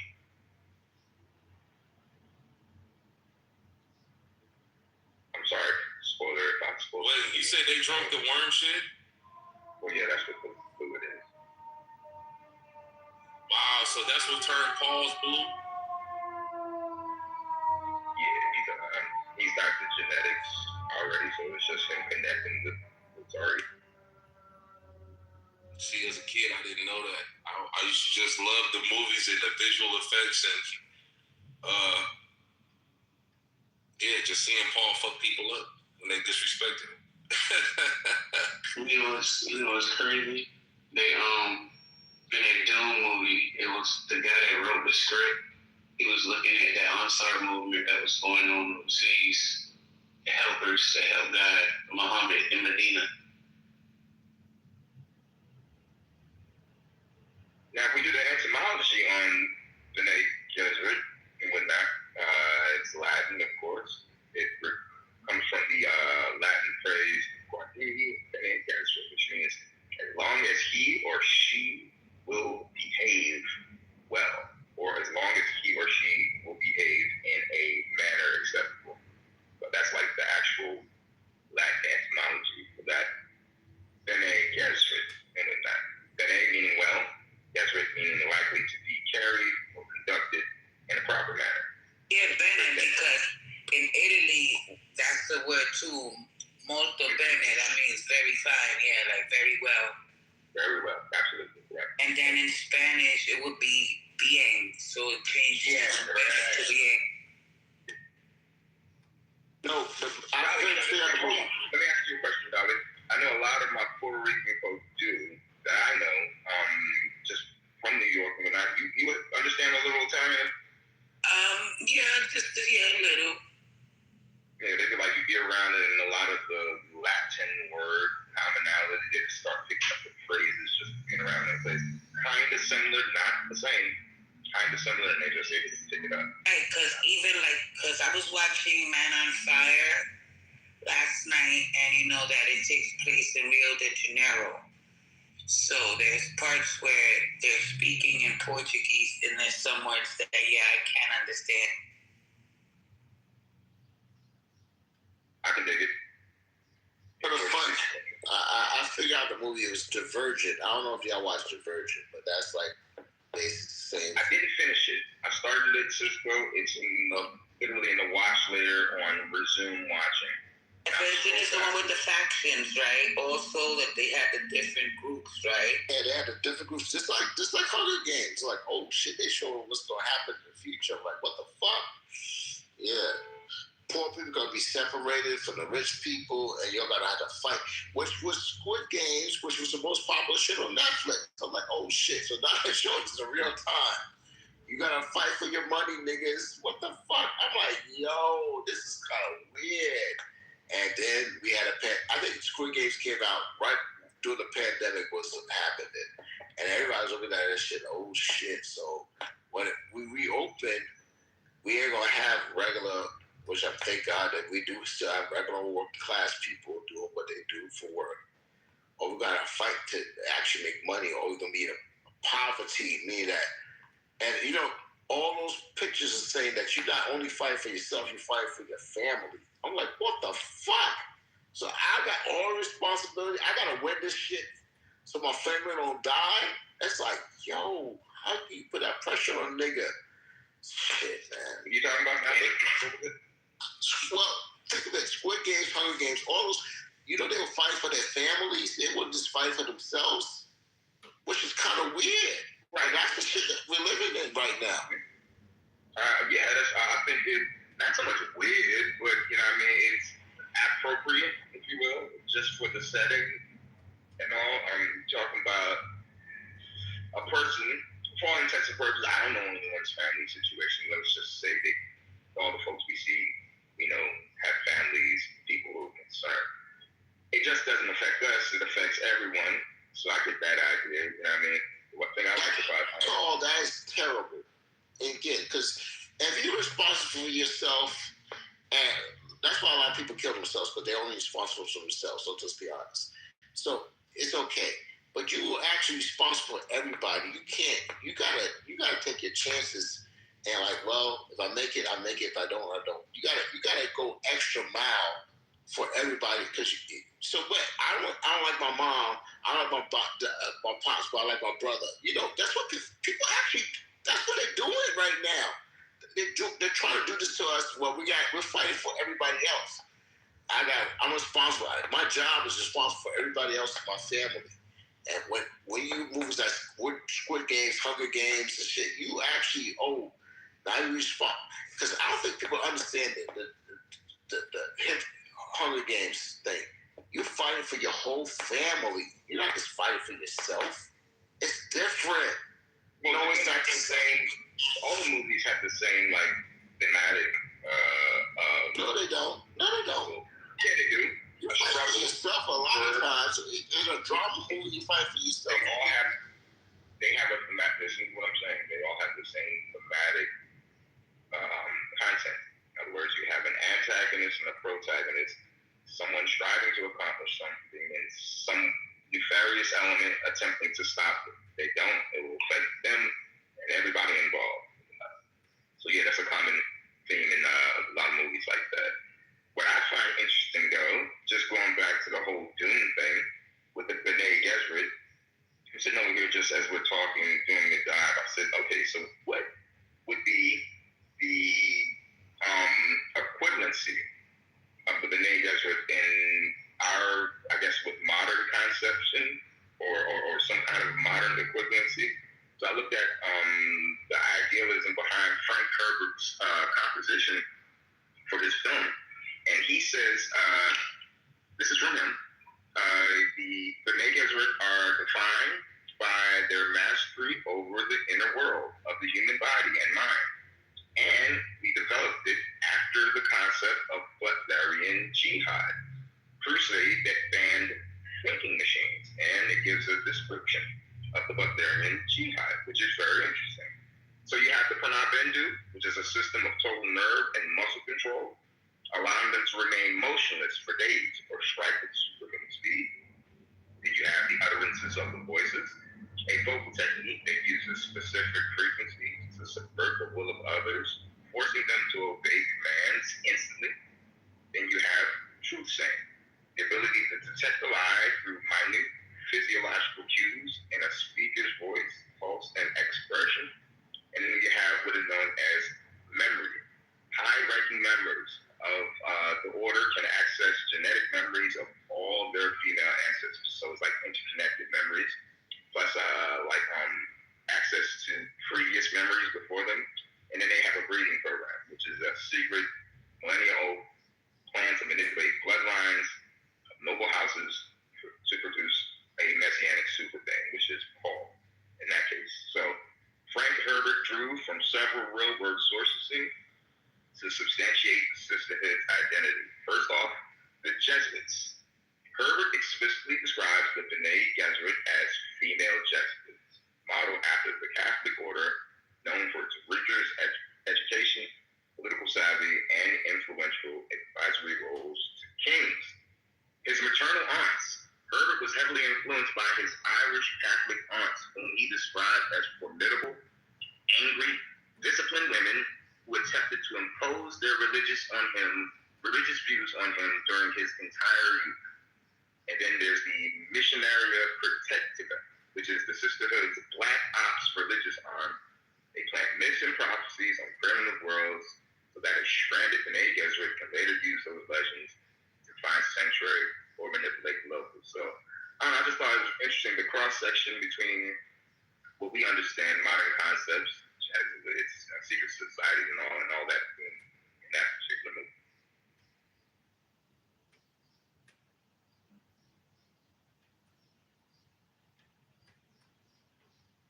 You know, at the end of the day, I think we're in this world because we're the hosts for the youth, sometimes for older people, and we're given content. And I don't think a lot of us understand that just by like talking and doing stuff, good, bad, and different, it actually is making the world go round. I don't think we understand that. I think we think our existence doesn't mean nothing. Everybody in this world has something to do in this world, this planet. We collect from the collective consciousness. All the ideas is not coming from like stuff that no one else thought about. It's like, oh, we got a new idea. No, you don't. Somebody else thought about that shit too. Probably 100 years ago. I mean, that's why I know when I watch the LCD screen and shit, my phone and shit, I was like, somebody thought about this, but I didn't think about it. So I want to say, oh, this is new. No, it's not. Somebody thought about it. And even if it's alien technology, because they saying, that's why that book is so important, the Book of Enoch. When they came in, voodoo with the human beings, and they talked to the ants and shit, they gave them the technologies of weapons, from guns to knives to bows and arrows to shit like we use today. The pyramids, well, the pyramid's still there. But yeah, how come we can't make a pyramid now? Well, we're at 2026, we can't make a pyramid. I went to a Luxor though in Vegas, but that's not the real thing. Come on, guys. That shit, they probably making it right now. They probably fixing that shit right now. I'm talking about a building that lasts for thousands of years. Why can't we make that? And we're in 2026. AD. Baltimore. Who said that?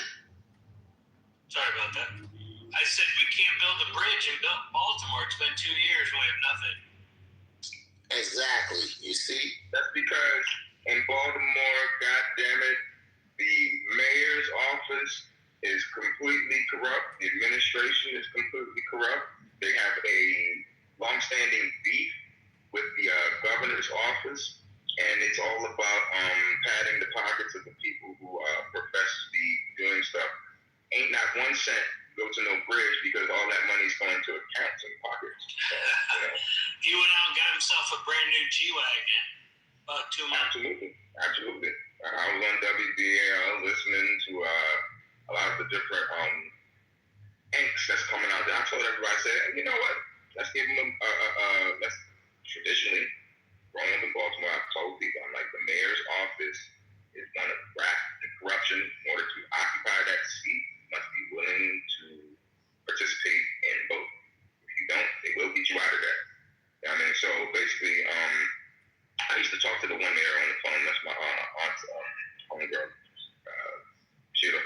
And it was crazy. I'm like, oh shit, I'm on the phone with the mayor. But yeah, anyways, that's neither here nor there. Yeah, that whole thing with the bridge, man, that shit. 2 years from now is when they'll probably lay the first scaffolding underneath the harbor, and then be like, all right, we got some success and progress, and that's it. It's unbelievable. It took us 10 years to build the World Trade Center, too, which is absurd.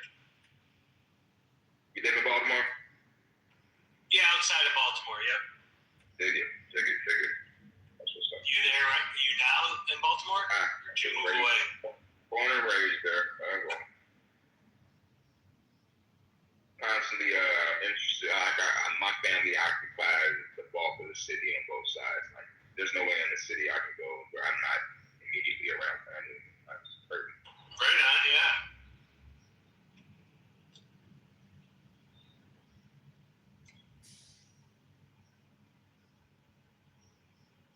Just go. I'm gonna find this little note thing. You were just talking about the technology and everything. I'm gonna go on my jigs right quick. See my man. You're talking about pyramids.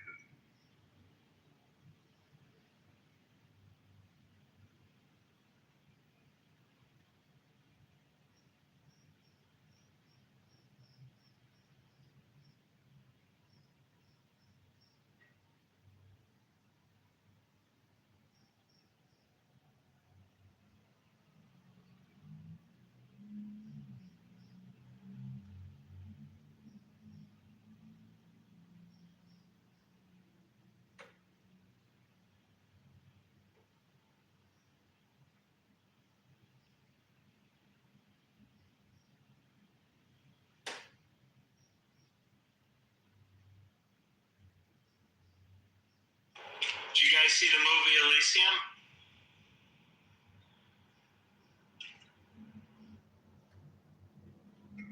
Just talk about that? No. Oh man, I tell you, please watch it. It's exactly where we're headed. Exactly. Just the opening scene, you want to blow your brains out. It's just, you're like, we're so close. So I can actually copy the link and put it to watch it later. I'm going to assume, what's it on Amazon Prime and Netflix? Where's that? I'm sure you can find it on Prime. I'm going to watch it this weekend. It's been a while. You know what I watched? The last movie I watched, I watched fucking Vicky Barcelona shit, whatever, fucking Scarlett Johansson. But before that, I watched Mercy. I don't know if you saw that. That shit just came out recently. Yeah, I think I was told to watch that shit. Mercy's a good movie, yes, because that's what I think we head to that timeline, and I don't think we're gonna have anybody gonna save us. It's like, yo, you fucked up, man. It's like, yo, that's it. It's over. Well, that's actually Klaus Schwab is on video saying that he believes elections will be decided by AI for number one. There is a country that is trying to put AI in charge of courts in their country. So AI would be judge, jury, and executioner, just like Mercy. So we're not far away from that shit at all. No, we're not. They're really just waiting on the data centers. Once the data centers get completely become completely operational, that's when they're gonna turn on the switch. But next, right now go ahead. My bad, Cisco. No, you're good. Don't you think they're fucking everything up, even with this war and shit, to do these data centers? They're like, oh shit, we just gotta go here, and like everything else gotta suffer. It's like you don't even care about human lives right now. It's like, yo, AI's running this shit. I don't think y'all realize AI is fucking alive and running this shit. All the shit's going on is AI. It's the I mean, I want to blame Trump, but I think no, this is bigger than Trump. Even the BlackRock, I want to blame BlackRock. Hey Cisco, go ahead. I just saw the Claude, like the guy that wrote the Claude code for Anthropic, say that like for basically the last year, it's been written by itself. Like what you're saying, it's factual. It's like, here's this guy that wrote the code saying, yeah, I'm using AI to write 100% of the code now for the past year. And who just took over a bunch of these things? The government, right? The government's like, hey, we're going to incorporate you guys into our military. You just became a general. Yeah, they classified it. Palantir's been implemented in over 31 governmental agencies so far. Yeah, do you guys know the sinister part of Elon Musk and Palantir and where we're going? Yeah, we discuss it a lot in here. Yeah, have you mentioned the Technate Party? TECHNAT Party? Go ahead, click on it. Yeah, it's called I'll type it in.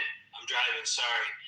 So in 1946, there's this party in Canada, political party, all right, that believed in a couple things, three main pillars.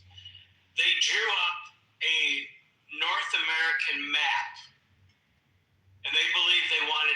incorporate America, Canada, Greenland, Venezuela, Central America, and Cuba was going to be their territory. They were going to unite them all. This is 1946. You can look, if you just type in TechNate, TechNate, you will see the map that's drawn up. So when Elon's talking about Canada and Greenland and Trump's fucking, playing around 51st state, we're going into Cuba, we already took Venezuela, all right?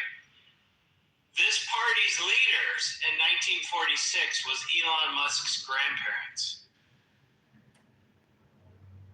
And if you put Elon Musk's grandparents in TechNate Party, you will get article after article after article on what they believed in.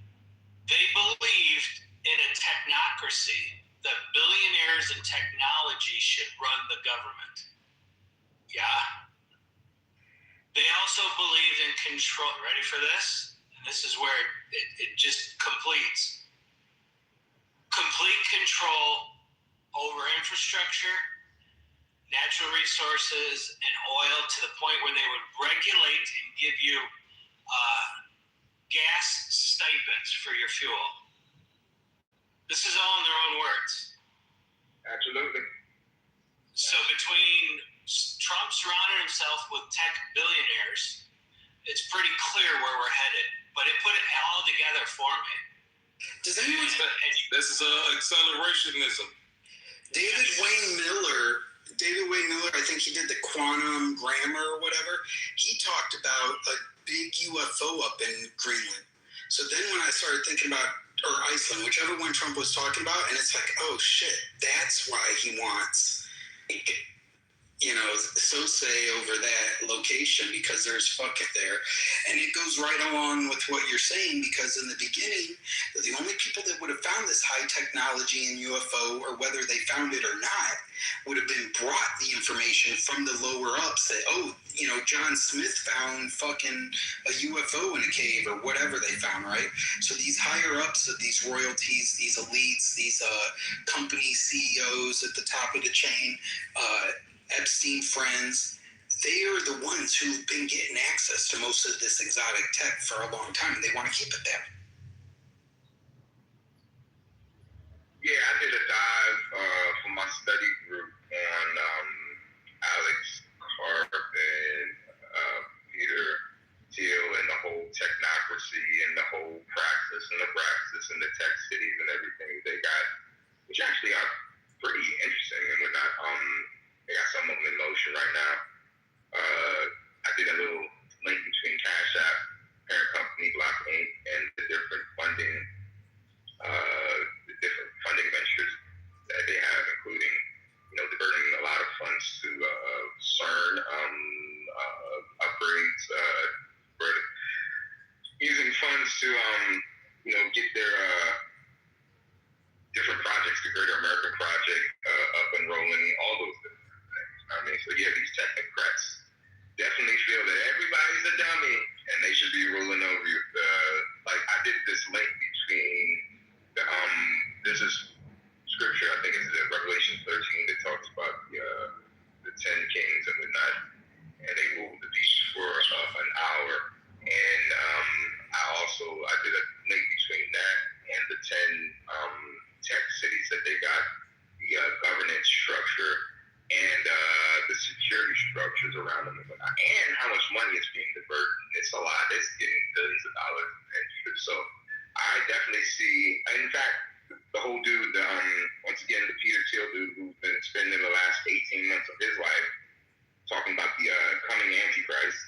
No shit. He's not sure if he's the Antichrist or not, but let's do a TED Talk tour. Unbelievable. The last 18 months of his life, bro. Like, literally, at tech seminars, at socio-political seminars, at financial conglomerate seminars, things like that.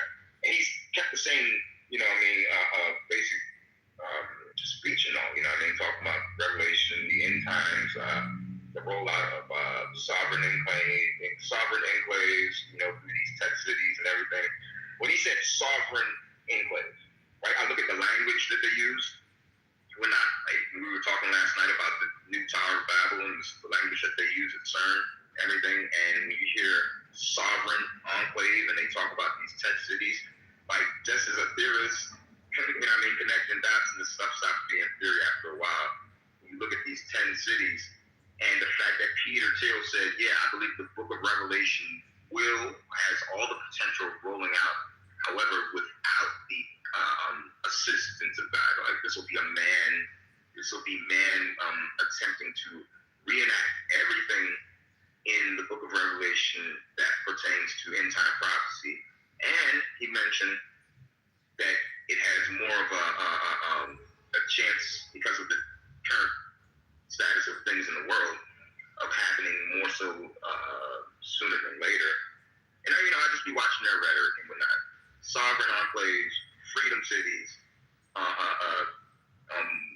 Pronomos, capital detractors, these different fundings, all types of stuff.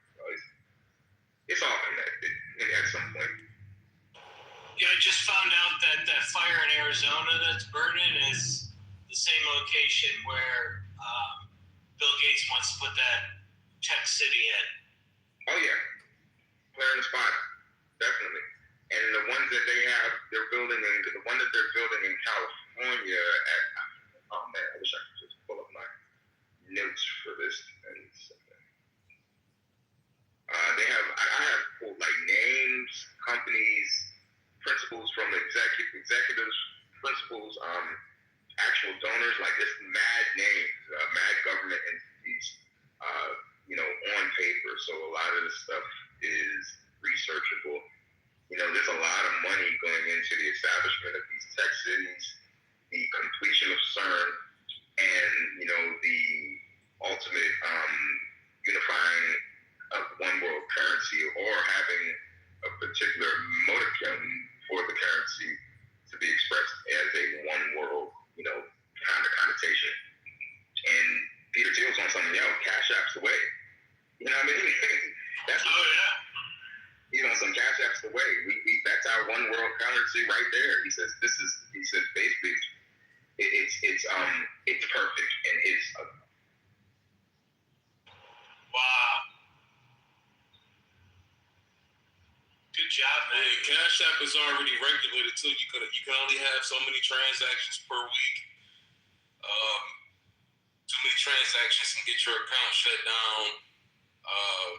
Things of that nature. You know what I mean? So they already kind of got like some rules and guidelines in place that the technocrats will love, because they want to be able to keep. Yeah, they want to be able to have control and all of that shit anyway. So they're like, Cash App already got it going. I can't even use Cash App no more. It's been like this for like 5 years. Like, I could make an account, but once I put my social security number in, they're like, it's over with. Because at some point I was using Cash App for business, and that's exactly why I got flagged. Too many transactions in 1 week. Too much money made in 1 week. Things you like, what the fuck are you talking about? This is a business account. Yeah. That's great.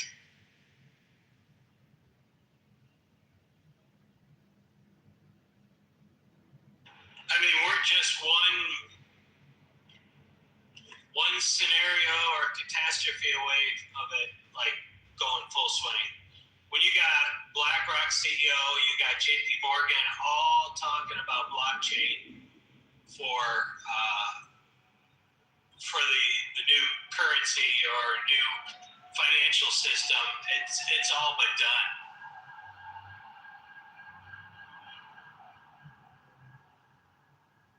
Oh yeah, that's what I wanted to mention, because I heard y'all say BlackRock. Anybody ever heard of Blackstone and Black Cube? Yes. Black Cube I haven't heard of, but Blackstone, yes. Yeah, so I did a little research, and I haven't put it all together just yet, but it's coming together. But so I was trying to look up.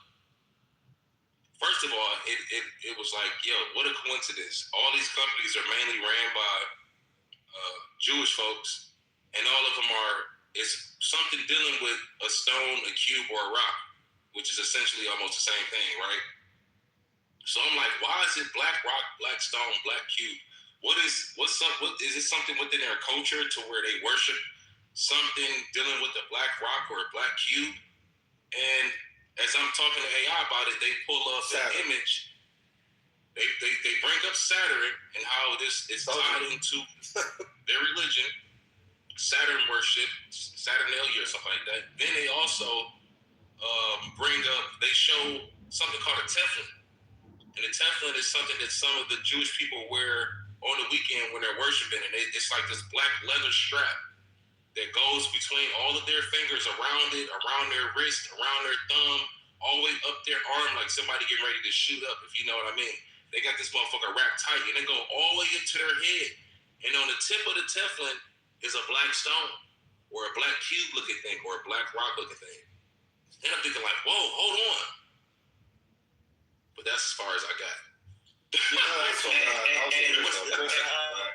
What's the name is too, that big black stone that they worship? What's the big one? No, that's the Muslims that do that. That's yeah. That's the Muslims do that. But this has something to do with Saturn, like G said. It's got something to do with Saturn. It's about Saturnalia. This was originally Saturnalia, right? Yeah, we heard about that when they was putting the babies on the laps and the ornaments was like testicles or some shit. I don't know. Yeah, it was a real wilded out type of event. Did you hear about the Black Rock that's in the northern Atlantic, like Black Rock Island? Have you heard of that? No, I never heard of that. Maps. Yeah, Google Maps had smudged it over that there's literally a black island. It's all rock. That's very interesting. I looked it up. It's so it's in Ireland. Okay, so Ireland, and then I guess you can attribute that to the black snakes. I don't know if y'all know about Ireland and the black snakes. But yeah, okay. Y'all cooking this morning. All right. So I got my Oh, sorry. Saturn is also it's like the dark god. You know what I mean? That's like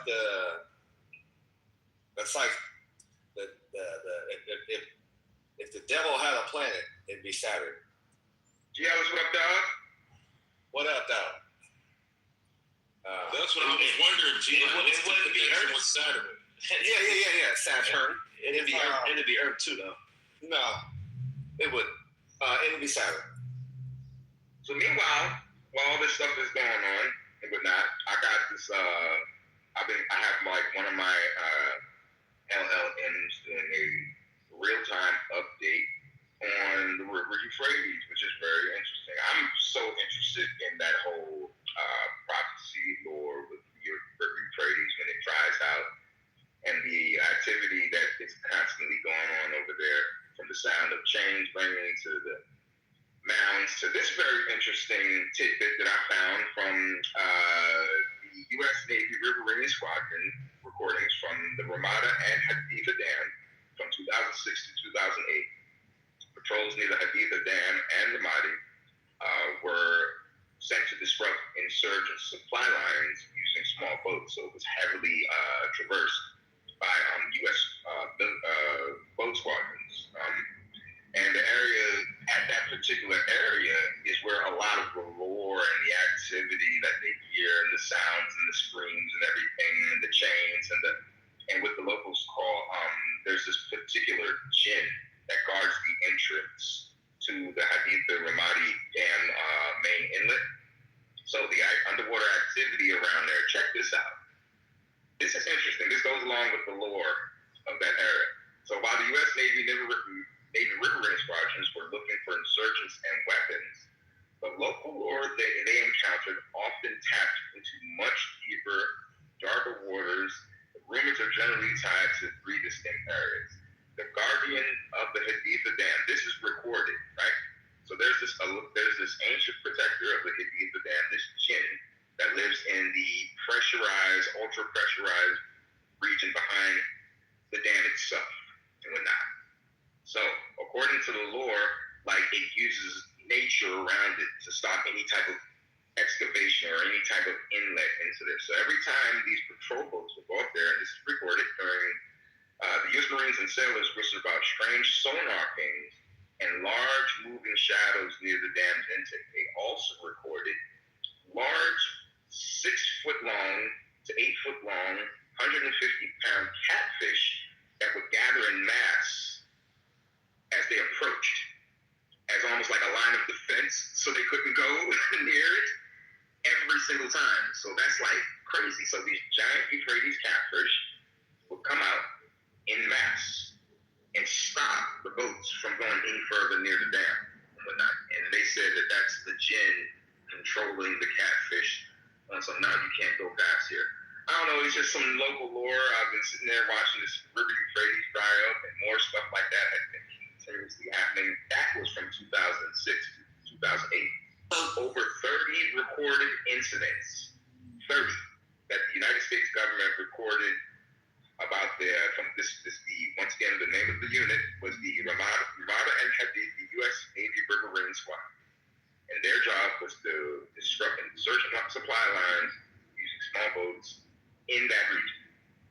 So would this be fresh water or salt water? It's okay. So the freshwater inlets and the Hadid, the dam, like whatnot. This is like there's certain areas along the river Euphrates that is freshwater, but it's not many.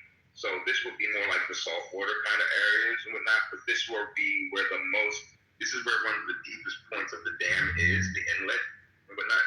And there isn't a lot of water in those areas going out, because then if you go past there, going downstream is where the river dries and turns into mud and everything, where they're doing a lot of their excavations. So I don't know, I just thought it interesting that the locals talk about this jinn that protects that area, and every time they try to go, these massive catfish going out as a barrier to stop these boats from coming in. Very interesting. If catfish are found in freshwater, then yeah, I could get it.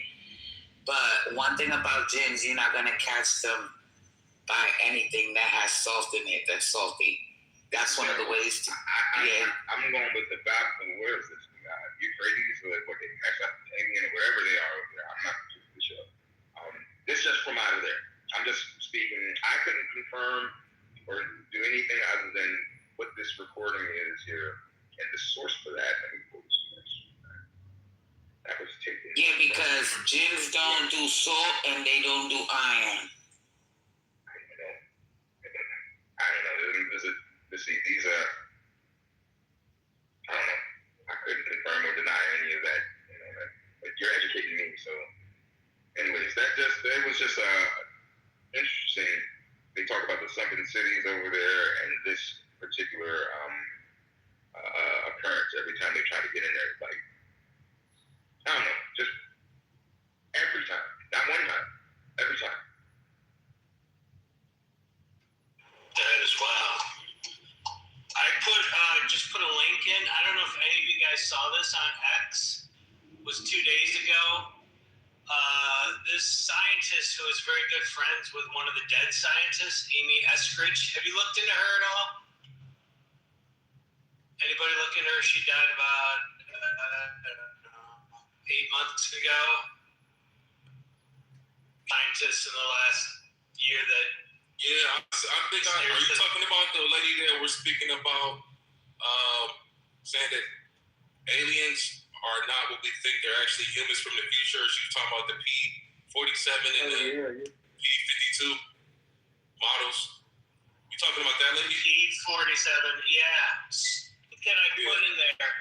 It's correspondence, emails, and text with this guy released them all. And I mean, there is so much in there.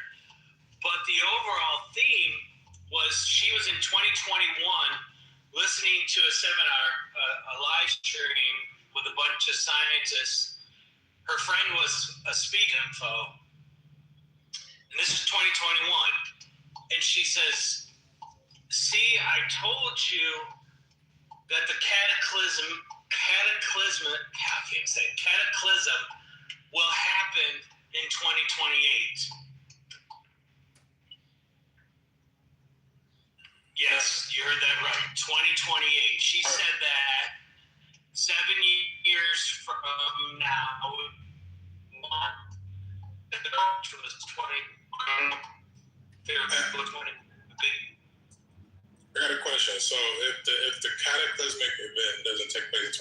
are we allowed? Is it safe to discard everything that person says? I would say that's fair. I mean, there's so much information that we share. But here's the reality, what are your thoughts in 2012? We went into a black hole and we shouldn't be here. I mean, we jumped timelines. Okay, see, now that's kind of like moving the goalposts. That's to me, she's talking about these beings that are us in the future, 47,000 years in the future, and correspondingly 52,000 years in the future, coming back to warn us of the cataclysm. This is a renowned scientist. This isn't just some whack job. What's that? Have you guys watched? Is are we the 47s? Are we the 52s? Are those both the ones that were the Rothschilds at one point that went in their bunkers and they were the only things that existed and stayed, and then they try to clone themselves over and over and turn into the Greys? I mean, I've heard that story. Could be. I mean, 1 out of 3 billionaires has a bunker. Have you guys watched the documentary called Confessions of a Time Traveler, the Man from 3036?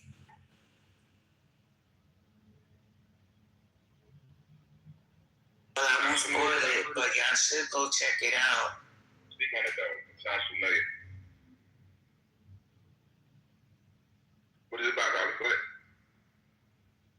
It's about a man who he said that he came from 3036, and he goes into a store and he just take the stuff, and then he gets arrested, and then he doesn't understand why, because in the time where he comes from, you could just go and get a certain amount of free foods or whatever, but I don't want to spoil it, but he says some really interesting things.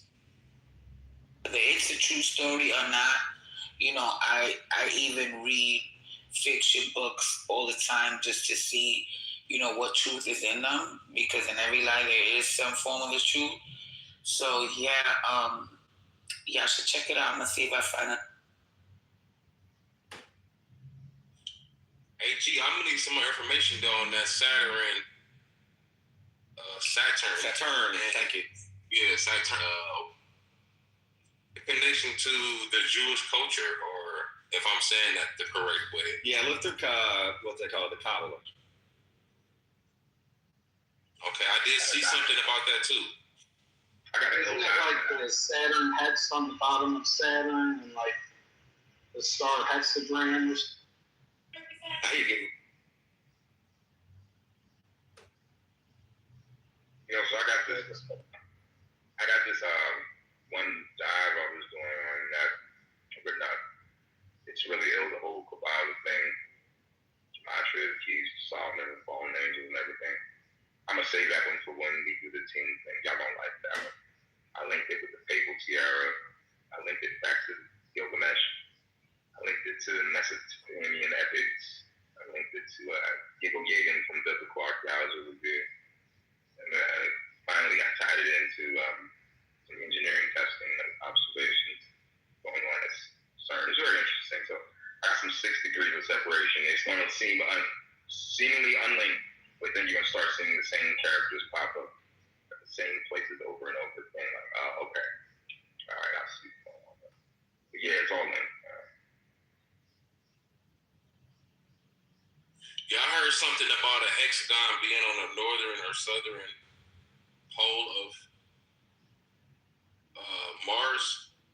I also heard something about, and that's why I got to research more so I can get all the details in order.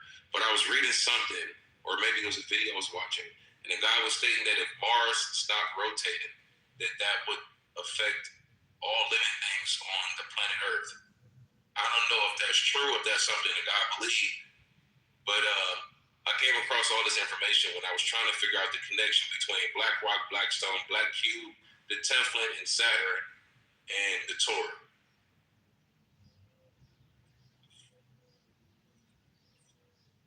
What actually brought my attention to the whole Black Rock thing and all that is when that CEO got killed in New York. And it was like the CEO of Blackstone. That was Blackstone. And I said, wait a minute, Blackstone. Yeah. So I'm like, hold on, I heard of Black Rock. What the fuck is Blackstone? They jocking their name now? And I look it up and it was like Black Cube. Black Cube popped up. I said, wait a minute, hold on. All three of these are companies? Oh, wait a minute. So all three of these companies actually work together at some point or still works together? Then I'm like, well, who runs these companies? You know what I mean? I start going down that rabbit hole. Then I start figuring out like, oh, wow. Okay, then I see what's going on here. But that's what sparked the interest. That brother going there and killing that CEO and them trying to cover it up like she was some other staff member or something that was just hanging around in the building. And I'm like, that's something else I still haven't heard is fully covered. That was the dude that worked for the NFL or something like that. Like, well, it was bullshit because they said he had CTE, but he ain't played football since high school. So I mean, I'm sure it can still affect you, but goddamn, like he ain't even go to the NFL. I don't think. Oh, I didn't know you needed to be in the NFL to get CTE. You know, I'm just saying, like, you know, what's so that the public doesn't find out about the UFO Tech Connect. The fuck did you just say? Yeah, I ain't hear him either. But yeah, that was crazy. But I think the lady he killed was she had something to do with the real estate arm of the company. They're angelic connections, right? Like some. Yeah, you in the Matrix, bro.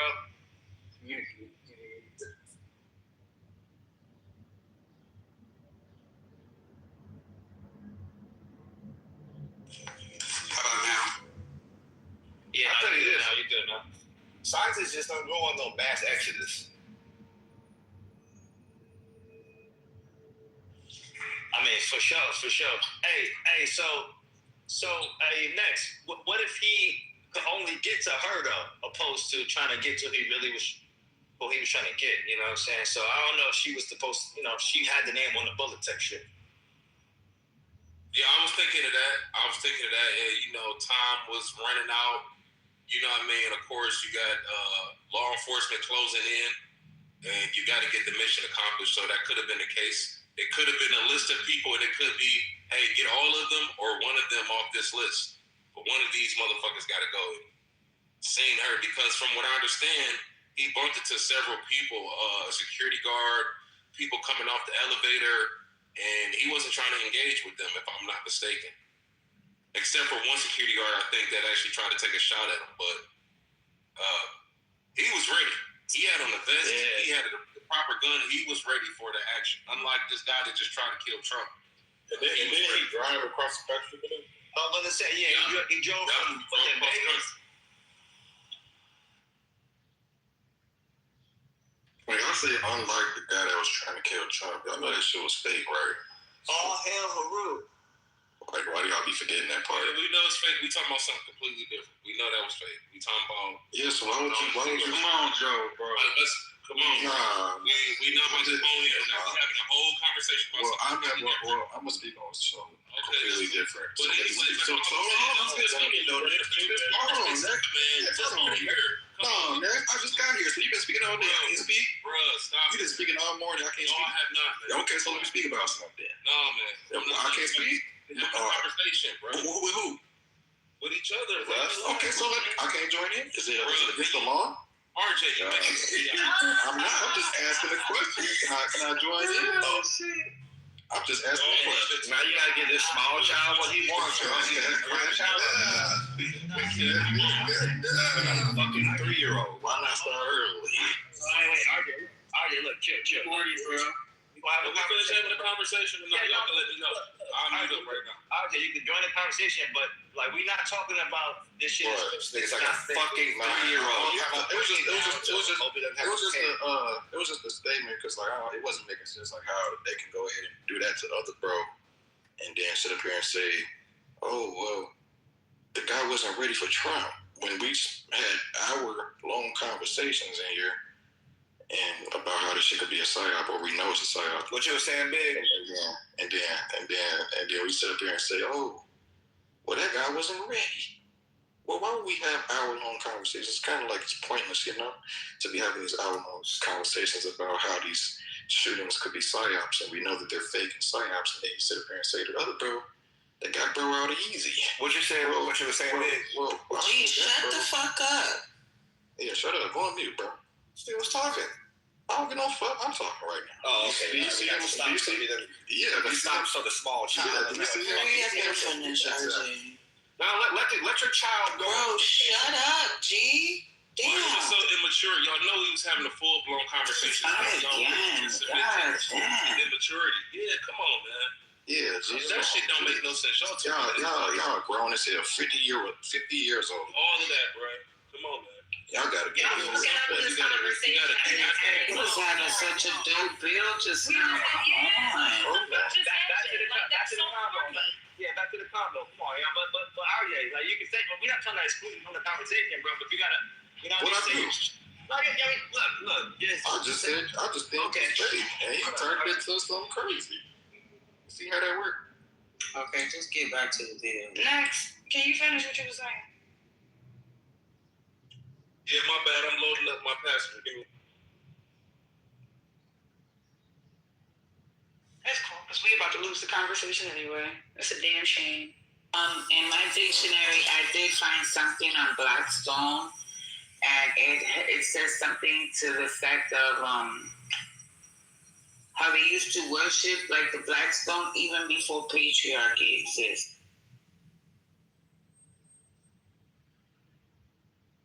Hey, RJ, ain't some Blackstones in Chicago? Was that only for Jewish culture, really? Or was that related to something? Are y'all talking about the gangbangers? Right, because this game, it's gangsta Blackstone too. Gang, the Stones, there's a whole gang of Stones out here in Chicago. So.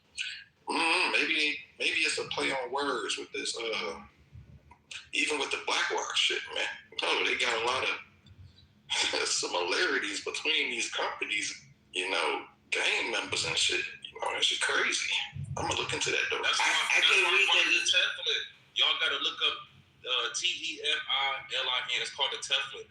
Look at that. The Jewish people, some of them, not all of them, but they wear that on Saturday as a way to worship in whatever which way that fits in their culture. But look up Teflon, and you might see something that sparks I can read the passage if you like. I mean, okay, so I know everybody has different like stances on their belief system, but it says here, Blackstone, the lapis niger Blackstone enshrined in the ancient Roman form was said to be engraved with the law of the goddess. A similar Blackstone was worshipped by the Amazons on their sacred isle of Themyscira. And another, give me a second. Hold on.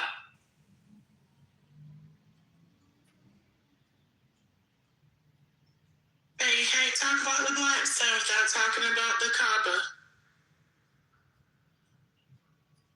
All right, yeah, I'm back. Sorry about that. So it says, a similar Blackstone was worshipped by the Amazons on their sacred isle of Themyscira, and another, or perhaps the same one, embodied the goddess of Cybele when she was brought to Rome in 204 BC by order of the Cumaean Sibyl. The aniconic Blackstone represented an early Anatolian form of Cybele, whose variant names were Kubaba, Kuba, or Cube. She was listed as one of the ancestral queens of Sumeria, where she reigned for 100 years and founded the dynasty of Kish. This is the part that I was telling you about. The same Blackstone goddess was connected, with the version of the sacred Blackstone. Hold on a second. That's should be against me. Okay, the same Blackstone goddess was connected with the version of the sacred Blackstone that is still existent today. The Kaaba cube at Mecca, the central shrine of the patriarchal Islam. Before the time of Muhammad, the shrine was devoted to the old woman, a triple goddess under three names, Manat, Al-Uzza, and Allah, the feminine form of Allah. Her priests seem to have taken over the shrine from an earlier order of priestesses, where they officially entitled themselves sons of the old woman. Cybele, Kubaba, Cube, or Kaaba also had a place in the Temple of Jerusalem. Her priests were the same as in Rome, men who had castrated themselves and assumed women's clothing. The Bible rather inaccurately describes them as sodomites, 1 Kings 15:12 and 2 Kings 23:7, but the term originally meant feminized ones. So take what you will from that info. So you saying that, well, you said Kabbalah, Cube, or Kaaba, well, I mean, all these are like the same name, basically. But you're saying that this T or this book or this portion of their belief system, or let me say entity, or historical figure, actually holds a place in Judaism and in Islam? They're brothers, remember? Right, of course. Hey, so that makes sense for the what I was talking about earlier. Remember, what's that hype? They have brothers. Remember, according to the stories, Sarah couldn't have no babies. So Abraham went and he had the first child, Ishmael, with Hagar. And then remember, Sarah got jealous because she thought that Hagar and Ishmael were going to steal the rights, right? So they casted them off. But nobody never really goes and digs deep on what happened to Hagar. Well, according to what I've gathered, was that Hagar wound up at that shrine that they call Mecca, and Ishmael is the father of Islam. That's where that religion started. But they're related because they got the same father.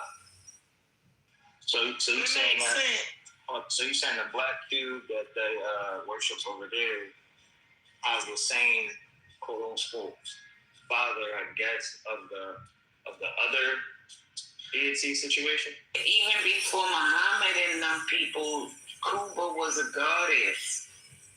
And it's pretty much saying that before they had any type of patriarchal gods, as you see in the passage, it even mentioned the three feminine names of Allah, stating that before any patriarchal gods was worshipped, there was only matriarchy, only goddesses that were worshipped. But somewhere along the line, it got flipped, and the patriarchy just like tried to eradicate anything that had to do with matriarchy.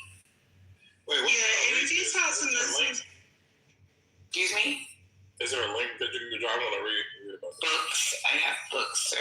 If you talk to Muslims about it, they'll try to flip it. They'll tell you that, well, no, it was created by, it was first created by them, and then pagans took over it, and then they reclaimed it. So that's how they try to clean it up. But yes, there was a goddess named Allah, and that's just very interesting how, that name is now Allah. But even interesting, when you look at the rock, one of my favorite passages is Psalms 18:2. The Lord is my rock and my fortress and my deliverer, my God, my rock in whom I take refuge. It's just real interesting how the rock continues to be a thing. And I did look at what the young man was saying about the Jewish religion and the Teflon.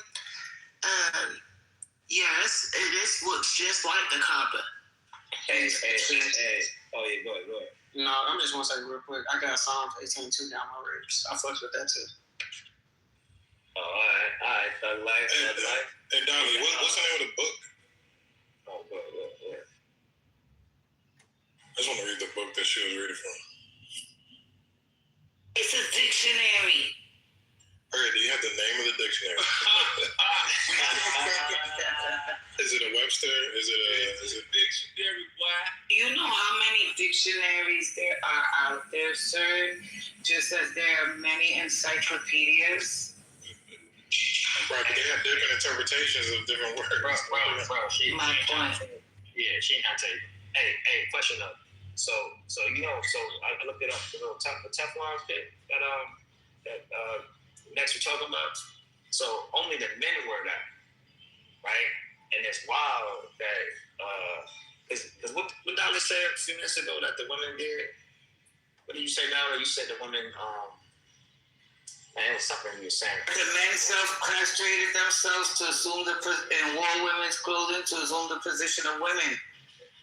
Okay, that was what I was talking about, but I got you. But so it's 2 small black leather boxes containing the Torah parchment scrolls worn by Jewish observant males during the weeks of prayer to bind their hearts and minds to God or whatever. So yeah, that's what the joint, the leather thing. That's kind of wild. Hey, but you see how it looked though, Joe? How it's like a black cube sitting on the same shit. It's the same shit, yeah. And that black cube is right over the pineal, right? The same. Okay, so boom. Now I remember in this room, how was it? I don't know. It was somewhere I was talking about when the babies are born, right? And they get the hiccups. This is just me, my personal opinion, part of my spiritual belief, right? Now, when the babies are born and they get the hiccups, the doctors and the scientists are going to tell you that those are growing hiccups. But, a person can grow in many different ways. There's more than just physical growth, right? There's spiritual growth, emotional growth, etc. So now when the infant gets hiccups, and they called it the growing hiccups, what we do is we look for a hanging thread off of the baby's garments, right? We take it, we pull it off, we then put it in our mouths, we moisten it with our saliva. It has to be the mom or the grandma, it can't be nobody else. Then boom, we throw it right on their forehead, right over the pineal gland, right? Back in the days, like the lords, they say that they would like spit in the baby's faces to ward off evil spirits. So what I'm getting is that when we put the thread on the baby's forehead, it's to stop psychic attacks. And I speak on this and have spoken on this before, right? We have chakra points, right? What are you adorning your chakra points with? Right? Do you know how many sigils and symbols and logos of other people you're wearing on your chakra points? Are they absorbing your energy or blocking your natural electromagnetic thing that you're supposed to send out into the universe? So when you say that they wear this little black box over their pineal gland, it makes me wonder, is it blocking something or is it amplifying something? Make sense? Wait a minute, now you went in because I just started thinking, oh my God. Okay, so when I'm looking at the chakra points, especially like the root chakra, and I'm looking at, well, let's say specifically the sacral chakra, I'm thinking about, like you said, the branding. So the sacral chakra, I know, for instance, a lot of guys, they're boxers that have, the names or writings and stuff on them. Let's say Calvin Klein or something. And then I'm looking at the hat. When you wear your hat, let's say you're wearing a hat with a polo symbol or something like that. It's just making me think. And I say exactly like you said, corresponding with the different chakra points. Hey, we should play that video and put in the chat. Because we should kind of get abreast on all the single pieces for what next we're breaking down. And then we could kind of put them together how he was putting them together. But I mean, it's real interesting with this little video. It's like 13 minutes long. I don't know if anybody can play it or whatever, but maybe it's too early. I'm just talking. But check it out though. It's in the chat. And then next, you brought up the box again, right? And we have spoken about, how they got us in these cubes. They got us boxed in. You following me? So again, it's just something about, and then, a regular square, when you draw it on a paper, it's just 4 lines, But when you start to make the box into the 3D and turn it into cube, it's something totally different, a different energy. What's being boxed in? Is it your thoughts? Is it parts of your spirit? Because something just don't sit well with me now. I'm going to see that little dangling box and yeah. So it wouldn't be related to the fact that the cube structure, when it comes to real estate or contracting work, is a solid structure. It wouldn't be related to that. Nah. So Check the video out. Because, like, think about it, right? Like, that's the case. It could be red box or fucking, it could be any color. But these three companies chose that color and that structure. So, I don't know. No, I get it. Red Box was a company. Yeah, I know, but it's not no private equity. No, I'm talking about, but she mentioned that we living in boxes. So I'm trying to figure out on that particular statement. It doesn't. These boxes that we live in wouldn't have anything to do with just engineering, like these structures are suitable for living, or just mass production. I do think there's a practical aspect to it. That makes sense. Yeah, I mean, why does it all have to be? I don't just look at cubes and just automatically. That's because she said more than that. So I mean, yeah, you heard that one part where she was speaking about how we have buildings and things of that nature that are all boxes of some form, whether it's a square or a triangle. I mean, a square or rectangle.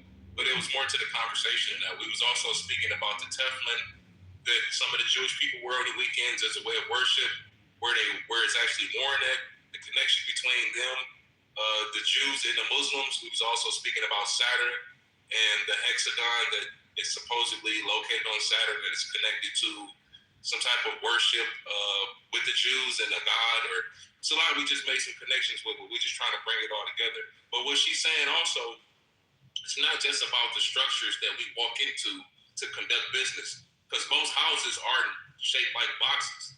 They have a square aspect to them, but unless you have something like a bungalow with no attic, then you might have a rectangular shaped house. But most houses have a pyramid on top of the box, which is kind of funny. But you're also talking about the devices, right? Is there any form of liquid, for the most part, in our cellular devices or any smart technology, or is it all solid objects? I'm going to say it's all solid objects. And when you look at the phone, it looks like a black cube, a black box, right? I mean, I'm just saying because it's all made out of solid material. Even the glass. I mean, you could say sand isn't something solid, but you get where I'm going with this. Our books, our boxes, square. The TV, when it's off, it's a black square, a black box, a black cube, a black stone until you cut it on. You know what I'm saying? So, and these are the main components that control our life. Even without cars, horses, or buggies, none of that would matter. But when you think about buildings, most of the time when you go in these buildings, you're going in there to exchange information and or money in exchange for services. Unless you are employed there, then it's different. When you go in to open up one of these books, you're going in there to exchange time for information.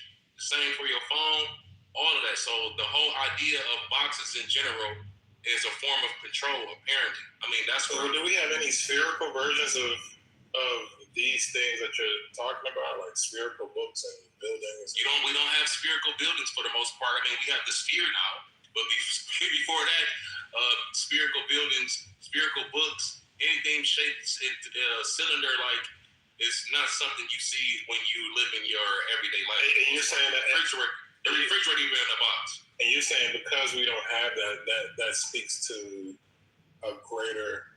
I mean, I ain't gonna y'all high level. Like I gotta catch up to y'all because this is totally different. Hey, listen, I'm not saying I completely understand it. That's why we having a discussion as a group. We're trying to make sense of it all because there's too many connections. You feel me? Yeah, it's a fact. Way too many connections. For sure. And like, I mean, bro, like what? Like you don't choose a name like BlackRock and just obviously one of the biggest private equity firms in the world. You know what I mean? And just say, oh yeah, let's just call it that because we're gonna call it that. Like, nigga, they intentional. These people are intentional. So yeah. Facts, Joe. That's what I'm thinking. They're intentional. So when you got three companies that on record has worked with each other and are still working with each other, and one is called BlackRock, Black Cube, Black Stone. That right there should ring a bell. Like, wait a minute. We know who BlackRock is. So first of all, just knowing what they're based on and understanding their position when it comes to the economy, any company tied to them, first of all, is kind of suspicious. But if the other main two companies connected, the name is singular, the owners and the investors, everything, and then y'all working together, there's something going on with that. Isn't there a street game called Blackstone or something? Sorry, I'm bringing that up. But it's like, it made me think, like, how infiltrated has it gotten, right? So next, why would it be, like, I was just sitting here thinking too, like, out of all the shapes and things, it's a little box, cube, whatever. It couldn't have been a ring. A ball. Yeah. But instead it's a cube, it's a box, and it's like, it's something about that. That's what made me look up information, and when I came across the Teflon, I'm like, okay, is this a way of them saying to their, like, the average person that's in business, when they hear Blackstone, BlackRock, Black Cube, they probably understand that it's ran by Jews, because the name itself is tied to a ritual that they do weekly. It could be something as simple as that, but then you have to look in why the ritual exists. They probably chose those company names for that simple reason, but then you have to look at the reason behind the ritual. Wow, what's up with the whole BlackRock thing, the Black Stew, or the Teflon? Where does this come from? Why do they do this? You know what I mean? And why is it not all of them? Just some of them. Because all Jews don't wear the Teflon thing. They all don't do that. And the way that it's tied together, it's like their two middle fingers, your ring finger and your middle finger is tied together. And then your pinky and your first finger, they're kind of like free, but they still have the black leather strap around them, and then it goes up their wrist in a specific way. They don't just, you know what I mean? It's either wrapped circular. I think the more orthodox they are, right? Like, so the more closer to, having the curls and just the orthodoxy, where people are less orthodox, and then they wouldn't necessarily do all the. Check the chat. But he basically said put it on your less dominant arm, and then you put one of the boxes on your forehead or right above your forehead, and then the less dominant arm, when you bend it, it's quote unquote to your heart. So I mean, we call it in the video, it was a spiritual technology. So I was like, dang, man, we should deep dive on this one for sure. Y'all woke something up this morning.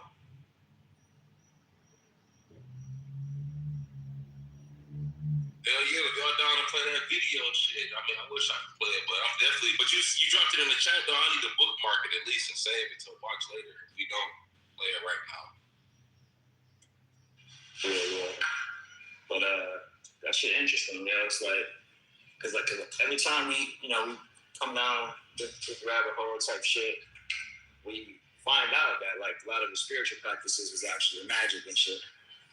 So I'd be like, damn, what's this one? I ain't never, you know what I'm saying? We went over the Eru, I don't know if y'all remember that. The shoot that go around the neighborhood type shit. Been a while, but yeah.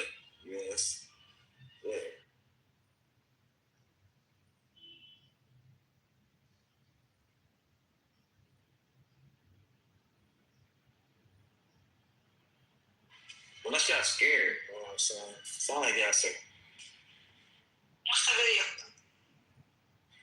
It's in the chat. It's about what we next brought up. It's about the Teflon. I mean, this is one of the parts, because like I definitely want to go down the other part too, though.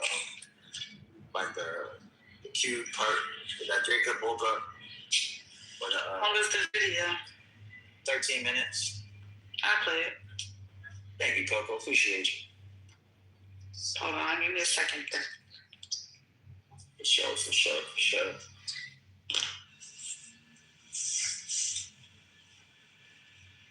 Hey, B, how much you weigh? No joke.